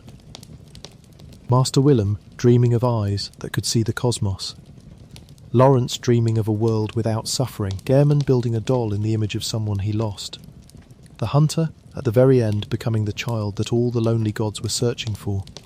Every one of them, in their own way, was reaching toward love, toward understanding, toward an end to grief. They paid terrible prices for it, and they left ruin in their wake, but the longing itself was never the monstrous thing. The longing was beautiful. It was only too large for the small and fragile vessels that carried it. That is the heart of Bloodborne, beneath all the blood and the beasts and the horror. It is a story about grief, and about the lengths we will go to in order to escape it, and about how those very efforts can become a horror all their own. But it is also, quietly, a story about hope, about the possibility that even the deepest loss might one day find an answer, that even the loneliest god might one day hold a child again, that even an endless night might, at last, give way to a strange new dawn. And now the dream fades. The blood moon sets, the golden garden grows dim, and the pale flowers close, and the soft and distant stars wink out one by one. The city of Yharnam, with all its towers and its secrets and its sorrows, sinks back into the dark from which we drew it, and there is nothing left for you to do, nothing to hunt, nothing to fear, nowhere to go. You have walked the whole long history, from the first descent into the deep to the last choice in the garden, and now it is finished, and you can rest. So let your breathing go slow and even. Let the weight of your body settle into the soft place where you lie. Let the city, and the church, and the gods, and the grief all drift away like mist off a quiet lake at dawn. There is no night to fear here, no moon to dread, no hunt to survive. There is only sleep, soft and deep and dreamless, waiting to take you down into the gentlest dark there is. The story is told, the thread is followed to its end. Let it all go now, and sink and rest. Sleep well. The night is over, and you are safe, and the dawn, when it comes, will be a kind one. Good night. Welcome. Settle in, let the lights go low, and let your breathing slow down to match the quiet. Tonight I want to tell you the long, gentle story of the Healing Church, the order that once promised to cure every sickness in the world, and the secrets it buried to keep that promise. You don't need to follow every name. Just let the words carry you. Close your eyes if you'd like. We'll begin where it all began, in a college by a still lake, in the hush before the world went wrong. A college by the lake long before there were hunters in the streets. Before the bells and the blood and the long bad night, there was simply a school and a lake and a man who liked to think. The place was called Byrgenwerth, and it stood at the edge of dark water, far enough from the city that the noise of ordinary life never quite reached it. Picture it as it was in those early, quieter years. Ivy on old stone, tall windows holding the last of the evening light, a wooden balcony looking out over the lake, where the water lay so flat and so dark that on a calm night it seemed to hold a second sky inside it. The scholars who lived there were the curious kind, the kind who would rather understand a thing than own it, and at the head of them all sat a careful old man named Master Willem. Willem was a thinker before he was anything else. He gathered bright students around him, and together they studied the world the way you might study a locked room, walking its edges, pressing on its walls, looking for the place where it gave way. They were not looking for power, not at first. They were looking for understanding. They wanted to know what lay beneath the surface of ordinary life, beneath the visible world, in the deep places where most people never think to look. And here, right at the start, is the heart of everything that follows. So let me say it plainly and softly. Willem came to believe that human beings were limited, not weak, exactly, but small, sealed off. He felt that the human mind was like a house with most of its rooms locked, and that somewhere out past the edge of what people could ordinarily perceive, there were greater things, older things, kinder and stranger than any god the city prayed to. He wanted to reach them. He wanted to climb, in his words, higher, to grow new eyes, to gain new insight, to lift the human mind up out of its small dark house and into the light of something vast. It is a beautiful idea, when you hold it gently. The wish to understand more than you were born able to understand.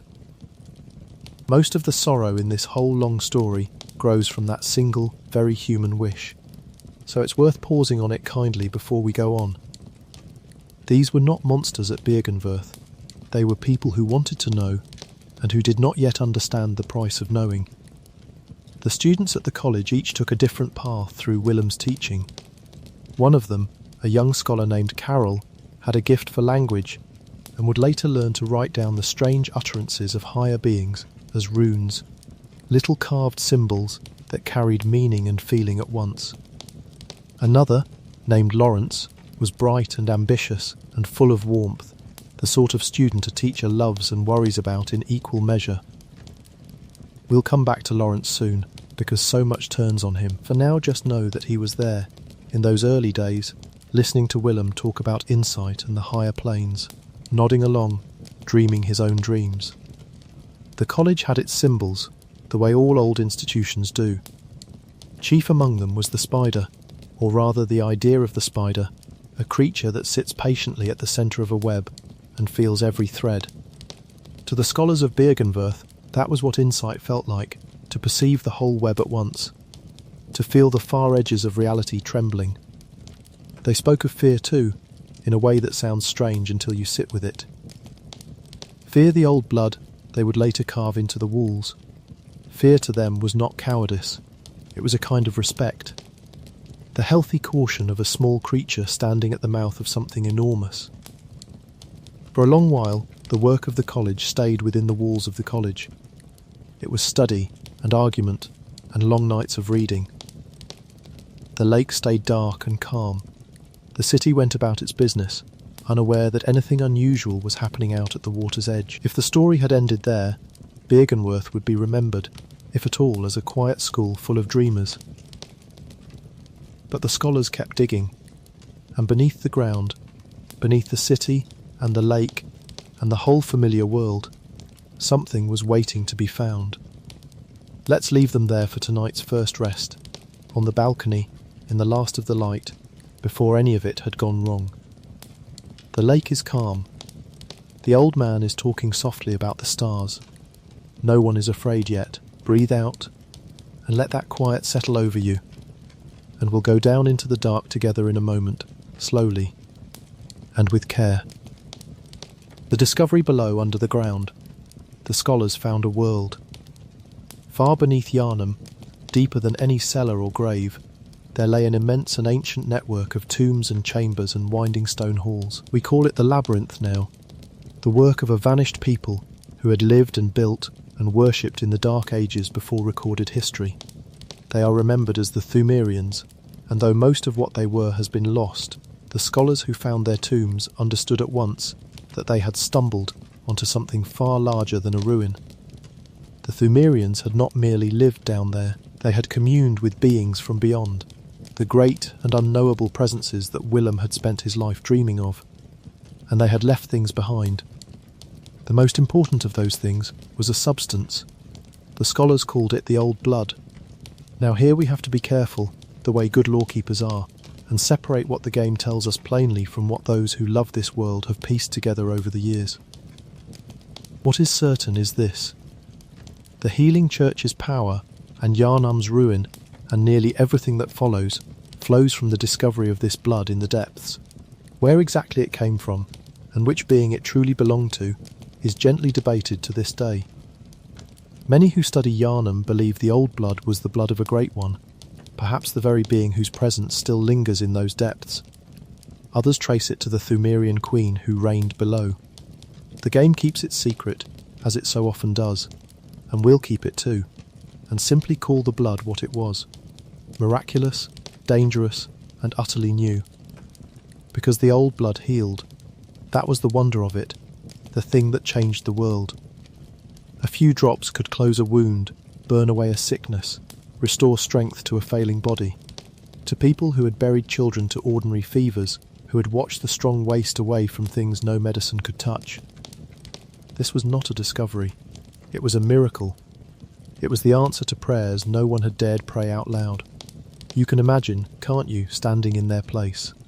You have spent your life studying, hoping to lift humanity a little higher. And here, in the dark, you find a thing that can take away suffering. Real suffering, the kind you have watched and been helpless against. What would you do? It is very easy, lying here safe and warm, to know the right answer. It was not so easy for them. This is the moment the story turns, though no one in it could feel the turn as it happened. The scholars had gone looking for insight, for understanding, for a way to reach the higher planes. What they found instead was the most tempting thing in the world. A cure, and the question that split them, quietly at first and then forever, was this: should we use it? Master Willem, the careful old man, said no. Or rather, he said wait. He looked at the blood and he felt that old healthy fear, the spider's respect for the vast web it cannot see all of. To Willem, the way up was through the mind, through insight earned slowly and carefully, through new eyes grown over long patient years. The blood was a shortcut, and he distrusted shortcuts the way an old sailor distrusts a sky that's too calm. He wanted to evolve, but he wanted to evolve in line with the eye, through perception, through understanding. He did not want to pour an unknown power into people's veins and hope. His student Laurence saw it differently. Lawrence looked at the same blood and saw not a danger but a gift, and not a shortcut but a road, a way to do enormous good right now, today, for people who were dying right now. Today, why should suffering wait for the slow growth of insight? Why hold a cure in your hand and refuse to give it? Neither of them was a villain.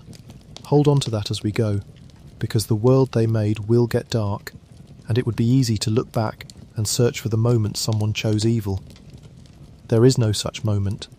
There is only an old teacher who was afraid in the right way, and a young student who was kind in a way that could not see far enough ahead. Between them, the future quietly forked. We'll let it rest there, with the question still hanging in the air, the blood still glowing faintly in the dark of the labyrinth. The two men not yet enemies, only beginning to disagree. Nothing terrible has happened yet. Let your shoulders drop.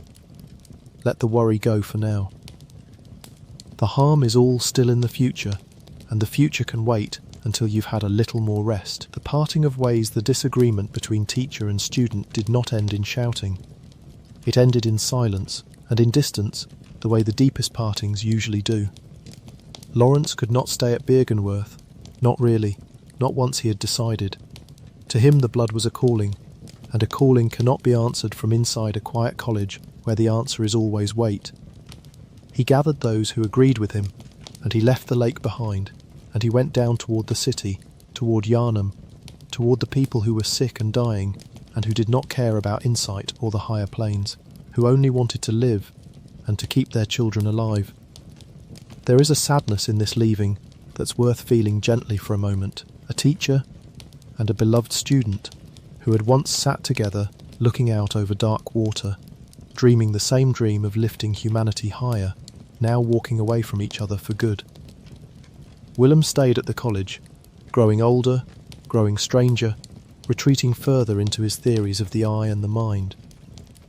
Lawrence walked toward the future, toward fame and good works, and an enormous unintended ruin, carrying the blood with him like a lamp. They would never reconcile.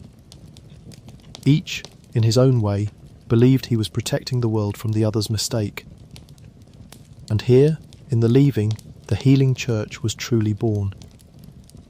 Not in a grand ceremony, but in a decision. Lawrence took the old blood out of the scholar's careful hands and brought it to the people, and that act, kind and reckless and full of love, is the seed from which everything grew.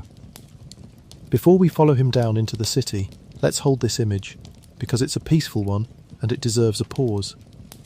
A man walking a long road at dusk, carrying something he believes will end the world's suffering, certain in his heart that he's doing right.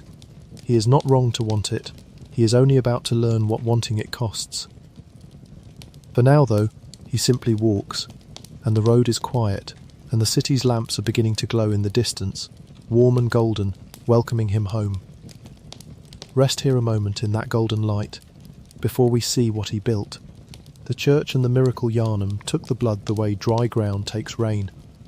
The healing church, with Lawrence at its head as the first vicar, began to offer blood ministration to the people of the city, and the effect was immediate and astonishing. Wounds that should have killed simply closed. Plagues that should have emptied whole districts loosened their grip and let go. The blood was given as a sacrament, a holy thing, administered with ceremony and reverence. And why not? It worked. To the people of Yharnam, the church was not a hospital and not a government. It was salvation made real, a faith you could feel working in your own veins. The city rose around this miracle the way cities rise around any source of life, around a river or a harbour or a holy well. Yharnam grew tall and grand and Gothic, a place of high cathedrals and narrow winding streets, of bridges and spires and great stone saints looking down from every height. The cathedral ward became the city's beating heart, and at its centre stood the grand cathedral, the seat of the church's power, where the blood was kept and the faithful came to be healed. Bells rang across the rooftops. Incense drifted through the lamplit dark. For a time, and it really was a time worth honouring, Yharnam was perhaps the most blessed city in the world. People came from far away just to be cured. The church grew wealthy and beloved and powerful, and Lawrence, the kind young scholar who had only wanted to help, stood at the top of it all, the saviour of the city. You should feel, just for a little while, how good this must have been. We know where it's going, but they didn't, and there were real years in between. Real years of healing and gratitude and ordinary happiness.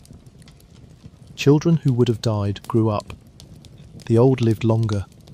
The church did, for a long season, exactly what Lawrence had dreamed it would do. When you tell this story, it's tempting to rush past the good years to get to the horror. But the good years were real, and the people who lived in them were genuinely grateful. And there's a quiet comfort in remembering that even this dark tale had a long warm morning before the night came on. But the blood was never only medicine. It carried something in it, something from the deep places where it was found, and that something did not stay quiet forever. There were rules around the blood, you see, even from the start, though most people never knew them. The church understood, or came to understand, that the blood was not entirely safe. It could be administered, but it had to be administered carefully, in the right amounts, by the right hands. Too much, or the wrong kind, or use over too many years, and a person could begin to change. The church kept this knowledge close, the way a family keeps a shameful secret close, partly out of fear, and partly, let's be honest, out of the simple human reluctance to admit that the miracle had a shadow. And so blood ministration spread through the city, beloved and trusted, while at the very heart of the institution that gave it, a small circle of people held a growing, frightening understanding of what the blood could do. We'll come to that change soon, and we'll come to it gently, the way you'd approach anything frightening with someone you cared about. For now, let the city be beautiful, let the bells ring, let the lamps glow gold along the streets, and the faithful walk home cured and grateful through the warm dark. Whatever is coming is not here yet. Breathe slow, and let yourself rest in Yharnam's long good evening, when the church was only a blessing, and the blood was only a cure. The three faces of the church, the healing church, was never a single thing. Like any great institution that lasts long enough, it grew rooms inside itself, and factions, and quiet rivalries, and over time it came to wear three different faces, each one looking in a different direction. The first face was the one the people knew. This was the church of blood ministration, of vicars and clergy, and the great cathedral, the public and beloved church that healed the sick and rang the bells and gathered the faithful.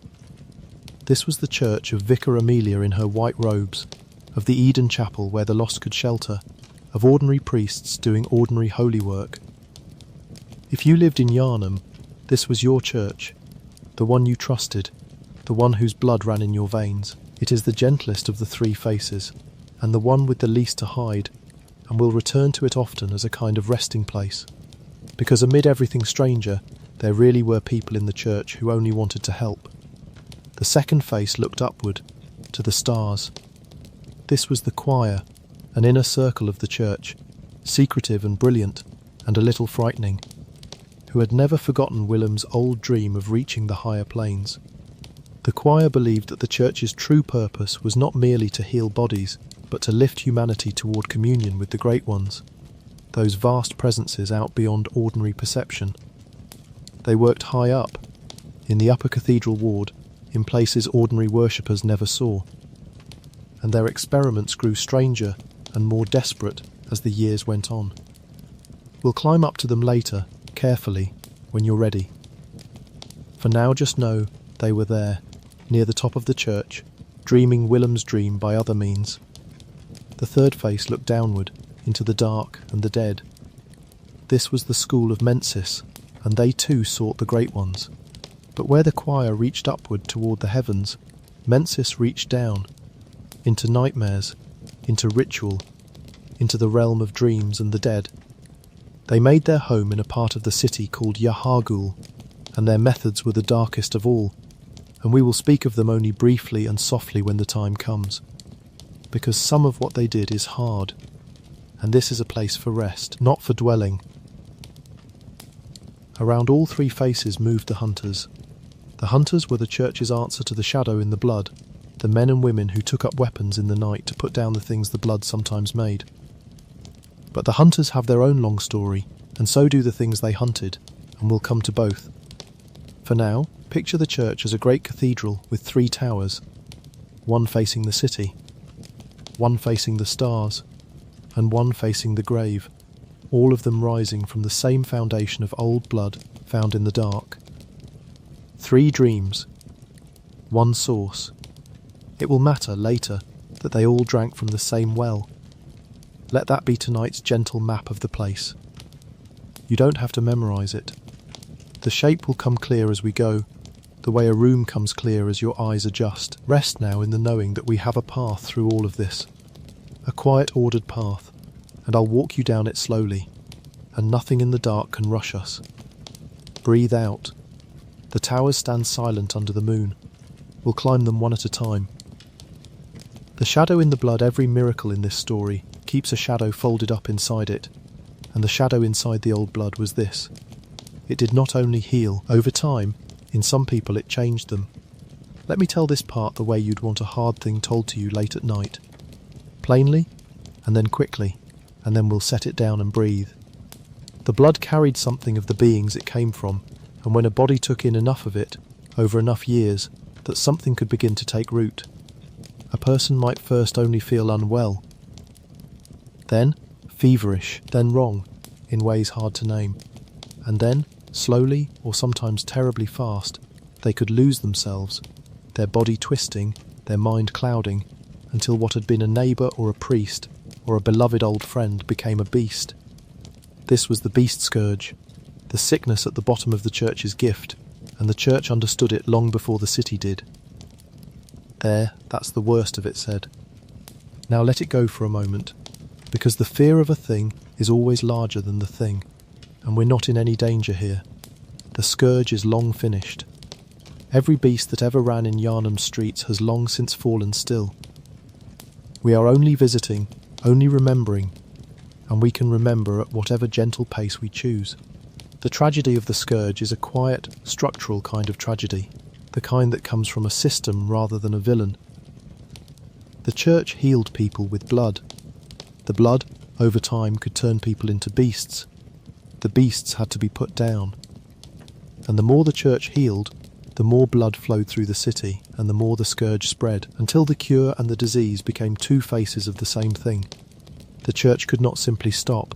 The people depended on the blood now, were addicted to it in body and in faith, and a church that stopped healing would not be a church for long. So it kept on, healing with one hand and hunting with the other, caught in a trap of its own kind making. The leaders of the church carried this knowledge like a stone in the chest. Some of them, the choir especially, came to believe the scourge was not a flaw at all, but a doorway, that beasthood was a clumsy first step on the road toward the great ones, a transformation that simply needed to be understood and refined. Others saw only horror and gave their lives trying to hold it back. Most, probably, simply did their work and tried not to look too closely, the way people do when the thing they serve has a darkness in it they cannot fix. It would be easy here to grow angry at the church, and you may feel a flicker of that, and that's all right. But try, if you can, to feel the sorrow under the anger instead, because the sorrow is truer to the story. These were people who had cured the dying and then watched the cure curdle, who had built a whole grand beloved city on a foundation they slowly realised was rotten, and who could not bring themselves to tear it down, because tearing it down meant letting the suffering come back. That is not wickedness. That is a very human kind of being trapped. Let's rest here before we walk any further into the dark. Picture the church at this stage not as a monster, but as a tired, frightened institution, doing its best inside an impossible bind, its lamps still burning, its bells still ringing, its people still being healed in the warm cathedral light, even as a few who knew the truth lay awake at night with the stone in their chests. The scourge is coming, but it isn't here yet, not fully. Breathe out the worry. We have all the time in the world, and the worst is always smaller in the morning. The first to turn when the beasts came, they did not come all at once. They came the way a tide comes, so slowly at first that you could tell yourself it wasn't happening. A district called Old Yharnam was among the first to fall. Once it had been an ordinary part of the city, full of ordinary lives, but the scourge took hold there and spread until the place could not be saved. The church made a terrible decision, the kind of decision that has no good version, and chose to contain the sickness by fire and isolation, sealing the district away and putting its lost souls beyond the reach of help. It is a grim chapter, and I won't dwell in it, but I'll tell you one gentle thing that lives inside it. A hunter named Jorah, long after, chose to stand guard over the beasts of old Yharnam, not to kill them, but to protect them, believing that even a creature lost to the scourge had once been a person and deserved to be left in peace. In the middle of all that horror, one man decided that mercy still mattered. Hold on to Jorah on the high tower, keeping his lonely watch out of kindness. There is more light in this story than its darkness would suggest, if you know where to look for it. And then there was the matter of Lawrence himself, the first vicar, the kind young scholar who had carried the blood down from the lake. The story tells us, in fragments and relics, that Lawrence was among those the blood claimed. The saviour of Yharnam, the founder of the church, the man whose whole life was an act of healing, in the end could not escape the shadow inside his own miracle. He changed. He became a beast, one of the first and most significant, and the irony of it is so heavy and so sad that the story almost can't bear to say it out loud, and mostly doesn't, leaving it for us to find in a charred skull and a few whispered relics. The man who brought the cure was undone by the cure. The shepherd became one of the lost. Sit with that for just a moment, but gently, because there's a strange tenderness in it as well as a sorrow. Lawrence's fall is the church's whole tragedy folded into one life. He wanted only to help.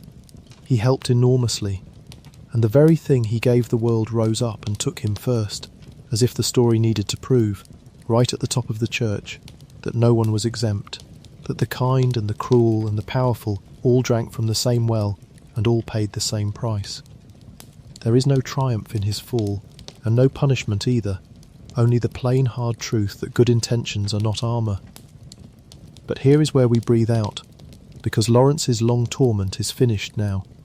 Whatever became of him, it is over, far back in the past, settled and still. The beast that he became no longer runs. The fever has long since broken. We can lay him down kindly in our memory, the bright student on the balcony by the lake, before the blood, before the city, before any of it, and let that be how we hold him. Not the beast. The boy who wanted to end suffering. Rest there with him a while, in the last good evening before he ever went down into the dark. The hunters and the workshop for every shadow the blood cast. The church needed someone to stand in the dark and hold it back. And so we come to the hunters, and to a man named Yharnam, who was the first of them. Yharnam was not, at the start, a man of the church. He was something older and plainer, a maker of weapons and a master of the hunt. And the tools he built were strange and clever things. Blades that folded and shifted, weapons made for fighting creatures that did not fight like men. He founded a workshop, a place apart from the cathedral, where hunters were trained and armed, and sent out into the night to do the work the church could not do in daylight, the quiet, grim, necessary work of putting down the beasts so the city could sleep. The hunters were not soldiers and not priests. They were something lonelier, men and women who took up the burden of the night so that others would not have to know it existed. Over time, the church and the hunters grew entangled, as the church needed the hunting done, and the hunters needed the church's blood and shelter and purpose. There came to be church hunters, an order within the order, clad in the church's garb, blessing their weapons, hunting in the church's name. The line between the cathedral and the workshop blurred, and running underneath all of it, binding the hunters together, was a stranger thing still. A place that was not quite a place, reached not by walking, but by dreaming. The hunter's dream, where Yharnam came to dwell, a quiet workshop under an endless evening sky, full of white flowers, watched over by a doll who did not breathe. But the dream is its own long mystery, tied to the great ones and the moon, and things far stranger than the church. And we'll only touch it tonight, lightly, the way you'd touch a sleeping thing you didn't want to wake. What matters for our story is the shape of the bargain the hunters made. They kept the city safe, they paid for it with their own peace. A hunter who killed beasts long enough, who took in enough blood to do the work, ran the same risk as anyone else. The slow turning, the loss of self, the night that never ends. The very people who held back the scourge were among those most exposed to it. There's an old hard truth in that. The truth that the ones who guard the dark are changed by the dark. And the church knew it, and sent them out anyway, because what else could it do? But let's not leave the hunters in their sorrow tonight. Let's leave them in the workshop instead, in that quiet hour before a hunt, when the lamps are lit, and the tools are laid out clean, and there's nothing yet to fight. Picture Yharnam in his wheelchair, under the great tree, the white flowers nodding, the sky a deep unmoving dusk. Everything hushed, and waiting, and, for this one moment, safe. The hunters are resting. The beasts are quiet. The long night hasn't called them out yet. You can rest there with them, in the workshop's gentle gloom, and let the worry of what's coming wait until you've gathered a little more quiet around you. The tower that faced the stars now we climb, slowly, to the first of the church's 3 towers, the one that looked upward, toward the heavens and the things beyond them. This was the work of the choir. High in the upper cathedral ward, above the parts of the church the city knew, the choir kept their long vigil. They had inherited Willem's old dream, the dream of lifting humanity toward the higher planes. But they had grown impatient with his slow and careful path. The choir believed the great ones could be reached, truly reached, and that doing so was the church's highest purpose, higher even than healing. They believed, many of them, that the strange transformations the blood caused were not failures, but first attempts, fumbling early steps on the long road to communion with the cosmos.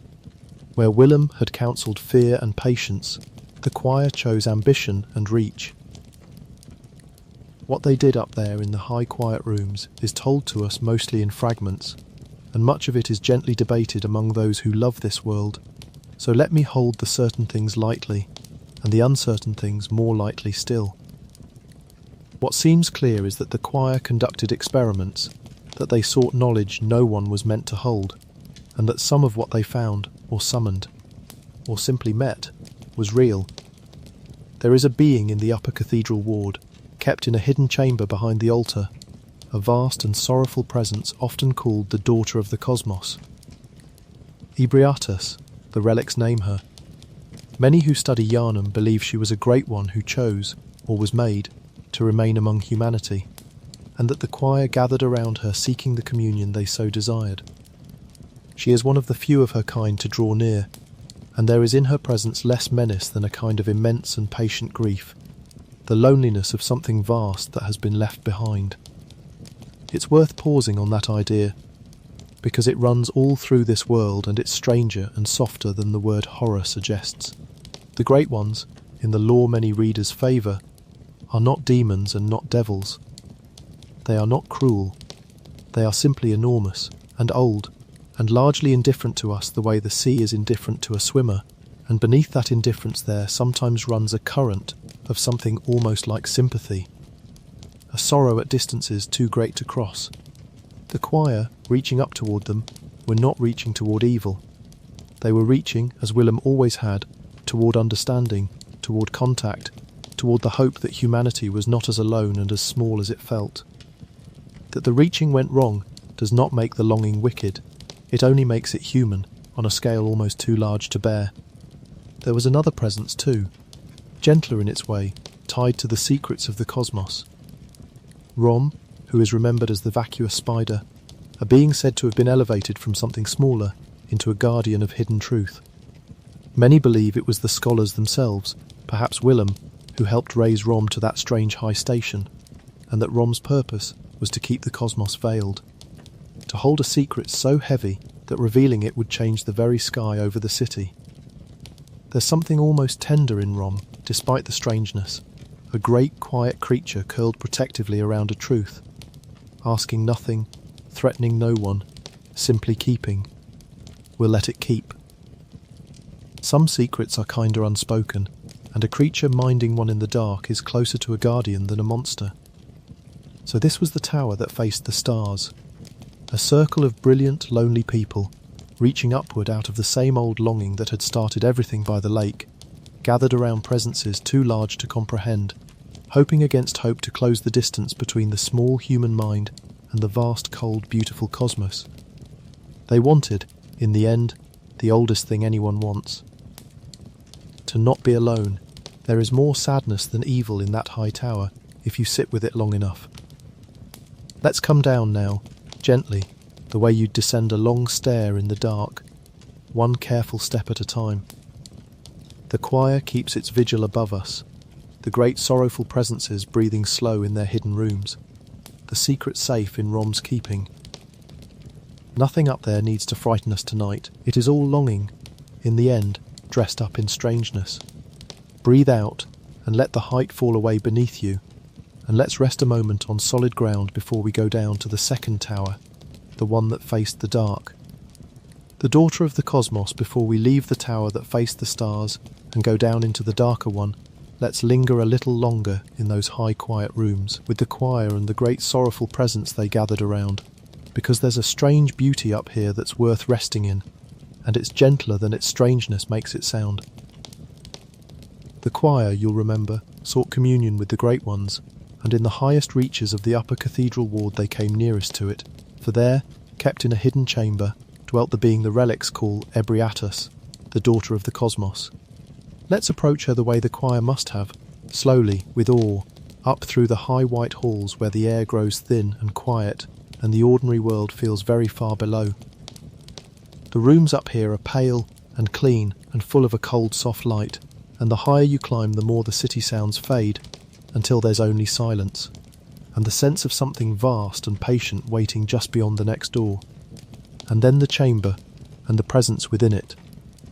She is enormous, and strange beyond easy describing, a being clearly not of this world, and yet the feeling she gives off, in the lore many have come to favour, is not menace, but a deep and oceanic sorrow. Here is a great one who came down, or was drawn down, or simply chose to remain near humanity when the others kept their distance. Many who study this world believe she stayed out of something like loyalty, or longing, or grief, a cosmic being who had lost her own kind or her own purpose, and who lingered among the small warm creatures of the earth because the alternative was an unbearable loneliness in the dark between the stars. The choir found her and gathered around her, and tried through her to reach the communion they craved, and in their reaching they may have done her as much harm as honour, the way we so often wound the things we worship. There's a theme here that runs all through the cosmic side of the church's story, and it's the tenderest thing in the whole dark tale, so let it settle into you slowly. The great ones are lonely. That's the secret at the top of the tower, stranger and softer than any horror. These vast ancient beings, for all their power, are bereft. Many of the fragments we have speak of lost children, of failed offspring, of a yearning to connect that never quite succeeds. They reach toward humanity not to destroy it, but to bridge an impossible distance, to find again some warmth they lost in becoming so great. And humanity, through the church, reached back toward them out of the very same ache. Two vast loneliness reaching for each other across a gulf neither could cross. When you understand that, the cosmic horror of Yharnam stops being horror at all, quite, and becomes something closer to a tragedy of love, the oldest tragedy there is. Two beings longing to be near each other, and being shaped so differently that nearness destroys them both. Rom belongs up here too, in this gentle reframing, the great quiet creature the scholars elevated to guard the secrets of the cosmos.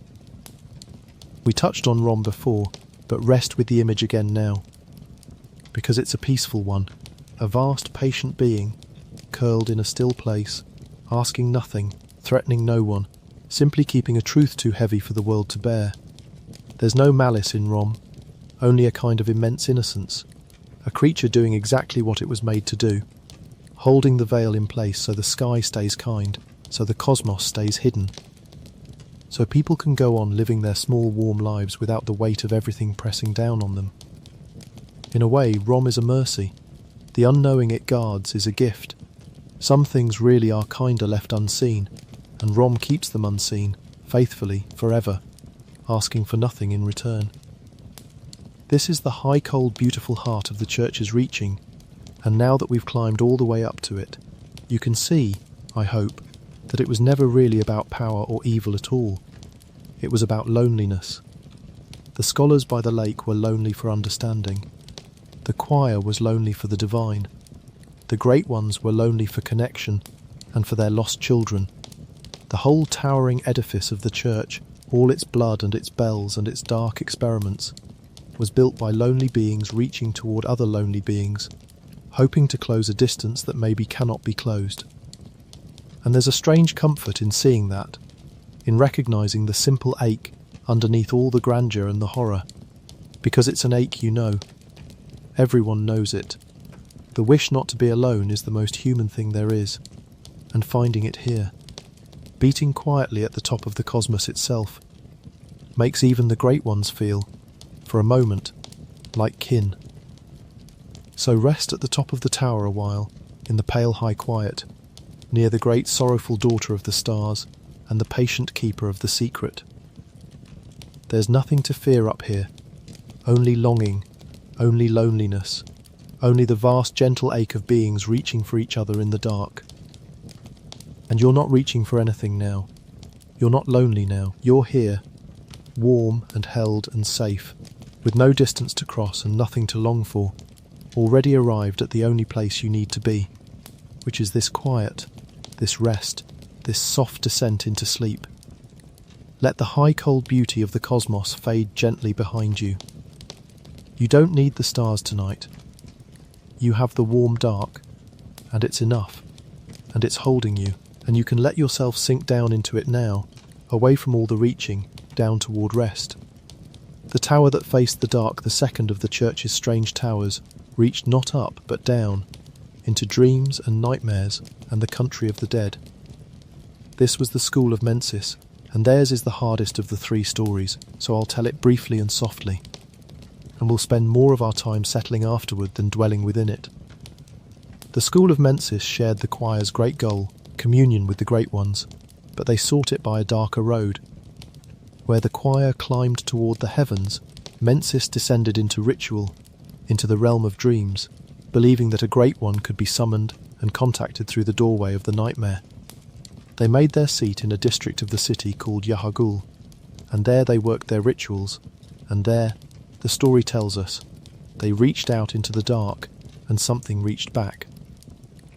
What they were chasing, in part, was a presence often called Murgo, understood by many to be the infant of a great one, a lost child, a cry in the dark that the scholars of Mensis heard and tried to answer. And here, even in the darkest tower, you find that same recurring sorrow, the grief of the cosmos for its lost and stolen children, the ache of vast lonely beings reaching for connection across an impossible distance.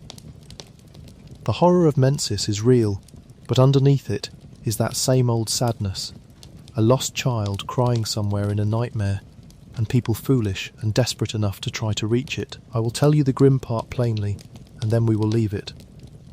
To work their rituals, the school of Mensis needed people, and they took them, drawing victims off the city's streets in the long bad nights, into Yharnam, and into their experiments. It is the cruelest thing the church ever harboured, this third tower, and it sits heavily even in a story already full of heavy things. The leader who hosted their great ritual is remembered as Mikolash, a man so lost in his pursuit of insight that he had given himself over almost entirely to the dream, more idea than person by the end, chasing knowledge down corridors that had no exit. That's enough of the Dark Tower. We've looked at it honestly, and now we set it down, because looking is one thing, and dwelling is another, and you came here to rest. So let the cruelty go. It is finished. Whatever was done in Yharnam is centuries still and silent now.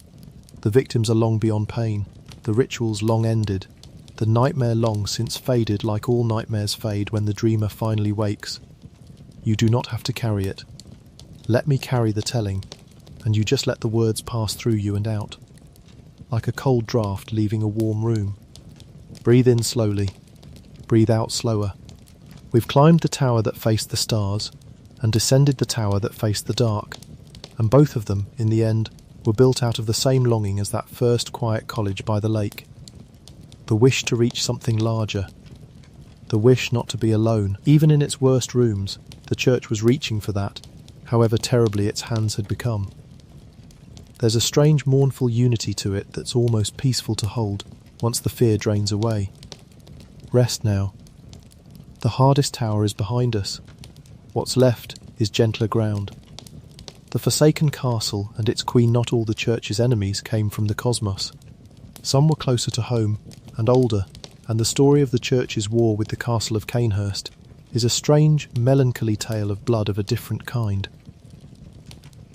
Far from Yharnam, across cold country, there stood a castle called Cainhurst, ancient and proud, ruled by a noble line who kept their own peculiar relationship with blood. The Vile Bloods, they came to be called, and at their head reigned a queen named Annalise, a figure of terrible old dignity. The Cainhurst nobles had their own blood, distinct from the church's, their own way of being more than human, and that alone was enough to make them rivals. For the church did not easily share the world with another power that traded in blood. So the church moved against Cainhurst, and it did so through a grim and devoted order, the executioners, led by a man remembered as Martyr Lugarius. The executioners were holy in their own severe way, knights and hunters sworn to root out what the church judged to be heresy and corruption, and they fell upon Cainhurst and laid it low. The castle was broken, its court was scattered or slain. The proud old line of the Vile Bloods was all but ended in a single campaign of devout violence. But here the story turns sorrowful and quiet, the way these things do once the swords are down. Lugarius the martyr did not simply destroy and depart. He remained. He took up a long lonely vigil over the fallen castle, sitting in silent watch atop its highest reach, guarding against the return of the Queen's line, holding his grim post for so long that he passed, by the end, into something more like legend than life. There is a terrible loneliness in that image, a holy man frozen in eternal watch over a ruin, so certain of his duty that he gave up everything else to keep it. He believed he was protecting the world. Perhaps in his own way he was.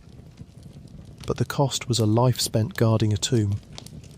And in the ruins below, the Queen endured. Annalise, in the fragments we have, was not destroyed but bound, kept in the broken castle, an old proud sorrow waiting in the dark, her court gone, her power broken, her long memory the only thing left whole. There's a great stillness to her by the end, the stillness of something that has lost everything except its own endurance. This whole chapter is about the church reaching outward, deciding who belonged in its world and who did not, and enforcing that judgment with devout and certain violence. It's a more ordinary kind of darkness than the cosmic towers, the old human darkness of one faith deciding another must not exist. But it carries the same lesson the whole story keeps teaching, gently and over, that certainty is dangerous, that people who are sure they're protecting the world can do terrible things in that sureness, and call it duty, and even mean it. Let's set Cainhurst down kindly. The war is long over. The castle stands empty under cold stars, the martyr's watch finally ended, the old queen's sorrow finally still. There is a peace in ruins, once enough time has passed, the deep peace of a thing that is finished and can't be hurt anymore. Rest there in the quiet of the fallen castle, in the snow, under the patient stars, where nothing moves now and nothing needs guarding, and let the long-ago violence settle into the soft grey calm of history. Breathe out. We're past the hardest of it now.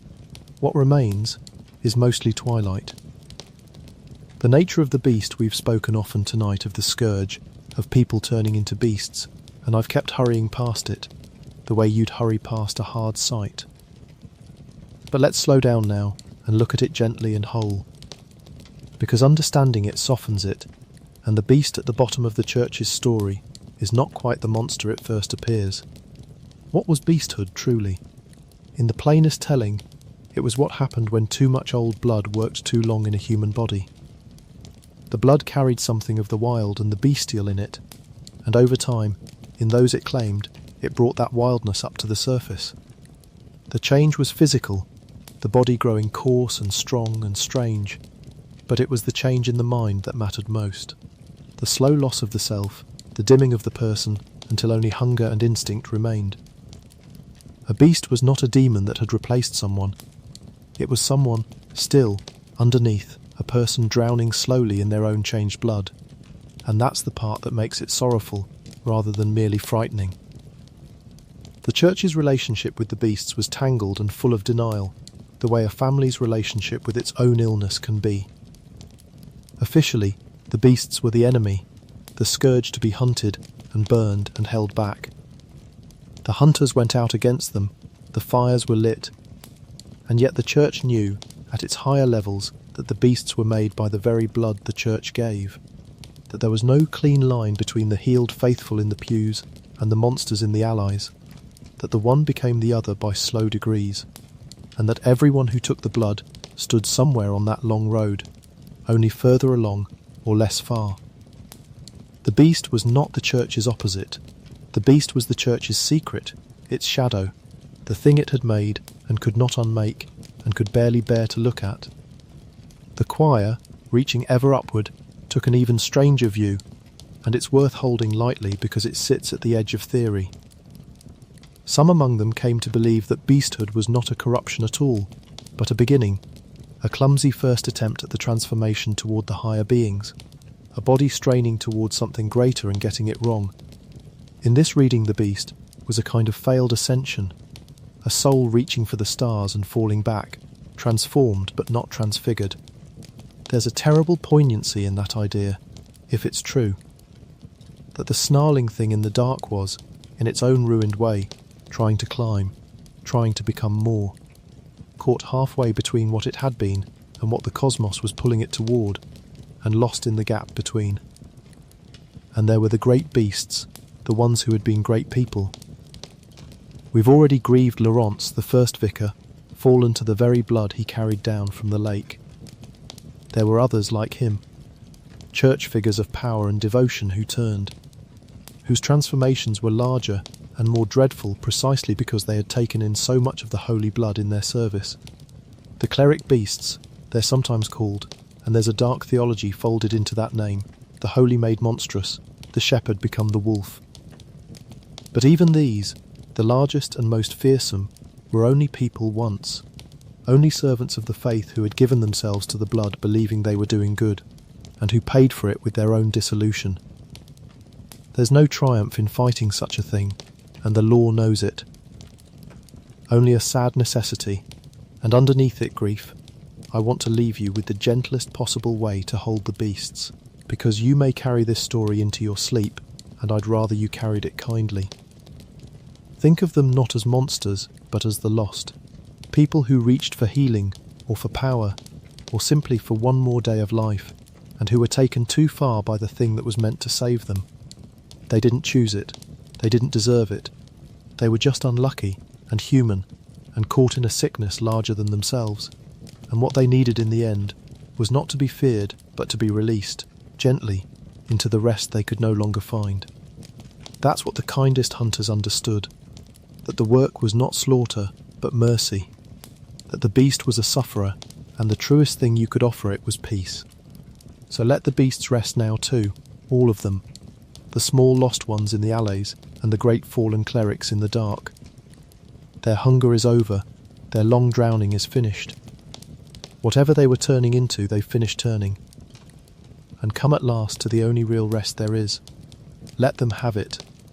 Let your fear of them dissolve into something softer, into the sorrow and the mercy the story always meant you to feel. There's nothing to be afraid of here, only the lost, finally found, only the suffering, finally still. Breathe out, and let them go, and let yourself drift on toward the gentler dark ahead. The sin by the sea there is one more dark place in the church's long history, and it is, by quiet agreement among those who love this world, the darkest of all.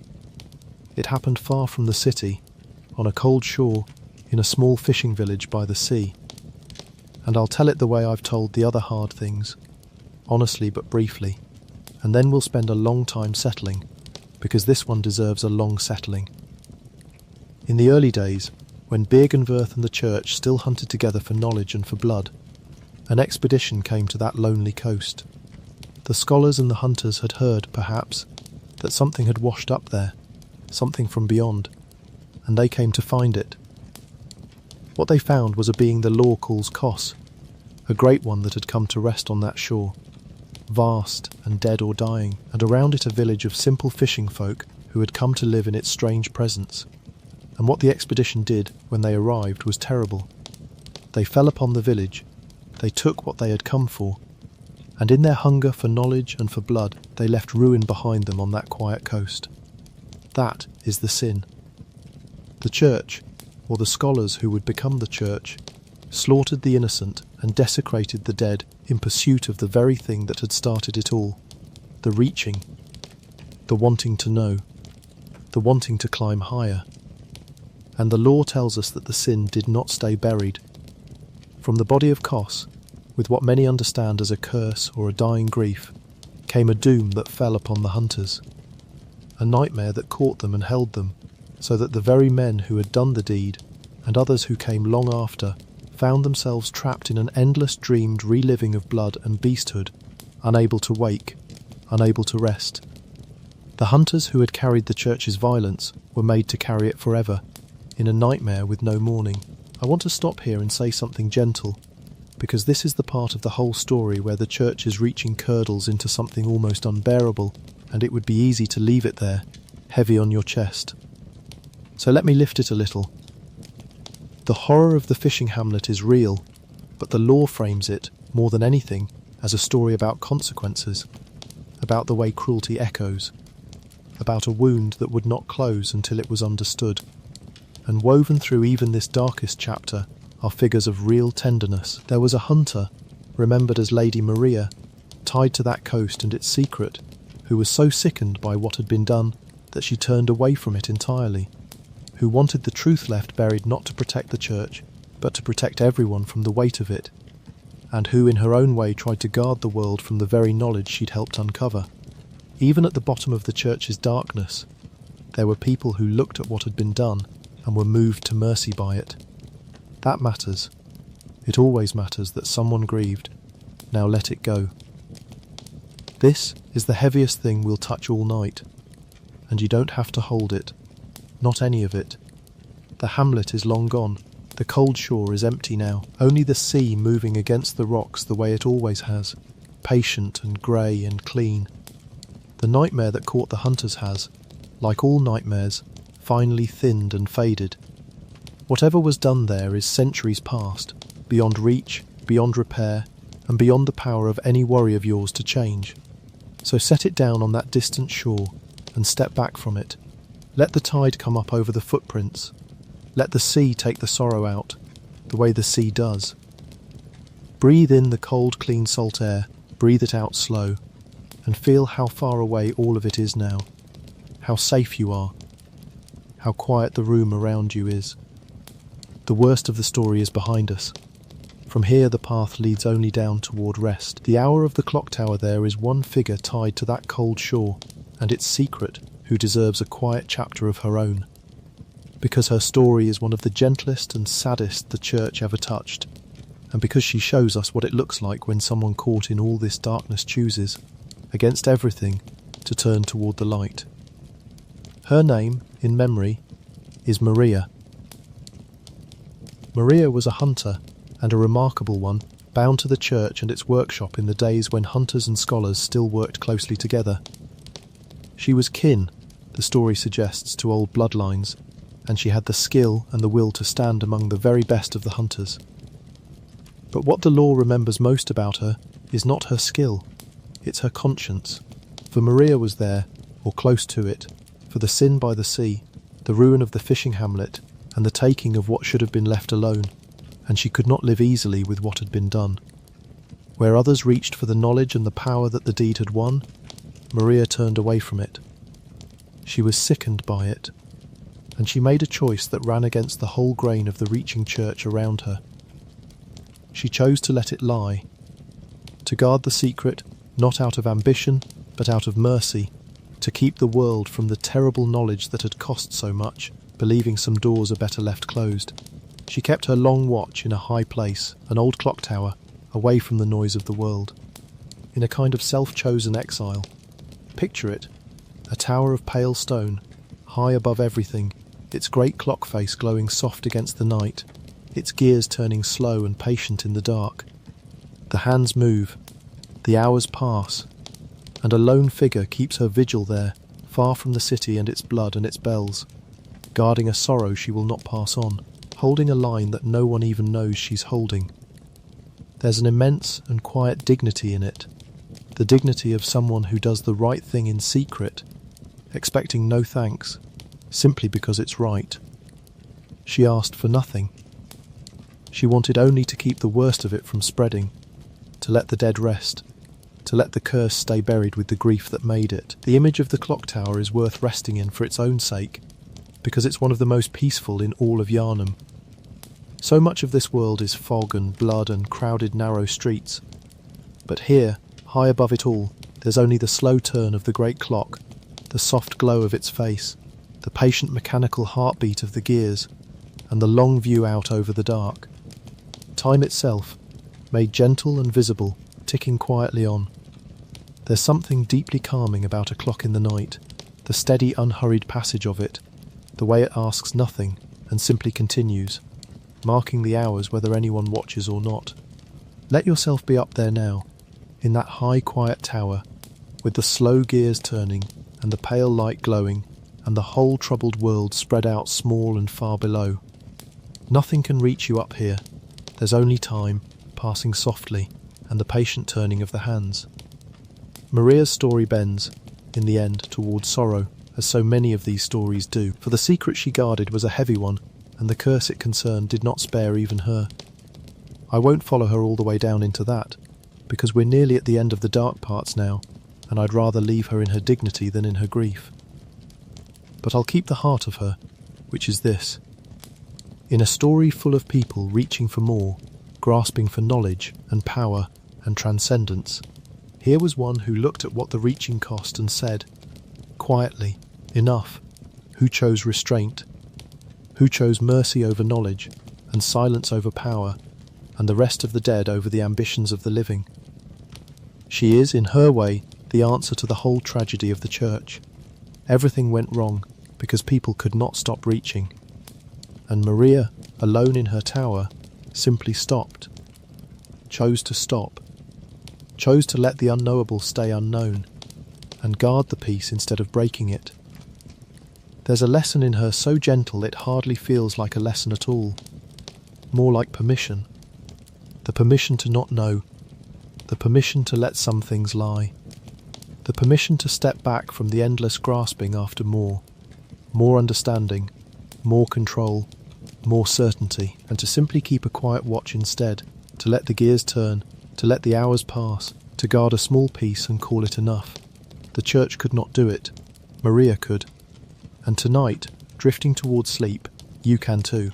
You can set down all the reaching, all the needing to understand and resolve and figure out, and just keep a soft watch in a high quiet tower while time turns gently on, asking nothing of you at all. So stay with Maria a while in the clock tower, high above the sleeping world, where the only sound is the slow turn of the great clock, and the only light is its soft pale glow. The secret is safe. The dead are resting. The world is far below and cannot trouble you. There's nothing to reach for and nothing to solve. Only time passing kindly in the dark. Only the patient hours. Only the deep peace of a watch well kept and a thing wisely left alone. Breathe slow, in time with the turning gears, and let the calm of the high tower carry you on toward rest. The long decline after the great sins and the great reaching, the church did not fall all at once. It declined the way grand old things decline, slowly, grandly, still beautiful from a distance even as the rot worked inward. With Lawrence gone, lost to the blood he'd carried down from the lake, the church passed into the hands of those who came after, and the office of vicar passed down the years. By the later days, the most prominent of these leaders we know is Vicar Amelia, who tended the grand cathedral and led the faithful, a figure of real devotion in white robes, praying over her flock in the lamplit dark. And here, again, is one of those threads of sorrow the story keeps weaving, because Amelia too, devout and faithful and good, carried the church's old curse in her veins, and her story bends toward the same shadow that took Lawrence. I won't dwell on her turning.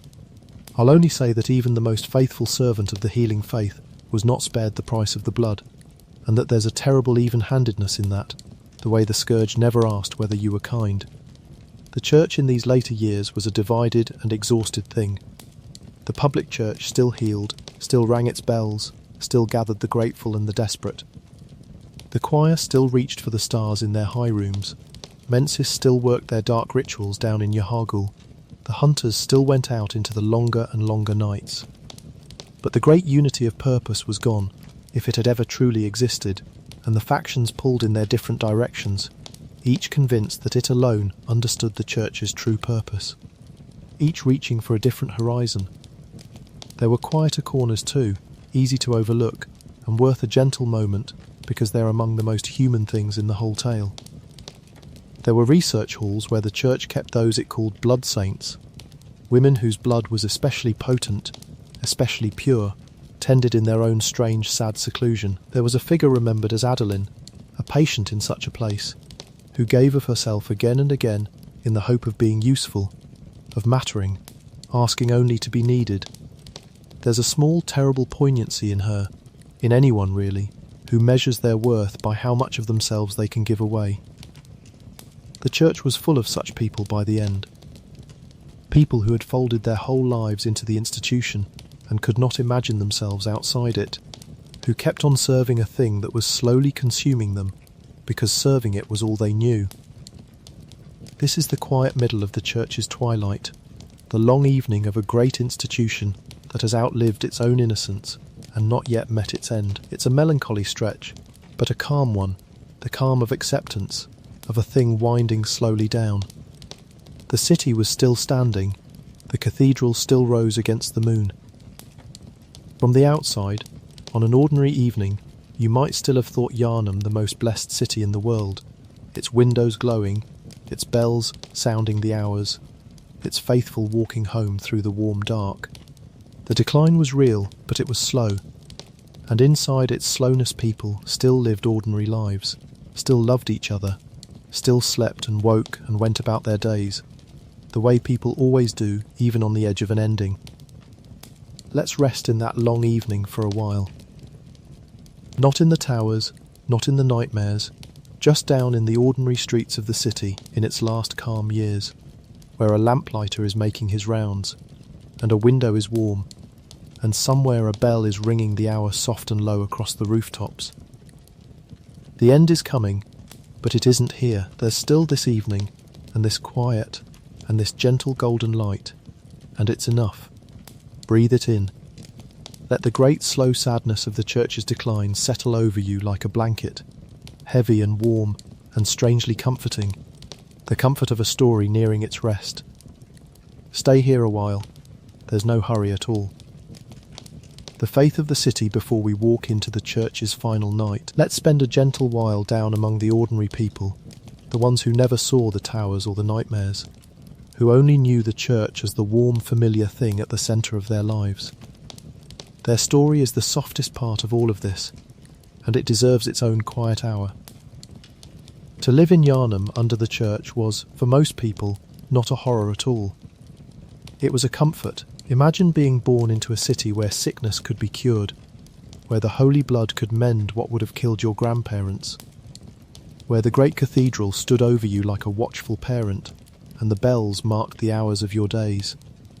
The faith of Yharnam was woven into everything, into birth and healing and death, into the language people used and the gestures they made and the way they thought about their own bodies.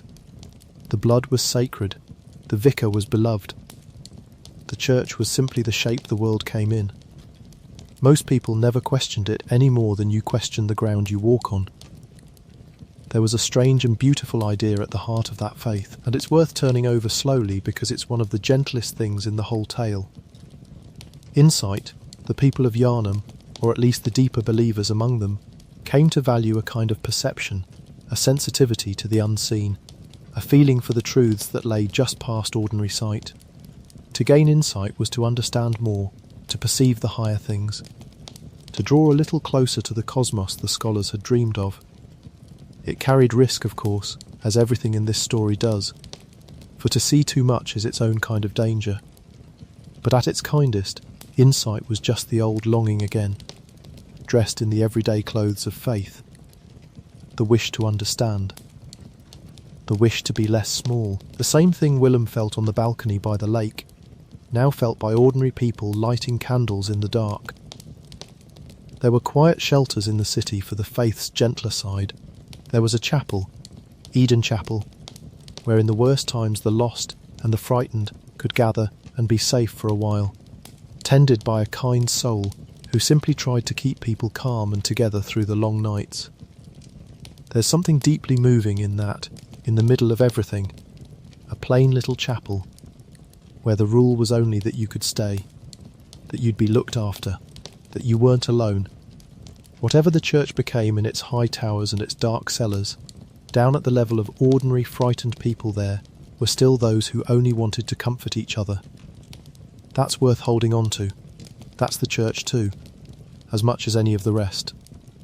And there were the small human things that no grand history records, but that surely filled the city's days. Mothers bringing sick children to be healed and weeping with relief when the fever broke. Old people given a few more good years. Friends meeting on the bridges in the evening. Lovers and quarrels and ordinary work, and the smell of bread and lamps coming on one by one as the dusk came down. A whole city's worth of ordinary life lived in the shelter of the church, most of it never touching the darkness at all. We spend so much of this story in the shadows that it's easy to forget the city was, for generations, mostly just a place where people lived, and were healed, and were grateful, and slept soundly under the watch of their faith. And consider, too, the children of that city, growing up knowing nothing of towers or rituals or the secret in the deep. To them Yharnam was simply home, the only world there was, and a good one. They played in its squares and ran along its bridges and fell asleep at night to the sound of its bells, safe in the belief that the cathedral watched over them and the blood would heal them and the grown-ups knew what they were doing. There's a purity in that trust that nothing in the later darkness can quite spoil. For a while, for a long while, the children of Yharnam slept soundly, untroubled, certain of their place in a world that loved them. That certainty was built on things that would not hold. But the sleep was real and sweet and deep, the way a child's sleep is, and you can borrow a little of it now, that same untroubled trust, that same certainty of being watched over and safe, and let it carry you down the way it carried them, into the soft and dreamless dark. Hold that warmer Yharnam in your mind tonight, the lived-in one, the kind one, the city of ordinary evenings. The towers and the nightmares were always the exception, the secret, the few. The many simply lived, and loved their church, and trusted the blood, and went to sleep at night believing the world was watched over and safe. They were wrong about some of it, but they weren't wrong to want the comfort, and for a long time the comfort was real. Let yourself rest inside it. Let yourself be one of them for a little while, a citizen of the blessed city on an ordinary peaceful night, with nothing to fear, and the bells ringing soft, and the lamps glowing gold, drifting off in a warm room while the great cathedral keeps its watch over the sleeping town. There, that's where the people lived. That's worth remembering. Breathe slow, and stay a while. The long night every story of Yharnam comes, at last, to the night. And though this is a tale of the church, and not of any single hunter, the church's whole long history was bending toward this one terrible evening all along, so we have to walk into it, gently, the way we've walked into everything else. What came to be called the night of the hunt was the moment all the church's hidden troubles surfaced at once. The scourge, held back for so long by the hunters and the fires and the careful management of the blood, finally overflowed. The beasts came in numbers no one could contain. The streets that had been ordinary and peaceful filled with the lost and the changed, and the long-managed darkness the church had carried inside itself for generations spilled out into the open, into the lamplight, into the whole shocked waking city. The hunters went out, as they always had, but this night was unlike the others. It went on too long. The dawn that should have ended it did not come. There are deep reasons for that, tangled up with the dream and the moon and the cosmic things the church had spent its life reaching toward, and we'll come to those gently in a moment. But for the people in the streets, the meaning was simpler and harder. The night would not end. The hunt would not stop. The blessed city had become a hunting ground, and the faith that had sheltered everyone now offered no shelter at all. This is the moment when all three of the church's towers bear their fruit at once. The public church's blood, given so lovingly for so long, was the very thing turning people into beasts. The choirs reaching toward the stars had drawn cosmic forces close enough to touch the city's fate, and the school of Mensis, down in Yharnam, had their own dark role, for it said that their rituals and their tolling bells could call their hidden village up out of the dark to snatch the unwary from the streets, folding part of the city away into their nightmare, even as the hunt raged. Everything the church had ever done, every reaching and every secret and every managed darkness, came due on the same long night. I want to be careful here, because this is exactly the kind of scene that could turn frightening, and I'm not going to let it.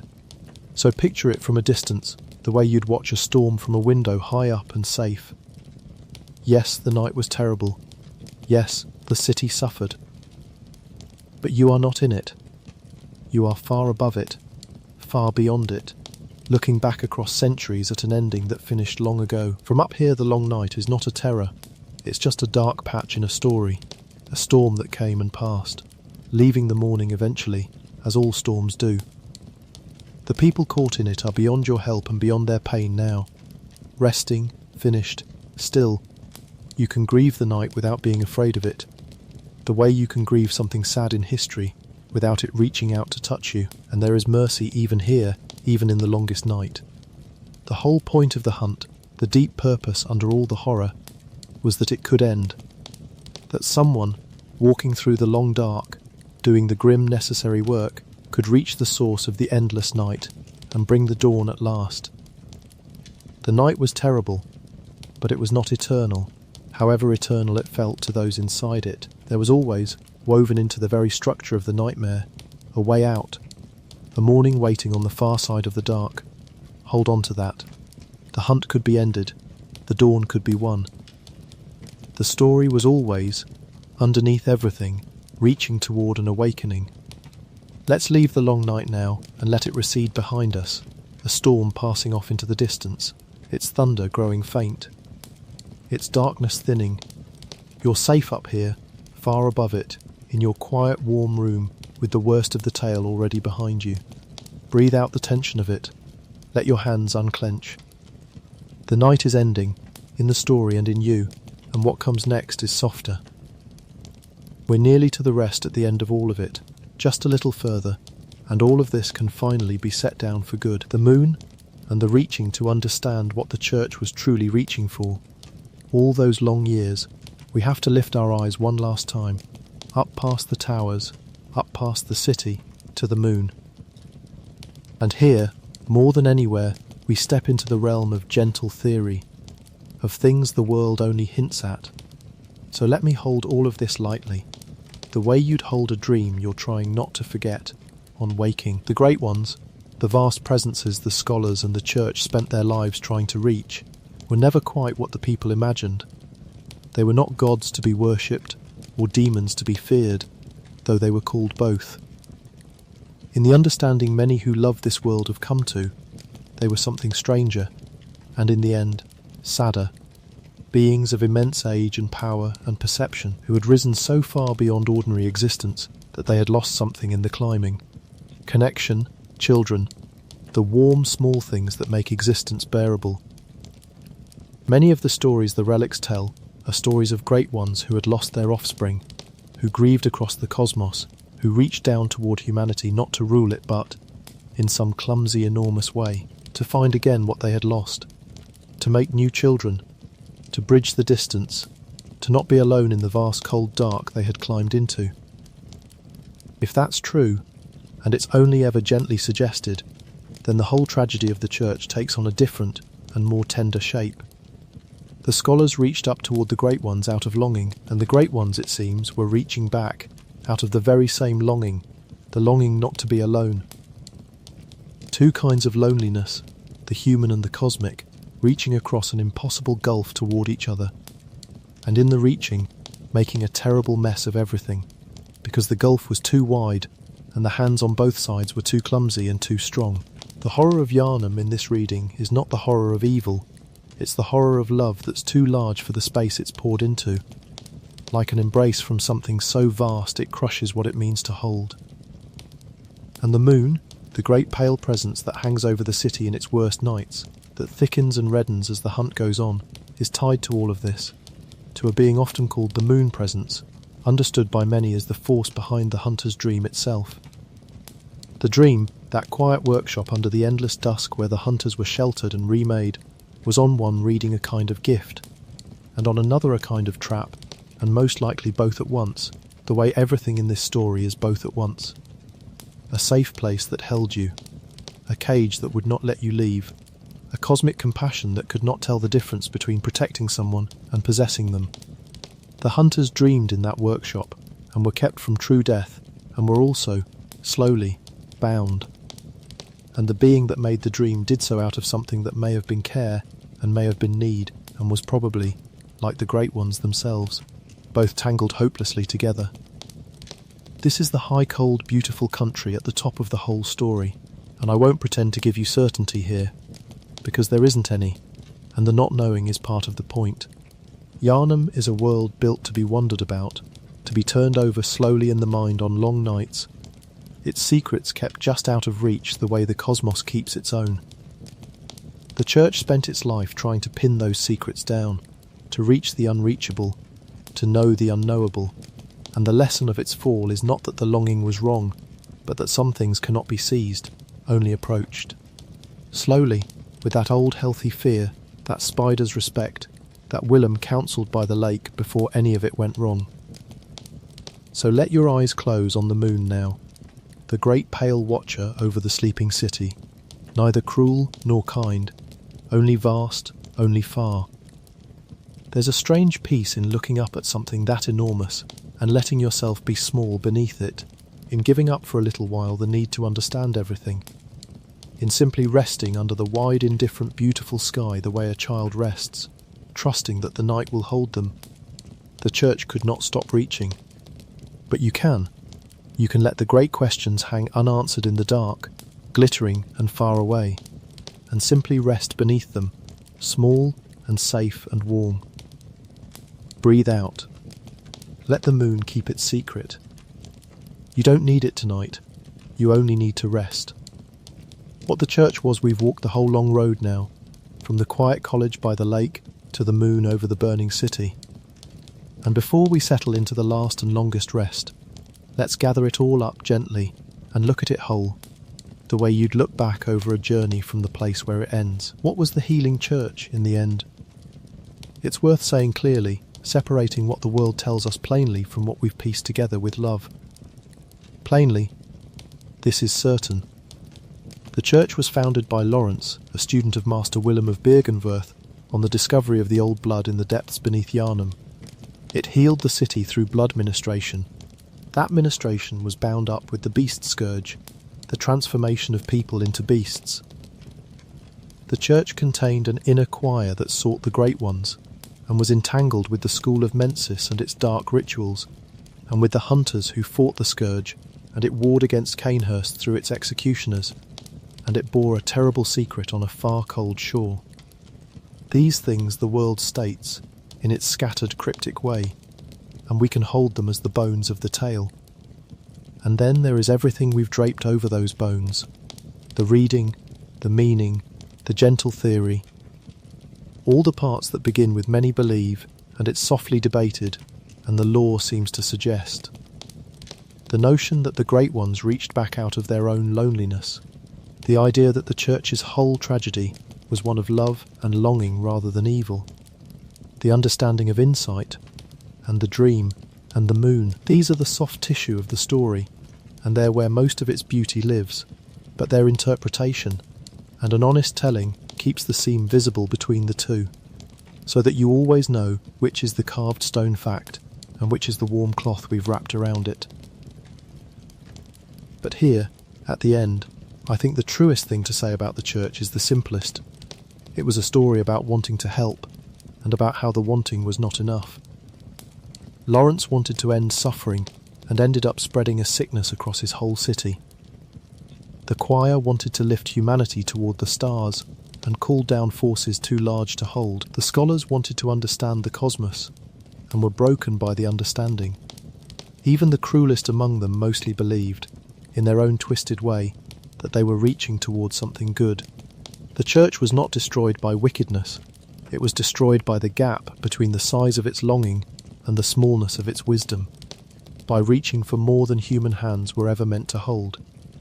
There's no neat lesson to tie around that, and I won't pretend there is, because the story is too honest for neat lessons. But there's a kind of compassion you can carry away from it if you like.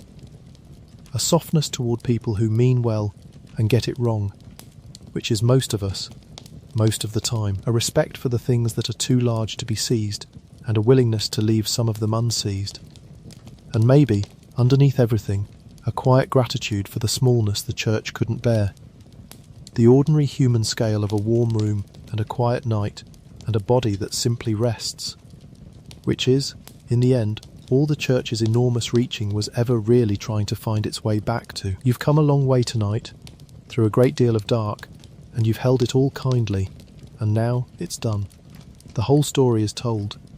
The college by the lake, the blood in the depths, the 3 towers, the long night, the moon. There's nothing left to understand, nothing left to follow, nothing left to do, but let it all settle and sink away into the quiet. The way a stone sinks slow and gentle through deep still water, down and down into the dark, until it comes to rest at the bottom, and lies there, finally perfectly still. Let the whole story sink like that. You don't have to carry any of it. It's centuries gone, and you are here, now, safe and warm and free to rest. Breathe out, slow and long, and let's go down together into the last of the quiet. A slow walk through the cathedral ward you may be drifting by now, and that's exactly as it should be, so for this stretch I'm not going to ask you to follow any history at all. I'm only going to walk you, slowly, through the heart of the church's city, the way you might wander a beautiful place in a dream, with no purpose but to be there. Let the facts go, just come and walk with me through the quiet. We begin in the cathedral ward, the great stone heart of Yharnam, in the deep blue hour after the lamps are lit, but before the night turns dangerous. The streets here are wide and old, paved in worn cobbles that have held the feet of the faithful for generations. Tall buildings rise on either side, their windows narrow and arched, some of them glowing softly gold from within, where someone is awake and warm. The air is cool and a little damp, carrying the smell of stone and candle smoke, and faintly the green smell of the river somewhere below. Your footsteps echo gently, and there's no one to hurry you, and nowhere you need to be. Ahead, the great cathedral rises against the sky, so tall its spires lose themselves in the dark. Stone saints stand in their niches along its face, their carved robes worn smooth by rain, their carved eyes lowered, watching over the square with an expression that, in this light, looks almost like tenderness. Lamps burn along the cathedral steps, each one a small steady flame inside a cage of iron and glass, and the light pools warm and yellow on the worn stone, and moths turn slow circles around the glow. It's very quiet. A bell sounds somewhere, far off, one long low note that rolls across the rooftops and fades. And then quiet again, deeper than before. Let's climb the steps slowly, in no hurry, pausing as often as you like. The great doors stand open, and inside the cathedral the dark is soft and enormous, full of the smell of old incense and beeswax. Candles flicker in their hundreds along the walls, and before the altar, each flame doubled in the polished stone, so that the whole vast space seems to float in a haze of gentle light. The ceiling arches up and away into shadow far above, held by columns thick as ancient trees. Your voice, if you spoke, would come back to you softened and slow, and so you don't speak. You just stand in the warm candlelit dark and let the size of the place hold you. The way these old holy spaces were built to hold people, to make them feel small in the good way, the cradled way. The way a child feels small and safe in a parent's arms. There are quiet corners everywhere in this city, if you know to look. A little side chapel where the candles have burned low. A worn stone bench beneath a window of coloured glass, dark now, waiting for a morning sun that will set it glowing. A narrow stair winding up into the bell tower, where the great bells hang silent and patient in the dark, holding their sound inside them until the hour calls it out. A garden gone a little wild behind a low wall, where night flowers open pale in the gloom and the air is sweet. The church's city was a place of countless such corners, countless small still sanctuaries, and on a peaceful night you could move from one to the next forever. Gathering quiet as you went. Let's not rush back out into the night just yet. Find one of the long-worn pews near the back of the cathedral and sit a while in the candlelit hush. The wood is smooth under your hands, polished by generations of hands before yours. The candle flames lean and recover in some draught you can't feel, and the shadows they throw move slow and soft across the great columns, and the whole vast space seems to breathe, in and out, in time with you. This is what these places were always for, underneath all the doctrine and the trouble. A space to sit and be still and feel held by something larger and older than yourself. You don't have to believe anything. You don't have to understand anything. You only have to sit and let the quiet and the warm light and the great patient dark do their slow gentle work, loosening the knots in you one by one, the way they've loosened the knots in tired people for longer than anyone can remember. Sit as long as you like. The candles will keep burning. No one will ask you to leave. Out a high window, the rooftops of Yharnam fall away below, a sea of slate and stone and chimney. Here and there a lit window like a fallen star, and beyond them the dark line of the hills, and above it all the moon, calm tonight, plain and white and far. The city breathes slow beneath you. Smoke rises straight up from a few chimneys into the still air. Somewhere a dog settles, somewhere a sleeper turns over. The whole vast town is bedding down for the night under the watch of the cathedral and the moon. And you are part of it now, one more quiet thing settling into the dark, one more sleeper among thousands, held by the old stones and the soft light and the deep blue peace of the hour. Stay here as long as you like. There's no next thing. There's only the cathedral and the candlelight and the city sleeping below, and the slow bell and the moths and the warm gold pools of lamplight on the worn old stone. Breathe it in. Let it hold you. This is the church at its gentlest, just a beautiful old quiet place in a sleeping city, and you can rest inside it for as long as you need. The gentle one's in all the long history of the church, among the towers and the rituals and the great cosmic reaching. There moved a handful of genuinely kind souls, and as we drift toward the end I'd like to gather a few of them around us, softly, like friends come to sit by a low fire. You don't need to remember their names. Just let them be quiet company in the dark. There was, in the longest nights, an order of hunters who hunted not beasts but other hunters, the ones who had gone too far, who had lost themselves to the blood and the killing, and become a danger to the very people they'd sworn to protect. It sounds grim, and it was, but the spirit of it was mercy. Chief among them in memory is a figure called Eileen, an old hunter in a feathered cloak, a crow against the dark, who took on the saddest duty of all, to grant peace to those who could no longer find it themselves. She was tired, and kind, and clear-eyed about the cost of the hunt in a way the young rarely are, and she tried, when she could, to spare others from walking the road she'd walked. There's a worn gentleness to her, the gentleness of someone who has seen too much and chosen, despite it, to be kind. Let her sit with us a while, the old crow, resting her wings. There was a young man, devout and earnest, who gave himself wholly to the church's old war against the heretics of Canehurst, who believed in his cause with a pure and burning faith. His story bends towards sorrow, as the zealous one's stories do, and I won't follow it all the way down. But I'll keep the part of him that was simply a young person who wanted to serve something larger than himself, who wanted his life to mean something, who knelt and prayed and believed. That wanting is so common and so human and so easy to forgive. Let him sit with us too, the earnest one, and let his harder fate stay outside in the dark, where it can't trouble us. There was the keeper of the little chapel, the one who, when the world came apart, simply tried to make a safe place for frightened people to gather, who welcomed the lost and asked nothing of them, but that they be kind to one another. There was the lonely guardian on the high tower of old Yharnam, choosing mercy over slaughter, keeping his sad watch out of love for creatures everyone else had given up on. There was the doll in the dream, not human at all, and yet somehow among the kindest presences in the whole story, who tended the hunters with a gentle, sorrowful care, who asked only whether she was useful, who offered comfort to people walking the worst road there is. There were the blood saints who gave of themselves hoping to ease others' pain. There were countless nameless priests and nurses and ordinary believers who simply did their small kind work in the shelter of the faith, healing where they could, comforting where they couldn't, and never once climbing a tower, or working a ritual, or reaching for anything larger than the person in front of them who needed help. These are the church too.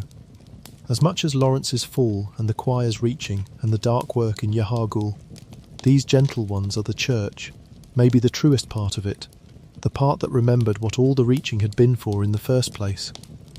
To ease suffering, to be kind, to not let anyone face the dark alone. The grand dream went wrong in 1,000 spectacular ways, but down at the small human level. In the candlelit corners, the kindness mostly held. People kept looking after each other, right to the end, even in the longest night. Let them all stay with us now, the gentle ones, gathered close in the warm dark, the old crow and the earnest boy and the chapel keeper and the lonely guardian and the sorrowful doll and all the nameless kind. There's nothing to fear with such company. There's only the quiet and the low warm light and the soft sense of being looked after, of being among people who only ever wanted to ease each other's pain. Rest here among the kind ones. Let their gentleness be the last thing the church gives you. Breathe slow and stay. The sacraments of blood let's drift a little while longer in the gentle texture of the faith itself, the daily holiness of it, the way the church wove the sacred into ordinary life. This is soft ground, good ground for resting, so let your mind go loose and just let the images come and go. To the people of Yharnam, blood was not a frightening thing but a holy one. It was the medium of every mercy. When you were sick, you came to be given the blood, and the giving was wrapped in ritual and reverence, a sacrament rather than a treatment.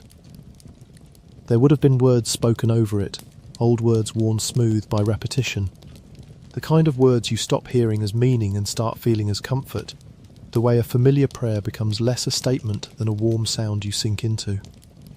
The hands that gave the blood were trained to be gentle. The rooms where it was given were quiet and clean and softly lit. To be healed was to be cared for, to be the centre, for a little while, of someone's complete attention. And there is a deep comfort in that, in being tended, in being looked after, that has nothing to do with the strange dark truth underneath. The church kept time for the whole city with its bells. Imagine living your whole life inside the sound of those bells, the way they marked the dawn and the dusk and the hours between, the way they called the faithful and told the dead and rang out joy on holy days. The bell was the voice of the church, and it was everywhere, a sound you were born into and would die inside of. A sound that meant, on its deepest level, that the world was ordered and watched over and going on as it should. There's a reason bells comfort us. They're slow and patient, and they ask nothing, and they return, again and again, marking the gentle turning of time. Let yourself hear them now, far off and soft, rolling across the rooftops of a sleeping city, telling the quiet hours one by one. There were relics and rituals and small sacred objects, the way every old faith accumulates them. There were the runes the scholar Carol had transcribed, those strange carved symbols said to hold the meaning and the feeling of the higher beings all at once, worn or carried for the subtle blessings they were thought to give. There were holy chalices and blessed oils and garments stitched with care for those who served. There were the cords and tokens of the various orders, each with its own meaning, its own history, its own quiet pride. A whole rich material world of faith built up over generations, every object holding someone's hope or grief or gratitude. You can feel, in all of it, the deep human need to make the sacred touchable, to have something to hold, something to carry, some small solid proof that the unseen is real and on your side. And there was the strange and beautiful idea, never quite spoken but felt all through the faith, that blood carried memory. That in giving and receiving blood, something more than healing passed between people. Some trace of who they had been, some echo of experience and feeling. It's a haunting notion, and a tender one underneath the strangeness. The idea that we are connected through our blood not just in body, but in memory and spirit. That nothing is ever entirely lost. That the experiences of the dead live on, dispersed and quiet, in the living. The church built its whole power on the blood, but maybe its deepest dream was this, that through the blood, no one would ever truly be alone, that the great human terror of isolation could be dissolved, that we could all be joined into one warm continuous stream of memory and care flowing down the generations. That dream went wrong, like all the church's dreams, but the wanting of it was so achingly human, to not be alone, to be joined to others, to matter to someone, and to be remembered, and to pass something of yourself onward so that your small life isn't simply erased. Strip away the cosmic horror and the beasts and the towers, and that's what the church was always reaching for, in its blood and its bells and its sacraments. Connection. The same thing the great ones reached for from their cold heights. The same thing, maybe, that you've reached for on your own quiet nights. It's the oldest wish there is, and there's no shame in it, and there's a strange comfort in finding it here, beating away at the heart of even this dark old story. There's a particular comfort too in the slowness of all of it, the way the old faith never hurried. The blood was given slowly, the bells rang slowly, the seasons of the church turned slowly, the holy days coming round year after year in their patient circle, the same words, the same songs, the same gentle rhythms, generation after generation. In a world that so often feels fast and sharp and demanding, there's a deep rest in imagining a life lived inside such slowness, where the days had a shape you could trust, where the hours were marked for you by something kind and constant, where you never had to hurry because the sacred was in no hurry either. Let that slowness into you now. Let your own breathing slow to match it. There's nowhere to be and nothing to rush toward. Only the long, soft turning of the quiet hours. Only the patient bells. Only the gentle, unhurried dark. Rest in that comfort now. The bells are ringing soft and slow. The blood is a mercy, and the hands that give it are gentle. The whole city is joined together in the warm dark, healed and tended and watched over. No one alone, no one forgotten. Everyone held in the long stream of care that flows down through the generations. It's only a dream, that perfect version. But it's a kind dream, and you can rest inside it tonight, where the church is only mercy, only connection, only the soft sound of bells over a sleeping town. Breathe slow. Let the bells carry you down. The lake remembered we've come a long way, you and I. And now at the very end, let's go back to the very beginning, all the way back to where it started. Before the blood, before the city, before any of it went wrong. Let's go back to the lake. Byrgenwerth still stands at the water's edge, in the quiet of our memory. The old college with its ivy and its tall windows, and its wooden balcony out over the dark still lake. Let's stand there one more time, in the last gold light of an evening long before the fall. When the worst thing in the world was an unanswered question, and the blood was still sleeping, undiscovered in the deep. The water is glass flat and dark, holding the colours of the dying sky, holding the first faint stars. The air is cool and smells of water and old wood and the green of the woods around. It's so quiet you can hear the small sounds, a bird settling, a leaf falling, the soft lap of water against the shore. The old teacher is here, the careful one, Master Willem, sitting in his chair on the balcony as he so often did, looking out over the water, thinking his long, slow thoughts about the eye and the mind and the higher planes. He hasn't lost anyone yet. His best student hasn't walked away down the road toward the city and the ruin. The disagreement that will split them forever is still only the faintest difference of feeling, easily mended, not yet a wound. For this one held moment, before any of the choosing, the dream is still whole and still innocent, the simple, beautiful dream of understanding more, of lifting humanity gently higher, of reaching toward the vast kind cosmos and finding it reaches back. Just the dream, with none of the cost yet attached. And the young student is here too. Somewhere near, Lawrence, bright and warm and full of hope. Not yet a vicar, not yet a saviour, not yet a beast. Just a young person who wants to help. Sitting in the last light by the lake, his whole terrible, wonderful future still folded up, unopened ahead of him. We know what he'll do, and what it will cost, and how it will end. But he doesn't, and tonight we'll let him not know. We'll let him sit by the water in the gold light, young and kind and full of dreams, and we won't tell him anything, and we'll just be glad, for his sake, that for this one evening at least, he's happy, and the lake is calm, and nothing has gone wrong yet. This is where it all began, this quiet water, this old school, these two people who loved the same dream and would be destroyed by it.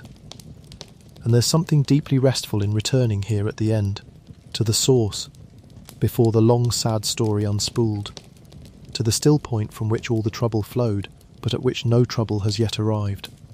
It's like coming home, like the moment in a piece of music when, after wandering far through strange and difficult keys, the melody returns at last to the simple phrase it started with, and you feel something in your chest unclench, and you understand that the whole long journey was always circling back toward this quiet.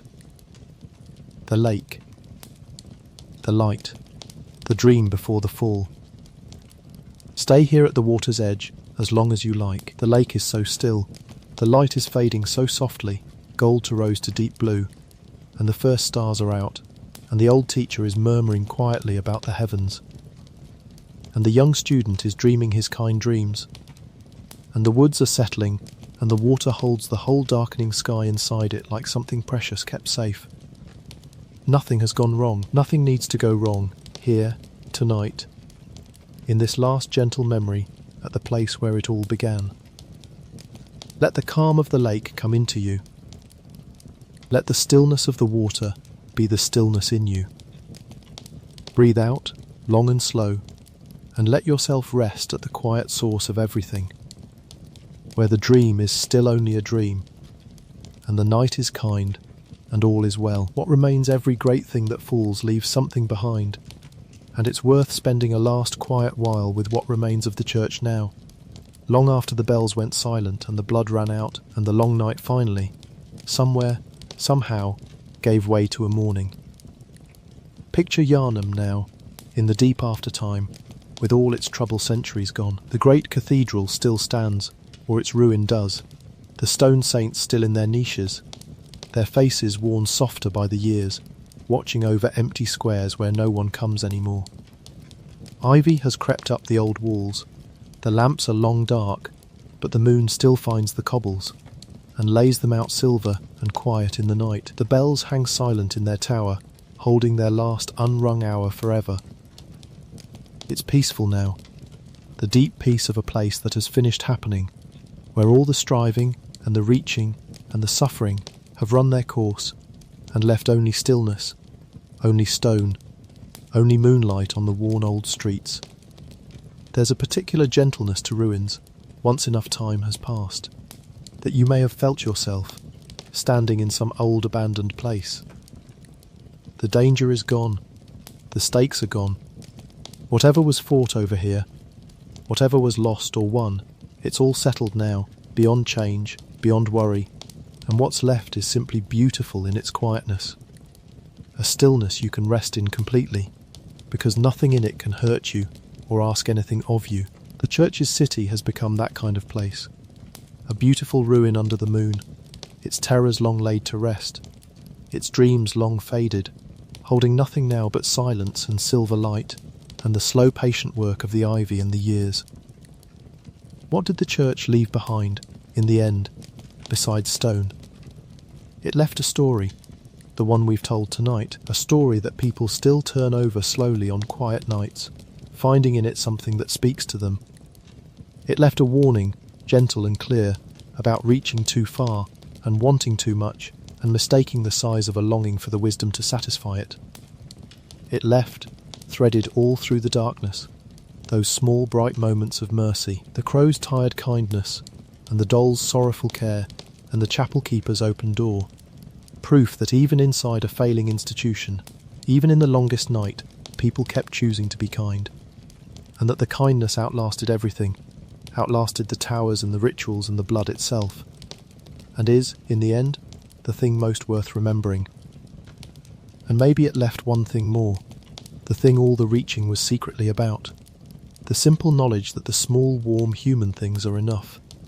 A safe room, a quiet night, a body that rests, people who care for each other. The church climbed toward the stars and called down ruin, and the lesson written in that ruin, soft and sad and clear, is that what it was reaching for was here all along, down at the human scale, in exactly the kind of ordinary peace you're sinking into right now. You don't have to climb any towers to find it. You don't have to reach past the edge of the world. You only have to lie still and let go and rest and let the quiet hold you the way it's holding you now. Walk the empty streets one last time in the aftertime with nothing left to fear. Here is the square where the faithful once gathered, quiet now, grass growing soft between the cobbles. Here is the bridge where lovers met in the evenings, its stones cool and bare under the moon. Here is a doorway where a lamp once burned, dark now, the iron rusted gentle, the glass gone milky with years. Everywhere the ivy, patient and green, drawing the hard old stones slowly back toward the earth. Everywhere the moonlight, laying its soft silver over all of it, the ruined and the whole alike, asking no questions, keeping no accounts, simply shining down kind, and even on a place that has finished its long story and come to rest. There's no sorrow left in these streets now, not really. The sorrow burned out long ago. What's left is only the deep, clean peace of afterward, the peace of a fever long broken, of a storm long past, of a hard thing finally, completely over. You can walk here forever and meet nothing but quiet. You can rest here as long as you like, and nothing will ever disturb you. So let the city sleep. Let the cathedral stand silent and beautiful under the moon. Let the bells keep their last unrung hour. Let the old blood lie still and forgotten in the deep dark where it was found, troubling no one any more ever again. The story is over. The reaching is finished. The night has passed, and the morning came and went, and the long centuries have laid their gentle dust over all of it, and there is nothing left now, anywhere in all of Yharnam, but peace, and stone, and silver light, and rest. A long settling, and now there's nothing left to tell. The whole long story is told, every tower climbed and every shadow named, and you've held all of it so gently, and now you can set the very last of it down. Let your body grow heavy. Feel the weight of yourself sinking down into whatever holds you, the bed beneath you taking all of it, asking nothing back. There's nowhere to go, and nothing to do, and nothing left to follow. The names can fade now. You don't need to remember any of them. Willem, Lawrence, the choir, the towers, the moon, let them all blur softly and drift away like smoke, like fog lifting off a dark lake at dawn, thinning and rising and gone. You don't have to keep any of it. It was only a story, an old story, told to carry you down into sleep, and it has done its work, and now it can dissolve. Let your breathing slow on its own. Don't reach for it, just let it find its own slow rhythm, in and out, like the lake water lapping soft against the shore, like the slow swing of a silent bell, like the tide going out from a quiet cold shore, taking everything heavy out with it, leaving you light and clean and still. Each breath out, a little deeper. Each breath out, a little further down. There's no bottom to reach and no hurry to get there, just the slow, gentle sinking, down through the warm dark, down past all the towers and the troubles, down to the still quiet place at the very bottom of everything, where nothing stirs and nothing aches and nothing needs you, where you can finally, completely, rest. The city sleeps. The cathedral stands silent under the moon, watching over the empty quiet streets, and the moon is plain and white and far, and it asks nothing of anyone, and it keeps its old secret kindly, and you don't need to know it. The lake lies still at the edge of the world, holding the stars. The old blood sleeps in the deep. The bells hang quiet. The kind ones rest in the warm dark. Everything that ever struggled in this long, sad, beautiful story has come at last to stillness. And you are part of that stillness now, one more quiet thing settling down into the soft, enormous peace of the end of the night. There's nothing to fear. There never was. Not really. Not for you, here now, safe and warm and far away from all of it. The horror was always centuries gone. The darkness was always just a story. And the story is over now, and what remains is only this, only the quiet, only the slow warm dark, only your own slow breathing carrying you gently down and down into sleep. So let go now. Let the last thread of waking loosen and slip away. Let the words grow faint and far. Let the dark come up soft and kind around you, the way the blue hour comes down over a sleeping city, the way still water closes over a sinking stone, the way sleep finally comes for the tired and the watchful and the kind. You've done enough. You've listened long enough. You can stop now.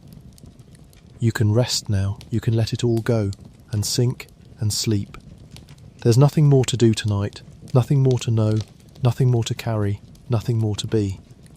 Just this breath, and the next slower and the warm dark closing soft around you, and the long quiet opening up ahead like still water under the moon. Let it take you. Let yourself go. Rest now.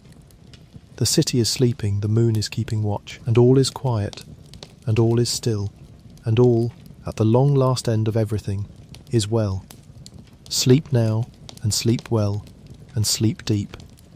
The story will keep.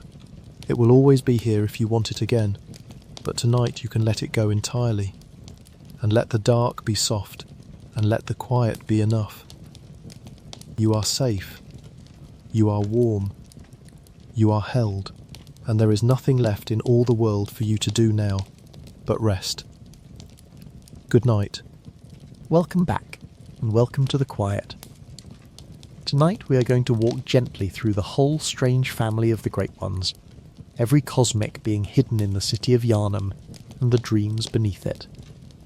One by one, slowly, until your eyes grow heavy.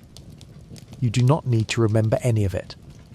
Just let the names drift past you like fog over the rooftops. Settle in. Get comfortable. Let your shoulders soften, and let the city sink into night around you. Let us begin. What a great one is before we meet them one by one. Let us understand, softly, what a great one actually is. Because the word gets used a great deal in Yharnam, and almost no one there fully understands it. A great one is a being that lives above and around the world rather than inside it. Where you and I move forward through a single line of time, one moment after another, a great one seems to exist across many moments at once. The way the moon exists over a whole landscape rather than standing on any single street. The scholars who first found them used careful, frightened language. They spoke of higher planes of thought, of beings whose minds run on dimensions the human mind was never built to hold. You do not need to picture this perfectly. It is enough to imagine something vast and patient and very far away, looking down through a thin place in the sky. What matters most, and this is the part the whole night turns on, is that the Great Ones are not monsters in the way a nightmare is a monster. The old lore describes them as sympathetic in spirit. They are not cruel by nature. They are not hunting humanity for sport. They are something closer to lonely. Each of them, the records suggest, has lost a child, and each of them aches quietly across the cosmos for something to fill that absence. Almost everything terrible that happens in Yharnam grows out of that single soft tragedy, beings of immense power reaching down toward us, trying to love and not quite knowing how. So when you hear the names tonight, try not to brace for horror. Some of these beings are frightening to look at, and we will speak of that gently when we come to it. And then we will let it go. But underneath the strangeness, almost all of them are grieving. Hold that in mind. It makes the whole nightmare easier to rest inside. The Great Ones come to us in a handful of forms. Some are alien and enormous, born somewhere far beyond the world. Some began as ordinary people and were carried upward into something more. Some are children, lost or unborn, crying in dreams that never end. And one of them, the palest and quietest, simply watches over a small garden of a dream and waits. We will visit them all. There is no hurry. We have the whole long night. The scholars who studied them reached for careful words and never quite found enough of them. They spoke of beings who think on what they called a transcendental plane, a level of thought so far above our own that a single Great One might be aware of countless places and moments all at once, the way you might take in a whole wide landscape in a single quiet glance. To such a being, the rise and fall of a city, the length of a human life, the slow turning of the years, all of it might pass in something like a single breath. They are not bound to the steady forward march of time the way you and I are bound to it. They drift above it, vast and unhurried, watching everything at once. This is part of why they are so hard to reach and so easy to misunderstand. A being that lives across all of time at once cannot easily stoop down into a single moment and hold a single small hand. When it tries, the effort bends the world around it, the way a great weight bends the surface it rests on. And yet the old records insist it does try. That is the strange and gentle paradox at the centre of every being we will meet tonight. They are impossibly far away, and they are reaching, always reaching, down toward the small warm world below. The scholars who studied them reached for careful words and never quite found enough of them. They spoke of beings who think on what they called a transcendental plane, a level of thought so far above our own that a single Great One might be aware of countless places and moments all at once, the way you might take in a whole wide landscape in a single quiet glance. To such a being, the rise and fall of a city, the length of a human life, the slow turning of the years, all of it might pass in something like a single breath. They are not bound to the steady forward march of time the way you and I are bound to it. They drift above it, vast and unhurried, watching everything at once. This is part of why they are so hard to reach and so easy to misunderstand. A being that lives across all of time at once cannot easily stoop down into a single moment and hold a single small hand. When it tries, the effort bends the world around it, the way a great weight bends the surface it rests on. And yet, the old records insist it does try. That is the strange and gentle paradox at the centre of every being we will meet tonight. They are impossibly far away, and they are reaching, always reaching, down toward the small warm world below. So let your breathing slow, let the bed hold you, and let us step into the streets of Yharnam, where the lamps are lit and the fog is rising, and begin to find them. The night the sky opened our story does not begin with a Great One at all. It begins with people, scholars in a quiet college on the edge of a lake, and a single discovery that changed everything. The college was called Bergenworth, an old school of learning set among trees and still water, far enough from the city to think strange thoughts in peace. Its scholars were curious people, the way the best scholars always are, and they had begun to suspect that the world held more than the world admitted. They studied the dead. They studied the labyrinths buried beneath the land, the old tombs of a people long gone. And down in that darkness, among bones and cold stone, they found eyes. Not human eyes. Tiny, strange eyes, kept like relics, hinted at in old carvings. Eyes that seemed to belong to something that watched from outside the world. From this came the line that would echo through everything after. We are born of the blood, made men by the blood, undone by the blood. Our eyes are yet to open. The scholars came to believe that human beings were, in a sense, blind, that there was a whole cosmos pressing against the thin skin of the sky, full of vast intelligences, and that the human mind simply could not see it. And they wanted to see. They wanted to open their eyes, to gain what they called insight, to lift themselves up toward those distant beings and become something more. This is the seed of the entire nightmare, and it is worth resting on for a moment, because it is such a human seed. It is only curiosity. It is only the wish to know more, to be more, to reach the light just beyond reach. There was no malice in it at the start. There was only a group of clever, hopeful people leaning toward the stars. Two names rose out of Bergenworth and shaped what came next. One was Master Willem, the old provost, who came to believe that humanity should never grasp the cosmos with its hands, but should only line its mind with eyes, gaining insight quietly, carefully, from a safe distance. Fear the old blood, he warned.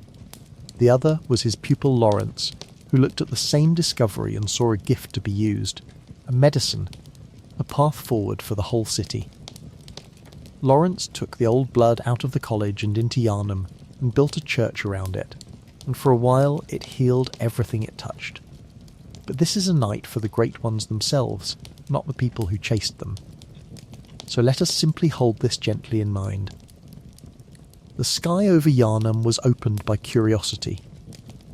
The eyes the scholars found belonged to beings who were already there, already watching, already waiting, and one by one, as the night deepens, we are going to meet them. The old blood that Lawrence carried into the city did extraordinary things. A drop of it could close a wound, ease a fever, bring a dying man back from the very edge. To the people of Yharnam, who had known plague and pain like every city has, it must have seemed like a miracle handed down from heaven. They lined up for it. They built their lives around it. The healing church rose tall and golden on the strength of that one promise, that blood could heal anything, that suffering itself might finally be cured. And for a while, in the early days, it almost seemed true. But blood, in Yharnam, was never only blood, and the scholars who first drew it up out of the dark already half suspected as much. Deep beneath the city lay the old labyrinths, the buried tombs of the Thumerians, that vanished people who had communed with the cosmos long before. It was from those depths that the old blood truly came, and it carried with it more than healing. It carried a slow, quiet change, a pull upward and outward toward the very beings the scholars had been straining to see. Let that sit gently for now, without alarm.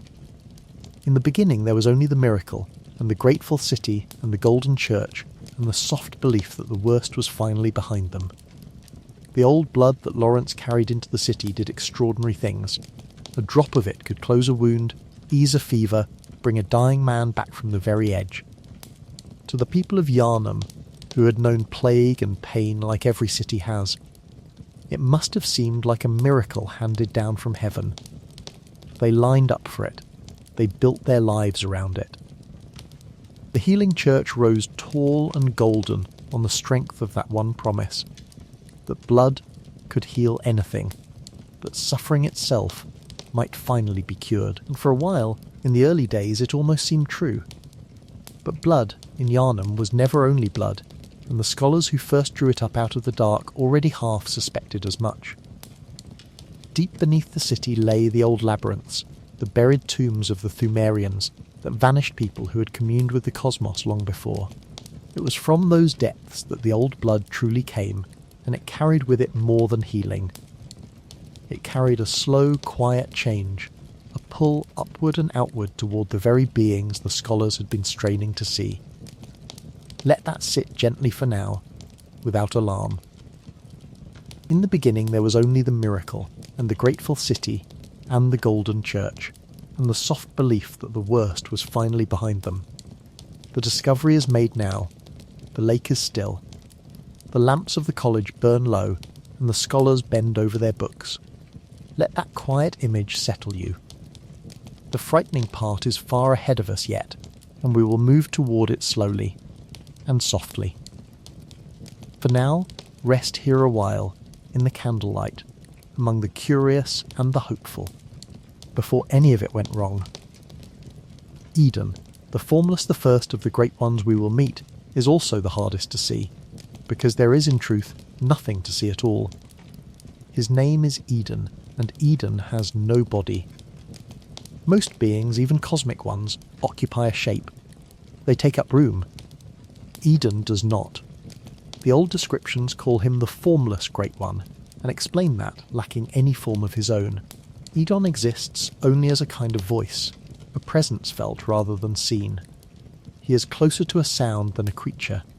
He moves where blood moves, where light moves, where sound moves. He is in the air of the city without ever standing anywhere in it. This makes Eden quietly central to everything, even though you never truly face him. In Yharnam, blood is not merely blood. It carries memory. It carries something of the soul. And because Eden lives within blood the way music lives within air, he flows through the whole city unseen, present in every transfusion, every healing, every ritual. The healing church spread the old blood through Yharnam as medicine, and without ever meaning to, they spread Eden's quiet presence into every vein in the city. There is a chapel that bears his name, a place of refuge in the long night, and there is a tomb that bears his name as well. Both are empty in the ordinary sense. There is no great body slumbering inside them. There is only the dwindling memory of something that was never quite a thing. And yet pilgrims gather, and the lonely take shelter there, drawn to a presence they cannot name. Many who study this world believe that Eden is a parent, and a grieving one. It is gently debated, but a great deal of the lore points toward Eden being bound up with a lost child, an infant great one we will meet very soon, and with the woman who carried that child. If this is true, and it is held softly as belief rather than stated as certain fact, then Eden is the clearest example of the sorrow at the heart of all the great ones. A father with no body, reaching for a child he cannot hold, present everywhere and able to touch nothing. There is something almost tender in that once the fear falls away. Imagine a love so vast it has no shape to give it, a voice with no arms, a presence with no warmth. Eden is not a monster prowling the dark. Eden is more like an ache that has spread itself thin across an entire city, so quiet you could mistake it for the wind. There is a quiet reason the lonely and the lost are drawn to Eden's chapel through the long night. In a city coming apart at the seams, it becomes one of the few places where frightened people gather and simply wait together for the dawn, sheltered under the name of a being none of them can see. A formless presence makes a strange kind of patron for the homeless and the afraid, and yet it fits.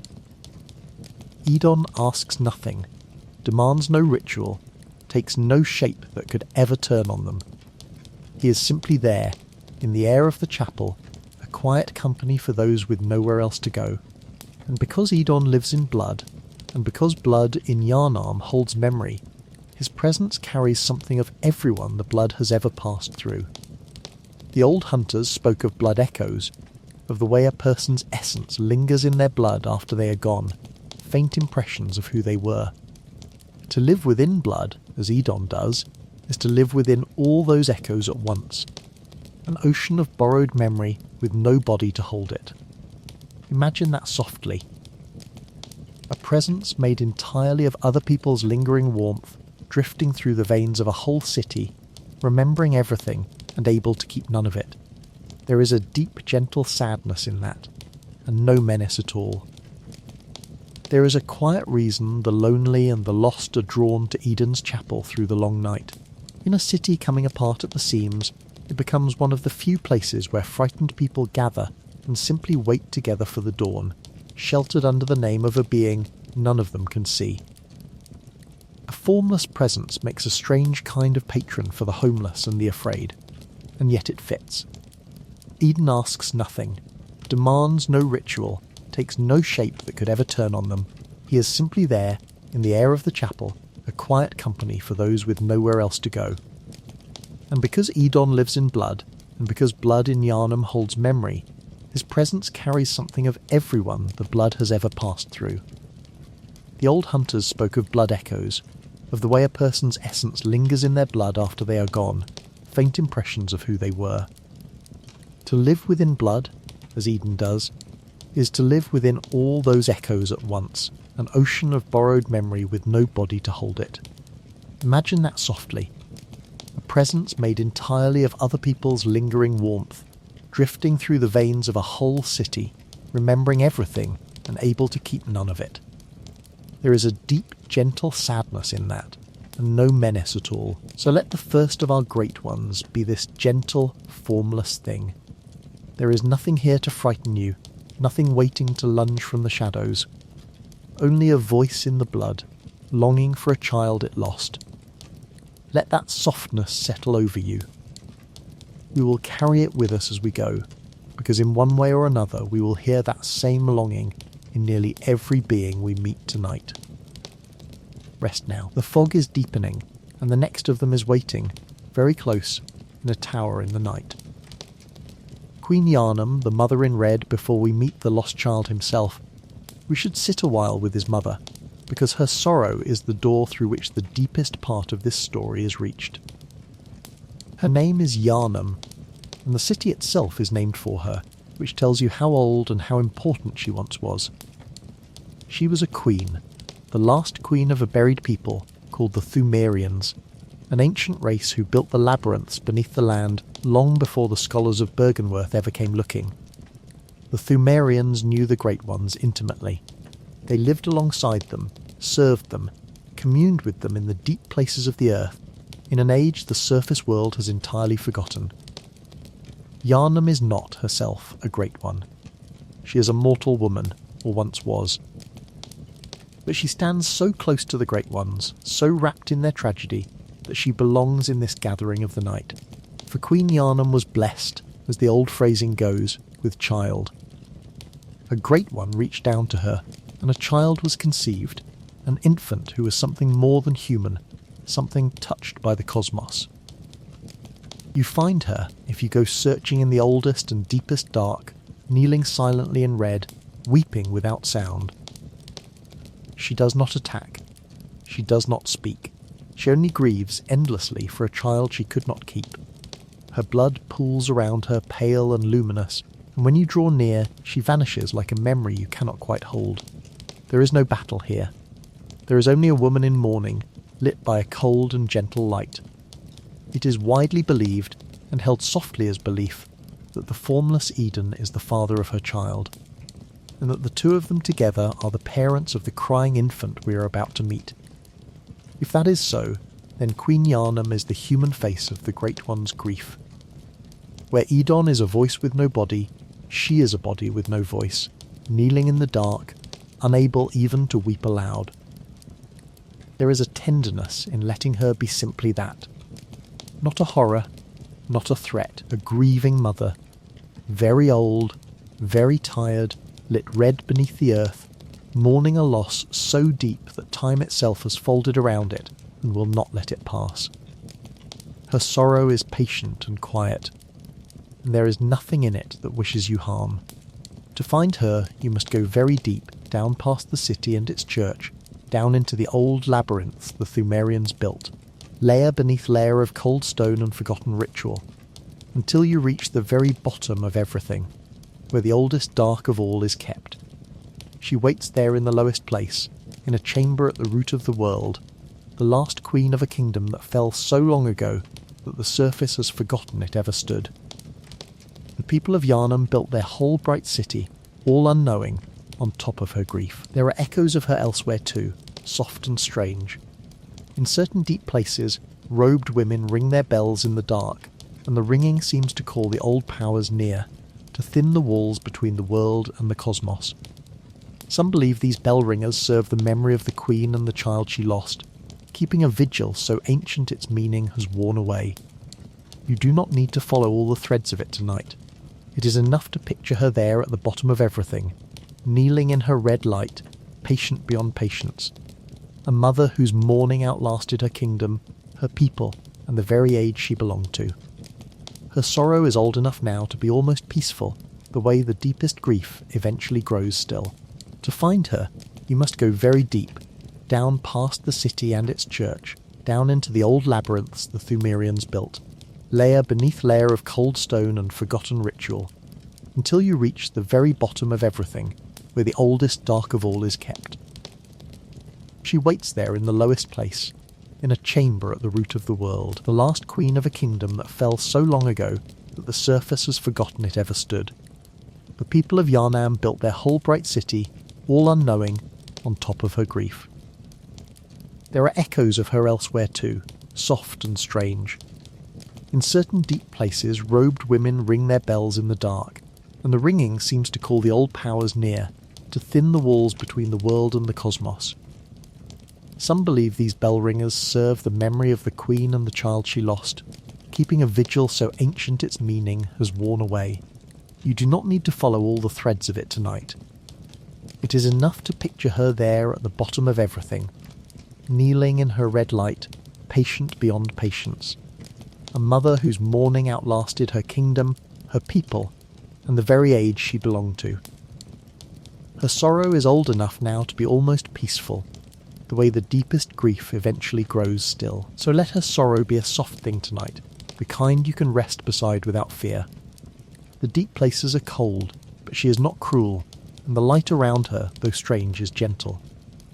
Let that pale red glow settle low, like the last embers of a fire, and let us go up just a little, toward the cry that drifts through the nightmare above her, toward her child. Murgo, the child who cries high in the worst of the nightmares, far above the kneeling queen, there is a sound that drifts through the cold air without ever stopping. It is the sound of an infant crying. That infant is named Murgo, and Murgo is one of the most quietly heartbreaking beings in all of Yharnam. Murgo is a great one, or the beginning of one, an infant born of the union we just spoke of, the child of Queen Yharnam and, as many gently believe, the formless Eden. But Murgo was lost. Whether the child died or was never fully born, or simply slipped out of the world into the folds of a dream, the result is the same. Murgo exists now only as a voice, a wailing that fills a whole nightmare, a child crying somewhere just out of reach, forever. You never truly see Murgo. You climb toward the crying through a place called the Nightmare of Mensis, a grim landscape stitched together by ritual and longing, and at the top you find only a hanging cradle, a small wrapped shape, the suggestion of an infant. The cry surrounds you, but the child stays hidden, the way the moon stays hidden behind cloud. Murgo is less a creature you meet than a grief you walk into. Here is the gentle truth at the centre of it. The entire nightmare exists because of this child. The lost scholars of a school called Mensis reached up into the cosmos and seized hold of Murgo, or of Murgo's voice, trying to bind a Great One's child to their will and pull power down from the heavens. They built a whole dark world around that crying and trapped themselves inside it, and many of them lost their minds entirely. All of it, every horror in that place, grew from the simplest thing imaginable, a crying baby, and the refusal of grown and desperate people to let that baby rest. When the crying finally stops, when the long ritual is at last undone, the nightmare itself begins to dissolve. It turns out the whole grim world was held together by an infant's wail, and when the infant is allowed, at last, to fall silent and be at peace, the nightmare has nothing left to stand on. There is something almost merciful in that ending, a child finally allowed to sleep.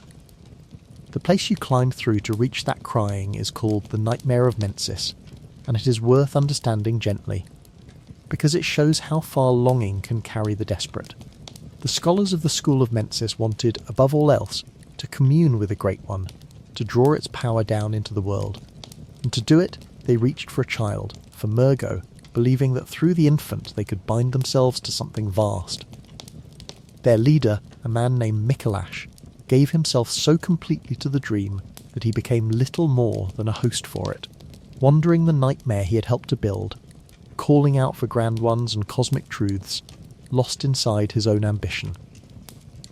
What they built around the crying child became a whole grim world, a tangle of iron and ritual hanging in a starless sky. And the cruelest, saddest part of it is how little the child at the centre ever wanted any of this. Murgo did not ask to be seized. Murgo did not ask to anchor a nightmare or to power the ambitions of frightened scholars.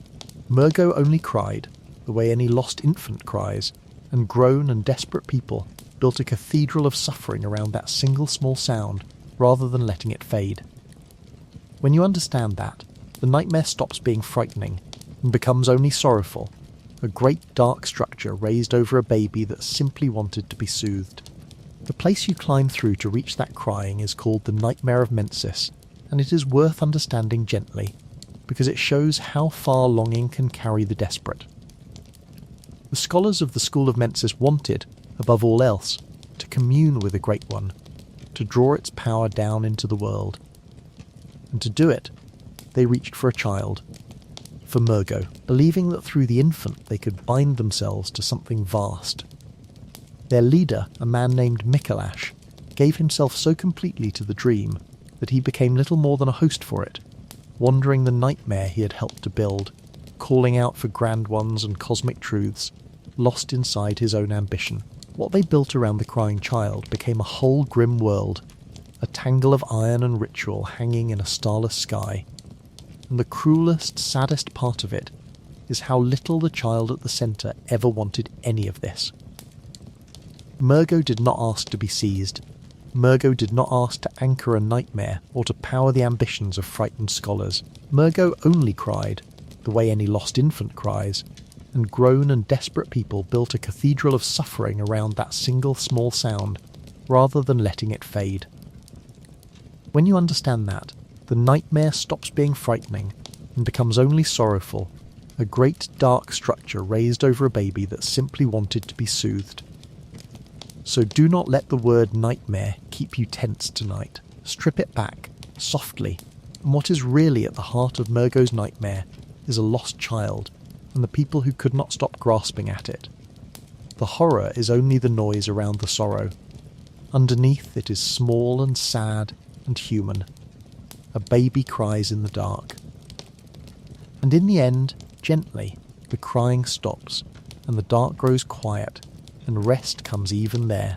Let that quiet reach you now, and let us turn to the one who guarded that crying child.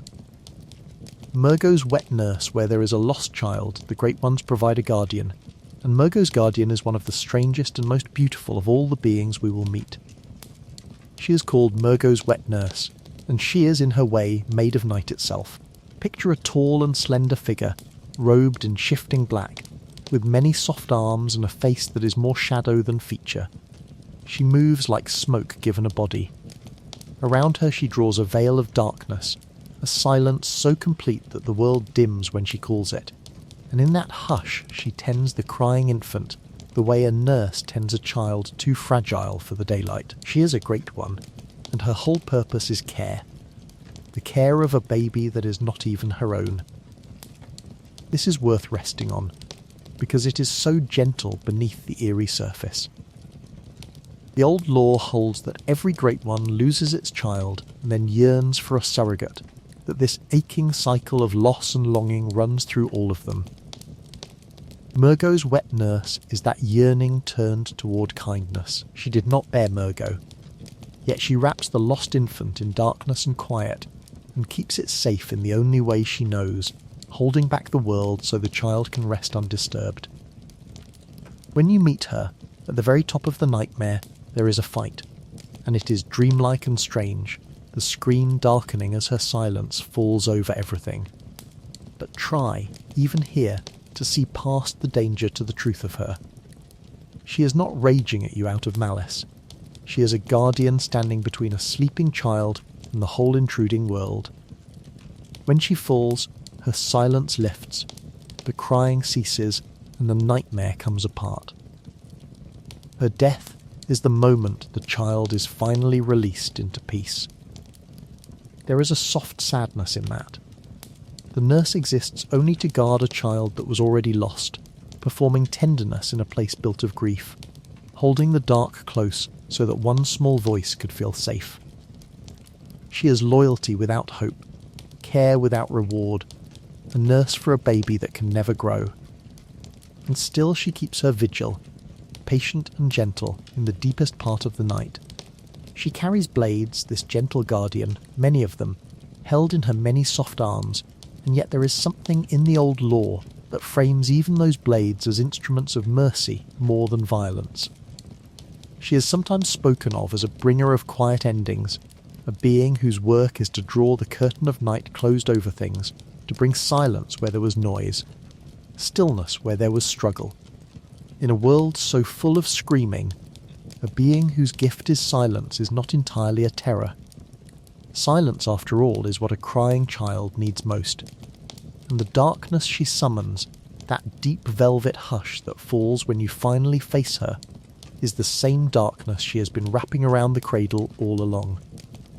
It is not the darkness of malice. It is the darkness of a nursery with the lamps turned low, the darkness you draw close around something small and tired so that it can finally sleep. When you see it that way, her whole strange presence softens. She is night itself in the shape of a nurse, gathering the dark in her arms and laying it gently over the world, hushing everything, asking the whole loud nightmare to please. For the sake of the child, be still. She carries blades, this gentle guardian, many of them, held in her many soft arms, and yet there is something in the old law that frames even those blades as instruments of mercy more than violence. She is sometimes spoken of as a bringer of quiet endings, a being whose work is to draw the curtain of night closed over things, to bring silence where there was noise, stillness where there was struggle. In a world so full of screaming, a being whose gift is silence is not entirely a terror. Silence, after all, is what a crying child needs most. And the darkness she summons, that deep velvet hush that falls when you finally face her, is the same darkness she has been wrapping around the cradle all along. It is not the darkness of malice. It is the darkness of a nursery with the lamps turned low, the darkness you draw close around something small and tired so that it can finally sleep. When you see it that way, her whole strange presence softens. She is night itself in the shape of a nurse, gathering the dark in her arms and laying it gently over the world, hushing everything, asking the whole loud nightmare to please, for the sake of the child, be still. So let Murgo's wet nurse be tonight, an image of gentleness rather than fear. A tall, quiet figure drawing darkness around a cradle like a blanket, hushing the world so a child can sleep. That is, when you look at it kindly, a beautiful thing. Let her draw that same soft darkness over you now, the good kind, the kind that means rest is near. Breathe slowly.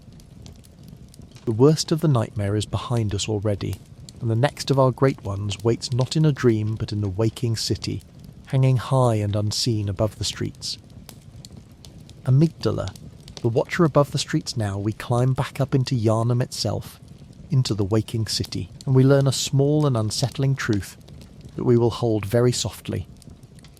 The great ones were never only in the dreams and the deep places. Some of them were right above us the whole time, clinging to the rooftops, watching the streets, hidden in plain sight from eyes that simply could not open wide enough to see them. The largest of these is named Amygdala. Amygdala is enormous, a sprawling, many-limbed being with long, thin arms that reach in every direction and a wide, strange head crowded with eyes and openings. There are many of them, in fact, clinging to the high places of certain districts, motionless, patient, ignored. To an ordinary citizen of Yharnam, walking the cobbled streets below, they are simply not there. You cannot fear what you cannot perceive. Only those who have gained enough insight, enough of that strange opening of the inner eye, begin to notice the giants hanging over them, and by then it is a difficult thing to unsee. There is a soft, eerie wisdom in that image, and we can rest on it rather than recoil from it. The great ones are not always far away in the cosmos. Sometimes they are very close, closer than the people of the city could ever bear to know, watching with a vast and unreadable patience.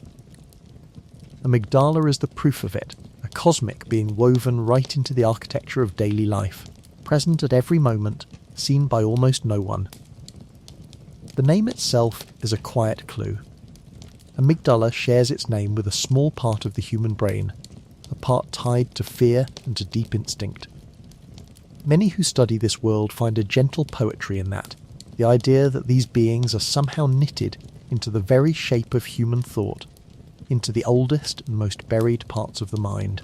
To look upon amygdala may be, in some sense, to look at a piece of yourself you were never meant to see directly. When you finally face one, deep in a frightful, blood-soaked place, it is a hard and dreamlike struggle, and it can feel overwhelming. But let that pass quickly tonight. Set the violence down. What lingers afterward is not the fight, but the strange, quiet revelation behind it. They were always here, they were always watching, and mostly they simply watched, doing nothing, asking nothing, vast and silent above the lamplight. They are not alone, the great amygdalas. Scattered through the city are lesser ones too, smaller cousins clinging to walls and ceilings in the hidden and ruined places, the same long-limbed shape repeated in miniature, watching from the shadows of forgotten halls. Once your inner eye begins to open, you start to see them everywhere, and the city you thought you knew reveals itself as a place that has been crowded with quiet watchers all along. It is a strange feeling, that slow realization, and yet it need not be a frightening one. The watchers were always there, only your seeing has changed. There is even a tomb in the city that bears the name of Eden, near a great chapel, where one of these beings holds a kind of silent court over the surrounding streets. The faithful pass below it, praying and grieving and going about their nights, never once looking up, never once knowing that something vast and patient hangs in the air above their bowed heads. There is a tenderness in imagining that, once the fear is set aside. A whole city kept under the quiet gaze of beings who never moved against it, who only watched, the way you might watch over a sleeping house, present and patient and asking nothing at all. They are not alone, the great amygdalas. Scattered through the city are lesser ones too. Smaller cousins clinging to walls and ceilings in the hidden and ruined places, the same long-limbed shape repeated in miniature, watching from the shadows of forgotten halls. Once your inner eye begins to open, you start to see them everywhere, and the city you thought you knew reveals itself as a place that has been crowded with quiet watchers all along. It is a strange feeling, that slow realization, and yet it need not be a frightening one. The watchers were always there, only your seeing has changed. There is even a tomb in the city that bears the name of Eden, near a great chapel, where one of these beings holds a kind of silent court over the surrounding streets. The faithful pass below it, praying and grieving and going about their nights, never once looking up, never once knowing that something vast and patient hangs in the air above their bowed heads.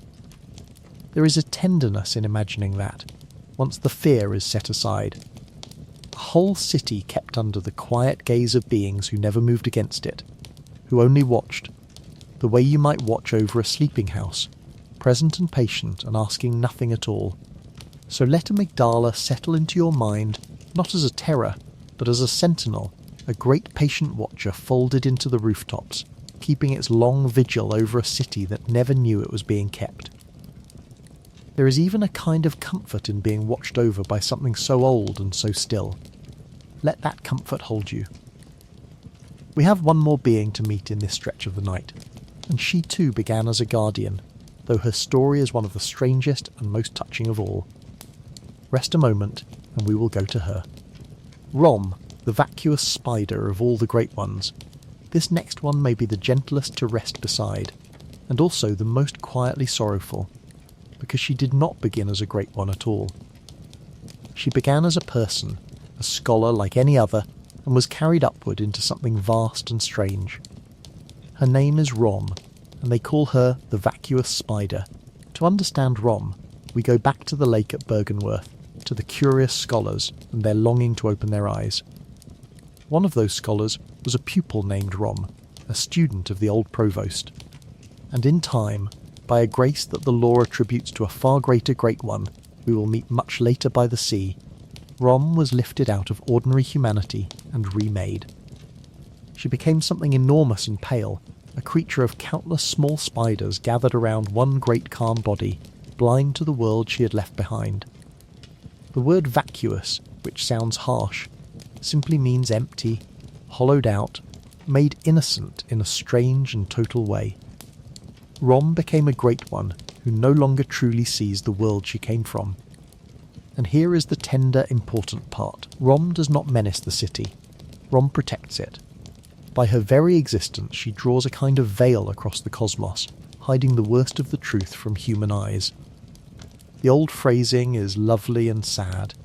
The vacuous spider, it says, hides all manner of rituals, keeps watch over the affairs of men, and curtains away the cosmos. While Rom lives, the people of Yharnam are spared the full and unbearable sight of what hangs over them. They go about their nights half-blind, and that half-blindness is a mercy, and Rom is the one who grants it. She is a guardian of human ignorance, and her ignorance protects ours. You find her resting on a shimmering lake under a pale moon, surrounded by her small spider children, utterly calm, almost serene. She is not lying in wait. She is simply there, vast and quiet on the still water, keeping her endless watch. And the tragedy is that to reach the deeper truth of the night, the truth that the whole story has been climbing toward, that veil has to fall. When Rom dies, the veil tears away. The sky changes. A blood moon descends, low and red and terrible. And suddenly the people of Yharnam can see far more than they ever wished to. The horrors that were always there become visible all at once. Rom's death is the moment the city loses the comfort of not knowing. There is a deep, quiet grief in that, and it is worth feeling softly. Rom never asked to become what she became. She was a student who looked for knowledge and was changed by it, and then spent her cosmic existence shielding the very people she could no longer see, holding a curtain closed over a sky too vast for them to bear. She harmed no one. She only kept watch, and kept the worst of the truth gently hidden, like a parent drawing the blinds against a storm so a child can sleep. The grace that lifted Rom came, the law tells us, from a far greater being by the sea, a mercy passed down from one of the oldest great ones of all, whom we will meet much later tonight on her cold shore. Through that grace, a simple scholar became a guardian of the whole world's gentle ignorance, set upon a moonlit lake to keep the cosmos curtained away. It is a strange promotion, from student to shield, and Rom seems never to have asked for it. She simply became what she was needed to become, and then did her quiet work without complaint, for longer than anyone can say. And so her death carries a weight far heavier than any single battle. While Rom kept her watch, the people of Yharnam lived beneath a softened sky, spared the worst of the truth, their nights frightening but bearable. When the veil tears, the blood moon comes down low and red, and everything changes. The streets fill with things that were always there but never seen. The line between human and beast grows thin. A great deal of the night's deepest horror is simply the world as it always was, suddenly visible all at once. Rom was the kindness of not seeing, and losing her is losing that kindness. Hold her gently for it. She gave the whole city the mercy of a closed curtain and asked nothing in return. The grace that lifted Rom came, the lore tells us, from a far greater being by the sea, a mercy passed down from one of the oldest great ones of all, whom we will meet much later tonight on her cold shore. Through that grace, a simple scholar became a guardian of the whole world's gentle ignorance, set upon a moonlit lake to keep the cosmos curtained away. It is a strange promotion, from student to shield, and Rom seems never to have asked for it. She simply became what she was needed to become, and then did her quiet work without complaint, for longer than anyone can say. And so her death carries a weight far heavier than any single battle.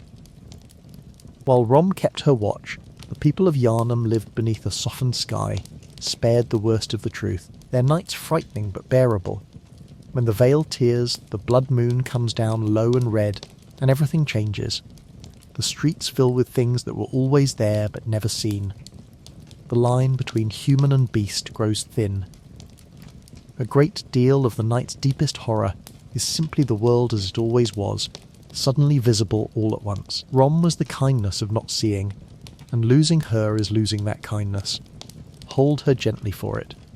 She gave the whole city the mercy of a closed curtain, and asked nothing in return.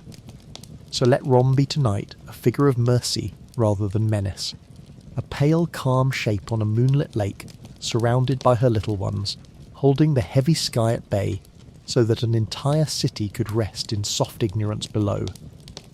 There is something almost holy in that quiet service, and there is a lesson in it too, held lightly, that sometimes not seeing everything is its own kind of peace. You do not have to see everything tonight, either. You can let the veil stay closed, you can let the lake stay still and silver, and the moon stay pale, and simply rest on the shore of it. Let us move on softly into the high cold halls of the church, where another daughter of the cosmos waits in the dark. Ebriatas, daughter of the cosmos high above Yharnam, in the upper reaches of the great cathedral past locked doors and forgotten stairs. There is a hidden hall where the most secret of the church's scholars went to be close to the heavens, and there, kneeling in the dark, weeping in her own quiet way, is one of the most genuinely alien beings in all the city. Her name is Ebriatas, and she is called the Daughter of the Cosmos. Ebriatas is a true Great One, not a transformed human like Rom, but something that came from far beyond the world. She is large and pale and many-limbed, with a long mournful form that does not resemble anything earthly, and yet there is a strange grace to her, a kneeling, sorrowing posture that reads almost as prayer. She was found, or perhaps she came, in the secret inner circle of the healing church, a body called the choir, gathered around her in the highest part of the cathedral and made her the centre of their hopes. They believed that through her, through closeness to a real daughter of the cosmos, they might finally reach the higher beings they so longed to touch. The choir's dream was the old Bergenworth dream taken to its furthest height, where the first scholars wanted only to gain insight from a careful distance. The choir wanted contact, communion, to phone the heavens, as the strange old notes put it, to place a call across the void and have a great one answer. And Ebriatas was their connection, their line upward, the daughter through whom they hoped to reach the cosmos itself. They surrounded her with their devotion and their experiments, deep in a place they kept hidden from the rest of the world. What makes Ebriatas so quietly moving is that she seems, in her own way, to grieve. She kneels. She weeps. She keeps a long vigil beside the remains of something precious, and many who study this world believe she mourns a connection lost, a fellow being gone, a closeness to the cosmos that has slipped away from her too. Even a daughter of the cosmos, it seems, can be lonely. Even she can kneel in a dark hall and ache for something she has lost. The same soft sorrow that ran through Eden and Queen Yharnam and Rom runs through her as well. They are, all of them, mourners. When you come upon her in that hidden cathedral height, there is danger, as there always is when the small and mortal stand before the vast and cosmic. But let the danger fall away quickly tonight. What is worth keeping is the image of her kneeling in the dark, devoted and devoted to, the still centre of so much desperate human hope. The choir reached for the heavens and found her, and in finding her believed for a while that they were no longer alone in the universe. There is something almost warm in that. Beneath the strangeness, a group of frightened people gathered around a sorrowing cosmic daughter, each reaching toward the other across an impossible distance. The choir who gathered around her were the highest and most secret circle of the entire healing church. Scholars who had climbed past every other rank in pursuit of the cosmos. Where the common faithful prayed for healing, the choir prayed to make contact, to reach the great ones directly, to place what their strange notes called a phone call to the heavens. Ebriatas was the nearest thing they ever found to an answer, and they kept her hidden in the highest reaches of the cathedral, in halls the ordinary worshippers below were never permitted to climb toward. There is an altar near where she kneels, a place of old despair, and it is gently believed that she had been close to another cosmic being there, some companion or kindred presence now lost to her. If that is so, then her endless kneeling is not menace but mourning, the same mourning we have found in being after being tonight. She grieves a connection severed, she keeps a long vigil beside an absence. The most alien creature in all the city turns out, when you look closely, to be doing the most human thing of all, kneeling in the dark beside the place where something she loved used to be, and weeping softly and refusing to leave. The choir who gathered around her were the highest and most secret circle of the entire healing church, scholars who had climbed past every other rank in pursuit of the cosmos. Where the common faithful prayed for healing, the choir prayed to make contact, to reach the great ones directly, to place what their strange notes called a phone call to the heavens. Ebriatas was the nearest thing they ever found to an answer, and they kept her hidden in the highest reaches of the cathedral, in halls the ordinary worshippers below were never permitted to climb toward. There is an altar near where she kneels, a place of old despair, and it is gently believed that she had been close to another cosmic being there, some companion or kindred presence now lost to her. If that is so, then her endless kneeling is not menace, but mourning. The same mourning we have found in being after being tonight. She grieves a connection severed. She keeps a long vigil beside an absence. The most alien creature in all the city turns out, when you look closely, to be doing the most human thing of all, kneeling in the dark beside the place where something she loved used to be, and weeping softly and refusing to leave. So let Ebriatas settle into the night as another grieving figure rather than a horror, a pale daughter of the stars, kneeling far above the city, weeping softly for something only she remembers. The cathedral is quiet now around her. The candles burn low, the secret hall holds its breath. And you can let that hush become your own, high and still and far from the noise of the streets below.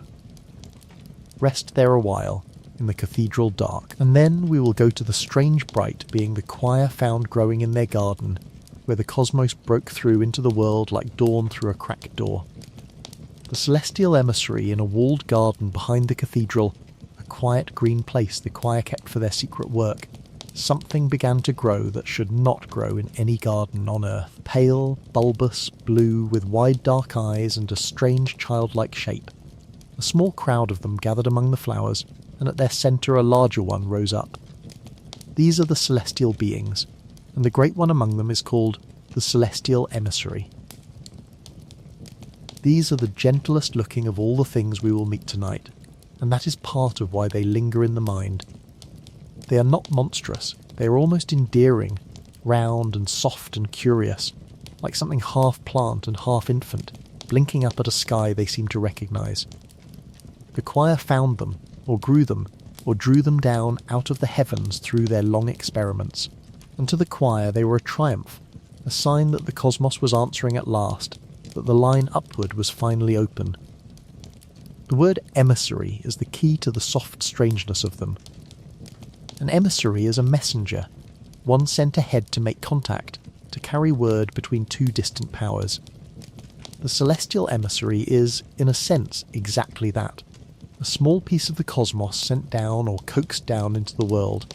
a first fragile bridge between the human and the vast.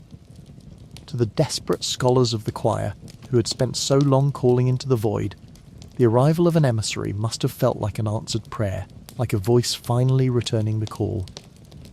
It is gently debated just how fully a great one the emissary is, whether it is a true cosmic being or something nearer to a herald, a child of the heavens, an early and incomplete arrival. But it clearly belongs to this family of the night, this gathering of beings from beyond. And like so many of them, it carries a quiet poignancy. It is small, it is strange. It was reached for, and grown, and surrounded by hope, by people who wanted so badly not to be alone in the universe that they cultivated a piece of the cosmos in a hidden garden and watched over it like gardeners tending a rare and impossible flower. When you find them, there in the moonlit green, there is the usual brief struggle, the mortal and the cosmic meeting as they always do. But set that down lightly. What stays is the image of the garden itself, a secret place of soft pale beings glowing faintly under the moon, the cosmos blooming quietly among the leaves. There is wonder in that as much as fear, the wonder the choir must have felt, standing among their celestial flowers, certain they had finally touched the sky. The garden where they grow is one of the strangest and quietly loveliest places in all of Yharnam, a walled green space tended in secret by the choir, where pale luminous flowers bloom and the celestial children gather among them. The whole place glows faintly under the moon, soft blue light pooling in the leaves, and the small round beings drift through it like the garden's own gentle thoughts given shape. After the grim stone of the cathedral, to step into that quiet green is almost a relief, a hidden pocket of cool living light in the middle of so much sorrow. To the choir, this garden was the proof of everything they had worked toward, the sign that the heavens were finally answering. Imagine the hope of that, the long years of straining toward a silent sky, and then, at last, soft pale life rising up among your flowers, small messengers of the very cosmos you had been calling. Whatever else came of it, that moment must have felt like wonder, like a prayer answered after a lifetime of silence. Let the garden be that wonder tonight, a still glowing green place under the moon, the cosmos blooming gently among the leaves, and the long lonely calling of the choir met, for one quiet moment, with an answer. The garden where they grow is one of the strangest and quietly loveliest places in all of Yharnam, a walled green space tended in secret by the choir, where pale, luminous flowers bloom and the celestial children gather among them. The whole place glows faintly under the moon, soft blue light pooling in the leaves, and the small round beings drift through it like the garden's own gentle thoughts given shape. After the grim stone of the cathedral, to step into that quiet green is almost a relief, a hidden pocket of cool living light in the middle of so much sorrow. To the choir, this garden was the proof of everything they had worked toward, the sign that the heavens were finally answering. Imagine the hope of that, the long years of straining toward a silent sky, and then, at last, soft pale life rising up among your flowers, small messengers of the very cosmos you had been calling. Whatever else came of it, that moment must have felt like wonder, like a prayer answered after a lifetime of silence. Let the garden be that wonder tonight, a still glowing green place under the moon, the cosmos blooming gently among the leaves, and the long lonely calling of the choir met, for one quiet moment, with an answer. So let the celestial emissary be a gentle wonder tonight, rather than a threat. A small soft messenger from the heavens, grown in a hidden garden, blinking up at the moon it came from. Picture the stillness of that walled green place at night, the faint glow of the celestial children, the hush of leaves, and let it slow your breath. The cosmos, here, is not roaring, it is only a quiet light among the flowers. Rest in that light a moment, and then we will climb toward the great brain that a doomed school of scholars dreamed of, the mind they reached for in the dark. The brain of Mensis now we return, just briefly and gently, to the worst of the dreams, the nightmare of Mensis, where the lost child Murgo cried in the cold air, We go there not for the child this time, but for the thing the scholars of that school were reaching toward, the prize at the top of their terrible ladder. High in that nightmare sits an immense and ancient brain, vast and unmoving, gleaming with countless eyes. It is the great brain that the School of Mensis sought to commune with, and it is one of the strangest hopes ever chased by mortal hands. The School of Mensis was a circle of scholars who took the old longing, the wish to open the eyes and touch the cosmos, and pursued it past all reason, deep into ritual and obsession. They built their nightmare and bound themselves inside it. And what they wanted, above all, was insight, that strange inner illumination that lets a mind perceive the higher beings. They came to believe that this vast brain, this great cosmic mind, was a wellspring of insight beyond anything the world had known, and that to commune with it, to be seen by it, would lift them at last into true understanding. There is a quiet, almost touching desperation in that. Picture scholars who had given up everything, their homes, their sanity, their place in the waking world, all to climb toward one enormous patient mind in a frozen nightmare, hoping it would turn its many eyes toward them and grant them the sight they craved. They were not villains exactly. They were seekers who could not stop seeking, who wanted to know so badly that they followed the wish straight off the edge of the world. The great brain itself simply waits. It is vast and still, neither chasing nor fleeing, a cosmic intelligence at rest in the cold. Whether it ever truly answered the prayers of the scholars who reached for it is left honestly uncertain. The way so much of this world is left uncertain, and we can let it stay that way. What matters is the image of it, an enormous quiet mind at the heart of the dream, surrounded by those who gave everything to be near it. And there is, as always in this night, a softness to be found underneath. The brain holds insight, yes, the very thing the whole city hungered for. But insight in Yharnam is a heavy gift. The more you see of the cosmos, the more the world tilts and thins around you, the lonelier and stranger your nights become. The scholars wanted sight more than anything, and in chasing it they walked into a dream from which they could not return. There is a gentle warning folded into that, the kind you can hold lightly as you drift, that not everything we long to know is meant to be carried by a single mind. The scholars built a strange device to reach toward that great mind, a heavy iron cage worn upon the head, meant to open the inner eye and let the cosmos pour in. Their leader wore it, and through it gave himself so wholly to the dream that he seemed to dissolve into it, wandering the cold halls of the nightmare, calling out for grand ones and revelations. Less a man now than a voice still echoing his own old hunger. It is a haunting image, and yet a pitiable one. A person who wanted so badly to see that he willingly caged his own mind in iron and called it freedom. Whether the great brain ever answered them is one of the many things this world leaves honestly unknown, and we can let it stay unknown. The way you let a question soften and drift as you grow sleepy. Perhaps it granted them visions.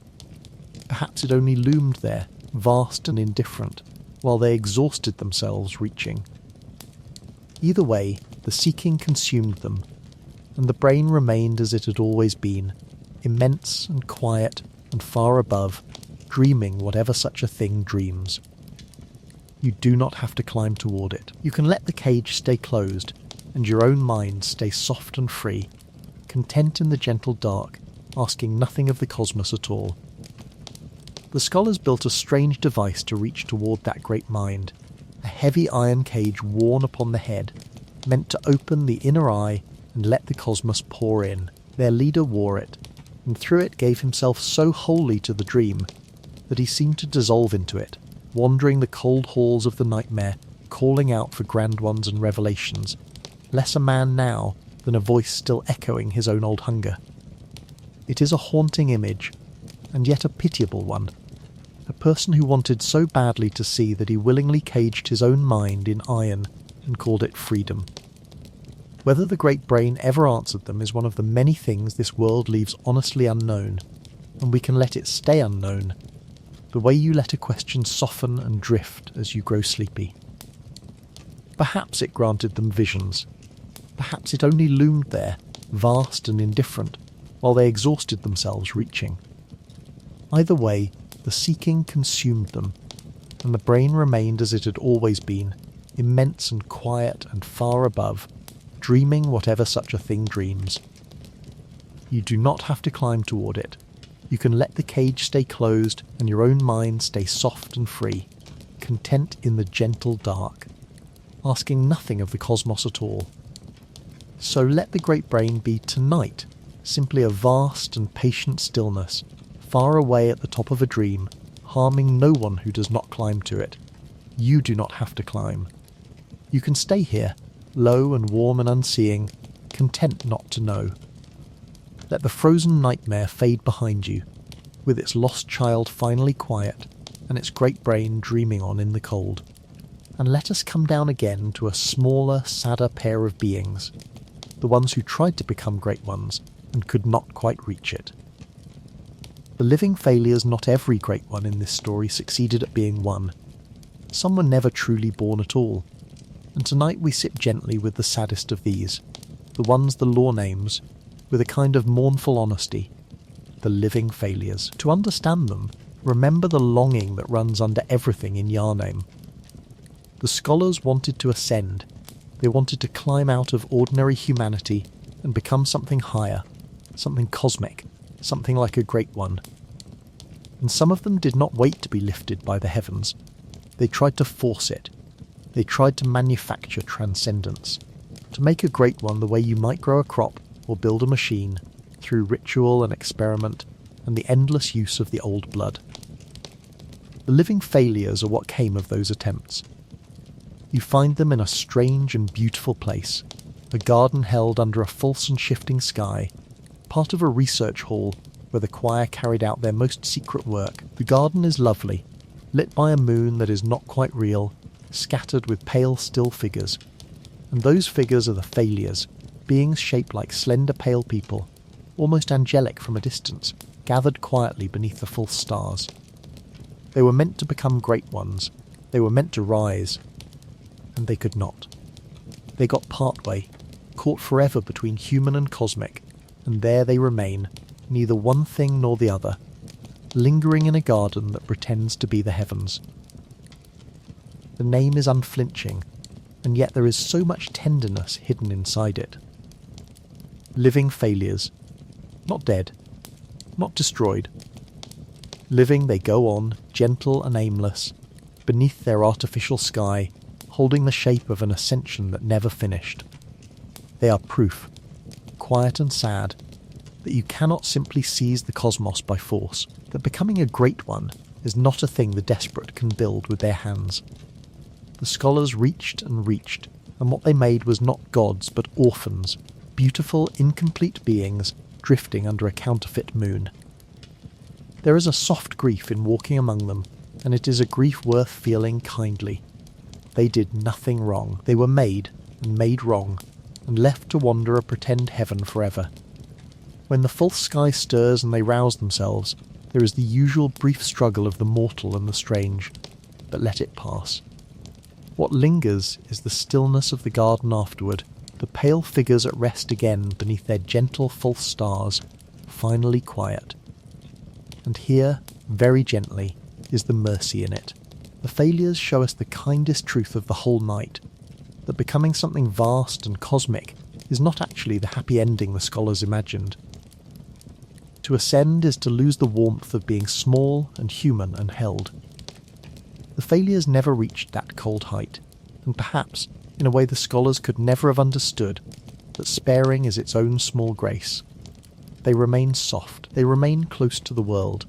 They drift in their garden under a moon that is not real, but a moon all the same, and there is rest in that garden, even for them. The hall where they linger was a place of research, a school of experiment dressed up as a garden, where the choir tried to grow transcendence the way a gardener grows roses. The false sky overhead shifts and turns through phases of a moon that is not real, lighting the pale still figures below with a soft counterfeit glow. It is beautiful, and it is sad in equal measure, a heaven built by hand for beings who were meant to ascend into it, and never quite could. Left now to drift beneath a pretend cosmos in a garden that was always only a stage, you can almost feel the hope that once filled that place, and the slow, quiet despair that must have followed. Each failure was, at its making, someone's great success in waiting, the next step, the breakthrough, the proof that humanity could climb to the heavens after all. And each one fell short, caught in the long, pale silence between human and God, neither fully one thing nor the other.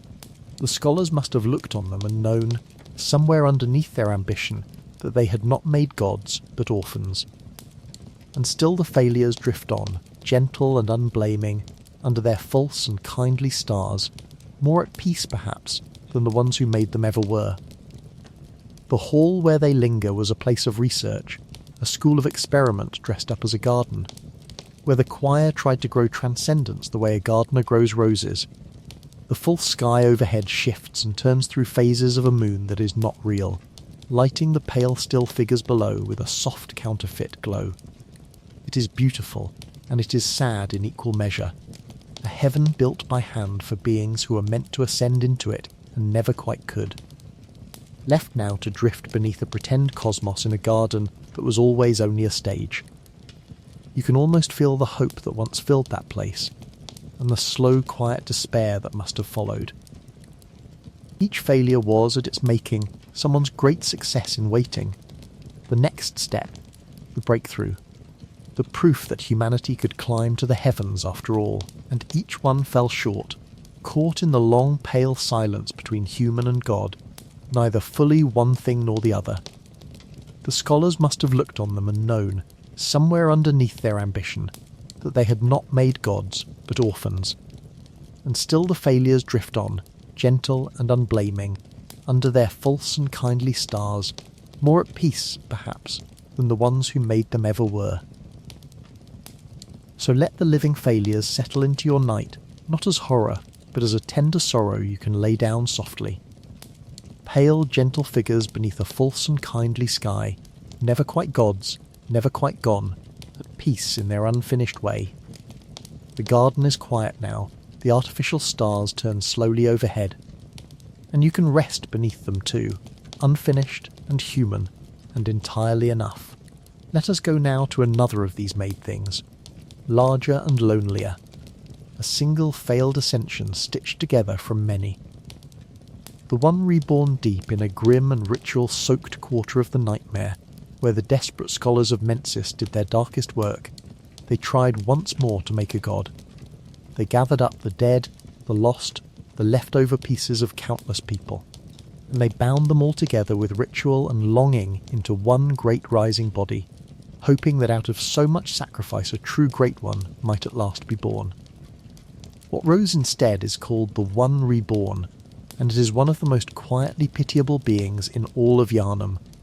The One Reborn is enormous and strange, a tall and teetering shape built from many bodies fused into one, lifting itself upright on trembling limbs beneath the cold sky of the nightmare. It is, plainly, a failed thing, an ascension that did not take. The scholars poured everything into it, all their hope of touching the cosmos, and what they raised could barely stand. It is heavy with its own making. It collapses under the weight of what it is. Where the great ones move with a vast and effortless presence, the One Reborn struggles simply to hold itself together, a god by intention and a ruin by result. And yet, as with all of these beings, the horror thins quickly when you look at it kindly. The One Reborn did not ask to be made. It is not malice that animates it, but the desperate dreams of the people who built it. The same old wish to rise, to ascend, to become more than human, pressed into a body that could never carry it. It is grief given a shape that cannot hold. There is something almost gentle in its failure, a reminder, soft and clear, that you cannot stitch the cosmos together out of longing and the dead. When you face it, high in that ritual place, the struggle is brief and dreamlike, and then it is over, and the great failed body settles back into the stillness it was raised from. Let the struggle go almost as soon as it comes. What is worth keeping is the quiet afterward, the nightmare hushing again, the failed god allowed at last to come apart and rest, no longer forced to stand against its own nature. The one reborn and the living failures are, in the end, the two sides of the same sad truth. The scholars of Yharnam wanted so badly to climb into the heavens that they tried to build their own gods out of flesh and ritual, and every time the result was not a great one, but a sorrow, a being caught halfway, asked to be vast and only able to be broken. There is a gentle lesson folded into that, the kind you can let dissolve as you drift, that some heights are not meant to be stormed, and that there is no shame in remaining warm and small and whole. So let the one reborn be, tonight, a thing more sad than frightening, a failed and gentle ruin laid back down to rest in the quiet of the dream. Set down with it any sense that you must rise, must climb, must become more than you are. You do not. You can stay exactly here, soft and unfinished and held by the dark, and that is its own quiet grace. Let the nightmare grow still around the fallen shape, and let us leave the dreams behind entirely now, and go down to the sea, to the oldest and saddest great one of them all, lying on a cold and forgotten shore. Kos, the great one on the shore, we come now to the heart of the whole night, to the great one whose death sets so much of this tragedy in motion, and whose grief is the deepest of any being we will meet. Her name is Kos, sometimes spoken as Cosm, and she lies, dead and vast, washed up on the grey shore of a drowned and forgotten fishing village by the sea. Kos is unlike the others we have met, because when you finally reach her, she is already gone. She does not rise, she does not speak. She is an enormous pale body half sunk into the sand, beached beneath a heavy sky, her great form open and still. There is no battle with Kos, there is only the sight of her, immense and motionless, a goddess lying dead on the edge of the world, and the long sorrow that hangs over the whole hamlet because of her. To understand why Kos matters so much, we have to speak, softly, of something painful, and then we will let it settle. Long ago, the scholars of Bergenworth, those same curious seekers, came to this hidden fishing village by the sea and found Kos there, washed ashore, and rather than mourn her or leave her in peace, they studied her. They took from her. They used her remains in their endless pursuit of insight and ascension, and in doing so they brought ruin down upon the little village and everyone in it. The people of the hamlet were caught in the wake of that violation, and their suffering soaked into the place so deeply that it never washed away. The whole drowned village is, in a sense, one long-held breath of grief. But here is what makes Kos the truest mother of this entire family of the night. Even in death, Kos was carrying a child. Within her still body, an infant great one waited, unborn, and her death did not end that child's existence so much as freeze it, trap it, leave it suspended at the threshold of a life it could never quite enter. Kos is the lost child made literal and made unbearable, a mother who died with her baby still inside her, on a cold shore, far from anyone who would grieve her properly. And it is to Kos that the law gives one of its most quietly devastating prayers, a plea found scratched into the world by those who came after. Asking Kos, or some say Cosm, to grant them eyes, to grant them sight, to lift them up. Even her name became a thing the desperate reached toward, a goddess called upon for the same old gift of insight, while her body lay defiled on the sand and her child waited, unborn, in the dark of her. There is no deeper sorrow in all of Yharnam than that. Yet even here, perhaps especially here, we can rest gently, because the grief of Kos is so total, so complete, that it has a strange stillness to it, the stillness of something long past the point of struggle. She is not raging. She is not reaching. She is simply at rest. At last, a great pale mother laid down by the sea, beyond all further harm. The cruelty done to her is finished. The scholars are long gone. The tide comes in and goes out over the cold sand, slow and patient and endless, and it has covered a great deal of the old pain. The little fishing village where she washed ashore was a quiet place once, a huddle of huts and nets at the edge of the grey sea, its people living simply by the water as their parents had before them. They found Kos on their shore, and whatever they made of her, vast and pale and strange, they lived alongside her presence in their own way, far from the bright ambitions of the city. They were not scholars, they wanted nothing from the cosmos. They only fished, and mended their nets, and watched the tide.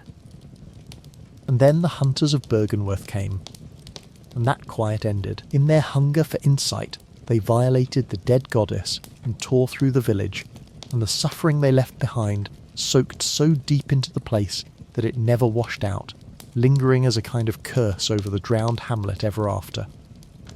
It is a hard chapter in this world's history, and we will not dwell in the cruelty of it. What matters, and what we can rest on, is that the cruelty is long over now.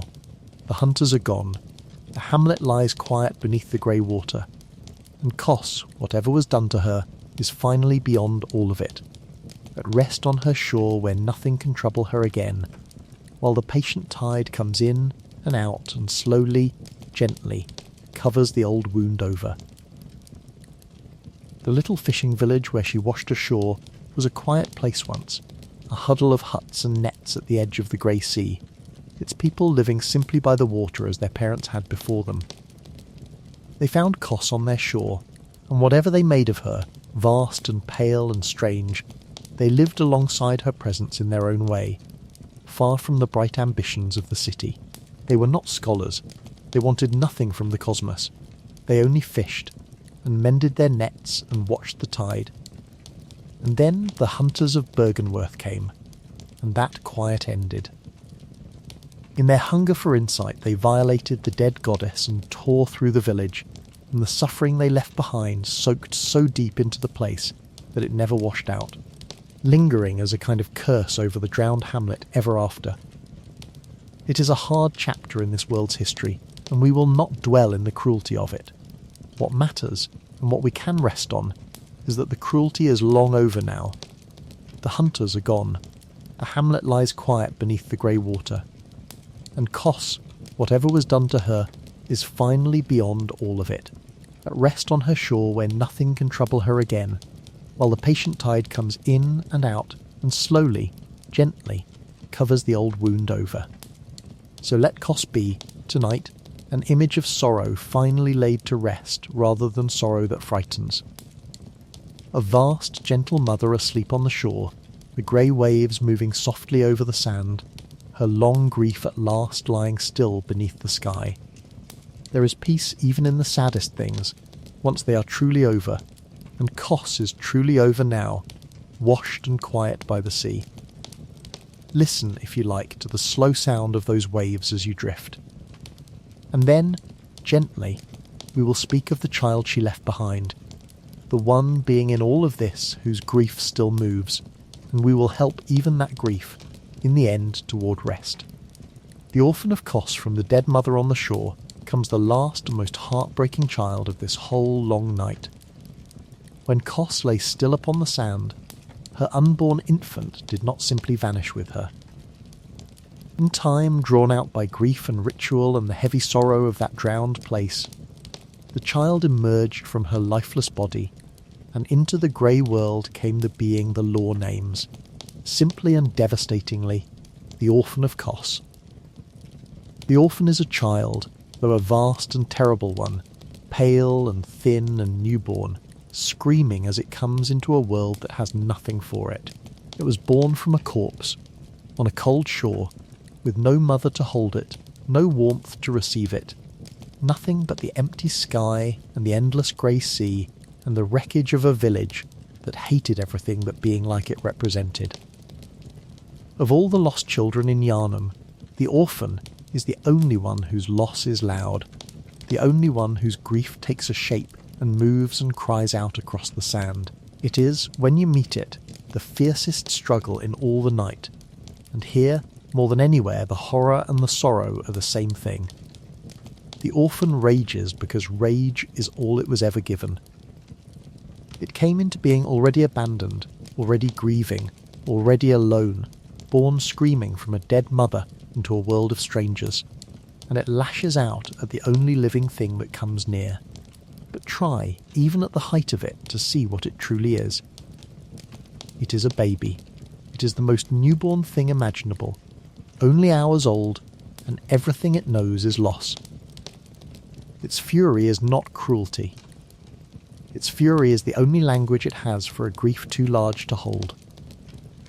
Let the struggle be brief in your mind tonight, and let what follows be the part you keep, because when it is finally over, when the orphan at last grows still, there is a moment of almost unbearable tenderness. The newborn lays itself down beside the dead body of its mother, on the cold shore where it was born, and rests there, at peace at last, child and mother together on the sand beneath the grey and gentle sky. The grief that drove it does not end in more horror. It ends in stillness, in a baby finally lying down beside its mother, finally allowed to sleep. That image is the whole heart of this night, and it is worth holding close as you drift. Every great one, the lore tells us, loses its child and then yearns for a surrogate.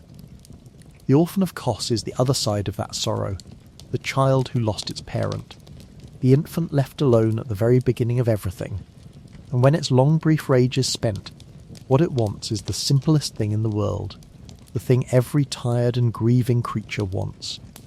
It wants to lie down. It wants to be near its mother. It wants to rest. It came into the world holding a strange weapon and a stranger grief. Born under a heavy sky with the sea crashing grey and endless behind it. Some say a faint lullaby drifts through that place, soft beneath the wind, a tune with no one left to sing it properly, as though the village itself were trying, too late, to soothe the child it could not save. Whether the song is real or only the wind sounding like a song, it suits the moment. A cradle melody for an infant that never had a cradle, sung over a shore that became its only nursery. And when its long brief storm of grief is finally spent, the lullaby seems to settle over it at last. The newborn lays its head down beside its mother on the cold sand, and the raging stops, and there is only the sound of the sea, slow and even and kind. Two lost things, mother and child, lie quiet together on the shore at the edge of the world, and the tide moves softly around them, and the heavy sky lightens, just a little, toward grey. It is the gentlest possible end to the saddest possible story, a child finally allowed to be still beside the one it lost. Let that stillness reach all the way into you. The crying is over now, on the shore and in your own tired mind alike. It came into the world holding a strange weapon and a stranger grief, born under a heavy sky with the sea crashing grey and endless behind it. Some say a faint lullaby drifts through that place, soft beneath the wind, a tune with no one left to sing it properly, as though the village itself were trying, too late, to soothe the child it could not save. Whether the song is real or only the wind sounding like a song, it suits the moment, a cradle melody for an infant that never had a cradle, sung over a shore that became its only nursery. And when its long brief storm of grief is finally spent, the lullaby seems to settle over it at last. The newborn lays its head down beside its mother on the cold sand, and the raging stops, and there is only the sound of the sea, slow and even and kind. Two lost things, mother and child, lie quiet together on the shore at the edge of the world, and the tide moves softly around them, and the heavy sky lightens, just a little, toward grey. It is the gentlest possible end to the saddest possible story, a child finally allowed to be still beside the one it lost. Let that stillness reach all the way into you. The crying is over now, on the shore and in your own tired mind alike. So let the orphan of Kos be, in the end, not a horror, but the gentlest sorrow of all, a newborn finally at peace beside the one it lost, the two of them quiet together on the shore while the tide comes softly in. The crying is over now. The screaming is done. There is only the sound of the waves, slow and even, washing over the sand, over the mother and her child, over all that grief, smoothing it gently away. Let that same quiet wash over you. The saddest part of the night is behind us. From here the beings grow quieter and the path bends toward dawn. The moon presence, and so we come, at last, to the pale one, the quiet one, the great one who hangs over this entire story from the very first night to the very last, and who almost no one ever truly sees. It is called the moon presence, and to understand it is to understand the strange small world where the whole hunt begins and ends. There is a place that exists just beside the waking city, a soft and dreaming place called the Hunter's Dream. It is a garden and a quiet old workshop beneath an enormous moon, a still and peaceful refuge where the hunters of Yharnam come, in death and in waking, to gather themselves and begin again. The grass is long there, the light is gentle. An old hunter sits in a wheelchair beneath a great tree, and small messengers rise from the ground to tend to those who pass through. It is the calmest place in all of Bloodborne, a held breath of peace in the middle of a violent night. And it was made, and it is watched over, by the moon presence. The moon presence is the pale entity that hangs in the sky above that dream, tied to the great low moon itself. The old hunter beneath the tree, a man named Yharnam, has served it for a very long age, bound to the dream, unable to leave, the first and most faithful of its hunters. Through Yharnam, the moon presence built the cycle that the whole city turns upon. Hunters come to the dream. They live and die and return. They are kept safe from true death, guided by a gentle parent of sorts in old Yharnam, and given purpose in the endless hunt. The dream is a nursery, and the hunters are, in a quiet way, the surrogate children the moon presence keeps. For of course the moon presence belongs to the same grieving family as all the rest. It is widely held, and held softly as belief, that the moon presence is one more great one that lost its child, and that the whole hunter's dream is its long patient attempt to raise a surrogate to take that lost child's place. Every hunter who enters the dream is a candidate, in a sense, a soul the pale moon watches and shapes and hopes for. It does not hunt humanity. It gathers a few of them close, in the gentlest place in the world, and waits to see if one of them might become what it has lost. There is something almost loving in that, beneath the strangeness, and there is something sorrowful too. The moon presence cannot simply have a child. It can only collect lost and dying hunters in a beautiful dream and hope. And the cruel turn, the part that gives the whole game its melancholy, is that to truly satisfy the moon presence, a hunter must in the end give up their humanity, must let themselves be remade into something cosmic and small and new. The pale moon wants a child so badly that the only way to give it one is to stop being human. Even its love comes with a price that empties out the very thing it loved. When you finally see the moon presence, at the very end of everything, it descends from that great low moon, pale and vast and strangely gentle, reaching down toward you.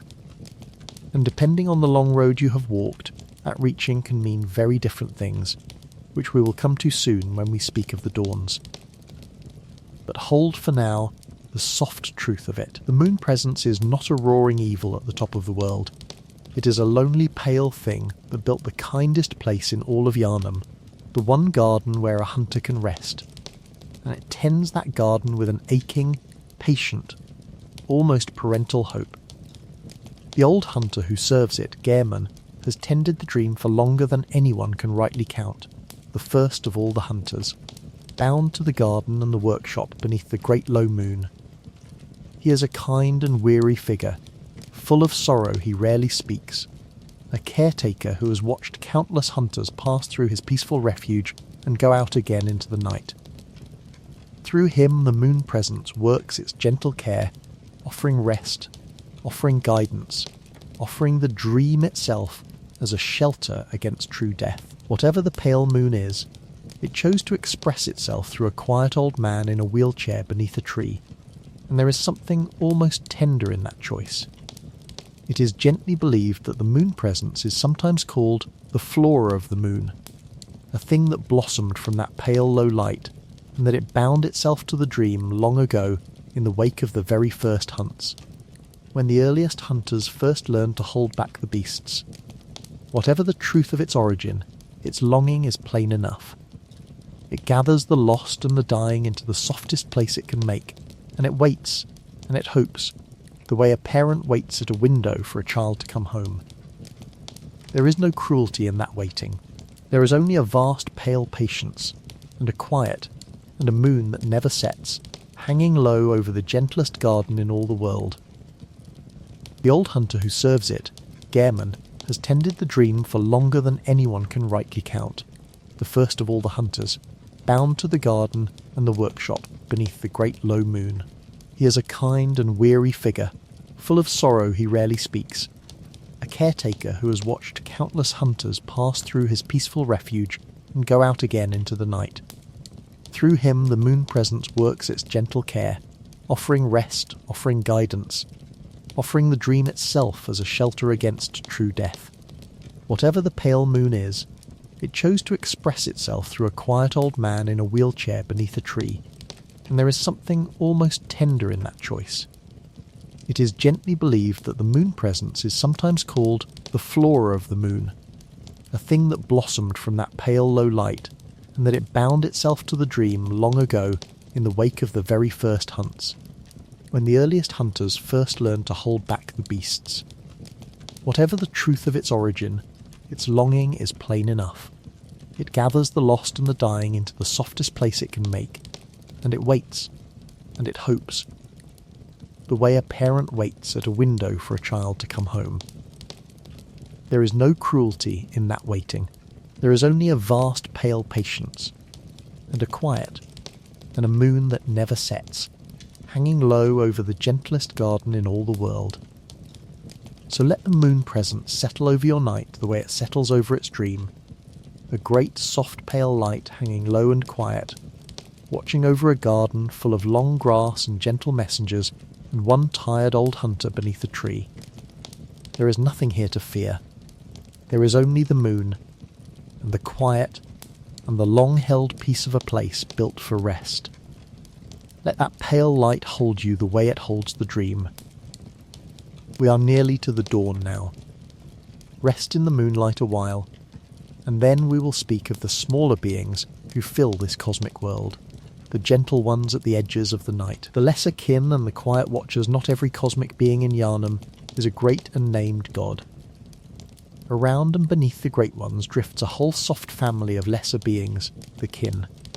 Creatures touched by the cosmos, but not raised to its heights, and tonight we let them gather quietly at the edges of the story, because they fill the world, and because most of them mean you no harm at all.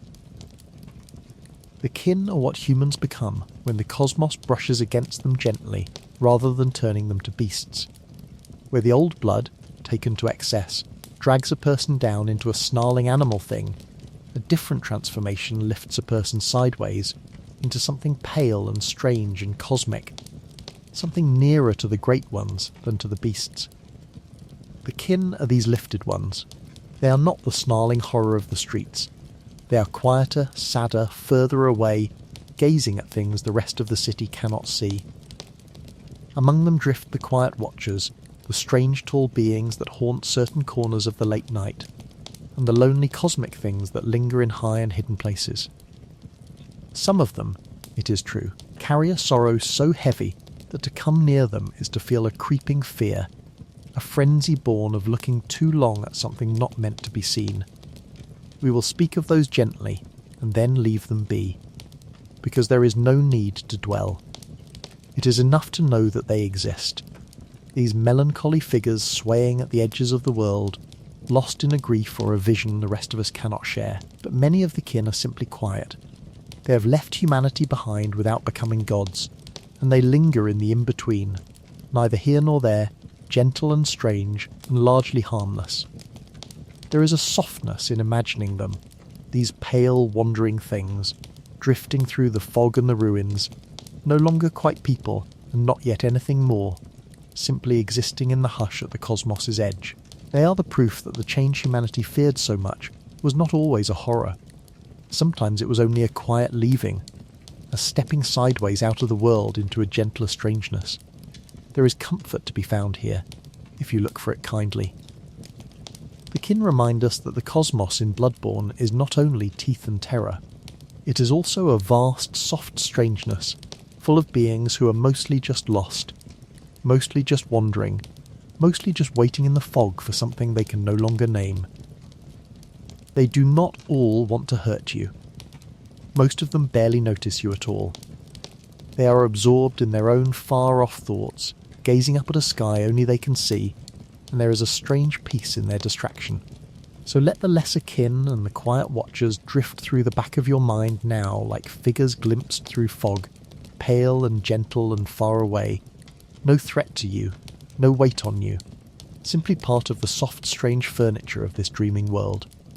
You do not need to look at any of them too long.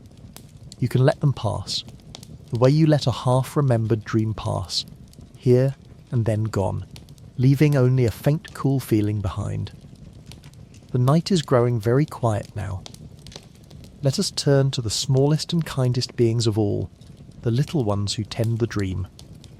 The messengers, the little ones of the dream after so many vast and sorrowful gods, it is time to rest our minds on the smallest beings in all of Yharnam, and the gentlest, the ones the hunters simply call the messengers. Or the little ones. They are the soft, dark, big-eyed creatures that rise up out of the ground in the hunter's dream, and they are, in their humble way, part of this same cosmic family, the kindest face the cosmos ever turns toward us. The messengers are small, no taller than a child's knee, with round, pale eyes and reaching little hands. And they pour up out of the earth of the dream in quiet crowds whenever a hunter is near. They are eager and shy at once. They bring gifts. They tend the workshop. They gather around the things the hunter leaves behind and play with them, try on hats and masks, hold up notes from other dreamers far away, lift their small hands in greeting and farewell. They ask for nothing but a little attention, and they give freely, a kind of soft devoted care that nothing else in the whole grim city offers. It is gently believed that the messengers are themselves cosmic in nature, lesser beings drawn up from the same vast beyond that the great ones come from, shaped by the dream into helpers and companions. If that is so, then they are the cosmos at its very smallest and most tender, the same alien strangeness that made Amygdala and Ebriatas, scaled all the way down into something that just wants to be near you, to help you, to hand you a gift and watch your face. There is a deep sweetness in that thought, that the same vastness which loomed so terribly over the city also folds itself down, in the quiet of the dream, into these small caretaking hands. The messengers are the heart of why the hunter's dream feels like home. Without them it would be only an empty garden and an old man under a tree. With them it becomes a place that is tended, watched, cared for. A place where you are welcomed back again and again no matter how the night out there has gone. They wave when you leave, they are waiting when you return. They tidy the workshop and lift their little hands and ask for nothing, the most loyal and gentle companions in a world that has very few. There is no horror to soften here at all, no grim beat to drain away. The messengers are simply good, simply kind, a small mercy at the centre of a dark story. And after the long sorrow of dead mothers and crying children and failed gods, it is a real comfort to rest here, among the little ones, in the soft grass of the dream, while they go quietly about their tending and the great moon hangs low and gentle overhead. So let the messengers be the warm still point of your night. Picture them rising softly from the dim earth of the dream, their round eyes catching the moonlight, their little hands lifting in welcome, gathering close, asking nothing, simply glad that you are here. Let that small kindness settle all the way down into you. You are tended. You are welcomed. You can set the long night down now and rest among the little ones, where nothing wants anything from you but your peace. We are very close to dawn. Let us speak now of the thing that opened all those eyes, and then we will gather the whole family together, one last time. Insight, and the opening of the eyes there is a quiet thread that runs through every being we have met tonight, through every scholar and every god and every dream, and it has a name. The people of Yharnam called it insight. To understand insight, softly, is to understand why the Great Ones could be reached at all, and why reaching them cost so much, and we can let this be a calm and thoughtful pause before the dawn. Insight is sight of a particular kind, not the sight of the eyes in your face, but the sight of the eyes the scholars dreamed of growing on the inside, the perception of the cosmos and the beings within it. The more insight a person gathers, through strange encounters and forbidden knowledge and the long blood-soaked night, the more of the true world they begin to perceive. The hidden giants on the rooftops swim into view. The voices in the empty air grow clearer. The great ones, once invisible, begin to show themselves. Insight is the opening of the inner eye, the slow turning of a blind humanity toward a sky that was always full. And here is the gentle, double-edged truth of it, the truth the whole city learned too late. To see more is not always to be happier. The people of Yharnam wanted insight more than gold, more than safety, more than peace. They believed that if they could only open their eyes, they would rise, they would understand, they would touch the divine. And in a sense, they were right. The eyes did open. The cosmos did appear. But what the open eye sees is vast and cold and lonely, and the mind that holds too much of it begins to thin and drift and fray. Insight gives you the sky, and the sky is heavier than anyone imagined. This is the quiet warning folded into the whole of Bloodborne, and you can hold it lightly as you settle towards sleep. The Great Ones were not hidden out of cruelty.